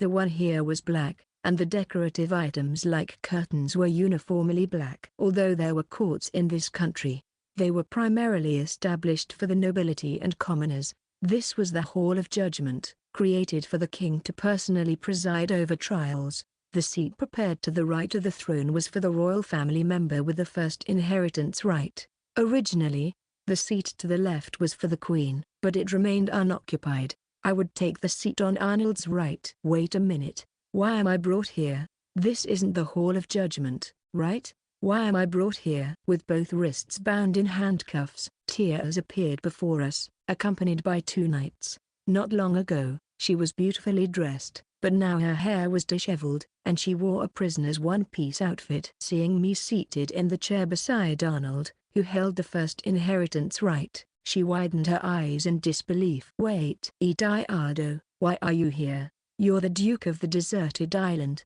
right? You're not the kind of person who sits next to Arnold. Hysterically shouting, she tried to leap at me, but being held by the knights on both sides, she could only squirm. Arnold looked down at his mother with a cold gaze and calmly answered, I have nominated my elder brother as the next king, as the heir to the throne. He should observe this trial. Tears widened her eyes, looking at her son with an incredulous expression. Heir to the throne. Ediardo? Arnold, how foolish can you be? The foolish one is you, isn't it? Bring the criminal forward. As Arnold gave the order, the knight on the right side pushed Tears back forcefully. Suddenly pushed from behind, she lost her balance and fell in front of us. Tears glared at the knight who had pushed her and said with a trembling voice, Who do you think I am? I am the mother of the current king and the queen mother. The knight had a handsome face but was expressionless like a doll. In an indifferent tone, he informed Tears, as the mastermind behind the assassination of the late king, ignoring duty to the royal family, and now accused of plotting to escape from the royal castle as a criminal. What?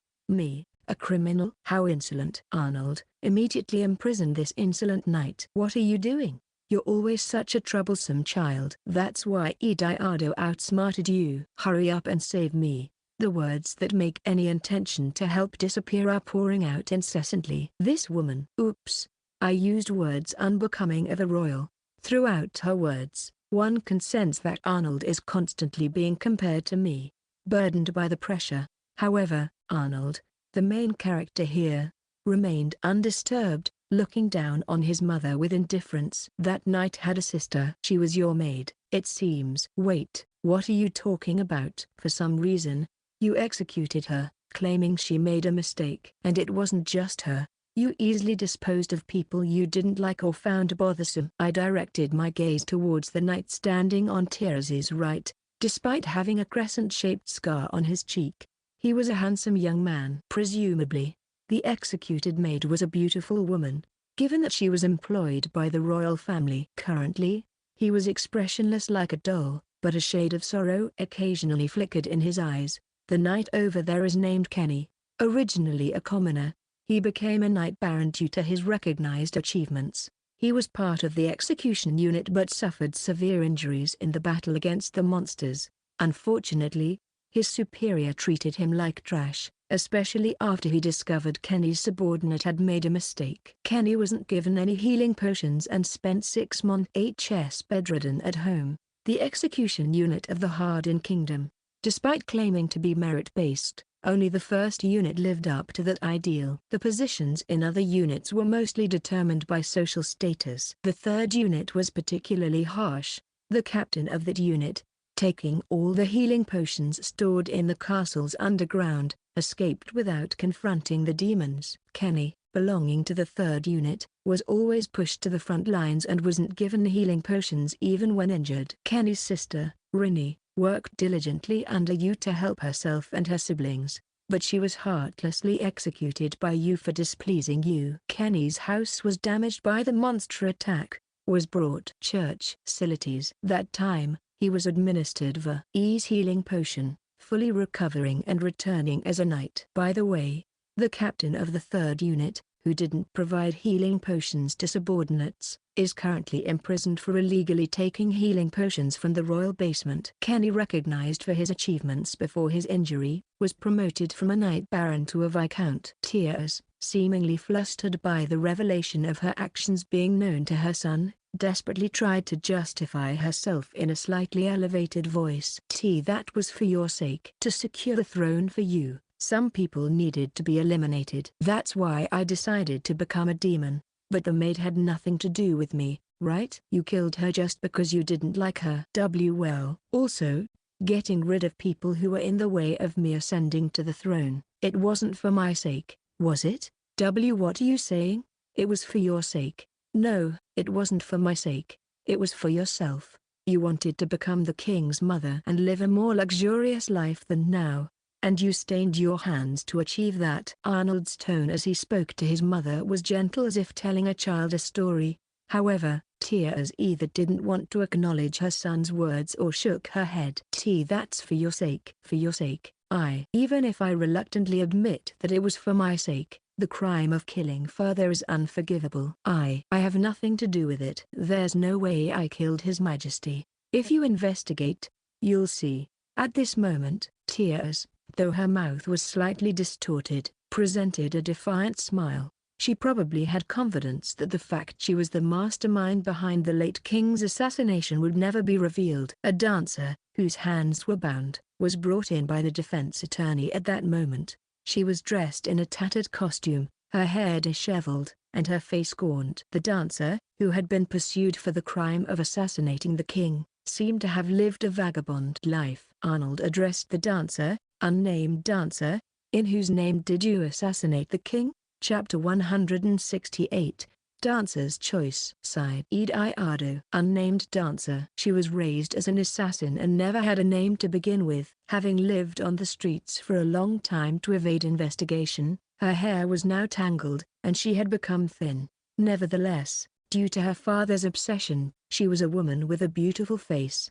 She was captured by the Crinham family's spy and left to beg in the slums within the Marquis Charlotte. She couldn't escape the search network spread throughout the country by the Crinham family. There's not a lack of sympathy for the dancer who was abandoned by her parents and had to live as an assassin. According to our shared understanding with Arnold, depending on her responses in the upcoming dialogue, there might be room for leniency considering the circumstances. Tears was exerting pressure on the dancer with a demonic expression. The dancer, as if trying to escape that pressure, was staring down at the floor. An attorney from Tears's side, presumably a noble, handed Arnold a letter with a triumphant look. This is a letter we received from Her Highness Media, the former king's queen. Arnold nodded before standing up to receive the letter from the attorney. It was a cute envelope adorned with flower patterns, and the stationery inside still looked fresh. It seemed to be in line with his mother's taste. Arnold took out a pink sheet from the envelope and read it aloud.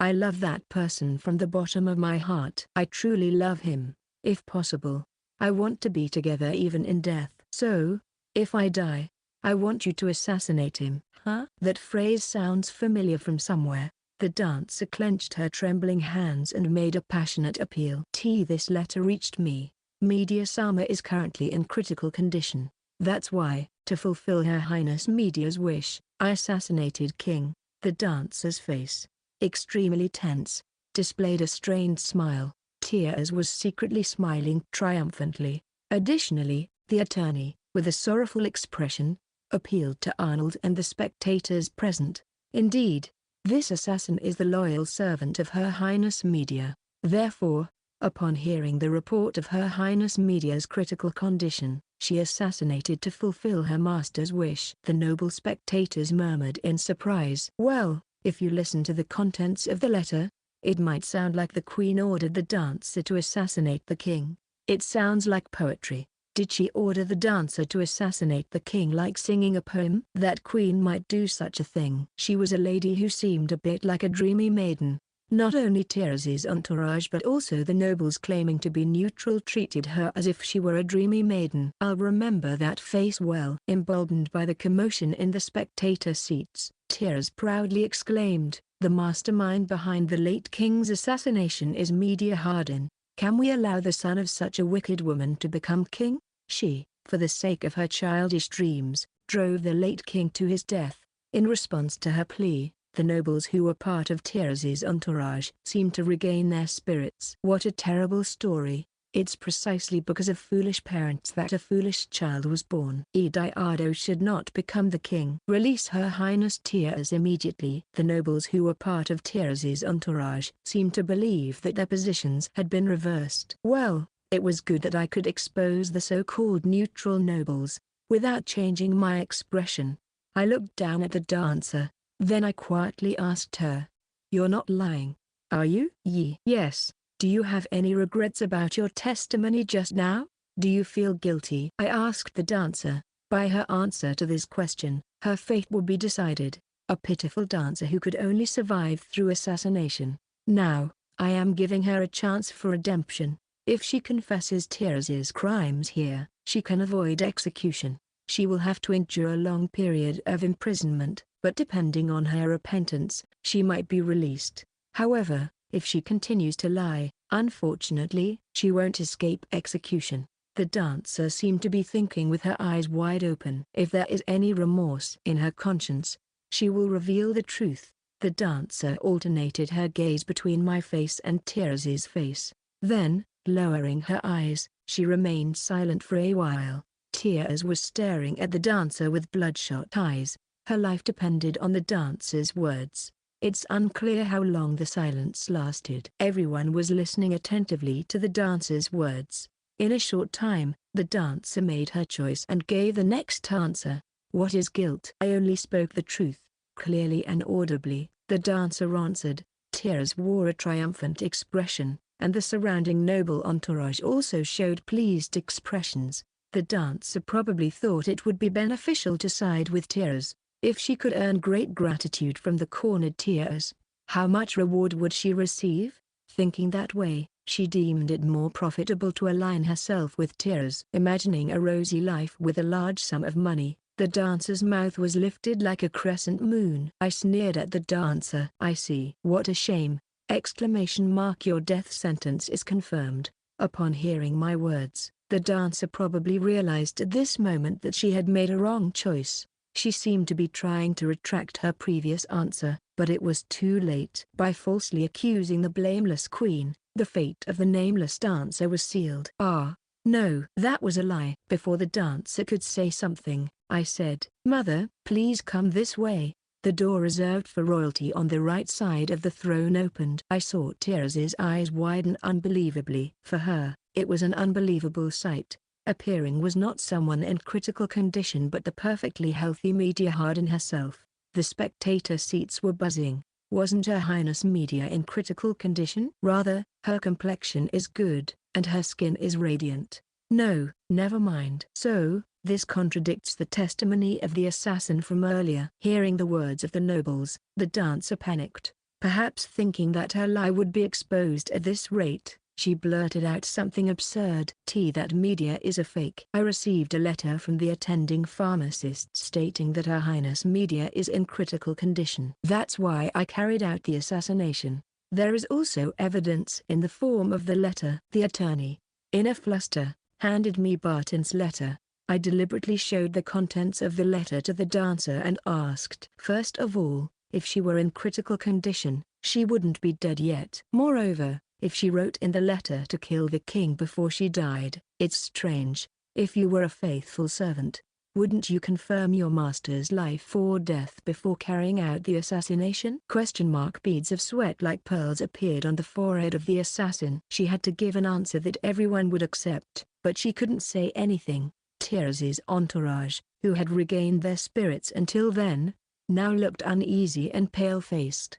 The dancer sought help from the attorney beside her, casting a pleading gaze, but the crucial attorney averted his eyes. Just to make it clear, I had no intention of forgiving the attorney either. I'll thoroughly investigate his relationship with Tyrus later. Unable to find a good excuse for my question, the dancer moved her mouth to come up with something, but it seemed she couldn't find a convincing reason. Tyrus, who had been smiling triumphantly until then, lost color in her face. Mother, with a gentle smile, watched her dear friend in such a state. Chapter 169, Denunciation of Media Harden. Sighed Ediardo. Publicly, Mother was believed to be in critical condition due to illness. Tyrus and the surrounding nobles were only aware of this official information. Of course, even neutral nobles and those who sided with us were not informed of the truth. There's a strategy for deceiving the enemy, starting with allies. The reality was that Mother had not only recovered but was in perfect health. Only a handful of people knew this fact. Seeing Mother walking briskly, Tyrus and the other nobles wore expressions of disbelief. Tyrus, in particular, appeared visibly shocked,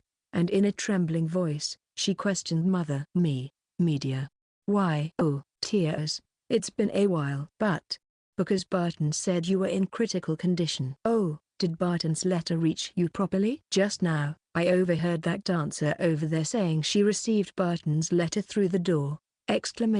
Smiling like a sunny spring day, Media tilted her head and inquired. Tyrus turned pale at her blunder. The dancer had claimed earlier that she received Barton's letter, and now, with Mother's statement, the credibility of that assertion was in doubt. Regardless of who received the letter, at least Tyrus had seen Barton's letter. Judging by her reaction, she seemed considerably shocked by Barton's false report. Lies. Did that man betray me? What do you mean by betray? Mother asked with a smiling face. However, there was no way to answer that question. Tyrus would have to admit to ordering the chief pharmacist to administer poison to the queen, which she obviously wouldn't. I asked Mother. By the way, do you know that dancer over there? I don't know her. Today is our first meeting. Glancing at the assassin, Mother shook her head. The woman hastily placed her hands on her chest and pleaded. Do you forget? I've devoted myself to you, burying many people for your sake.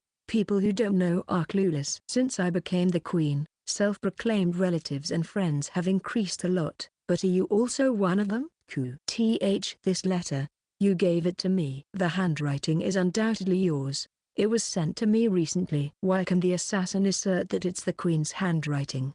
It could have been asked on the spot, but since Mother received a letter from the assassin, I decided to observe the situation for now. Reading the contents written on the stationery, Mother blushed inexplicably. Oh my goodness. This is not the letter I wrote to Tyrus. I wrote it because I wanted to introduce my favorite opera lyrics, but I believe I wrote it around the age of 20. Tyrus, there was a second letter, right? The second one should have the lyrics for the second verse, but, don't lie, I never received such a letter. There's no way a letter I sent at the age of 20 would look so new. Well, you must have kept it carefully. Did you preserve it for this day? No way. I didn't receive it. The dancer over there did, just recently. In an innocent tone, Mother asked the question, and Tyrus vigorously shook her head.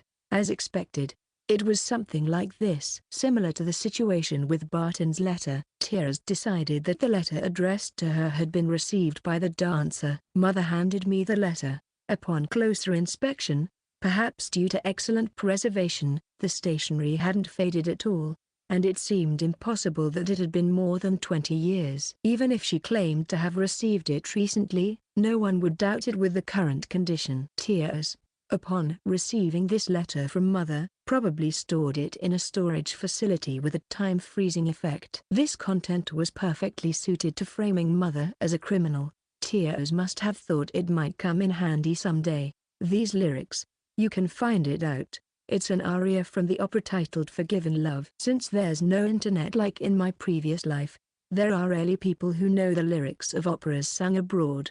Of course, there might be nobles who went to see the opera in the Yust Empire, but unless they were passionate fans, they wouldn't remember the lyrics of an aria. Even I had heard that opera once, but at the moment when Arnold was reading the letter, I only felt a sense of déjà vu.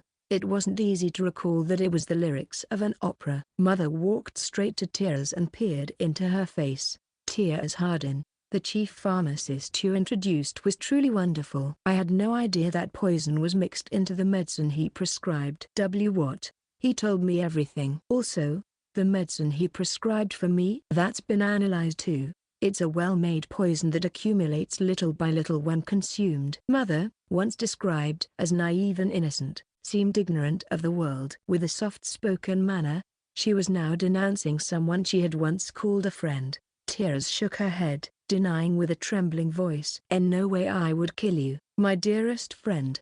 It must be some mistake. I was hoping it was a mistake, but unfortunately, it's not. Barton, the one you introduced, will tell everything from now on. Barton? He shouldn't be in this judgment place. Oh, why not? Facing Mother's question, Tears fell silent. To explain, she would have to admit to hiring a magician to cast a curse on Barton. At that moment, the door burst open, and a knight led in a black-hooded man and Barton. Tears's already pale face turned completely white. Mother turned her face toward Barton and smiled. Hey, Barton, can you tell everyone what you told me earlier? Why yes, I was ordered by Queen Tears to poison the Queen. Lies. Queen Tears screams hysterically at Barton, who stammers and confesses. Facing the confessions, Mother turned her gentle smile to the sorcerer. Hey, do you have anything to say? Why yes, I was hired by Queen Tears to cast a curse on Barton.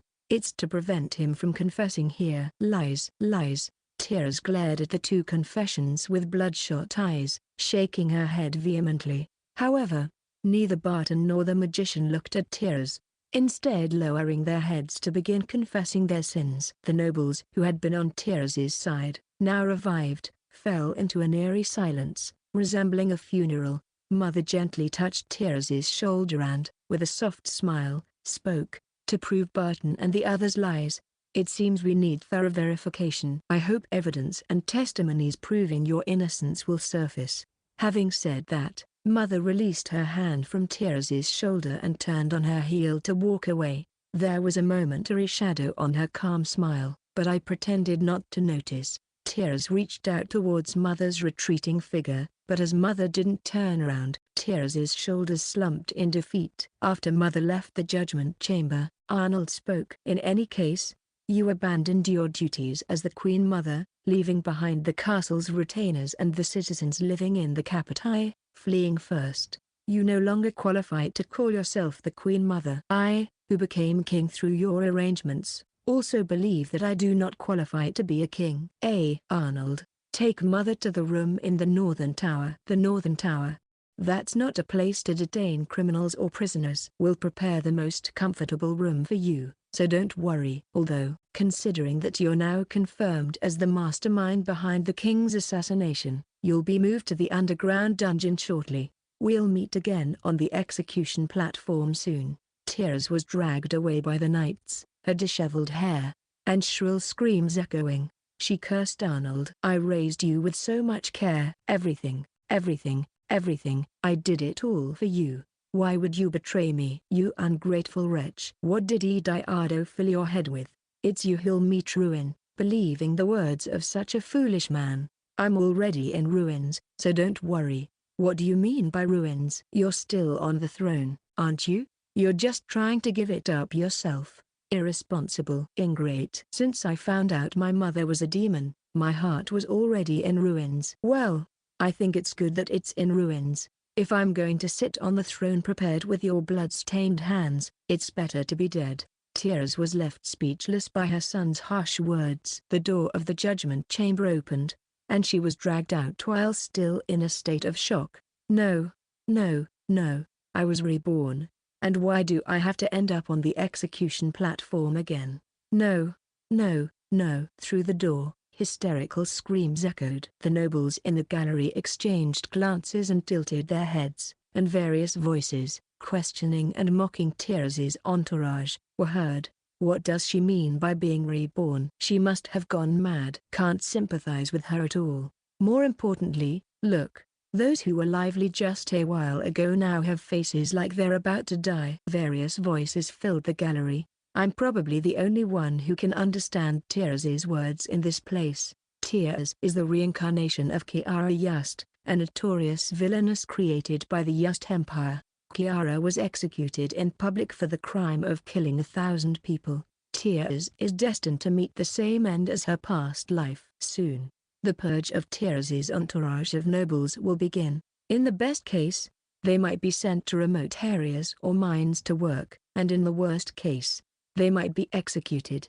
It will be conducted under the leadership of Adonis, who is stricter than Duke Cronum, the Steel Prime Minister. Well, with him, all of them might even face execution. Nevertheless, Tears seems to harbor deeper resentment towards Arnold than towards me or Mother. From her perspective, the feeling of being betrayed by her son must be predominant. She vehemently blamed her son for betrayal, despite Tears herself abandoning her dying son to escape with her lover. She completely ignored that fact, venting all her anger and resentment toward her son. Chapter 170, Interrogation in the Northern Tower. Side Ediardo.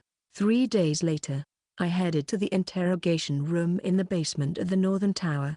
It seemed that the interrogation of a man who served as Tears' secretary was taking place there. Similar to Barton, the secretary's body had been enchanted to prevent him from confessing. Although the curse was quickly lifted by a captured magician, the secretary had been in a state of unconsciousness for about 2 days. Reacting to the release of the curse, losing consciousness was common, and sometimes individuals wouldn't wake up at all. Barton had also been in a state of unconsciousness for a day. Originally, the secretary was supposed to be brought as a witness to the judgment chamber, but as he didn't wake up until the day of the trial, his testimony was postponed to a later date. However, with Barton's and the magician's confessions and the dancer's false testimony exposed, Tears' guilt was already confirmed, rendering the secretary's testimony unnecessary. Nevertheless, the record written by the secretary had been confiscated as material evidence. To verify its contents, the interrogation was scheduled for today. Opening the door to the interrogation room, I was astonished by the scene inside. The secretary, seated in a chair made of steel, was surrounded by numerous snakes. 2 seemingly auspicious white snakes were coiled around the secretary's neck, intermittently licking his cheeks and temples. Adonis, while patting the head of the snake on his shoulder, asked the secretary regarding the poison that killed His Majesty. Part of it was found in your desk, but you still have some hidden somewhere, right? It seems the quantity purchased from the illegal drug dealer was even more substantial. No, I've only received a portion. Before he could finish speaking, the 2 snakes mercilessly tightened around the secretary's neck. Still, it was a gruesome sight. Despite being a handsome man, Tears' secretary appeared haggard, making him look like an elderly person. Honestly, I don't know. Oh, I see. Then, another question. Where did Birio's gain go? He was involved in the attempted murder of my sister, so I wanted to tear him apart. Birio's he's handled by someone else. Who's that someone else? If I say, I'll be killed. Which is better for you, dying now or later? The 2 snakes continued to ruthlessly strangle the secretary. Well, he should have learned by now. There's no point in acting foolishly before this guy. Ha. Ha. Ha. Count Grapp is responsible. Count Camo's Grapp. Oh, the so-called neutral party. You seem to have a close relationship with the underworld organization. Perfect. Why don't you invite him to join us here? The self-proclaimed neutral party. Come to think of it, There was a guy in the judgment chamber who casually spoke ill of Mother, suggesting, if it's that queen, it could be possible. She was like a slightly dreamy maiden. He was spreading the rumor that Mother was the mastermind behind King's murder. After Teresa's guilt was confirmed, he pretended not to know anything. I planned to thoroughly investigate Kamos later, but it seems that Adonis has already set his sights on him. Later, the self-proclaimed neutral party, Count Kamos Grapp, tried to escape abroad, but he was captured by Duke Grinham's spies. His punishment was death due to his involvement in human trafficking, the facilitation of magicians, illegal drug trafficking, and the significant number of people he killed to silence them. His execution was swiftly determined. Adonis, with an icy smile, whispered to the secretary, "We still have many things we want to ask you. Please, forgive me." I'm sure, due to Teresa's anger, among the executed servants, some people sought help from you, right? Did you help those people? It seems the enjoyable interrogation time is far from over. Wearing a smile that adorned his handsome face, Adonis uttered terrifying words that caused the secretary's eyes to roll back. At this rate, it seemed possible to systematically capture corrupt nobles like pulling up potatoes. Adonis Grinham, who was destined to work as the future prime minister, conducted investigations and interrogations on nobles who had collaborated in Teresa's wrongdoing, merchants and nobles who had conspired with the temple to line their pockets, and knights who had taken items and potions stored in the underground of the royal castle during the invasion of the demon race. Once their guilt was confirmed, Adonis passed sentences, ranging from labor in the mines or exile to the penal island, to life imprisonment and execution for more serious offenses. Adonis, surpassing even his father Oliver Grinham in mercilessness, became feared by the people and earned the title of the Cold Prime Minister, just as depicted in the novel. On the other hand, Natalie and Curtis were confined to the underground dungeon. Curtis was locked in a solitary cell, while Natalie, along with her parents and Tred, was enclosed in a large room. Since their imprisonment, Marquis Charlotte and his wife Belmira had constant quarrels. After harboring mutual hatred, Belmira no longer hid the fact that Natalie was Tred's child. "Who would willingly bear your child? Natalie was a child born out of true love." Saying this while hugging Tred's arms with both hands, Belmira was glared at by Marquis Charlotte with bloodshot eyes. What? Natalie isn't my child? That's right. Your child is only Claris. You gleefully oppressed your only child. What? The former Marquis Charlotte tried to grab Belmira, but he was kicked in the stomach by Tred. Looking down at the crouching former master, the butler spoke in a cold voice. "Being too foolish is also a consideration. Thanks to you, my plans have been thwarted." "Hey, you! Let's make this man shoulder all the blame. If we testify, there's no mistake." Addressing Tred as you, Belmira suggested while the former Marquis spat out, "You bitch." Then, Marquis Charlotte grabbed the iron bars of the cell and shook them. "Hey, guard. Tell my true daughter, Claris. Let her know that her true family is only you." "So, help me. I never tried to kill you, and I had no involvement in the prince's murder. I'm innocent." Sure, I'll pass it along." The guard responded with a yawn to Marquis Charlotte's desperate plea. "Although I also heard the situation from the guard, I had no intention of conveying it to Claris. Since I silently watched Claris being oppressed and did not blame Belmira for attempting to poison Claris, I was equally guilty." The menu in the prison was the same as the one served to Claris. Natalie, sitting on a chair placed near the prison window,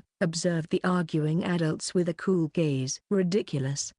We're all going to die anyway." Natalie, bathed in the light of the saint, had her skin rejuvenated, but her hair had turned white like that of an old woman. Once pushed to the brink of death, almost dried up like an old woman, she somehow managed to survive. However, now imprisoned for the mass slaughter as a demon, she seemed to have lost hope for life, appearing bewildered and indifferent. Whether it was true or not, the parents who were still desperately struggling seemed too absurd. Despite offering a wry smile, Natalie muttered, "Sister, I wanted to become like you." Later, the Marquis and butler Tred, along with some servants and knights, were executed by hanging for the attempted murder of the royal family.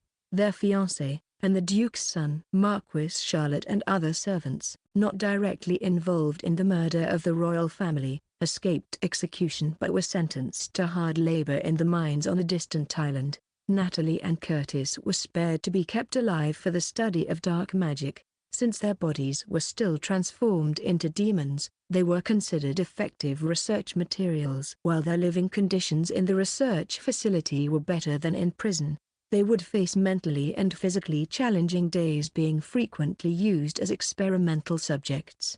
However, through the progress of dark magic research, it might be possible to find a way to counter demons without relying on saint and hero. To atone for the sin of killing many humans, they were chosen as sacrifices to discover a way to save many humans. Now, there remained the matter of the saint. I had to speak with her at least once. On that day, I decided to head to a room in the northern tower where Mimilia was present, along with Claris. Chapter 171, Both Villains and the Saint Who Defied the Original Story. Side Mimilia. My name is Mimilia Boldor. I am the saint chosen by the goddess July. Yet for some reason, I find myself confined in a small room within a tall tower. With nothing else to do, I spend my time indulging in baked sweets.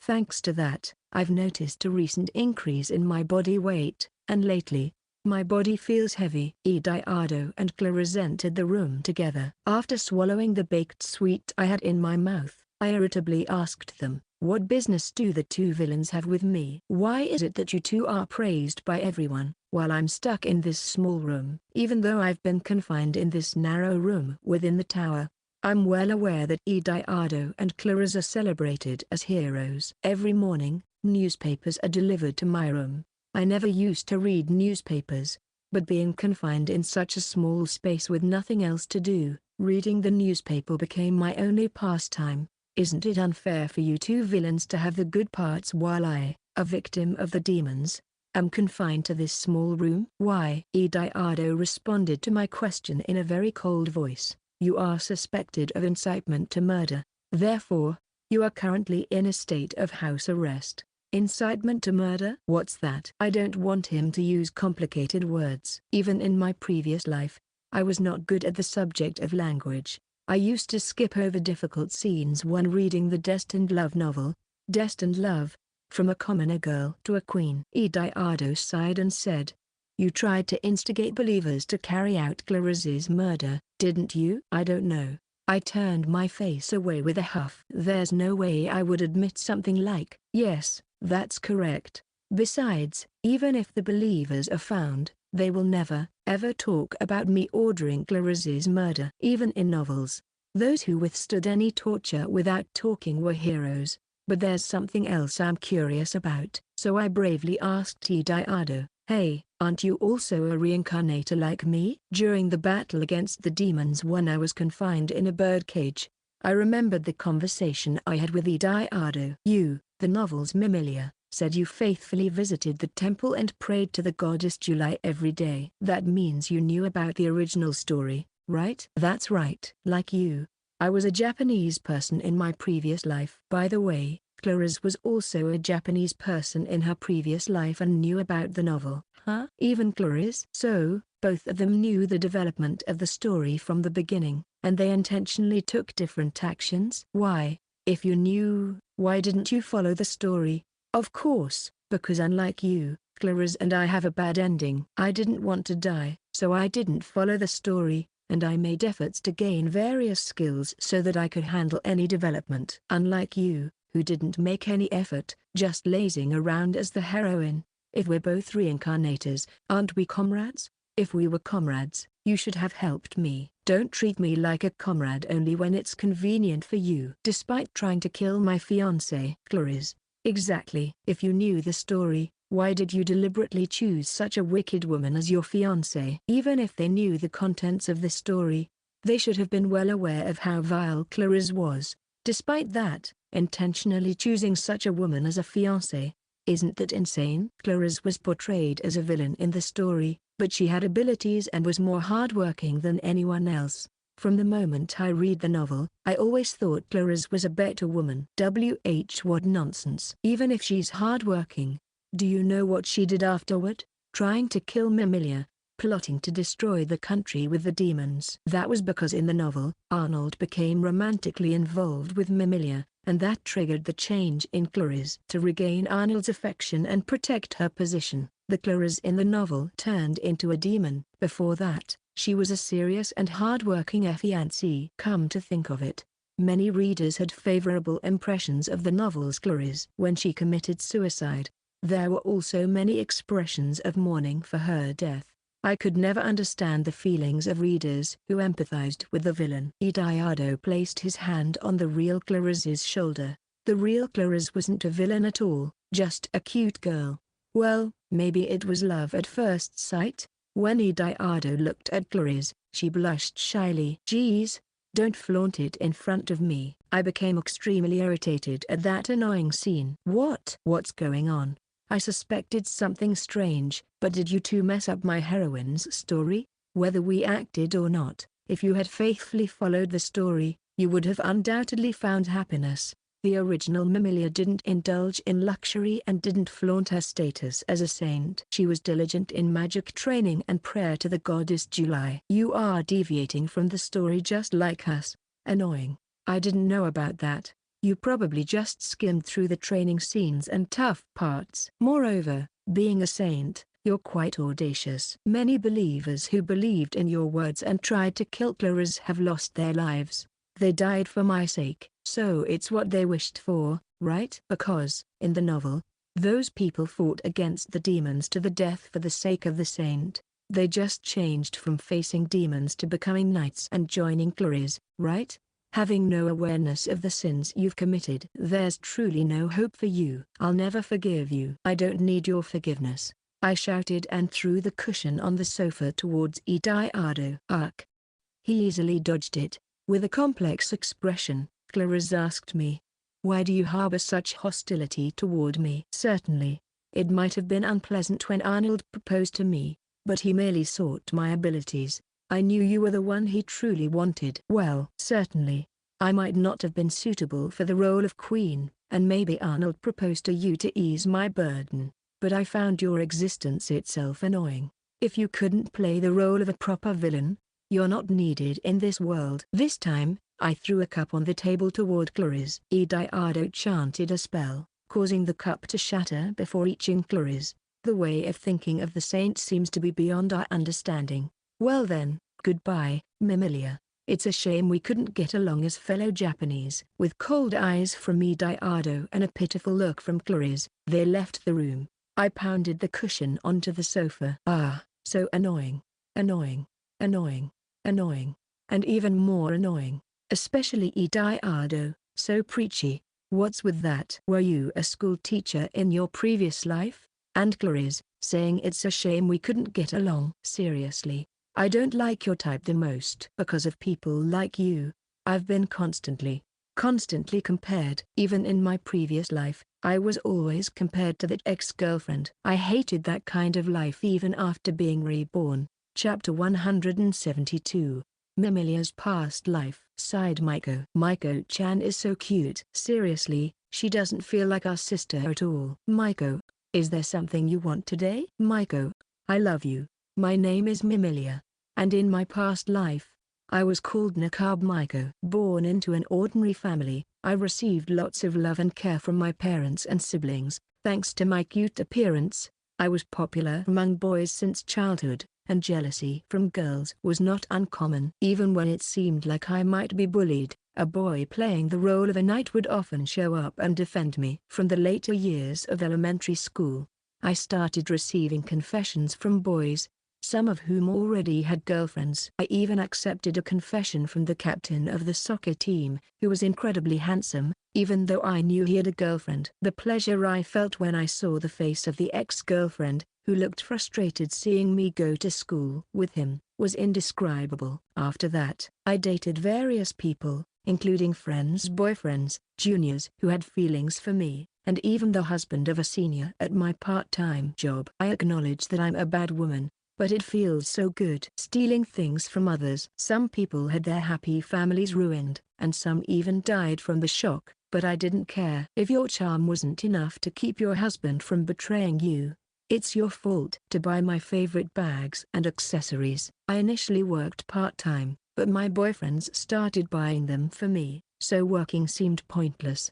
However, my relationships never lasted long. Even after a breakup, I quickly found a new boyfriend, so it wasn't a problem. Despite not succeeding in several auditions, I decided that the entertainment industry wasn't everything. Next, I thought about a happy marriage. Moreover, I aimed for a marriage with a winner. While working part-time at a cafe, I decided to start looking for a husband. Because, marriage activities require money. Unlike bags and accessories, there was no boyfriend to pay for my marriage activities, so I reluctantly started working. The uniform at my workplace was cute, and I couldn't help but praise how well it suited me. But the busy lunchtime, washing dishes, and other troublesome chores quickly made me dislike it. One day, I got caught skipping work by pushing my tasks onto a male co-worker, and I was fired from my part-time job. While wondering what to do since I needed some money for marriage activities,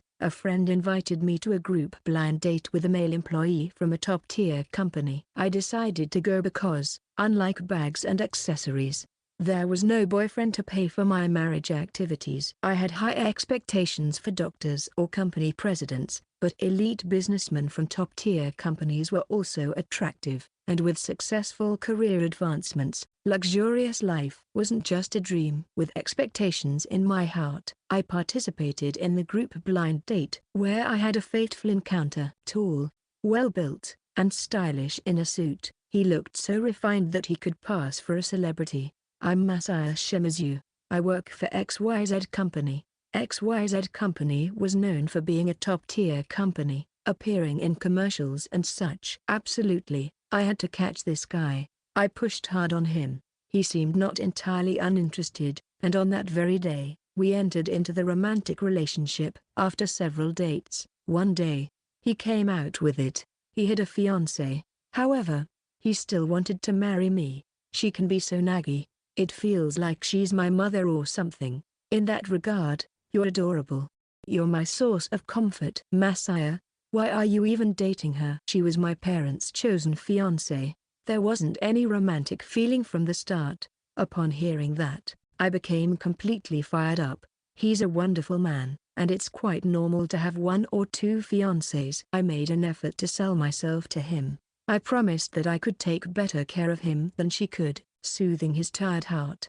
Besides, when I saw her picture, she looked older than me, and although she had a symmetrical face, she was rather plain. I was confident I could win. Masaya's heart was entirely mine, and eventually, he introduced me and bid farewell to the woman who was his fiancée. Seeing the shocked expression on her face, I thought to myself, I won. I, like Mimilia, overcame difficulties and was bound with my beloved. Those were the most exhilarating and happiest times. But, reality turned out to be not as sweet. After parting with his fiancée, he, who was once so stylish, let his hair become disheveled, and his suits became wrinkled. To make matters worse, he started growing stubble. Living together, I realized that he doesn't do anything. No cooking, no cleaning, no laundry. Moreover, Masaya said it was my job. Cooking and laundry are fine, but why should I clean up after the mess you made? He even brought his company work home,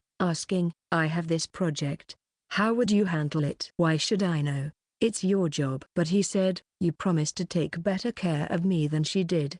Didn't you say you'd even help with work? I had no idea he was helping her with work. When I complained, he would say, the previous girlfriend did the cleaning and even helped with my work. She ironed my clothes every day too. He kept comparing me to his ex-girlfriend. Later, I found out that his ex-girlfriend wasn't a fiancée chosen by his parents. She was someone he dated through a proper romantic relationship, and after several months of persistent pursuit by Masaya, she gave in. What a big liar. Then, I finally understood.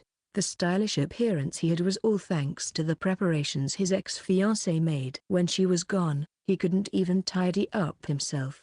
At first, I cleaned and cooked whenever I felt like it, but he kept comparing me to his ex-girlfriend, so it seemed ridiculous, and I stopped. The house gradually turned into a mess, and we fought over who should clean up. Unable to endure such a life, I started seeking new encounters, and in a secret group blind date I attended, I encountered true destiny. This time, he's a doctor, and the high income is guaranteed. He even has a maid at home. It seems he has a wife and children, but that doesn't matter to me. I think he participated in the blind date because he had complaints about his wife, and I suppose their marital relationship has long since gone cold. Moreover, I'm the type that burns more when the other party has someone. To meet the new him, I left the house. I dressed up more than usual. While walking across the crosswalk at a green light, a car came speeding toward me. Bang! The car that hit me had Messiah at the wheel, with a face full of hatred. Why are you looking at me like that? Didn't you do the same thing? Going to group blind dates even when you had a fiancé, dating me. Now it's your turn to be dumped, yet you're going to run me over. Isn't that impossible? Really, you scumbag, to be killed by someone like him. My past life ended in the worst way, so when I realized I was reborn as Mimilia, I thought it was lucky. Why doesn't it go as the novel says? If the current reality had been faithful to the novel, this wouldn't have happened. Chapter 173, Heaven helps those who help themselves. Sighed Mimilia. In the end, Ediardo couldn't find the believers who were witnesses, and it seemed I was going to be released from the Northern Tower. But still, I was confined for about a month. Ugh, it's so irritating. When leaving the tower, Arnold visited me for the first time in a while. Long time no see, Mimilia. Huh? What's going on? Why is Arnold wearing priestly robes? I heard he handed over the throne to Ediardo, but becoming a priest. Seriously? He looks good in priestly attire, but in Japan, priests are like monks, right? The high priest also mentioned they lead an ascetic lifestyle during training. No, I can't be with someone so serious. Especially after trying to abandon me. I haven't forgotten that. Arnold informed me expressionlessly.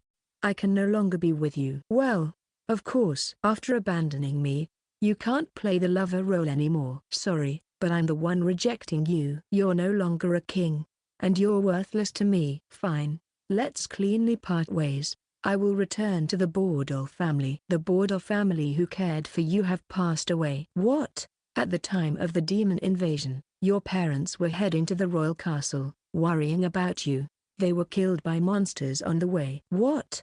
Is that? The Bordel Baron and his wife truly cared about you. What? I didn't ask you to come back. Don't leave me and die. What should I do now? The Bordel family already has a new head. Rather than going to an unknown person, wouldn't it be better to return to your parents' house? No, Mimilia. I don't want to go back to being a commoner. I can only eat hard bread. I don't want to eat mom's monotonous soup anymore. They are your real parents. Moreover, they are eagerly awaiting your return. I don't want to return to such a poor house. Fine, I'll go back to the Bordel family for now. I'll greet the new head, try to be welcomed as a family. Really, Arnold, you're terrible. Telling me to go back to such a dirty house. I'd rather marry into a rich father's house than go back to such a home. What's wrong, Arnold? Why are you looking at me with such a teary face? I'm the one who wants to cry. If only you were more dependable, everyone would be praising me. I left the castle a week later. Arnold wrote a letter of introduction to the Bordel family for me. He also suggested that I write a letter of greeting, so I reluctantly wrote and sent it. According to Arnold, the current ruler of the Baron's house is the nephew of the Bordel Baron, who was my foster father. He's in his 20s. I hope he's handsome, but considering the plump appearance of my former father-in-law, I can't expect much. But as the saint, and being cute, no matter who the new head of the Bordel family is, I shouldn't be indifferent. In the carriage heading to the Baron's mansion, I contemplate. There's a knight on the opposite side, and he anxiously asks me, "So, what will you do when you arrive at the Bordel family?" First, I'll get along with the new head, then, I'll make full use of the connections of the Bordel family to go to the Yust Empire. The Yust Empire? Yes. The Bordel family was involved in trade, so they often attended social events in Yust. I'm thinking of asking them to take me to that social scene. In the novel, Mimilia is invited by Baron Bordel and attends a ball in the Yust Empire. That's where I plan to meet Prince Vlad. But Prince Velad was recently disinherited and executed. What does disinherited mean? Executed? Ah. No. It's nothing. Oh.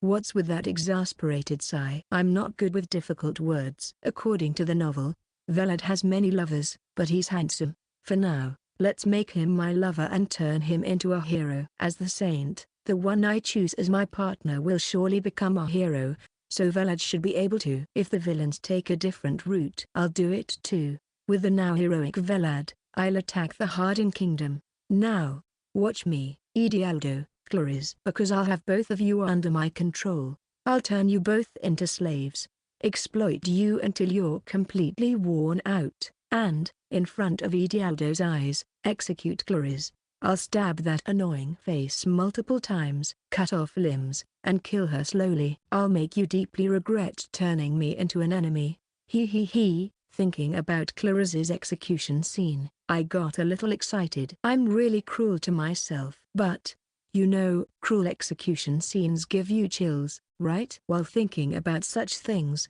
the carriage suddenly stopped. Ouch! I hit the back of my head. What's going on? Opening the window inside the carriage. What? People with agricultural tools and swords surround the carriage. And there, I shout when I see the familiar maid's face, Wanza. These people are my believers. What's going on? Why are my believers surrounding me? This fake saint. How dare you try to make us kill the real saint? Fake saint? I'm the real one. The real saint is Claris Charlotte Sama. I saw Claris Sama emitting divine light and defeating monsters, and she used white flame magic. It's said that you can't release white flames without the protection of the goddess. Because of being deceived by you and trying to kill Claris Sama, our companions were condemned by the wall of white flames. Due to being deceived by you, our friends died. Before I realized it, I was being dragged out of the carriage by the men. It hurts. Don't pull my hair. I'm already in pain from being burned by the black flames. And what? Why am I being crucified? Huh? The knight's not here. Did he leave me behind? Left the saint behind. Then, a woman with a spear appeared in front of me. It's Wanza, the maid who was also a believer. She had a twisted smile on her face. This woman is far from being a saint. She used and abused us, would hit us when she was in a bad mood, and even gave amorous looks to gentlemen other than His Highness. I served such a frivolous woman. What are you saying? What are you planning to do with that spear? No, don't come near me. I'm the saint. If you harm me, the goddess July will be angry. Right, July-sama, did you not pray to me at all? You don't need my protection, right? Who? I hear the voice of an unknown woman. Rather than hearing, it's more like she's talking directly into my head. Wait a minute. I need the protection of the goddess. I'm the saint, right? Heaven helps those who help themselves. Huh? What did she just say? Oh, I'm sorry. You didn't understand in English? Heaven helps those who help themselves. It's a phrase used in the world where you lived in your past life. Heaven means God. God gives blessings to those who make an effort without relying on others. Wait a moment. What do you mean by effort? I don't like that. I don't want to make an effort. I wanted to live luxuriously without any troubles, so I aimed for a wealthy marriage. I was reborn as a saint. What's wrong with fully utilizing that position? To my questioning, a voice that seemed to be sighing in disbelief reached me. Oh dear, it seems pointless to say anything to a corrupted soul. Well, believers are believers, right? Even if there's resentment, it's a bit much for a bunch of people to stab and kill one person altogether. Chapter 174, Coronation 1. Sighed Claris. I am Claris Charlotte. Right now, I am in the waiting room of the Samuel Chapel located within the royal castle grounds. This chapel was built by the third-generation king, Samuel, who was too frail to visit the temple. It served as a place for the goddess July's prayers. The sturdy brick building, adorned with large magic stones imbued with purification magic as pillars, repelled monsters and functioned as a hospital for injured soldiers and servants. After all the injured had recovered, it was renovated into a place of prayer instead of the temple. And now, Ediardo Sama's coronation ceremony was also scheduled to take place there. Since the reconstruction is still ongoing, we cannot have a flashy coronation ceremony.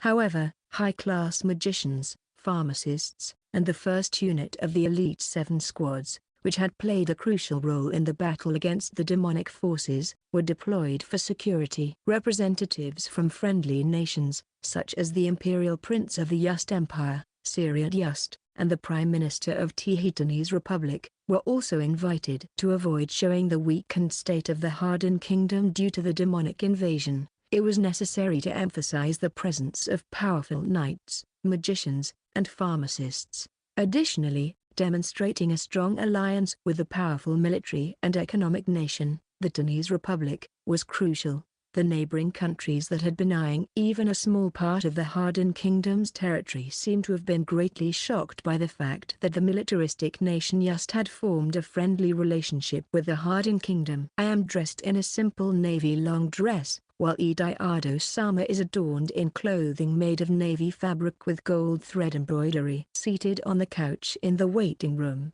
Ediardo-sama, despite it being the day of the coronation, has been engrossed in reading the documents neatly stacked on the table. Seeing his expression darken suddenly, I tilted my head inquisitively. "What's wrong, Eddie?" "It's a report from the new Baron Bordel. It seems he's quite capable. I've decided to have him work as the finance minister this time." "Oh, so there was such a talented relative in the Bordel family," which was overly doting on Mimilia. "Ah. But Baron Bordel himself was competent as a trade merchant. Being adept at work doesn't necessarily mean the same in private life." Mimilia was apparently trying to appease the new Bordel Baron without returning to her family. "This is the letter she sent to him."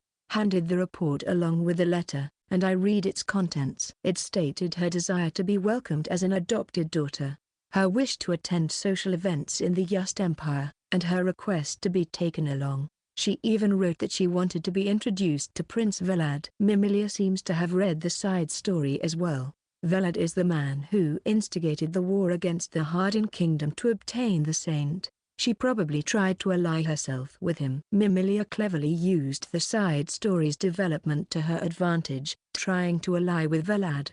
However, Velad was long since executed as the mastermind behind the murders of his brothers, the princes. Handing the letter to Ediardo-sama, I said, "Mimilia didn't know that Velad had been disinherited and executed? She probably wasn't interested in foreign information." Mimilia likely believed that the Yust Empire was still as described in the original story. Ediardo-sama sighed and placed the letter on the table. Even if Velad were still alive, Mimilia would never have had a chance to meet him. It was discovered about half a month ago that Mimilia Bordel had been crucified and killed by someone. The report from Baron Bordel described the situation at the time of discovery and the subsequent handling of the matter. Since the incident occurred within the Bordel territory, it was documented by the Baron. It seemed she had incurred severe grudges as numerous stab wounds covered her entire body. Mimilia's remains were carried to the mountain top where the temple was located, and she was buried in the cemetery where the previous saints rested. No matter how terrible a saint she may have been, a saint is a saint. They are buried in a designated place. This serves to inform the goddess July of the current saint's death. If the death of the saint is not properly announced, the next saint cannot be born, or so I heard.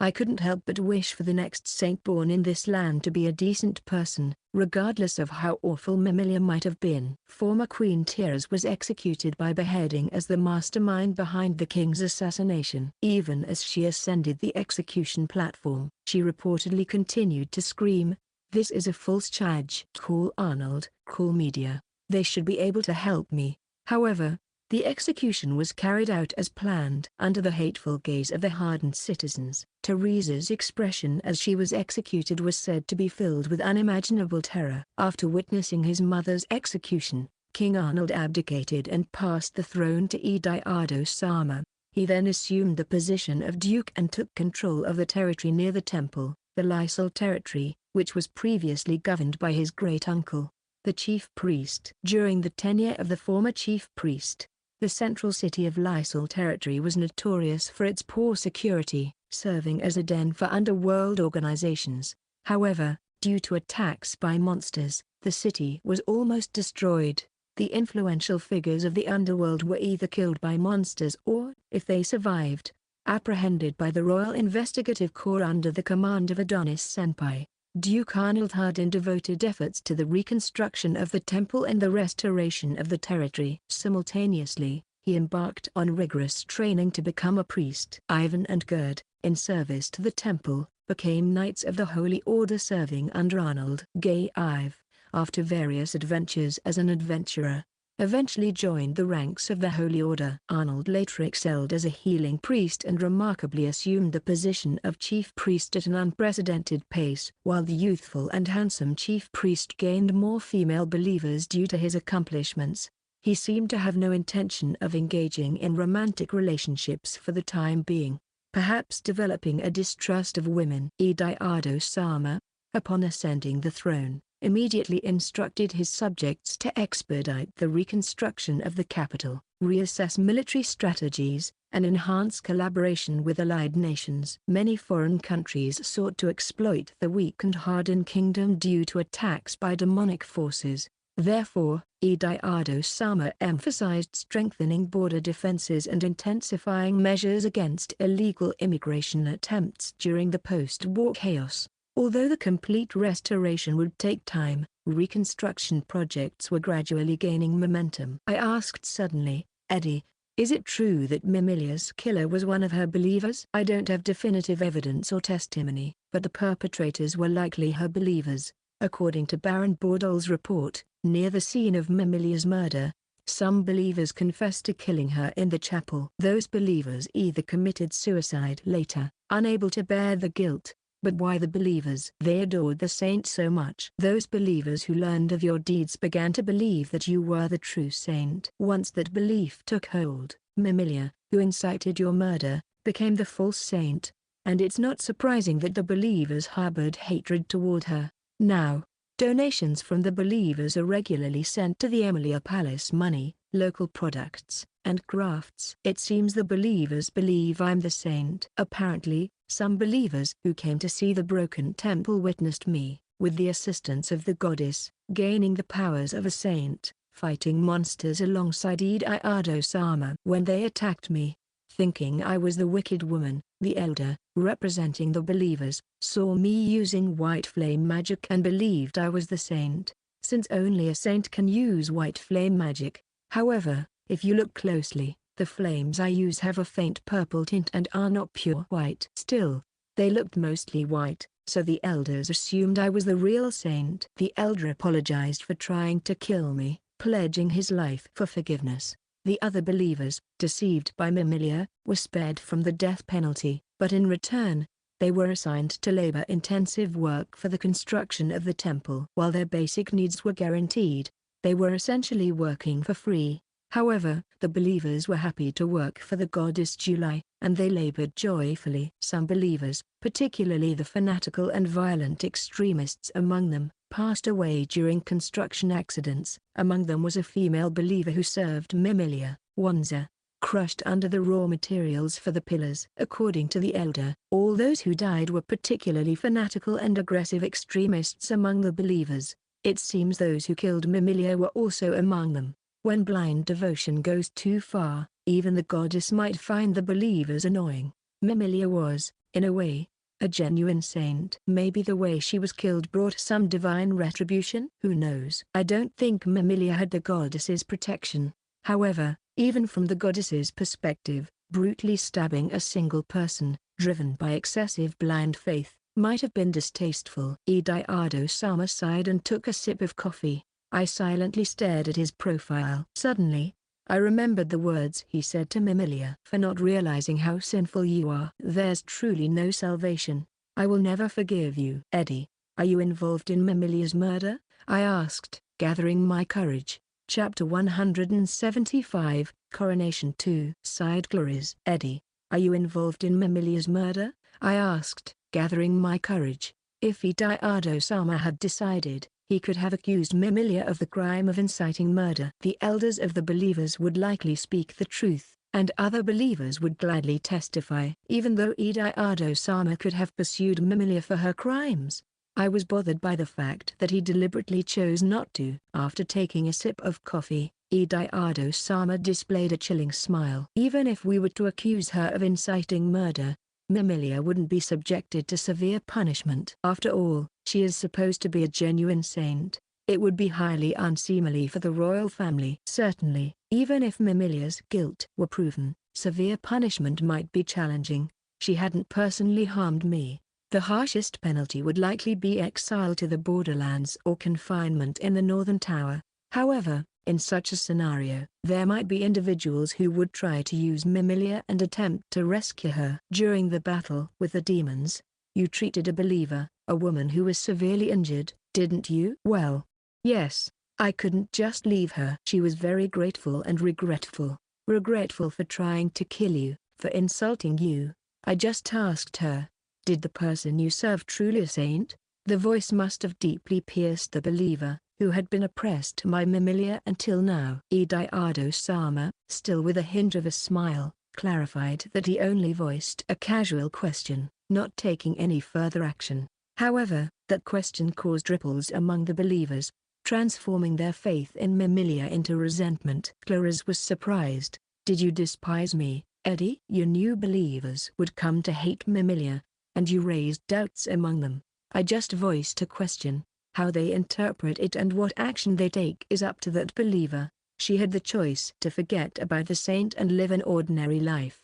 Yeah, but she chose to hate Mimilia and chose to kill her. At that moment, a shadow fell on Ediardo-sama's expression. Though he spoke with a certain evil tone, he probably hadn't imagined that Mimilia would be crucified and stabbed. I also hadn't expected the believers to go that far, but Mimilia had treated believers like slaves. Moreover, she incited them to kill me, leading to casualties among the believers who fought against the knights. She had brought so much bitterness. Arnold also asked for it. Initially, I considered saving her life at least. So, I ordered him to persuade her to go back quietly to her hometown. If she had chosen to return home, I intended to pacify the unruly believers through the elder. Well, I knew it wouldn't happen in reality. Mimilia didn't respond to persuasion at all, tried to become the adopted daughter of the new Baron Bordel, and even tried to join forces with Villard. She chose death on her own. If I had kept Mimilia alive, she would have taken extremely dangerous actions. In fact, her letter to Baron Bordel indicated her intention to ally with Villard. Probably, Mimilia intended to attack the Hardin Kingdom along with Velad. Even if Celiot wouldn't start a war against the Hardin Kingdom, if Mimilia went to the Yust Empire, I didn't know what chaos would ensue. Even if the believers didn't harm Mimilia, at the moment she chose not to return home, Ediardo-sama secretly planned to dispose Mimilia. He judged that was unacceptable for the Hardin Kingdom to keep a threatening existence alive. A person becoming a king sometimes needed to be merciful, sometimes ruthless. I will always be by your side, no matter what path you choose. Claris, being with you is my happiness. There may be tough times, but with you, I can overcome them. Ediardo-sama tightly embraced me at that moment. As I become the queen, there might come a time when I have to make merciless judgments. Even the once innocent Queen Media accused and condemned her friend, Tears, to the executioner's block. Yes, if Ediardo-sama is to become a demon, then I shall become a demon too. A knock on the door was heard at that moment. We released our embrace, and Ediardo-sama gestured, saying, "Please, Your Majesty Ediardo, please come to the prayer chamber." I'm not yet a king, Whist. You will soon become the official king. There should be no problem calling you now. Whist Belmont, who had risen to the rank of Earl due to his achievements in the battle against the demons, had come to escort Ediardo-sama. His brand new black knight's attire suited his handsome and valiant appearance. Sonia, who came with Whist, dressed in a female knight's attire, exuded a dignified beauty. I moved to the seat in the prayer chamber with Sonia, while Ediardo-sama and Whist headed towards the front entrance of the prayer chamber. Samuel Chapel, prayer chamber. The seats in the prayer chamber were already occupied by many guests. The seat for the future queen was in the front row to closely observe the coronation ceremony. To the left was Queen Media, to the right was the guard Sonia, and next to her was Duke Arnold Hardin in priestly attire, wearing a gentle smile. Behind me was Duke Crenham, next to him was Adonis Senpai, and next to them were Daisy and Cornet Senpai. Our seats were on the right side of the central altar, while on the left side, across the nave, were seats for foreign guests. Prince Syriot, dressed as a royal, was there, and when our eyes met, he waved energetically. A female knight who seemed to be restraining him caught my eye. She appeared to be about our age, with tan skin and platinum blonde hair. A beautiful girl, she seemed to be taking care of Syriot like an older sister.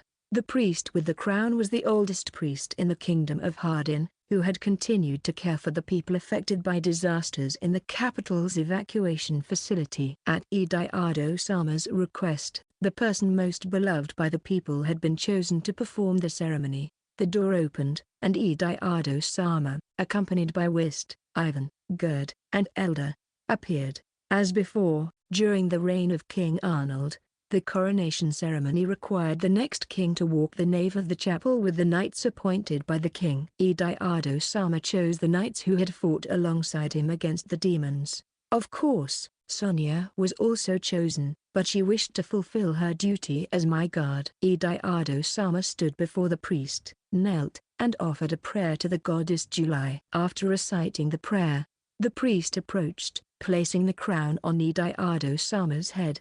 At that moment, Ediardo-sama officially became the king of the Hardin kingdom. While staring at this scene, I felt a strange emotion. Both Ediardo-sama and I were ordinary office workers in our previous lives. Now, reborn, we had become a king and queen. We don't know how much we can do for this country. Still, we have trustworthy companions. Some people will guide us while we are still inexperienced. Above all, the goddess is watching over us. I took the pendant in my hand and gazed at it. Somehow, I feel like she is still watching over us. Let's continue doing our best to learn and accomplish what we can do now. We no longer need to worry about the plot of the story. We have to draw our own story. Chapter 176, Blessings to the Villainous and Villain Prince sighed Claris. In a room within the Emilia Palace, I was getting a nail art session from Elder. After shaping and polishing the nails I had grown for this day, I had the base color applied. This time, it was predominantly white with a design featuring pink sweet pea flowers and crystal stones. Truly, Mulla-san's nail art is always splendid. I'd love to ask for your services at my wedding. I tried doing it myself, but it's not quite like Mulla-san's. The maids admired my nails, glowing with radiance. Nail art was gradually becoming popular, especially among noblewomen. Watching Elder Mulla, who now served as my personal knight after Ediardo-sama's ascension, paint my nails with joy, I couldn't help but feel the need to expand her professional horizons.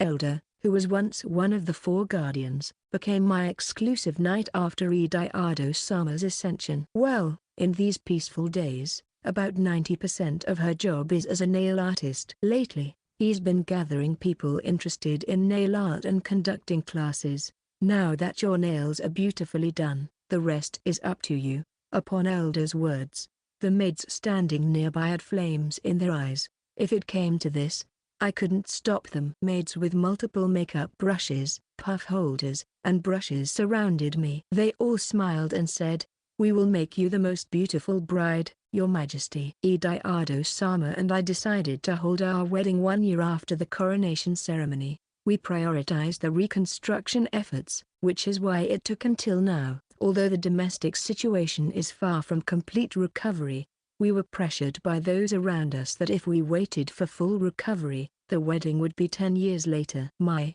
how beautiful. It doesn't seem of this world. Many gentlemen will surely fall in love with Claris-sama. The maid's praises might be exaggerated, but I swallowed hard when I looked at my reflection in the mirror. Is this really me? I was surprised at how beautifully transformed I had become, like a different person. At the same time, my chest warmed. In my previous life, I died before putting on a bridal gown. If I hadn't died, would I have married Yukitachi, Ediardo-sama's past life, in my previous life? I wanted to show my previous parents my bride's appearance. Until now, I had avoided thinking about my previous family. Unlike my current family, I think I was loved by my father, mother, and siblings in my previous life. I wonder what my previous family thought when I died. Did my niece, who admired me like an older sister, cry? Oh, no, no. If I remember too much, I'll want to cry. I had just had my makeup done, so I needed to hold back tears. In my heart, I reported to my previous family, "Thank you for raising me until now. Being part of your family made me very happy. I, Ongoka, will become the bride and go to Yuki Tachi-kun, my arranged marriage partner. I am very happy now. So please rest assured." May this voice reach my previous family. I should have asked Goddess July. Can I still ask now? I asked the pendant in my heart. Okay, huh? Was that the voice of the goddess just now? If so, it was light, but perhaps my current feelings will somehow reach my family in some form. That would be nice. Under the clear, cloudless sky, holding a pink bouquet, and wearing a pure white dress, I walked down the red carpet leading from the entrance of the Emilia Palace. The veil, reaching down to the ground, was held by Jin, who was dressed in formal attire. At the end of the path, an open carriage was parked, and Ediardo-sama was waiting. "You look beautiful, Claris." Ediardo-sama flashed a dazzling smile and extended his hand. "No, it's you, wrapped in that pure white military uniform, who is truly beautiful." I took his hand and boarded the carriage. Then, Jin-kun, who held the veil, teary-eyed, said to Ediardo-sama and me, "Your Majesty Ediardo, Queen Claris, please be happy." "Thank you, Jin-kun." "Thank you, Jin." "I will become the court magician to protect your Majesty Ediardo and Queen Claris." In the novel, Jin-kun becomes a court pharmacist. However, in this world, he had a strong admiration for Georges, who became his father, so he chose to become a magician. After sniffing, Jin-kun bowed and ran towards Vine and Georges in the crowd watching the carriage. Vine's belly has grown round now. It seems that she will give birth to a child soon. When Georges and Vine saw us, they smiled happily and waved their hands. Our magic teacher, Georges Romeo, later became the chief court magician. Before meeting Vine, he was mischievous, but after becoming a good teacher, he had many disciples, and many of them were said to have been promoted to advanced mages. Although Vine was invited to return to the court pharmacist, she refused and continued to run the pharmacy as before. However, the store moved from Lenny Town to the capital and was located next to the Picarin miscellaneous shop. There were rumors that the court pharmacist's eggs asked Vine for advice, and she would also nurture many talented pharmacists. Syriot also came to congratulate us from the Yust Empire at the wedding. There was also a female knight who was together during the coronation ceremony. I couldn't help but smirk a bit when I saw them secretly holding hands. She seems like someone who would support Syriot firmly. "Claris-sama, please look over here." "Ah, it's so lovely." Next to Syriot and others, Daisy shouted with joy. I felt a ticklish feeling seeing a friend who was so delighted as if it were her matter. Beside her was Kornet-senpai, dressed in formal attire. Later, he became the director of the newly established Royal Magic Crystal Research Institute. He became a leading researcher in magic crystals, analyzing the components and effects of magic crystals, as well as developing new types of magic crystal products. The two seemed to be deeply in love and were about to get married, but the last hurdle, Duke Cronum, had not yet approved. With Adonis-senpai's support, Daisy and Kornet-senpai progressed smoothly to engagement. All that's left is to decide on the wedding date, but it seems the Duke Cronum is still grumbling about something. Beside Kornet-senpai was Adonis-senpai, and next to him was Duke Cronum, who always had a smiling face but now looked sulky. Duke Cronum seems to be sulking while watching the affectionate Daisy and Kornet-senpai. I wonder if Adonis-senpai is acting as a breakwater to ensure that Kornet-senpai is not harmed. Whist and Sonia, dressed in blue knight uniforms, rode white horses and served as the escort for our carriage. They are also getting married in half a year. Ediardo-sama and I plan to attend the ceremony. Girls in white dresses scattered a flower shower. With the wind magic cast by the magicians, colorful flowers and petals danced, coloring the space around us. Amidst the cheers of the citizens, the carriage set off. I waved with a smile, and from somewhere, I heard a voice. "Blessings to the villainous and villain prince." The voice of Goddess July's blessing reached my ears. Afterward, Thank you very much for your long companionship. This concludes the main story. I hope to write episodes and after stories that couldn't be covered in the main story little by little. Chapter 177, How to Spend Vacation. Side Whist. Side Story 1, Door of Time and Space. My name is Whist Belmont. I hold the titles of Count and Captain of the Royal Guard, always serving as the protector of Ediardo-sama. However, I still find it hard to believe the current situation.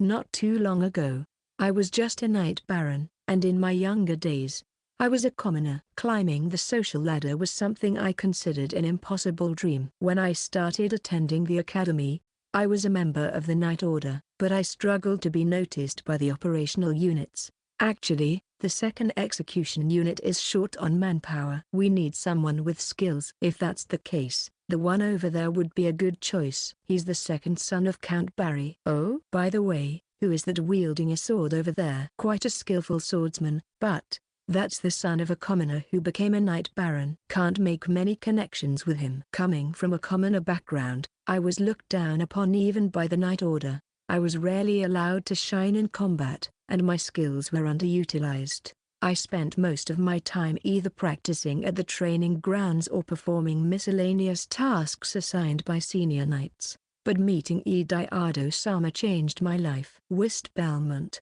would you like to spar with me? I thought my life wouldn't change much after entering Harden Academy, but Ediardo-sama, strangely, approached me. In the same class, there was Ive Haruxen, one of the 4 guardians, and there were knights actively serving in the operational units. Despite that, Ediardo-sama chose to approach me.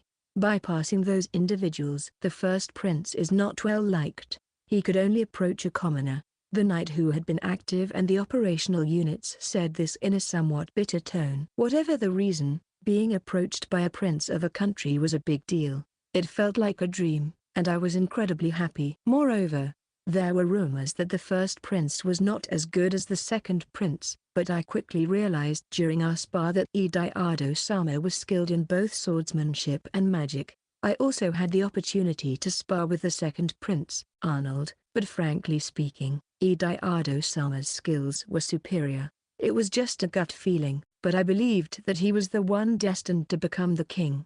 My intuition turned out to be right. As expected, Ediardo-sama became the king of the Harden Kingdom. For my achievements in the battle against the demons, I was promoted from a knight baron to a count. Even if Ediardo-sama had lost in a power struggle and been exiled, I had planned to follow him. Ediardo-sama was my benefactor and a proud lord. This story takes place more than half a year after Ediardo-sama's coronation. The date for Ediardo-sama and Claris-sama's wedding was set, and the castle was busy with preparations. Naturally, I was busy with security meetings for the day, conducting mock drills leading up to it, but according to His Majesty the King's orders, I was obligated to take a day off every week. The Royal Guard members took turns taking vacations, and tomorrow was my turn.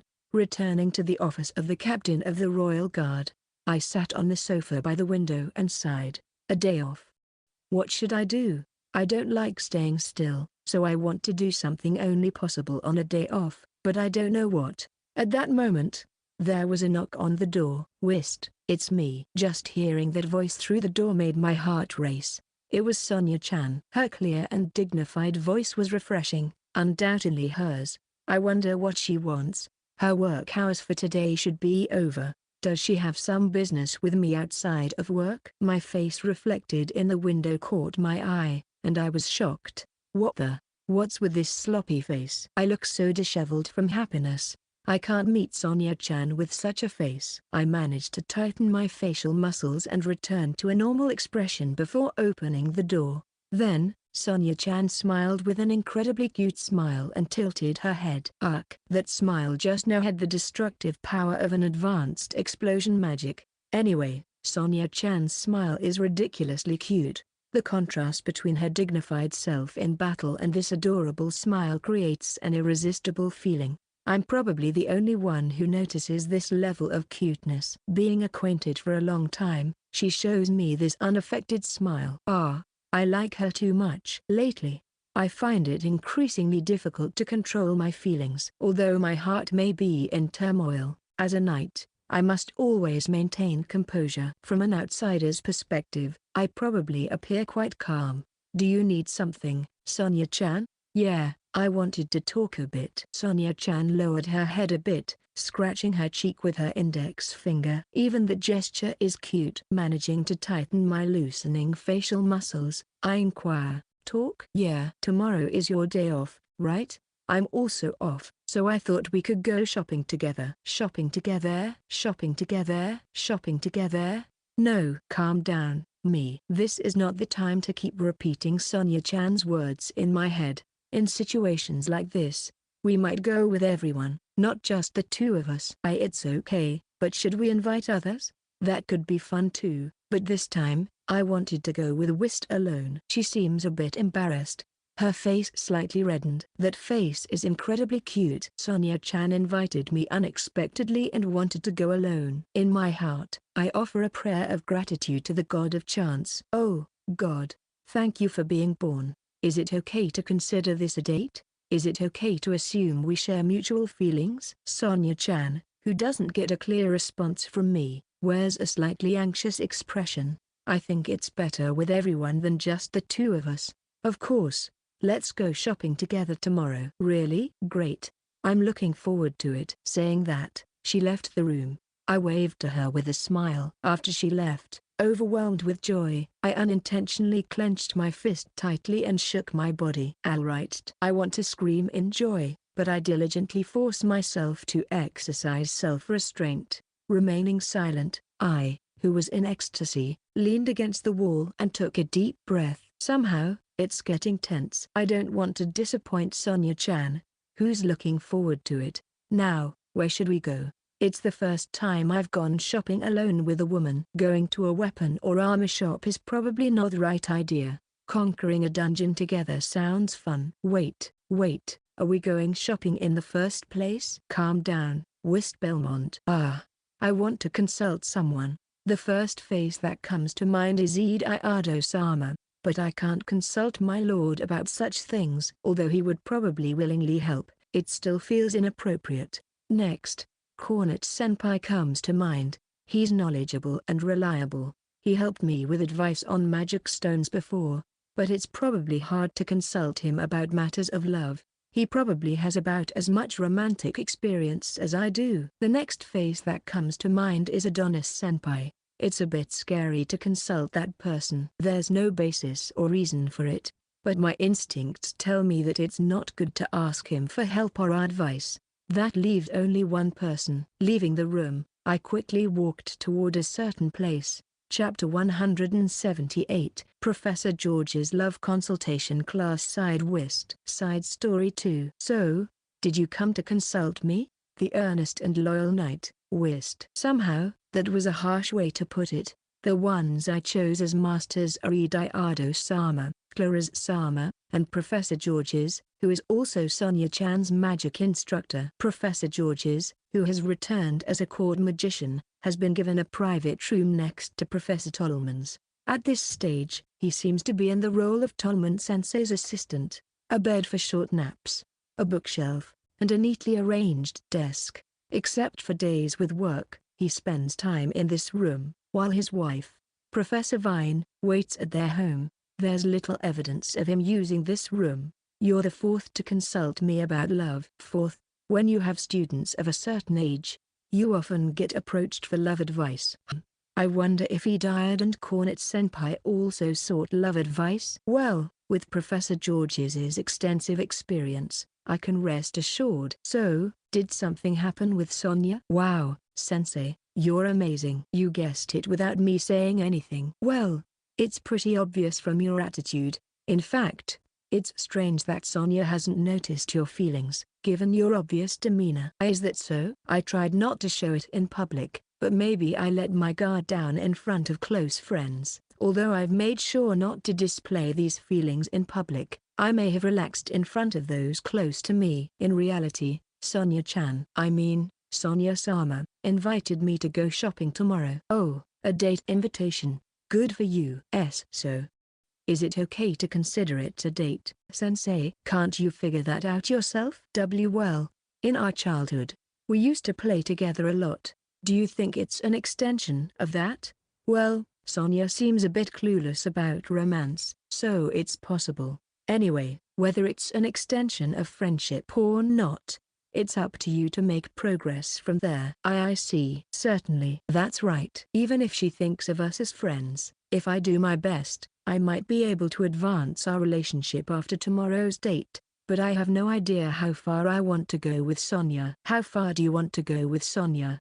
How far? Well, considering emergencies and wanting to keep our activities within the capital, I'd like to limit it to the royal capital for now. I don't mean that. Even in a romantic relationship, there are stages. Do you just want to be more than friends, or do you want something deeper? Deeper? It sounds quite mature, but I definitely don't want to end it just as more than friends. If possible, I want something deeper. Oh, you're proactive. I clenched my fist and said to Professor Georges in a particularly strong tone. I want to marry Sonia-chan. I want to have a relationship with the prospect of marriage. If possible, I'd like to propose to her tomorrow. Wait.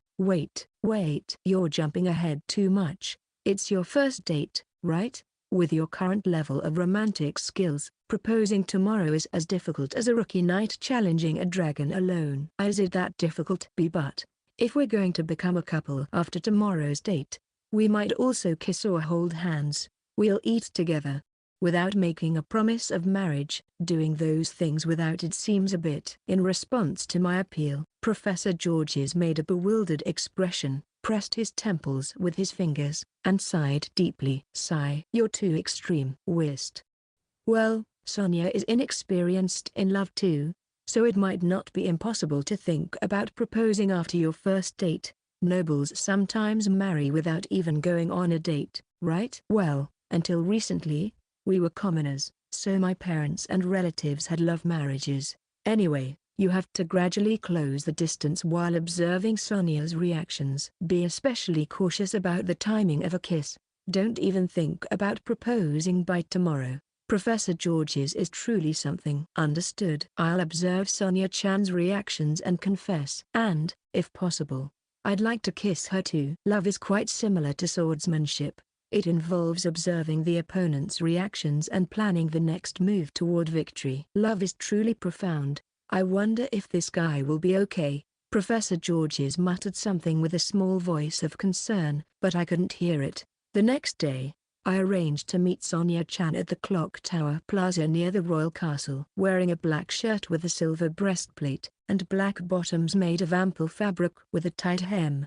Of course, I didn't forget to wear my sword. I also wore a light hooded mantle. It would have been better if I had slightly more formal clothes, but considering we plan to visit various shops today and walk around the city, it's probably better to dress casually.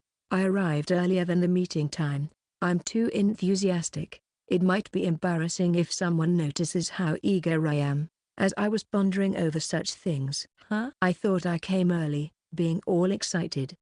But Whist arrived earlier. Sonia-chan appeared with a chuckle, wearing a cream-colored dress, unlike her usual attire. A high-defense leather corset belt was tied around her waist, equipped with a short dagger. She also wore a white hooded mantle that served both as protection against the cold and defense. Sonia-chan smiled at me, and my heart skipped a beat. Sonia-chan, what's wrong? Whist. Ma?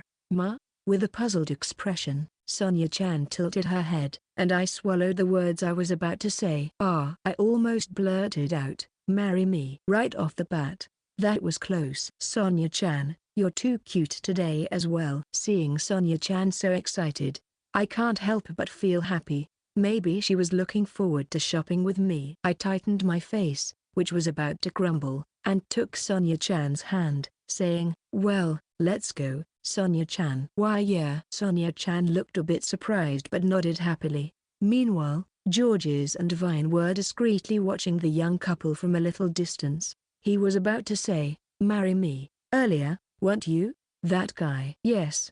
He almost said, marriage. Watching Whist and Sonia with a slightly uneasy expression, Georges and Vine, who were following them, looked at each other. What's wrong? Mama, Papa. Jin, who had been following along, tilted his head. He held a staff with a star-shaped stone at the tip, dressed in a magician-like outfit he admired from George's. By the way, the cat ears on the hood were Vine's reference. George's patted Jin's head through the cat-eared hood and said, "I don't like trailing like this, but as a teacher, I have an obligation to watch over them. I was also consulted by Sonia. If you want to make progress, you have to take the initiative," I advised her. So their current date was established. "We need to watch over their future properly. You're just nosy." Vine had a previous incident of trailing Claris and Ediardo's date as her record. But thanks to that, she and George's could meet. "Oh, Sonia and Whist are holding hands as they leave." Jin pointed to the two heading toward the main street of the royal capital with his beloved star staff. George's patted Jin's shoulders and then smiled pleasantly, saying, "All right, Jin. We're going to have some fun too." "But, Papa, what about work? Today's a day off from work. Mom's shop is closed today too." "Since it's a rare day off, we'll also go on a date with our child.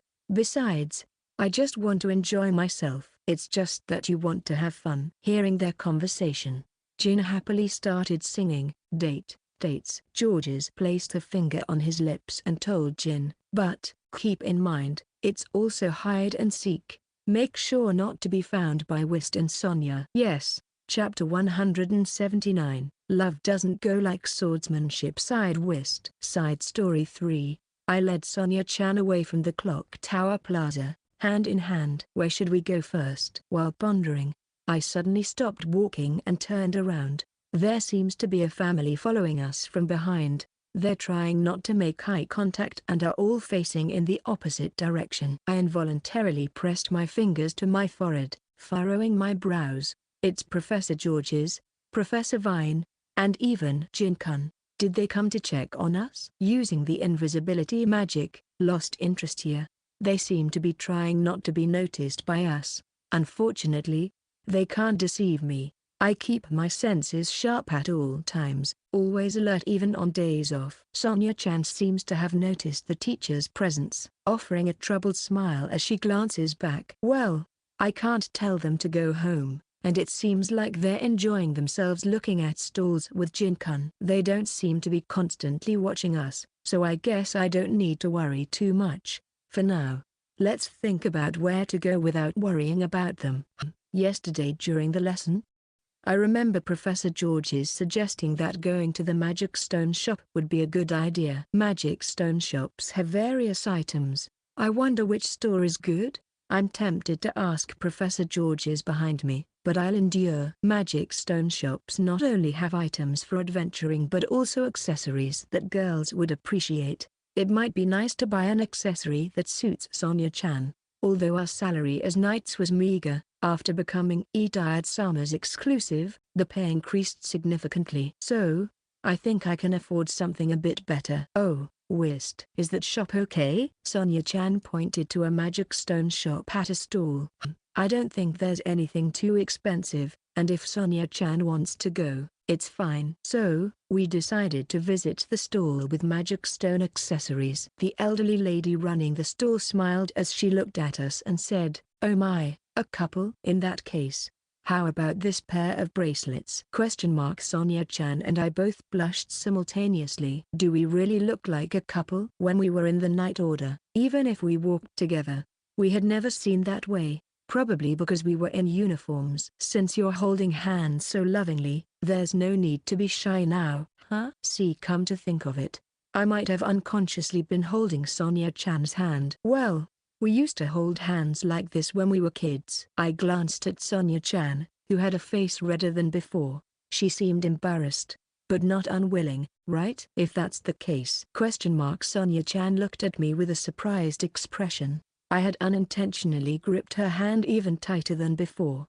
If she didn't like it, she would shake my hand off. She clearly expresses her dislike of things. Sonia-chan stared at me for a while with wide eyes, but eventually, she smiled and squeezed my hand back. Overjoyed, I barely managed to avoid my face collapsing and said to Sonia-chan in a slightly tense voice, "Should we buy the bracelets?" I wonder if I was a bit bold. However, Looking at Sonia-chan gazing at the bracelet happily on her arm, I felt like I had taken a step forward. Emilia Park is located in the center of the royal capital. Named after the saint, the park is famous for a fountain pond where blue water lilies bloom. While Sonia-chan was admiring the flowers in the flower beds, I was lost in thought. If she put on the bracelet for me, does that mean we're officially a couple? I have a bracelet with a blue magic stone embedded in it, and Sonia-chan has one with a red magic stone. At this time, is it still too early to propose marriage? Inadvertently, I look towards Professor Georges, who is buying cotton candy at the park's stall. No, don't rely on the teacher at this point. Love is completely different from swordsmanship. There's a part of me that can't be assertive. Whist, would you like something to drink? Oh, yeah, sure. Sonia-chan and I head towards the stall selling drinks. The menu includes cold tea and freshly squeezed juice from fresh fruits. There's also alcohol, but it's too early to drink, and I don't want to overdo it. Then, I'll have a mixed juice. I'll take the same. Ordering a mixed juice with various fruit flavors, the elderly man behind the counter smiles and suggests, if you're both having the same thing, it's recommended to drink it together in a large cup. You're a couple, so it shouldn't matter, right? It's also cheaper. He recommends a large paper cup with 2 straws. It feels familiar. Wasn't something similar said when I bought the bracelet? I'll take that. Sonia-chan shyly tells the old man. Wait, did Sonia-chan just offer to buy it herself? I'm so happy. I was about to have another facial meltdown. The old man nods and fills a large paper cup with mixed juice. I take the cup with both hands, and Sonia-chan and I decide to sit on a bench near the fountain. Now, let's drink the juice. Since we're drinking at the same time, Sonia-chan's face is close. I almost choked on the juice unintentionally. Not only is she cute, but being this close to her face. Moreover, Sonia-chan moves the straw away from her lips and tilts her head. Our lips are very close. At this rate, it feels like we could kiss. No way. There are too many people around. To calm myself, I decided to gulp down the cold juice all at once. The blue water lily flowers in the fountain pond are now in full bloom. After finishing our juice, we admired the cool water lilies for a while, and suddenly, we heard a voice. Papa. A small boy of about 5 or 6 runs towards me and hugs me. Huh, did he just say papa? Papa. I'm so glad. I was scared. The bad guys were chasing me. The boy, looking up at me with a teary face, looks. What? He looks so much like me that he could be my relative. His brown hair is the same as mine, but his eyes are navy blue. Whist. Could it be that you have a secret child? Sonia-chan looks at me suspiciously, and I turn pale and vigorously shake my head. There's no way. Probably. This kid just looks like me. But isn't the resemblance too strong? Maybe a relative's child? I don't think we have such a small child. The boy, who had been clinging to me until then, seemed to notice something and suddenly looked up at Sonia-chan. Then, with a happy smile, he hugged Sonia-chan this time. Mama was here too. You didn't have work today, Mama? Mama? Me? Mama. Sonia-chan blushes bright red. Wait, Sonia-chan is the mama? So does that mean this child is ours? Nah. There's no way, right? We're not married yet. Chapter 180, The Child from the Future. Side Whist. Side Story 4. Teacher, what should we do in this situation? Whoa?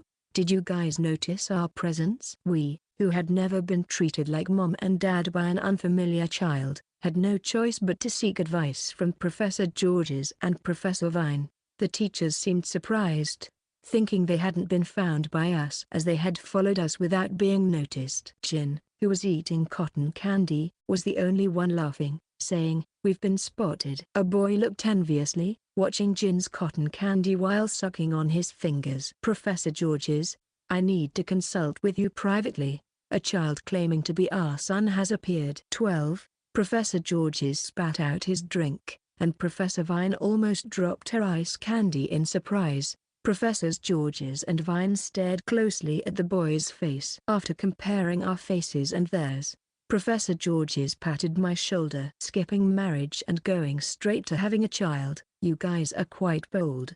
No, it's not like that. But from any angle, he looks like your son. NNNN. I couldn't deny it at that moment, thinking it would make the child sad. Georges patted the boy's head and then asked a question. Hey, kid, mind if I ask something? What? Uncle Georges. Uncle? Wait a minute. Have I met you and the kid somewhere before? We met yesterday. Uncle? Did you forget already? Huh? He knows Professor Georges, and they met yesterday. Calling Professor Georges uncle seemed to shock him since he hadn't been called that before. Professor Georges was lightly shocked. The boy turned to Professor Vine and asked, Sister Vine, is Lena not here today? Lena? Oh, right. Today, she said she was going to borrow a book from Grandpa Tolman. Professor Vine looked momentarily surprised. Then, she put her hand on her stomach, looking at the boy's face with a puzzled expression. Lena is the name Mom said she'd give to the baby if it's a girl born next time. Yeah, that's right. Professor Vine looked at us with an indescribable expression before nodding. Sonia-chan, blushing, asked a question. Professor Vine, could it be? Yeah. That's right. I didn't have a chance to report it, so I haven't said anything until now. Our family is going to grow soon. Wearing a loose one-piece dress, it wasn't noticeable until now, but Professor Vine's stomach was slightly rounded. Sonia-chan and I both said, congratulations. Professor Georges, though awkwardly smiling, seemed to realize something after a while and asked the boy in a somewhat reproachful tone. Wait a minute. Why am I Uncle Georges, and Vine is Sister Vine? Why? Well, Uncle said that women should be called sister no matter how old they are. I said that? Well, I might have. Professor Georges muttered something indistinct. Then, he looked at the boy inquisitively. Well, never mind. Kid, what's your name? You forgot my name? My name is Cliff. What's your family name? Family name? It's Belmont. Without hesitation, Cliff spoke the name Belmont. Professor Georges looked at Professor Vine once. While stroking her stomach, Professor Vine whispered to Professor Georges in a small voice, unbelievable. He mentioned Lena while looking at me. That's right. And considering his previous statements, perhaps, he might be from the future. The future? Both Sonia-chan and I exclaimed simultaneously. Professor Georges continued with a solemn expression. In short, it seems like he came from a world several years in the future. I heard about this from Grandpa Tolman a long time ago. When he was young, it seems there was a person who came from a future world. Apparently, such cases happen quite often according to old records, and they suggest that the person was sent back to their original world, according to the old records. So, we should look for those documents, right? In response to my words, Professor Georges shook his head. No, we don't need such a complicated plan. According to the records, there should be a door somewhere that connects to the future world. Cliff, where did you come from?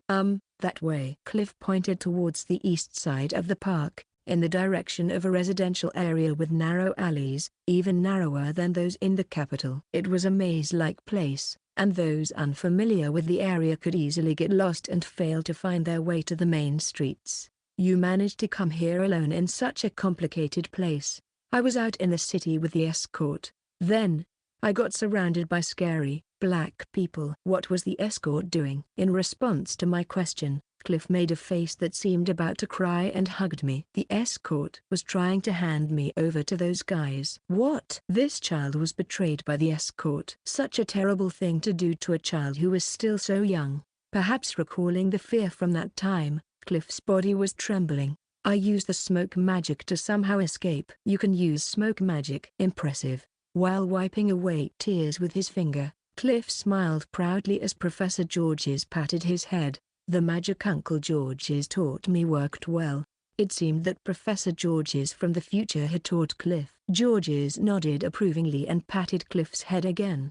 If Cliff were indeed my child from the future, would that mean I became such an important person to hire a guard for the child? While I did receive the title of Count, I still didn't quite feel it. I currently govern a part of the former Curtis territory, now part of the kingdom's territory. It's still a plan, and I'm not sure if it will become a reality. Everywhere is still in the process of recovery. My family home was burned down during the demon invasion. So my parents are living in a temporary house until the new Count's mansion is built. I am currently stationed at the royal castle, given a room labeled as the captain's office. Other than that, life hasn't changed much. Cliff continued the story. While running away from the bad guys, I found a glowing white door at a dead end. I opened it and went inside. The inside of the door was all white, and I was surprised, but then there was another door. I opened it and found myself back in the original city. I see. That white place must be the space connecting this world and the future world. Georges nodded in agreement. Cliff, who had been running away from the bad guys, had escaped into a dead-end wall with a glowing door leading to the future world. Then, he passed through the white space connecting the current world and the future world and ended up here. That white door seems to be the entrance to the future world. Anyway, we need to go to the place where Cliff came from. Hey, Cliff, do you know where the white door was? I know, but I don't really want to go back. There might be scary people there. It's okay. I'll defeat those guys right away. Georges reassured Cliff as he patted his shoulder, and Jin also nodded in agreement. I'll protect you too. Thank you. And you? I'm Jin. Wow. You have the same name as the cord magician, Big Brother Jin. There's someone with the same name as me? Yeah. He's really strong and cool. Come to think of it, you look a little similar. Cliff tilted his head, staring at Jin. Georges and Vino exchanged indescribable expressions and looked at each other. Dad, Mom, I want cotton candy too. Ah. He's looking at me with teary eyes. It's hard to refuse such a face.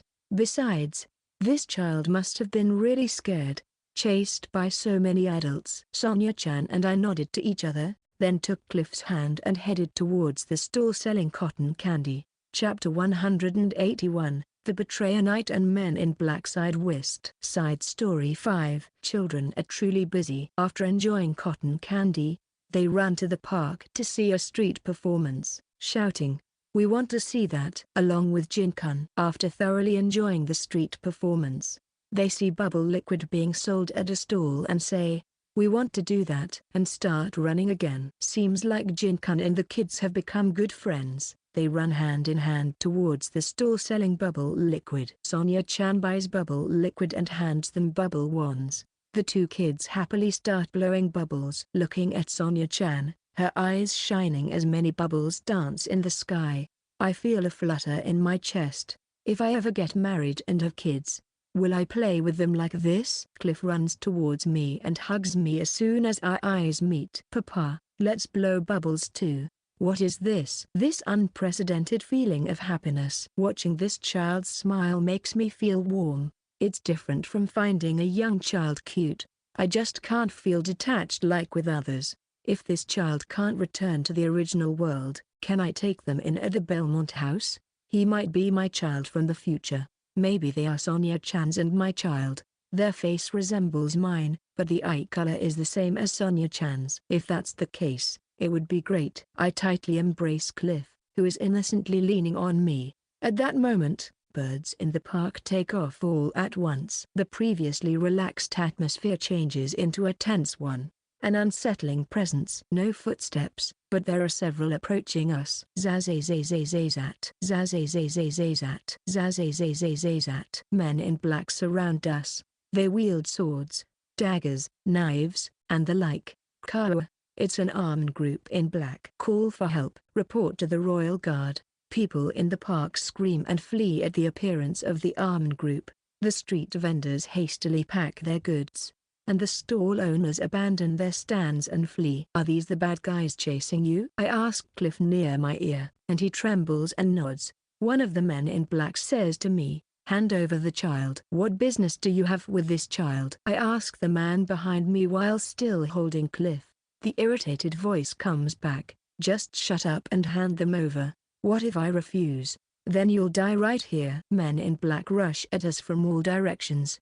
I draw my sword and swiftly defeat the men attacking. While dealing with one, another man in black tries to grab Cliff's arm and take him away, but Sonia-chan cuts him from behind with a dagger. Wave shock. Professor Georges chants a shockwave spell, and 5 men who charged at us bounce off an invisible wall. Undeterred, a man in black tries to capture Cliff, and Jin-kun stands in his way. What can a brat do? Mega lightning. Before the man in black finishes speaking, Jin-kun swings his star wand, casting a lightning attack. The blue lightning hits the man, rendering him unconscious. Immediately, Professor Vine takes Cliff's hand, and together with Jin-kun, they move away from the scene and hide in the flower bed.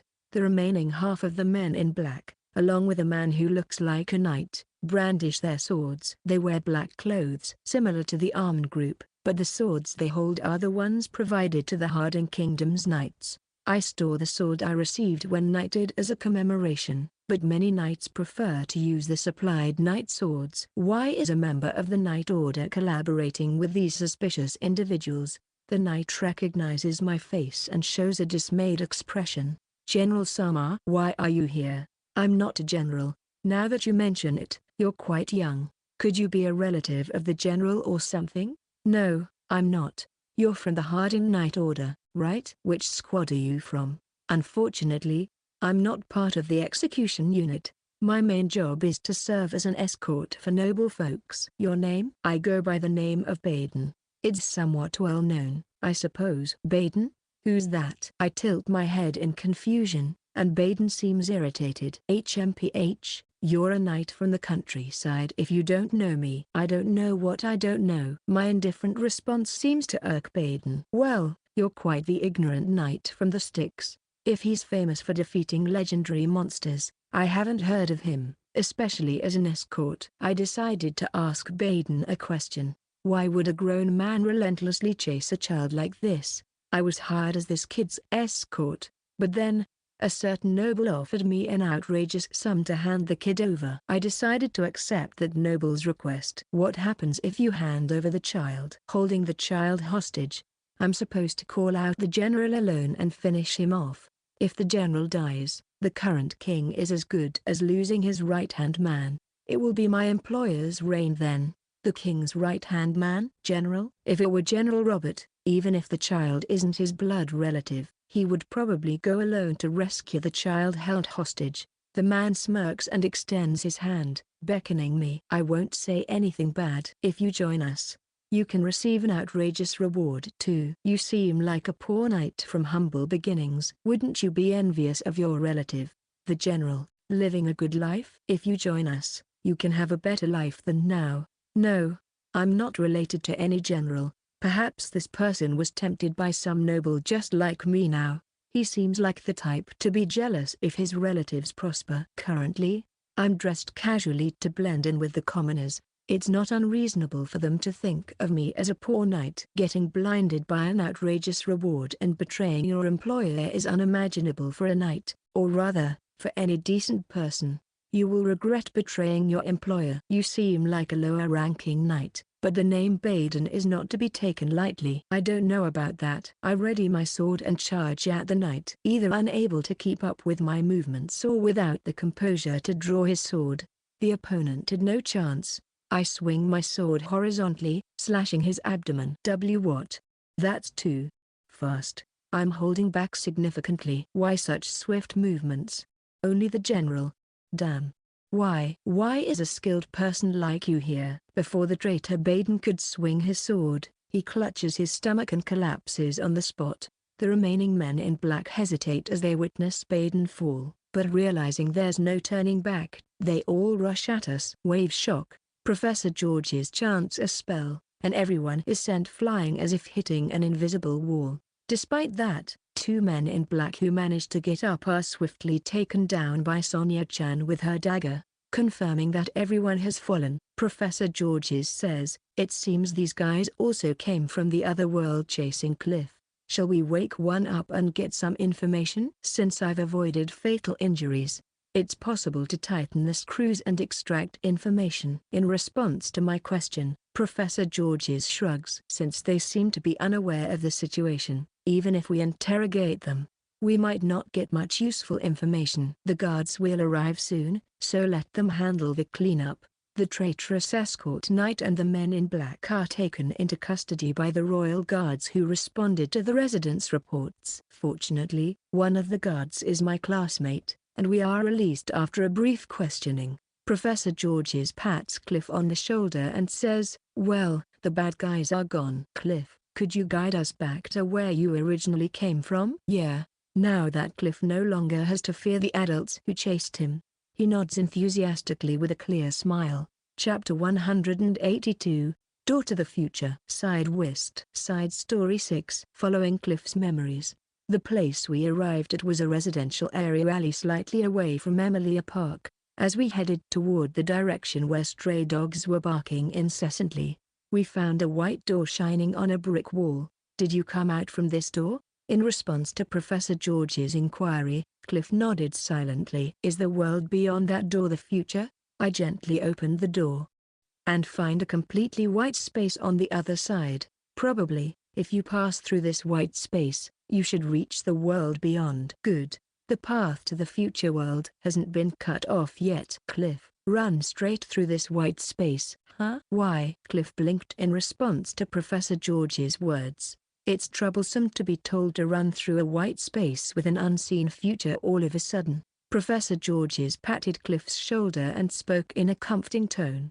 "You passed through this white space just now, didn't you? If you follow the way you came, you should be able to return home." "But, listen, Cliff, this is not the world where you belong. You've probably realized that, right? Beyond that door, your real parents are waiting for you." Cliff lowered his gaze, his eyes moist. Despite being a child, he seemed to feel a sense of discomfort in the current world. He might have noticed the subtle differences in the people he knew, who had all become younger, and the landscapes of the familiar town. Nevertheless, walking alone through an unseen space without knowing what lies ahead is probably unsettling for Cliff. He clung to Sonia-chan and started crying. I don't want to be separated from Mom and Dad. I still want to play with Mom and Dad." "Because Mom and Dad never came home because of work. I've been enduring it for so long." Tears streamed down Cliff's face, squeezing my chest.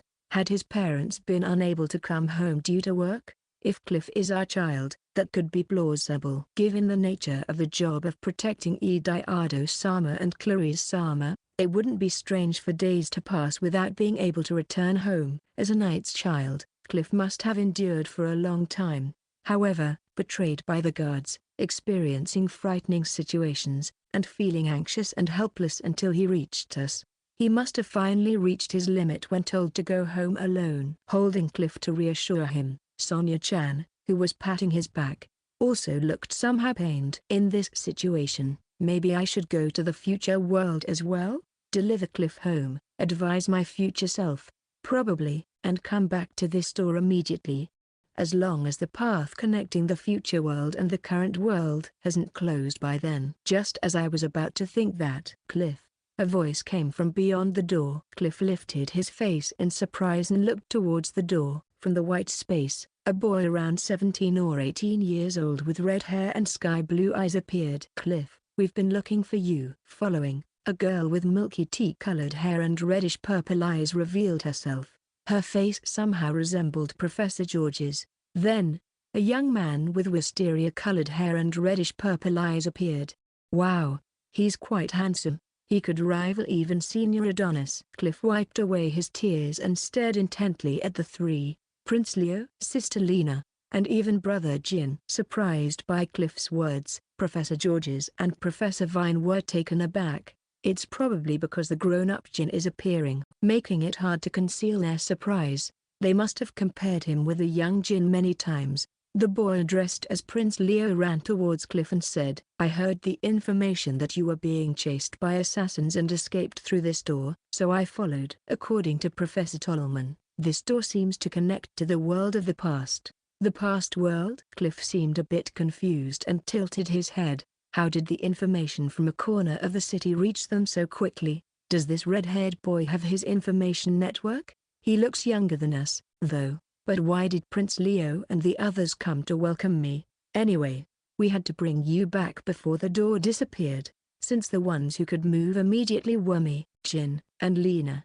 The three of us came to retrieve you." The boy dressed as Prince Leo looked like a younger version of Ediardo-sama. Moreover, his hair color was the same as Claris-sama's. The young man called Brother Jin, wearing the hooded mantle of the court pharmacist, approached us and gave a slight bow. "Thank you for bringing Cliff here." Sonia-chan and I looked at Jin's face once again and then at the face of the young man. "Yeah, no matter how you look at it, it's the grown-up Jin." The young Jin smiled warmly and glanced at Professor Georges and Professor Vine. "Thank you to Dad and Mum, and also to the other me." "Huh?" The younger Jin looked puzzled and gazed up at the older Jin examining him. Professor Vine, wearing the hood of the court mage, stared at the adult Jin with an admiring look. "Jin, you've become an impressive court magician." "Yes. However, recently, I've started studying pharmacy again, so I intend to master the path of a pharmacist as well." "Really? You're walking the same path as Claris?" Professor Vine beamed with a pleased smile. It seems he wanted Jin to inherit the knowledge of pharmacy that he taught. That was Professor Vine's wish. "Big brother, who are you?" The younger Jin tilted his head in curiosity, looking up at the other himself. The girl called Sister Lena also stood in front of Vine, smiling brightly, and said, "I'm the same as Big Brother. I'll master both magic and pharmacy and become a witch like Claris-sama." "Oh, make sure to keep yourself warm. It's not good if you overwork." Lena took Professor Vine's hand and earnestly pleaded. Though somewhat taken aback, Professor Vine nodded. Prince Leo walked towards me and patted my shoulder. "Well then, Whist, do your best. Cliff's fate depends on you." "What do you mean?" In a voice that seemed to be meant only for me, Prince Leo whispered something mysterious. "I'm asking you on behalf of your future self. Today is the day you proposed marriage." 12. Prince Leo gave me a faintly meaningful smile, then walked towards Cliff and took his hand. "All right, let's go back." "Cliff, by now, Whist and Sonia are dealing with the rotten noble who tried to kidnap you, Your Highness. I heard you've been working hard without taking vacations recently. I'll ask Father to give your parents some time off soon. You probably wanted to go out with your parents, right?" Cliff slightly lowered his head, biting his lip. After wiping away the tears that were about to fall again, he nodded. Cliff, holding hands with Prince Leo, walked towards the path leading to the future world. However, he suddenly turned back and looked at us. Although there was a sense of loneliness, I nodded towards Cliff. "See you, Mom, Dad." Cliff smiled and waved his hand. Sonia-chan and I waved back in response. Following Cliff and Prince Leo, Jin and Lena also bowed before walking towards the white space. Professors Georges and Vine waved towards them. Jin also waved somewhat sadly. The moment they disappeared into the white space, the door closed with a soft sound, gradually fading away as if its purpose had been fulfilled. Once the door disappeared, the brick wall remained as if nothing had happened. Chapter 183, Clumsy Proposal. Side Whist. Side Story 7. Afterward, Professor Georges and Professor Vine took Jin, who had fallen asleep from playing too much, and headed back home ahead of us. Wanting to spend a little more time together, Sonia and I arrived at a high hill overlooking the royal capital to watch the sunset. "Hey, Whist, do you think Cliff is really our child?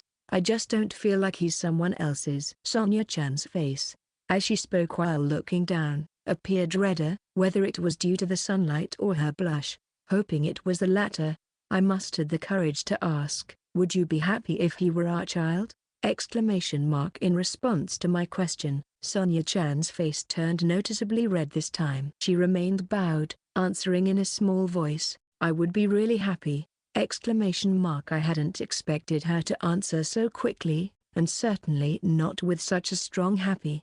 My face heated up to the point where I thought steam might come out. Sonia-chan had said it. I needed to gather my resolve. "Sonia-chan, what, Whist, shall we get married?" I said it. I said it clearly. Sonia-chan, who had been looking down, widened her eyes as she looked at my face. I gripped the railing of the hill, and with the momentum, I confessed the feelings I had kept hidden until now. "I've liked you since we first met." "Since we first met?" "Yeah. At the time of our initial meeting, I was so elated that I couldn't sleep." "Whist, I know. You initially saw me as nothing more than a younger brother." Sonia-chan wore an apologetic expression at that moment. I wished she wouldn't make that face. "When we first met, we were still children. I think I fell in love a bit earlier than others. At that time, I was smaller than Sonia-chan, and even as I grew taller, I struggled to gain recognition in the Night Order. Being a commoner until recently, I felt inferior to you, a Viscountess. I liked you so much, but I kept it hidden from you. I was so absorbed in becoming stronger that I didn't really understand love, but when I injured my foot, I became aware of you, Whist, helping me. Is that so? Since then, I've been following you with my eyes. I heard from Professor Dan that there have been many marriage proposals to the Belmont family after you became a count. I was quite anxious. Professor Dan is my father, Dan Belmont. Sonia-chan has been learning swordsmanship from my father since childhood, and they still have various interactions. Dad, I wish you hadn't told Sonia-chan unnecessary things. I never intended to accept any proposals from the beginning. When I consulted Professor Vine about my impatience, she advised me to try inviting you on a date. That's right. I actually consulted Professor Georges about it too. So, both of them were secretly watching over us. Sonia-chan and I exchanged glances and chuckled. After a while, Sonia-chan leaned against me like a spoiled child. Wow. Sonia-chan's body is so soft. Of course. She's trained as a knight and is generally toned. But holding her like this reveals a softness and delicacy not found in men. Sonia-chan lifted her face and, looking into my eyes, spoke with a clear tone. I, Sonia Kelly, joyfully accept Twist Belmont's marriage proposal. Joyfully accept, joyfully accept, joyfully accept. No, no, this is not the time to repeat Sonia-chan's words in my mind. Calm down, Whist Belmont. Oh. What should I do? She accepted my proposal. I want to shout words of gratitude to the goddess Dewlight towards the setting sun, suppressing the overwhelming feeling of joy. I embraced Sonia-chan. Her face, looking at me up close, was filled with tears of joy. The deep blue eyes sparkled like jewels, and her lips were unusually alluring. I secretly took a deep breath and touched Sonia-chan's cheek with my right hand. Whist. Sonia-chan made a surprised expression for a moment. I firmly looked into her eyes and tilted my face. Although Sonia-chan was initially surprised, she didn't escape or resist. Instead, she closed her eyes. Our lips met the first kiss. The sensation was soft and warm, with a sweet fragrance like blooming flowers gently tickling my nostrils. Uncertain when to part our lips, we continued the kiss for a long time. As Prince Leo from the other world suggested, this day became the anniversary of my proposal to Sonia-chan. In the following days, we decided to visit each other's homes for formal marriage greetings. Both the Belmont and Kelly families, originally close-knit, wholeheartedly celebrated our marriage.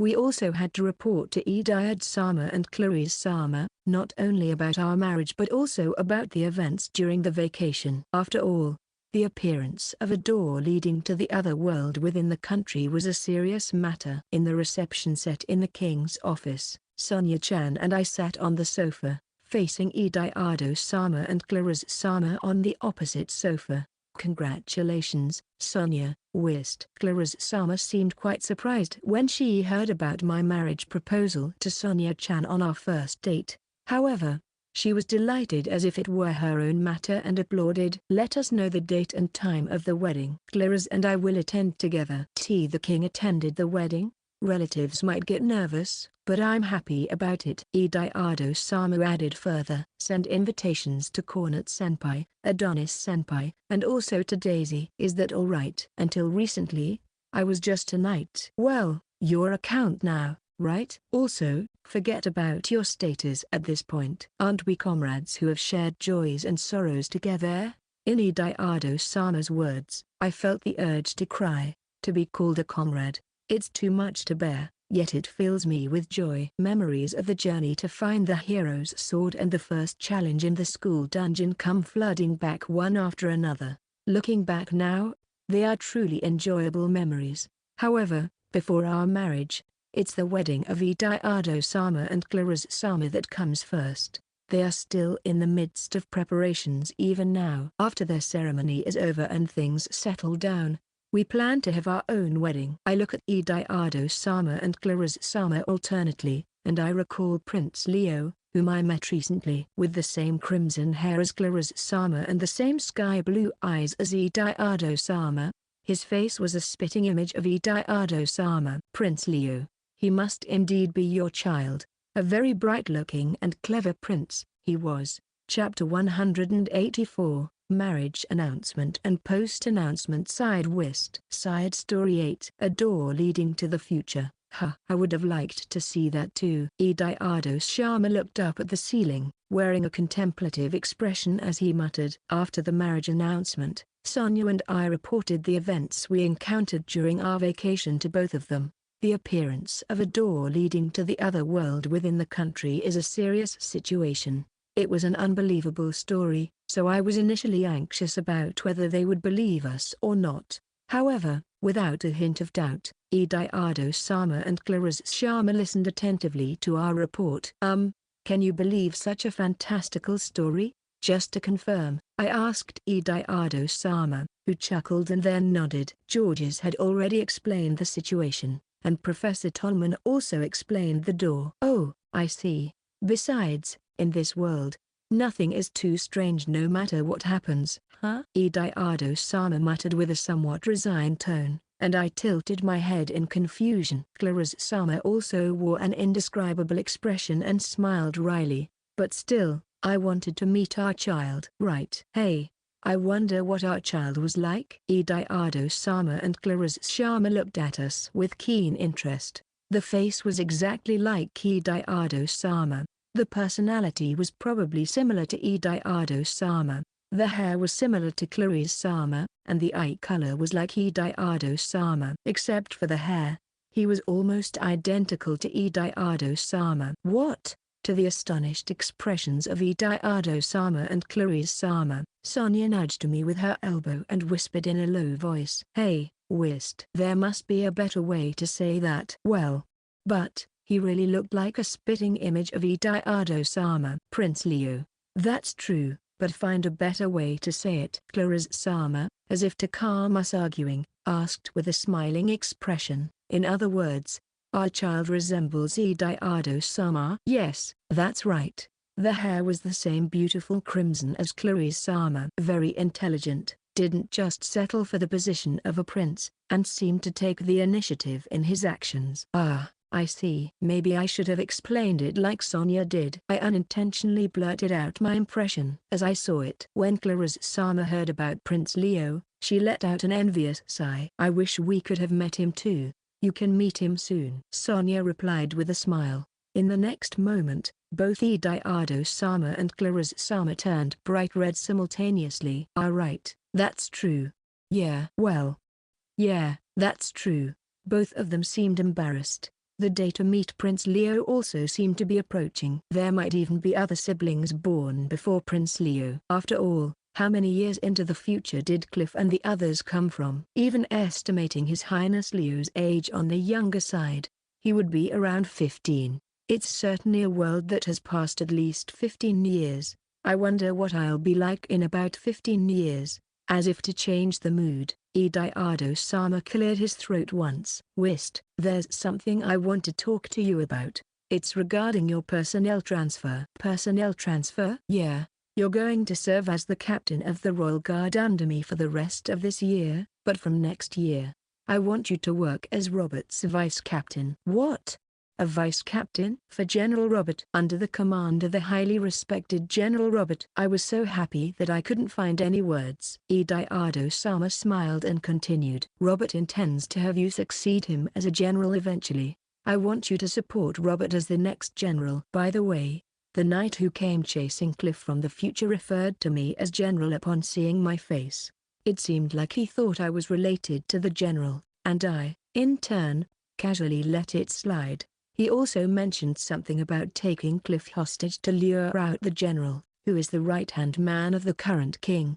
At first, I thought he was talking about General Robert, but could it have been me all along? Even if I knew it was a trap to take my son hostage, I would probably have ventured into enemy territory alone. In my astonishment, Ediardo-sama smiled and said, continued to be my right-hand man. By the way, did the one from the future provide valuable information? Shall we find out the name of the noble who tried to assassinate my right-hand man by taking a child hostage? Baden and the black-clad men who chased Cliff from the previous world are now confined in the underground dungeon of the royal castle. It was revealed that Baden was the son of a knight who served the Tears faction. At this point, Baden is still a student, and his reputation at Harden Academy is not great. He has been arrogant towards the son of a timid viscount, pressured a noble's daughter into the romantic relationship, and engaged in quite presumptuous behavior. He has no idea that his future self is imprisoned in the dungeon of the royal castle. Teachers are trying to reform Baden, but nothing seems to get through to him. The black-clad men, originally nameless assassins, remain unknown and incarcerated in the dungeon. With a slightly anxious expression, I asked Ediardo-sama, is it permissible to change the events that will unfold? There's no set future. I've come this far by carving my own path through the future. The confidence in my lord's words quickly dispelled the unease that had flickered in my heart. He truly is remarkable. It's his strength, the lack of fear for the future, that has brought him to this point. Claris-sama, sitting beside me, also seemed to possess a similar strength as Ediardo-sama. If it's the two of them, they will surely overcome whatever lies ahead. Both Sonia-chan and I will follow you no matter what happens. Ediardo-sama, Claris-sama. Following Adonis-senpai's investigation, which involved interrogating Baden using snake torture to extract information, a certain noble connected to the Tears faction is arrested. This noble, while seemingly obedient to King Ediardo, had gathered the fallen Tears nobles, engaged in illegal drug trading with them, and hired mercenaries and assassins with the money collected. He had been scheming, waiting for an opportunity to rebel. After the arrest of this noble, Baden and the black-clad men from the other world, being unknown figures, mysteriously vanish from their prison cells. The arrest of the mastermind noble altered the future, preventing Baden and the black-clad men from ever crossing into this world. Years later, in the world from which Cliff was almost sold off as an assassin, Baden appeared before me, expressing his desire to become a dedicated knight in my service. He was the son of a knight baron, pleading that he had few opportunities to showcase his skills. In all likelihood, my future self sympathized with Baden's situation and employed him as a guardian knight. Sorry, I've already hired someone for the position of guardian. Who is it? He was in General Robert's direct unit, a former vice captain. I see. That's unfortunate. You'll regret prioritizing a retired old knight over me. Leaving behind such parting words, he withdrew easily. Although he spoke ill of the retired old knight and me behind my back, he was undoubtedly more skilled than Baden. Baden was, after all, overconfident and unaware of his own limitations. Even though the current Baden did not betray me and sell Cliff as an assassin, knowing the potential for betrayal, I'll never hire him. Afterwards, Baden ended up serving another noble but quickly switched to a seemingly more favorable one. However, nobles who trusted the constantly changing Baden became scarce. Eventually, Baden had no choice but to make a living through daily security jobs and the monster extermination. Chapter 185, Reunion with Cliff and the Pranks of the Gods. Side West plus July. Side Story 9. Some futures change and some futures remain unchanged. About a month after the wedding ceremony of Ediardo-sama and Claris-sama, Professor Vine gave birth to a baby girl named Lena. It seems that Professor George has become completely doting and is saying things like, "I'll kill anyone who comes near my daughter, even though she's still a baby."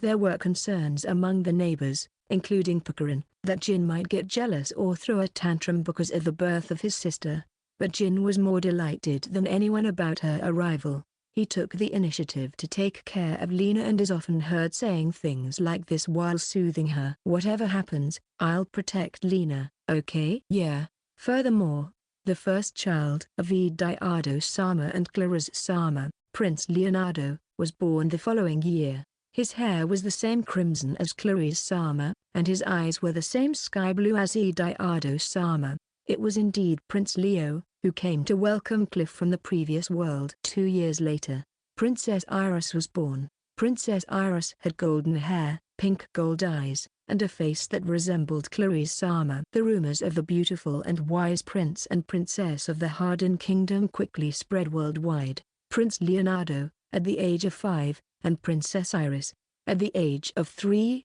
already had marriage proposals coming in from other countries. The Crown Prince Syrian of the neighboring Yust Empire, who was also a candidate for Iris's most likely fiancé, was said to have a prince born with a female knight who served as his guardian. However, Ediardo Sama and Claris Sama wanted to respect their children's wishes when it came to marriage. After Sonia-chan and I got married, we were blessed with 2 daughters. Both of them, like Sonia-chan, aspire to become knights and spend their days devoted to swordsmanship. And the 3rd child was a boy. Count, congratulations, it's a healthy baby boy. The boy, born with a loud cry, was swaddled in a blanket by Sonia-chan's nurse. With brown hair like mine, he seemed to be sleeping tiredly right after crying. His eyes were still closed, but they were probably the same navy blue as Sonia-chan's. The eldest and 2nd daughters, who had eagerly awaited the birth of their brother, sparkled with joy. "He's our little brother." "So cute." Smiling, I looked at my daughters holding their little brother in the nurse's arms. I then turned to Sonia-chan. Though she couldn't hide her fatigue, she had a satisfied smile on her face. Without saying anything, I nodded in agreement. After nodding back at Sonia-chan, I lifted the newborn. The baby, who should have been tired from crying, slightly opened his eyes. His navy blue eyes looked straight at me. Holding the baby in my arms, tears welled up in my eyes as I spoke. "We've met again, Cliff." Side Story 1. Door of Time and Space. End. Bonus side story. Goddess July was leisurely observing the state of the world she had created. Like a television image projected into a white space, the scenes of the world were displayed: people laughing, constructing buildings, and battling monsters. Seated on a comfortable chair above the clouds in the void, Goddess July watched the peaceful world with satisfaction. However, her expression suddenly tensed. Images appeared of children waving hands, disappearing beyond a shining door. Could it be? This is a time-space door? Goddess July was surprised and then angered by the presence of a door that shouldn't exist in this world. If something like this is placed here, the past and the future will intertwine, causing chaos in the world. Only that idiot could do such a thing. "Hey, Cloto, did you set up another weird door in the world I created?" July dropped lightning on the young man lying on the black rocky ground in the void. It wasn't a metaphor. She literally struck him with a lightning bolt. For a human, it would be instant death, but for the godly young man, it was a shock akin to a mild electric current. The young man scratched the back of his head and lethargically sat up. Dark god Cloto, possessed luminous white skin, jet black hair, obsidian eyes, and an incredibly beautiful appearance. Though many gods were known for their beauty, Cloto, seeing the angry July, put on a sly smile. "I told you to stop when humans from the future enter the past world. If it happened, it would be troublesome, but it didn't cause much confusion." Seeing Cloto pout uninterestingly, something in July snapped. "Stop fooling around. If you do something like placing another weird door next time, we're done." "Done." Perhaps not expecting the words "done" to come up, Cloto was visibly shaken for the first time. Hastily getting up, he chased after July, trying to persuade him, "Don't be so angry." "I'm sorry, I won't do it again." "July, hey, July-chan." Afterward, it is said that a time-space door never appeared in the world July created again. Chapter 186, The Irredeemable Man. Side Messiah. Side Story 2, Japan. Side Story 10. Why am I in this prison in the first place? Not too long ago, I was among the winners, working for a top company, recognized at work, and even engaged to my beloved girlfriend. But ever since I met that woman, my life went haywire. Because of that woman, one day, I was invited by my friendly colleague from the HR department, Yushijima-senpai, to go to a mixer. Lately, I've been feeling suffocated in my engagement with Ongoka. "Hey, Yuki, how about joining the mixer?" "Sorry, I'm being summoned by Manager Yamada." The one invited by Yushijima-senpai was Yuki-senpai from the HR department. He's occasionally pulled in as a supplementary role. He's useful in that regard, but our relationship hasn't been good recently. That guy is favored by manager Yamada, Ushijima-senpai said disinterestedly. As colleagues in the HR department, having Yuki-senpai favored by our boss was like a thorn in his side. From my perspective, having an old man boss like me doesn't bring any benefits, but in the end, all Yuki-senpai is good for is being a plain supporting character. Poor Markun. Having such a nagging old lady as your girlfriend. If it were me, I could give Markun so much more comfort. The woman I met at the mixer, Maiko, was a young, straightforward, and cute girl. It was a good decision to go to the mixer. The girl I have now is cute, cooks well, and helps me at work, but she's just too naggy. I could devote myself to Markun more than she ever could. If it's a girl who can be just as devoted to me, I'd prefer someone less preachy. Life is short. It's better to enjoy it. Besides, Maiko had a past where she couldn't endure the strictness of her previous workplace. I'm the only one who can protect her fragile self. In that respect, Ongoka is strong enough to live on her own. Believing Maiko's words, I decided to switch from my current girlfriend, Ongoka, to Maiko. Looking at Ongoka's sad face, my heart ached a little, but as soon as I saw Maiko's face, that feeling quickly faded. However, once I started living with Maiko, she didn't devote herself to me at all. Even if I waited for her to make dinner, she wouldn't. She wouldn't clean the room either. If it were Ongoka, she'd make a warm dinner, keep the room tidy, and even help with my work. Moreover, since breaking up with her, my project proposals stopped getting approved. What's wrong? This is a clumsy proposal. It's not like you. A clumsy proposal. Ongoka did mention that this proposal would be hard to pass, but I was confident. However, as she said, my masterpiece didn't pass. One after another, I presented various proposals, but the boss didn't give them the green light. Why? Why is this happening? The proposals we came up with together, Ongoka and I, easily passed. Is it true that I can't do my job without her? Why yes, I should partner with Ongoka for work. She probably still has lingering feelings for me, and if I treat her to some tea, she'll surely help me. I decided to head to her workplace. She passed away? Yes. Yamamoto died in an accident last week. The receptionist responded with a solemn expression. Wait, Ongoka died in an accident? Seeing me in shock, the receptionist let out a big sigh. It feels like I'm being looked at with disdain. You're the same. Huh? Same? You seemed completely unaware of how much you were helped by Yamamoto-senpai. Even now, there are people in the company lamenting, if only Yamamoto-san were here, or I wish Yamamoto-san would come back. Even those who used to badmouth her are saying that now. By the way, Ongoka was troubled because some of her juniors seemed to dislike her. The receptionist in front of me seemed to admire Ongoka, though. Damn. What's wrong with those guys? They relied on Ongoka's help entirely, and yet, they badmouthed her behind her back? They're a bunch of losers. I apologize, but I cannot handle personal matters, so please leave. No. It's not a personal matter. You're Ongoka-senpai's boyfriend, right? I've seen your picture. You didn't know about Ongoka-senpai's passing, and now you've come all the way to the company to inquire and try to reconcile. Right? So stop looking at me with those judgmental eyes. She has a cute face, but she's a tough girl. I'm different from Ongoka's junior colleagues. I loved Ongoka, and I still do now, but Maiko is younger and cuter, and I thought she would be more devoted.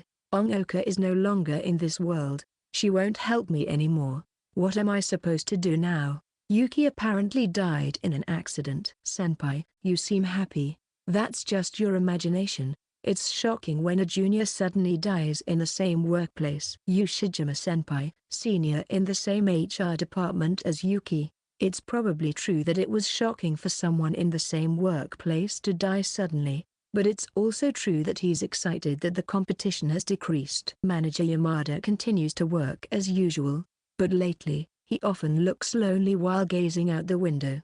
I'm working in the HR department now, so I know. But Ushijima-senpai is still ignored by the boss. Yuki-senpai is not the only capable employee favored by manager Yamada. Even with that person gone, Ushijima's position won't change. I feel a bit of a loss for the absence of Yuki-senpai. He was a good supporting character, As days went by, Maiko and I began to argue constantly. She sleeps without making breakfast when I leave for work. Even when I come back tired, she's still sleeping without making dinner. And the room is always messy, with a growing pile of garbage in the living room. Why don't you clean up a bit? Shut up. If I clean, you'll just complain. It's better not to do it. Because you're worse than Ongoka, right? Oh, there it is, the ex-girlfriend's name. What's with that? If you like your ex so much, why don't you get back together? Well, it's impossible, isn't it? You dumped her yourself. Maiko laughs while saying that. Why did I think her smile was healing?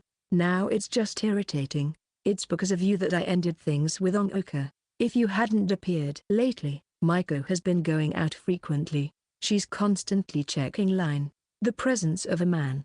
Even though I'm here, she goes to meet another man. Unforgivable. I won't forgive her, no matter what. Before I realized it, I found myself grasping the steering wheel, seeking Maiko's figure as she went to meet the man. At the third traffic light, even though I knew it was a red signal, I stepped on the accelerator. Bang! Although I escaped, I was arrested within a day. My number was perfectly captured on the rear car's drive recorder, and now, I'm leaning against the wall of the mixed cell in the traffic prison. My cellmate is an 80-year-old man who always stares at the ceiling as if in a daze. Lately, I've been having unpleasant dreams. Long time no see, Masaya. She smiled.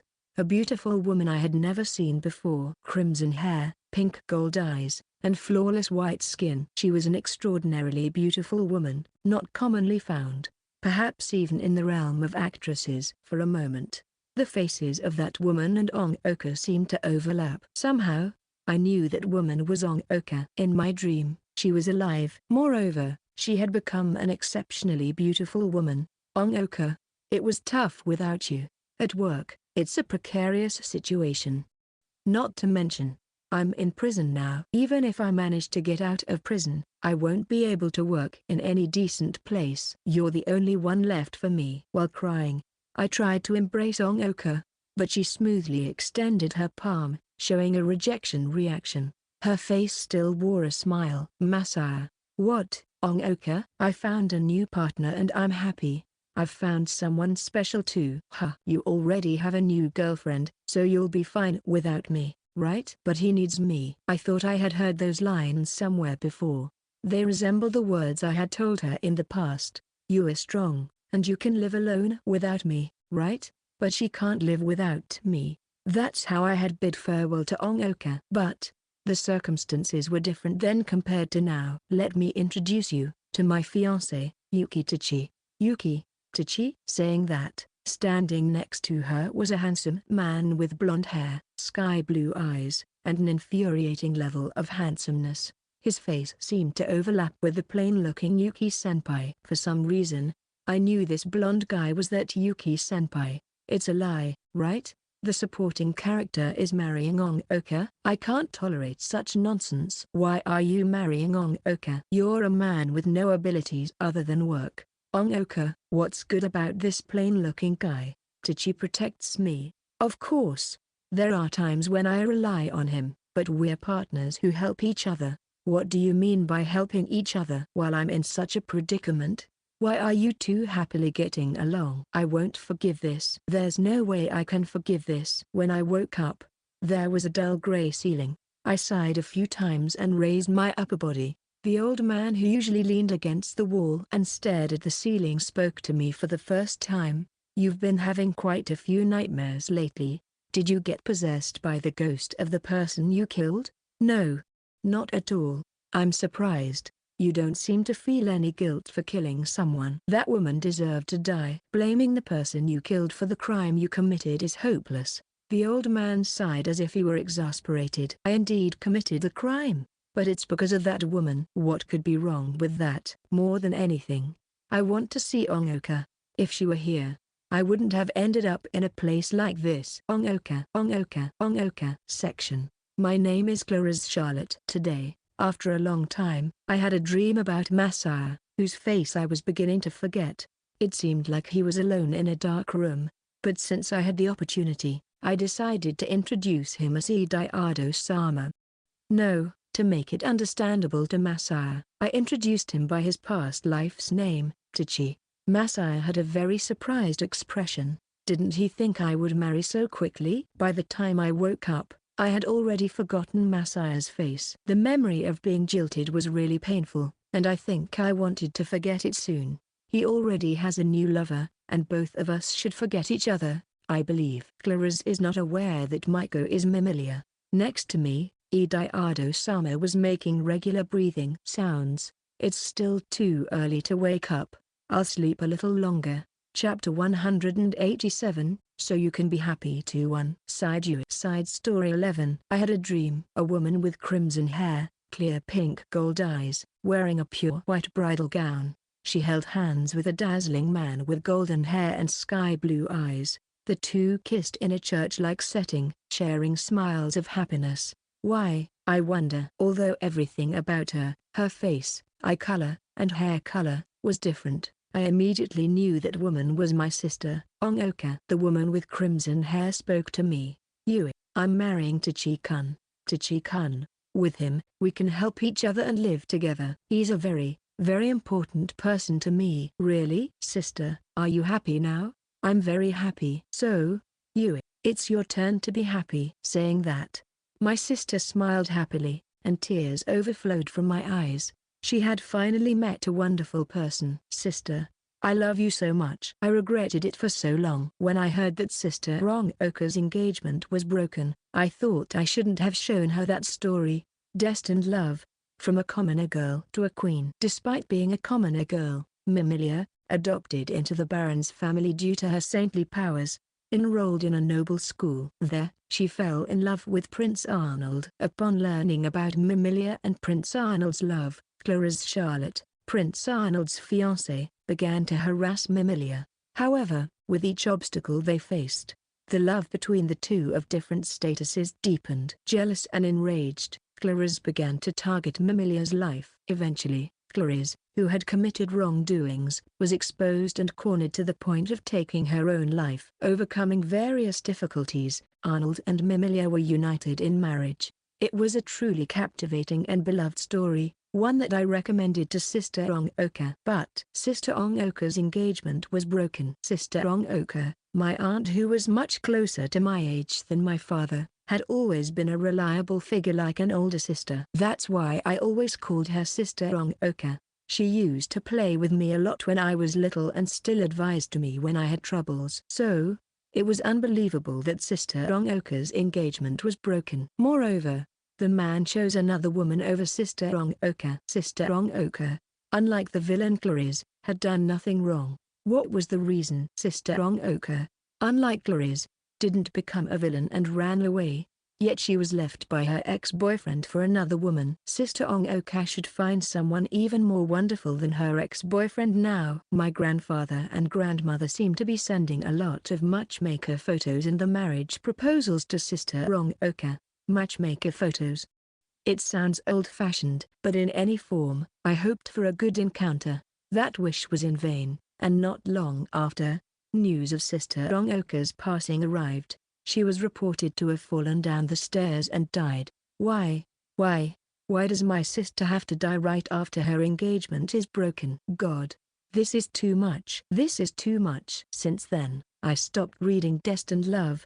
From a commoner girl to a queen. 10 years after Sister Ongoka's death, for some reason, I ended up getting a job at the same company where Sister Ongoka used to work. You're Yamamoto-san's niece? I'm really grateful for your aunt's help. Oh, you look a lot like Yamamoto-san. Don't push yourself too hard. If there's anything you don't understand, feel free to ask. Fortunately, I am well liked by my seniors and bosses. Those people used to admire my sister. It seems they regret not expressing their gratitude properly. While I am well liked within the company, there were people who spoke ill of my sister. However, many of them seem to have left. Even the senior, Ikaguchi-senpai, who is often described as loud-mouthed by other new employees, also likes me. She is quite beautiful, but due to her stern expression, she gives off an intimidating vibe. Colleagues who worked with Ikaguchi-senpai before claim that she used to be a bit more gentle, but most new employees find it hard to believe. It seems Ikaguchi-senpai received guidance from my sister in the past. I was a fool who didn't even realize that I had been relying on Ongoka-senpai for a long time. I just thought she was meddling in my affairs, telling me not to do unnecessary things.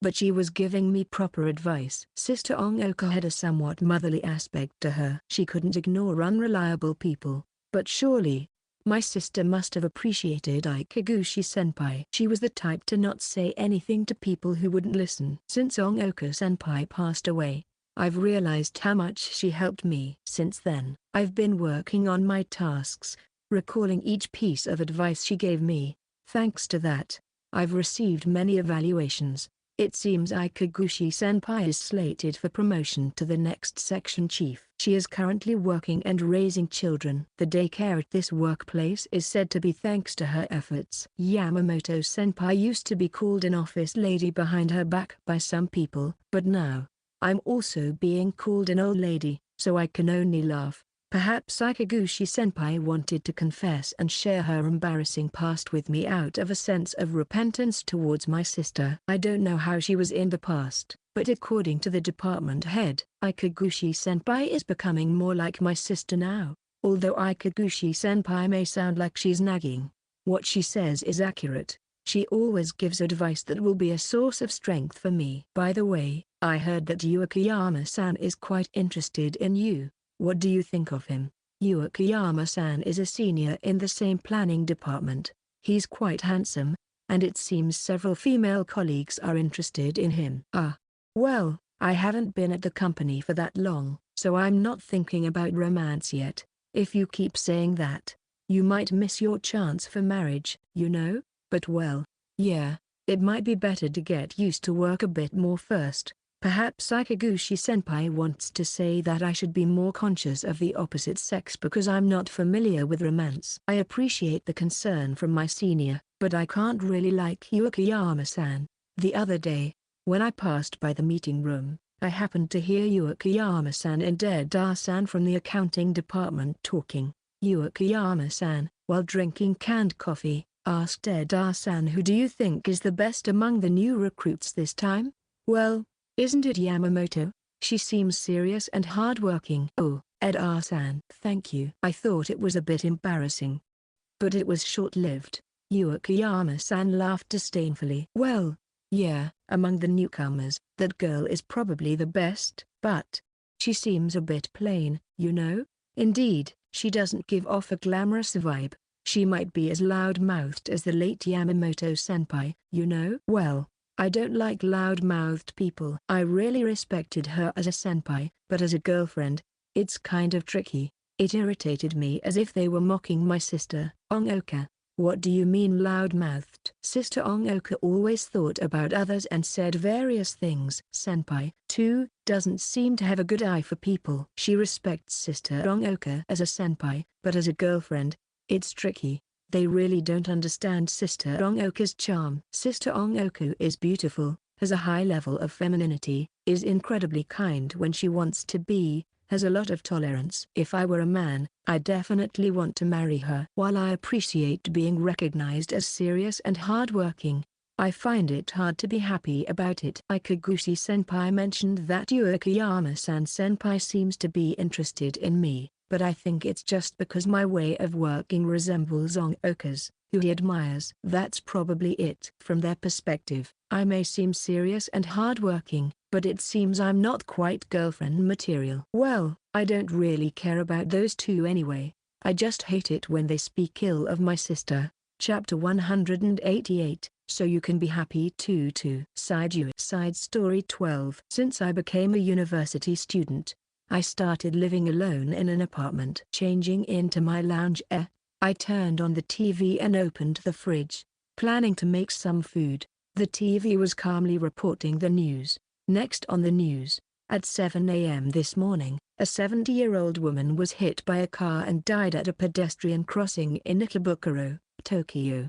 The driver fled the scene, and the Shinjuku police are currently searching for them. I found myself staring at the news involuntarily. Every time I see news about a hit and run, I remember that unpleasant guy, Masai Shimizu, who was my sister's fiancé. It seems he was living with a new lover, but things didn't go well between them. According to Kikuchi-san, the receptionist who was close to my sister, Shimizu, unaware that my sister had passed away, had come to our company to try to reconcile with her. It was just ridiculous. Shortly after that, Shimizu committed the crime. He deliberately hit and killed his new lover with a car and fled. Shimizu was immediately arrested, and the incident made national news. According to the news, Shimizu stated that he wanted to stop his lover from going to another man.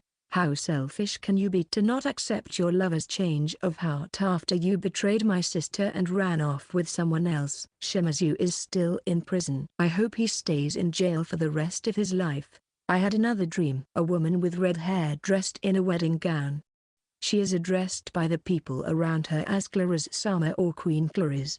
Claris is the name of the villainess in Destined Love, from a commoner girl to a queen. That red-haired woman is my sister, Ongoka. Is my sister Claris?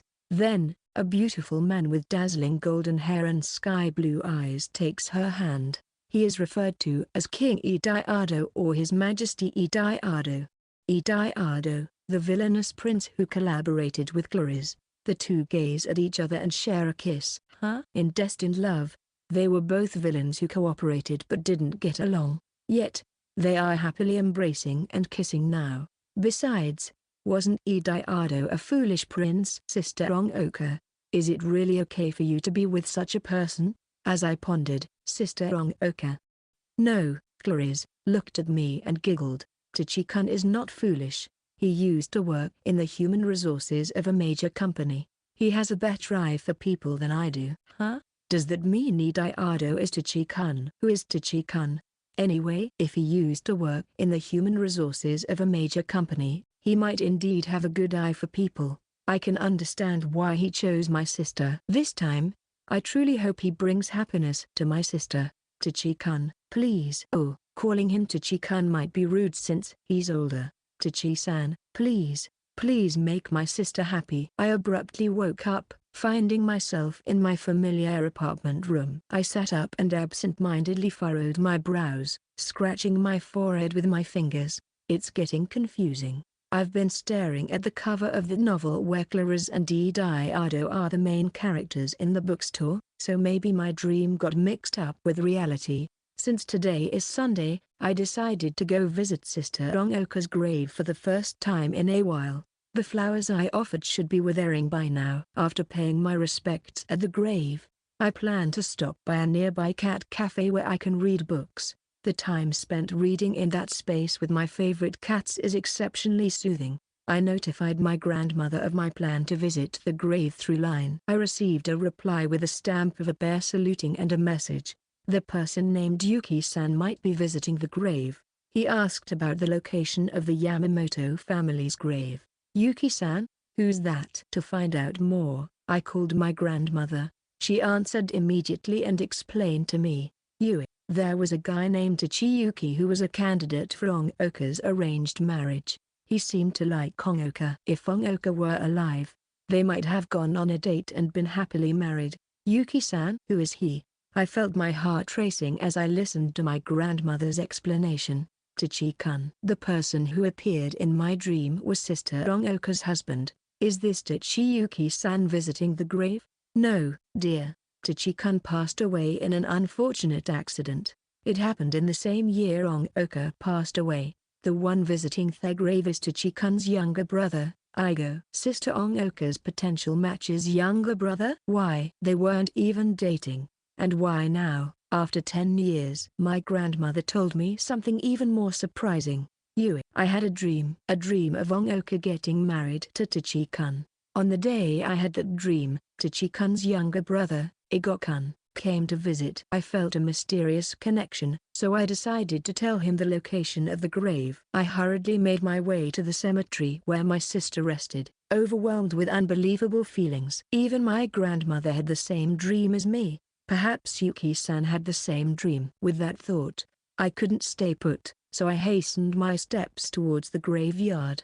I wanted to ask Yuki-san about the dream, although I could have taken my time and contacted him later after checking my grandmother's call history. The desire to meet Yuki-san quickly prevailed. Arriving at the cemetery and reaching the Yamamoto family's gravesite, I noticed a man standing there, hands clasped in prayer. He was wearing a sharp suit, and his well-defined profile was unmistakable even beneath his silver-framed glasses. I almost let out a sound inadvertently. Could it be the person I saw at the bookstore yesterday? I couldn't easily forget that well-defined profile. Is he Yuki Igo?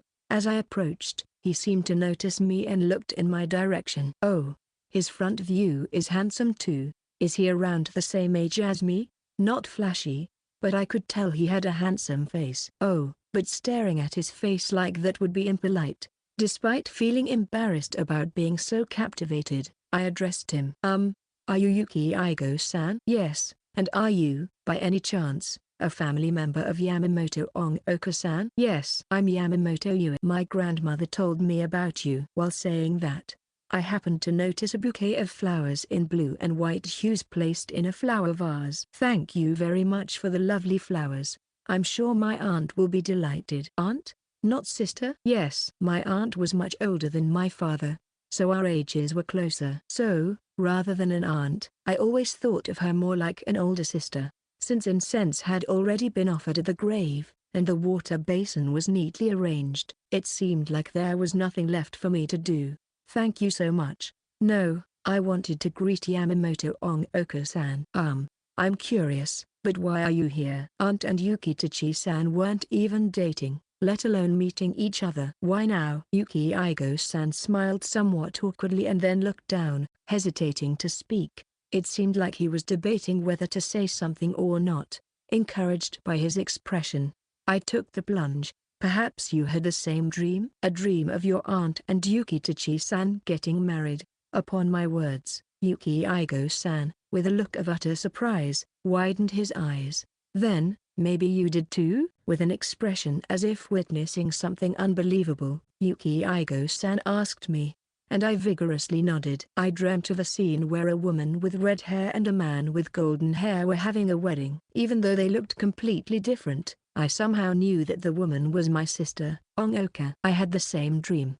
And not just once or twice. If my brother was reincarnated in a different world and married Yamamoto Ongoka-san, who was also reincarnated, I wanted to extend my greetings. Learning about Yamamoto-san's contact information from the matchmaker, I came here. Hearing Yuki Igo-san's words, tears of joy overflowed from my eyes. Unbelievable, but I wanted to believe it. That Sister Ongoka is happy in a different world. My brother and I had an age gap. He always came to my school events on behalf of our busy parents, taught me, and even read books to me when I was little. He was like an older brother and a father figure. Remembering his older brother, Yuki-san wore a gentle smile. I could sense how much he cherished his older brother. My brother never got married or even dated, and he passed away without experiencing any of that. So when I heard the news of him getting married, even if it was in a dream, I was so happy. I could empathize so much with Yuki-san's feelings. In Sister Ongoka's case, she hadn't had a good romantic experience. She died without any new encounters. Can I visit Yuki Tachi-san's grave next time? Because Yuki Tachi-san will become my brother-in-law. Upon my words, Yuki-san happily nodded. Chapter 189, So You Can Be Happy too. 3. Side Story 13. Yuki Igo-san is 2 years older than me and works as a police officer in the traffic department. The police uniform seems to suit him. With a face that looks kind, I couldn't have imagined that his body was sturdy when I first looked, but on closer inspection, it's quite robust. He decided to become a police officer because of his older brother's traffic accident. On the way back from visiting the grave of his brother, we decided to have tea together. I'll have an apple pie and coffee, please. I'll have cheesecake and tea. After the waitress took our orders and left, we talked about various things, such as memories of our families, our daily lives, and the weather. It was the first time I had a one-on-one conversation with a man outside of work. I was nervous at first, but as we continued talking, I gradually relaxed and started to enjoy it. Here are the apple pie and coffee set you ordered. When the ordered apple pie arrived, Yuki Igo-san's face lit up with joy. I wondered if he liked apple pie. Speaking of apple pie, my sister, Hoka, used to make it often. Lost in thought about that, Yuki Igo-san smiled and said to me, Yui-san, I'm thinking of visiting sister-in-law Ongoka grave again on her next Memorial Day. Really?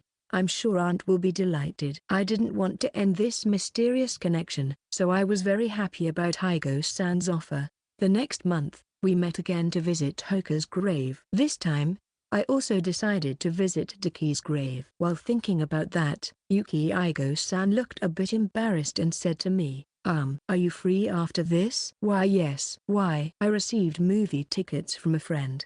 Would you like to go see a movie together? Why yes, definitely. And so, Yuki Igo-san and I, both having lost family members, continued our interaction. After visiting the grave, we would go for meals, have tea, visit exhibitions, and gradually, we started meeting not just on memorial days. Initially, it felt like gathering with relatives for a memorial service, but gradually, I became conscious of him as an individual. One Saturday, after a long time, I made apple pie again after a while. I wonder if he'll like it. When my sister was alive, we used to make apple pie together. The first time we made it, I was still small and played with the flour like clay. My sister watched over me with a gentle gaze. Remembering those days, tears suddenly welled up in my eyes. Sister Ongoka, unlike the time when I played with flour, I have become good at baking apple pies now. I wish Sister Hoka could taste it. Wiping away tears with my arm, I cut the freshly baked apple pie into easy-to-eat pieces and placed them in a box. There's no use crying here. I have to hand over the apple pie with a smile. Huh. Is this for me? Yes. It's an apple pie I baked myself.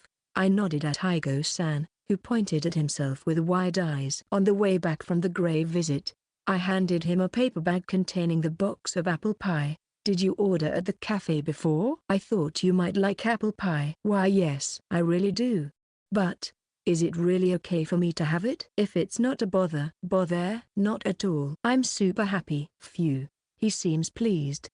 And delighted too. His eyes are sparkling, and his voice is unusually lively. I can tell he's not just paying compliments. At that moment, for some reason, Yuki Igo-san became a bit nervous and said to me, so, the weather is nice today, and would you like to eat together in the park? Why yes. Wow, we're going to eat together. I nodded without thinking. But why does Yuki-san keep inviting me all the time? We decided to go to a nearby supermarket to buy forks, paper plates, and drinks before heading to the park. At the park's arbor, we set up paper plates and took out the pre-cut apple pie. Amazing. It looks like a store-bought apple pie. Oh, you're praising me too much, Yuki-san. Upon hearing that, Yuki-san momentarily stopped and then looked at me. Huh? What's wrong? Yugo-san scratched his cheek and said a little embarrassed, I think we can drop the formalities from now on.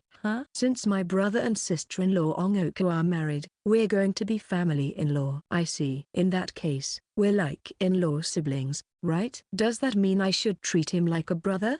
Then, let's get along from now on. Big brother. Oh, big brother.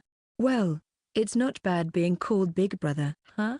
Was that wrong? Yuki Igo-san, scratching the back of his head, looked a bit shy as he said, if possible, I'd like you to call me by my first name. I see. Since he's 2 years older, I thought it would be like treating him as a big brother and accidentally called him that. It might be a bit childish. I regained my composure, cleared my throat, and decided to call him by his first name instead of his last name. Igo-san, nice to meet you. Yeah. Nice to meet you too, Yui-san. Yui-san, huh? It's a bit embarrassing to be called by my first name. Still, even though we're like family, being 2 people alone in the arbor feels like a date. I sneak a glance at Igo-san, and he smiles. His smile is really cute. Unfair. Does he have a girlfriend or something? But if he does, he wouldn't suggest going out alone with me, right? Should I ask boldly, does he have a girlfriend? No. Why am I even asking? I shook my head. I know Igo-san is a wonderful person, but I'm still scared. I'm still afraid to take that one step into the romantic relationship. You've become quite beautiful lately. Huh?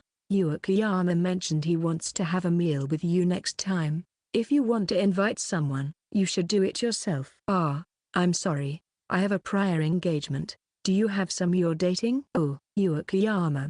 Too bad. Good girls like you should get a boyfriend soon. Having a prior engagement is true. It's not a boyfriend, though. I didn't want to go for a meal with Yukiyama-senpai, so I decided to decline using Igo-san as an excuse.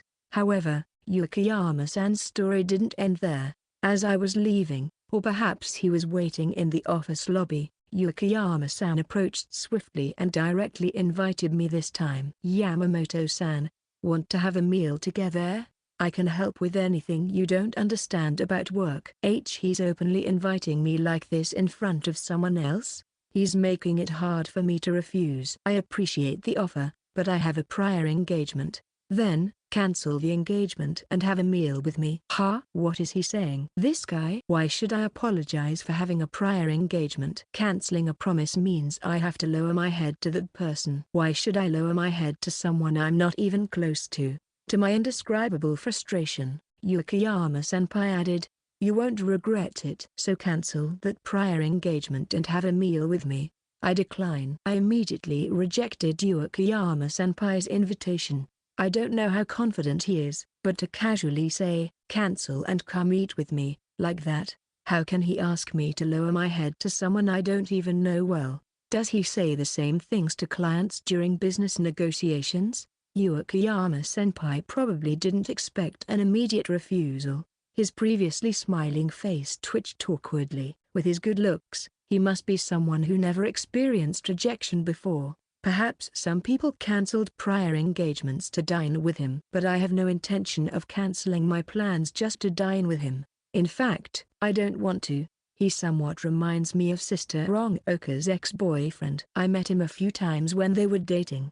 Despite relying on my sister, he was overly confident, probably because he was good-looking and popular with women. Of course, Yukiyama-senpai and Shimizu are different, but there's an uncanny resemblance in their vibes. I'm sorry, but I can't cancel my prior engagement. The person I'm meeting now is very important to me. There's no lie in what I'm saying. Igo-san has become an irreplaceable presence for me. I always look forward to meeting him. Again? Are you sure there's no engagement? You probably don't even have a boyfriend, right? He's making assumptions. Admittedly, Igo-san is not my boyfriend, but to assume I don't have one is terribly rude. I decided to be clear about it. I do not wish to have a meal with someone who commands me to break promises. That's only if there's really a promise, right? He doesn't even believe there's a prior engagement. What should I do? I'm going to be late for my appointment with Igo-san. Chapter 190, So You Can Be Happy Too. 4. Side Story 14. I glanced towards the wall clock on the pillar. The time is 5:15, and we're supposed to meet at the nearest station at 5:30. Yukiyama-senpai grins and says to me, "No need to hesitate just because of a fictional boyfriend. It's not fictional, and I'm not hesitating. I've genuinely declined. It's rare to find someone who can't read the atmosphere. Since I can't convince him alone, I'll try to get support from others." I look around, searching for a senior or colleague who might ally with me. Oh, there's Kikuchi-san from reception. No, she's dealing with clients now and may not notice my SOS. While I know a few acquaintances, they seem more interested in watching than helping. At this point, I consider calling Igo-san to persuade him over the phone when, "Don't make up fictional characters. I'm her prior engagement." Someone approaches from the lobby entrance, saying that. I widen my eyes in surprise. It's Igo-san. I thought he'd be waiting at the station's ticket gate. Why is he here? He meets my eyes and happily smiles, saying, "I finished work early today, so I came to pick you up." Looks like picking you up was the right decision. Igo-san stands in front of Yukiyama-senpai, and looking at him again. Igo-san has a tall stature.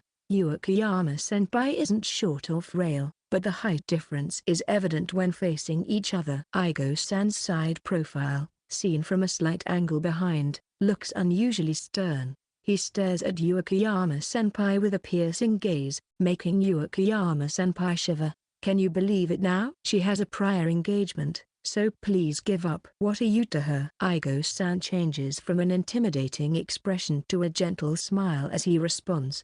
I'm her boyfriend.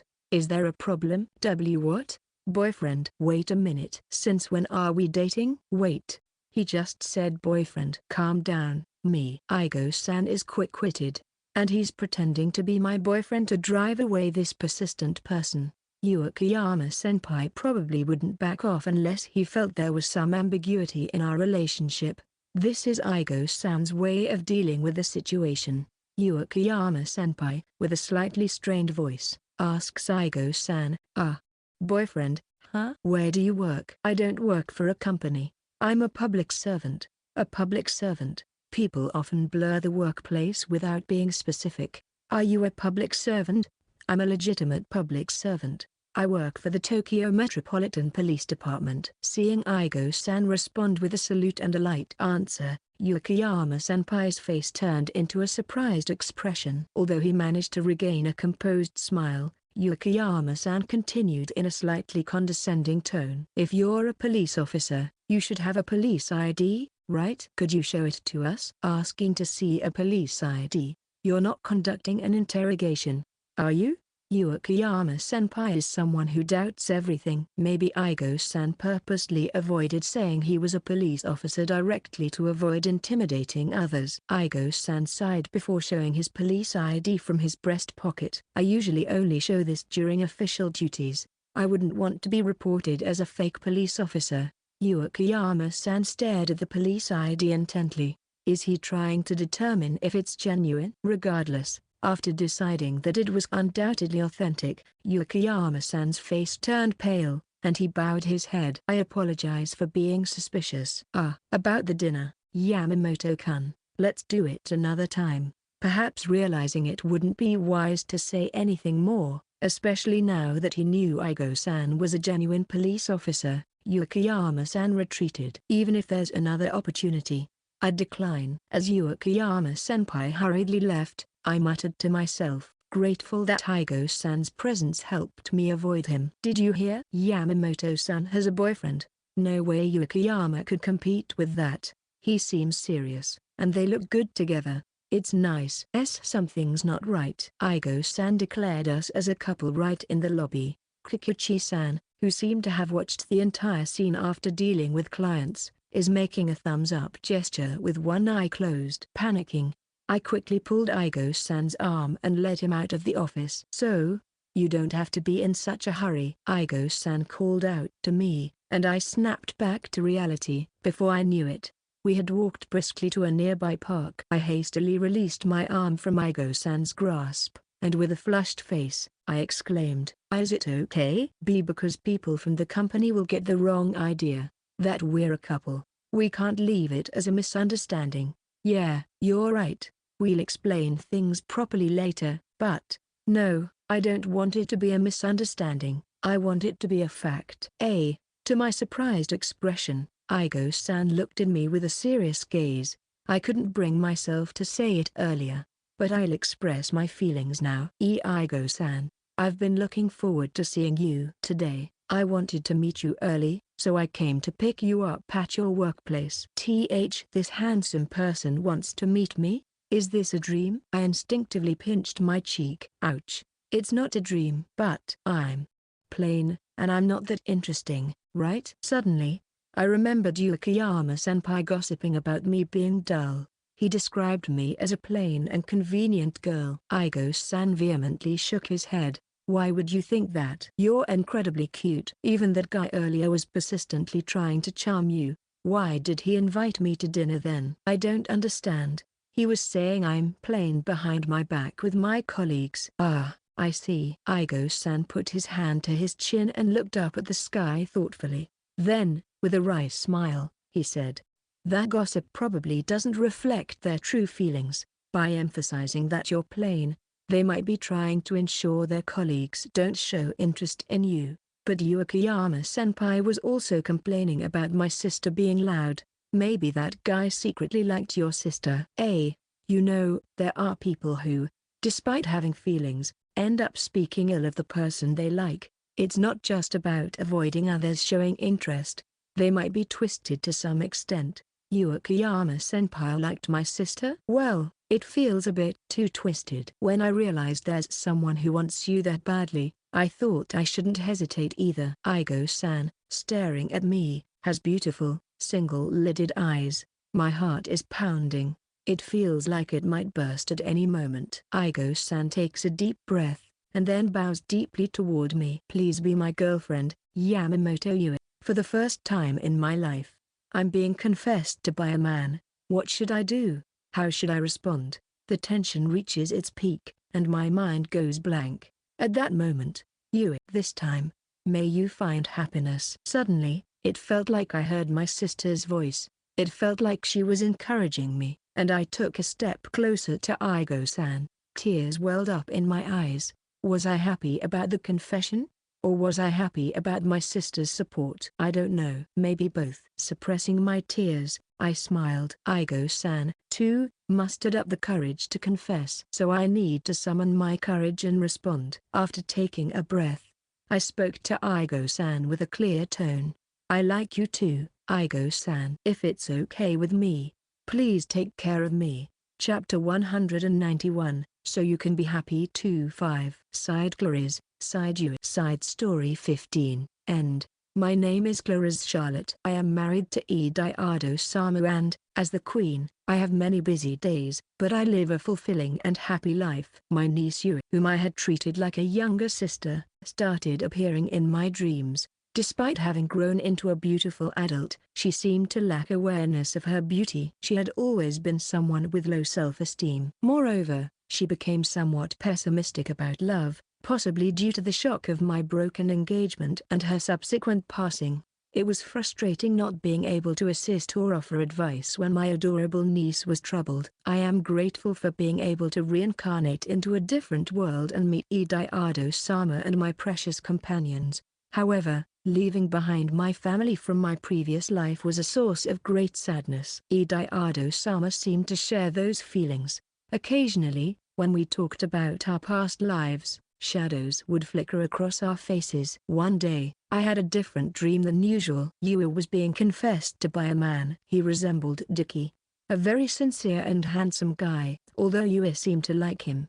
She was struggling to respond due to nervousness. So, I encouraged her from behind. Yue, this time, may you find happiness. As Yue responded to the confession, I woke up. Beside me, Ediardo-sama was breathing regularly in his peaceful sleep. I couldn't help but chuckle. His face was always so beautiful.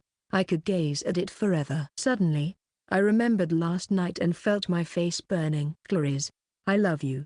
I love you so much. Ediardo-sama, I also love you very much. Despite Ediardo-sama whispering his love naturally whenever he touched me, I still awkwardly expressed my feelings. In his past life, Ediardo-sama hadn't experienced romance at all. He was determined not to regret it this time. Since our marriage, he has become increasingly proactive with affectionate words. I, who had never been so doted on, was both delighted and bewildered. Although busy during the day, sweet moments always flowed during the night. Ediardo-sama, sensing my gaze, woke up with a smack of his lips. Sorry, did I wake you? No, I just woke up. Saying that, he sat up, kissed my forehead, moved from my forehead to my cheeks, then to my neck, and hugged me tightly. Eddie, I had a strange dream until a while ago. A strange dream? I tilted my head, and Ediardo-sama released the embrace,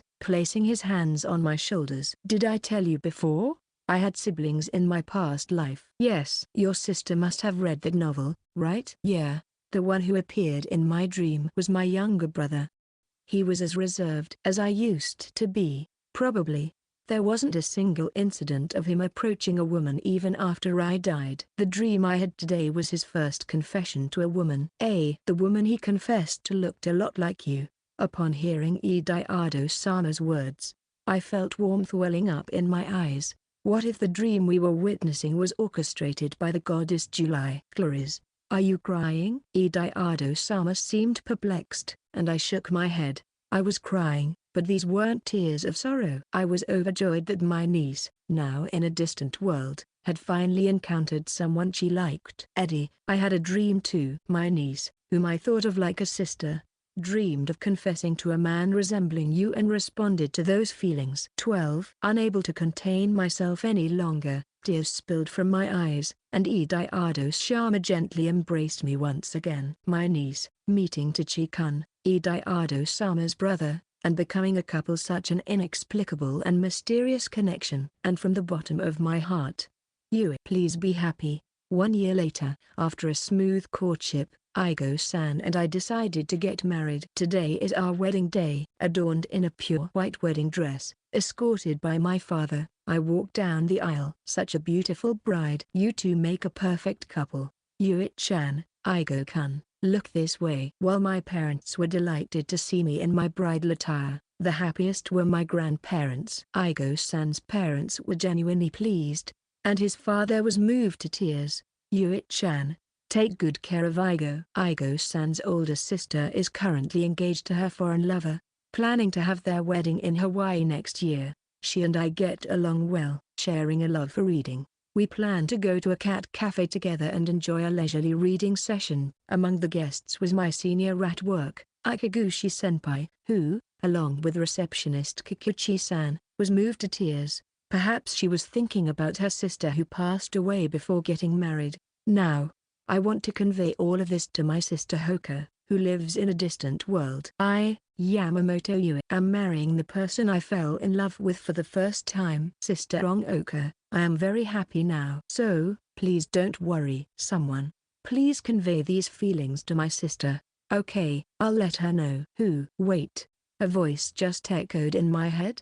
What's wrong? Yui. Glancing around, I saw Igo-san tilting his head in confusion. Oh. We're still in the middle of the wedding ceremony. We're exiting the church, showered in a flower shower. I don't know why, but somehow, I feel like my feelings have reached Sister Oka. While we walked, responding with smiles to everyone around us, Igo-san suddenly stopped and muttered in surprise. Brother. Igo-san widened his eyes, looking across the aisle where the applauding guests stood. There, a young man with blonde hair and blue eyes, and a woman with red hair and beautiful pink gold eyes were standing side by side. Sister Oka, seemingly invisible to others, only Igo-san and I could see them. I saw a tear escape from Igo-san's eyes. Sister Oka and brother Tachi are watching our wedding, just like I dreamt of their wedding. I'm sure, thinking that, tears unconsciously spilled from my eyes. 1 year after the wedding, on a day off, we decided to drop by a bookstore after a long time. When I picked up the book I was looking for, my eyes inadvertently stopped on another book on the shelf, making me chuckle. You know, the first time I met Igo-san wasn't at the bookstore, but at Sister Oka's grave visit. Huh? Seeing Igo-san's eyes widen in surprise, I picked up a book from the shelf and said, it's a story written by Ayakoji July, with Claris and Ediardo as the main characters. The first time I saw you was at the bookstore near the station. Even though you were just a passerby at that time, for some reason, I couldn't forget your beautiful profile. Now that I think about it, maybe I had fallen for you at first sight. At that bookstore near the station, I happened to see you buying this book. It was a bit memorable. Memorable? Did I make a strange expression or something? No, it's not that. It's just that, coincidentally, this book is significant to me. It was a bit memorable to see you happily holding this book. I see. Igo-san looked up at the ceiling, seemingly lost in thought. He appeared to be debating whether to share something or not, but eventually, he nodded and began speaking. When I dreamt of my brother's wedding, they didn't have the appearance of modern Japanese people. Our brother had the appearance of a young man with golden hair and sky blue eyes. And Sister Oka's appearance was that of a woman with red hair and pink gold eyes. Yeah, that's right. I dreamt the same dream. I bought this book at Sister Oka's request, but the couple on the cover looked so much like our brother and sister, and they both had such happy smiles. I think I couldn't help but be happy and laugh. I see. Igo-san and I, along with our entire family, dreamt the same dream. A dream of Sister Oka and brother Tachi getting married. Could such a thing really happen? Our sisters are reborn in a different world and are now happily married. It sounds like a story, but I believe it to be true. Otherwise, how could Igo-san and I, who had no acquaintance with them, share exactly the same dream? By the way, we haven't read this book yet. According to my sister, it's a story about Ediardo and Claris, and it's more interesting than the stories featuring Mimilia and Arnold. A story about Claris being happy. I'll give it a read. I decided to pick up that book, and in my mind, I read the title of the book, My Reincarnation as the Villainess and My Reincarnation as the Villain Prince. Side Story 2, Japan. End of Volume 3. Story completed.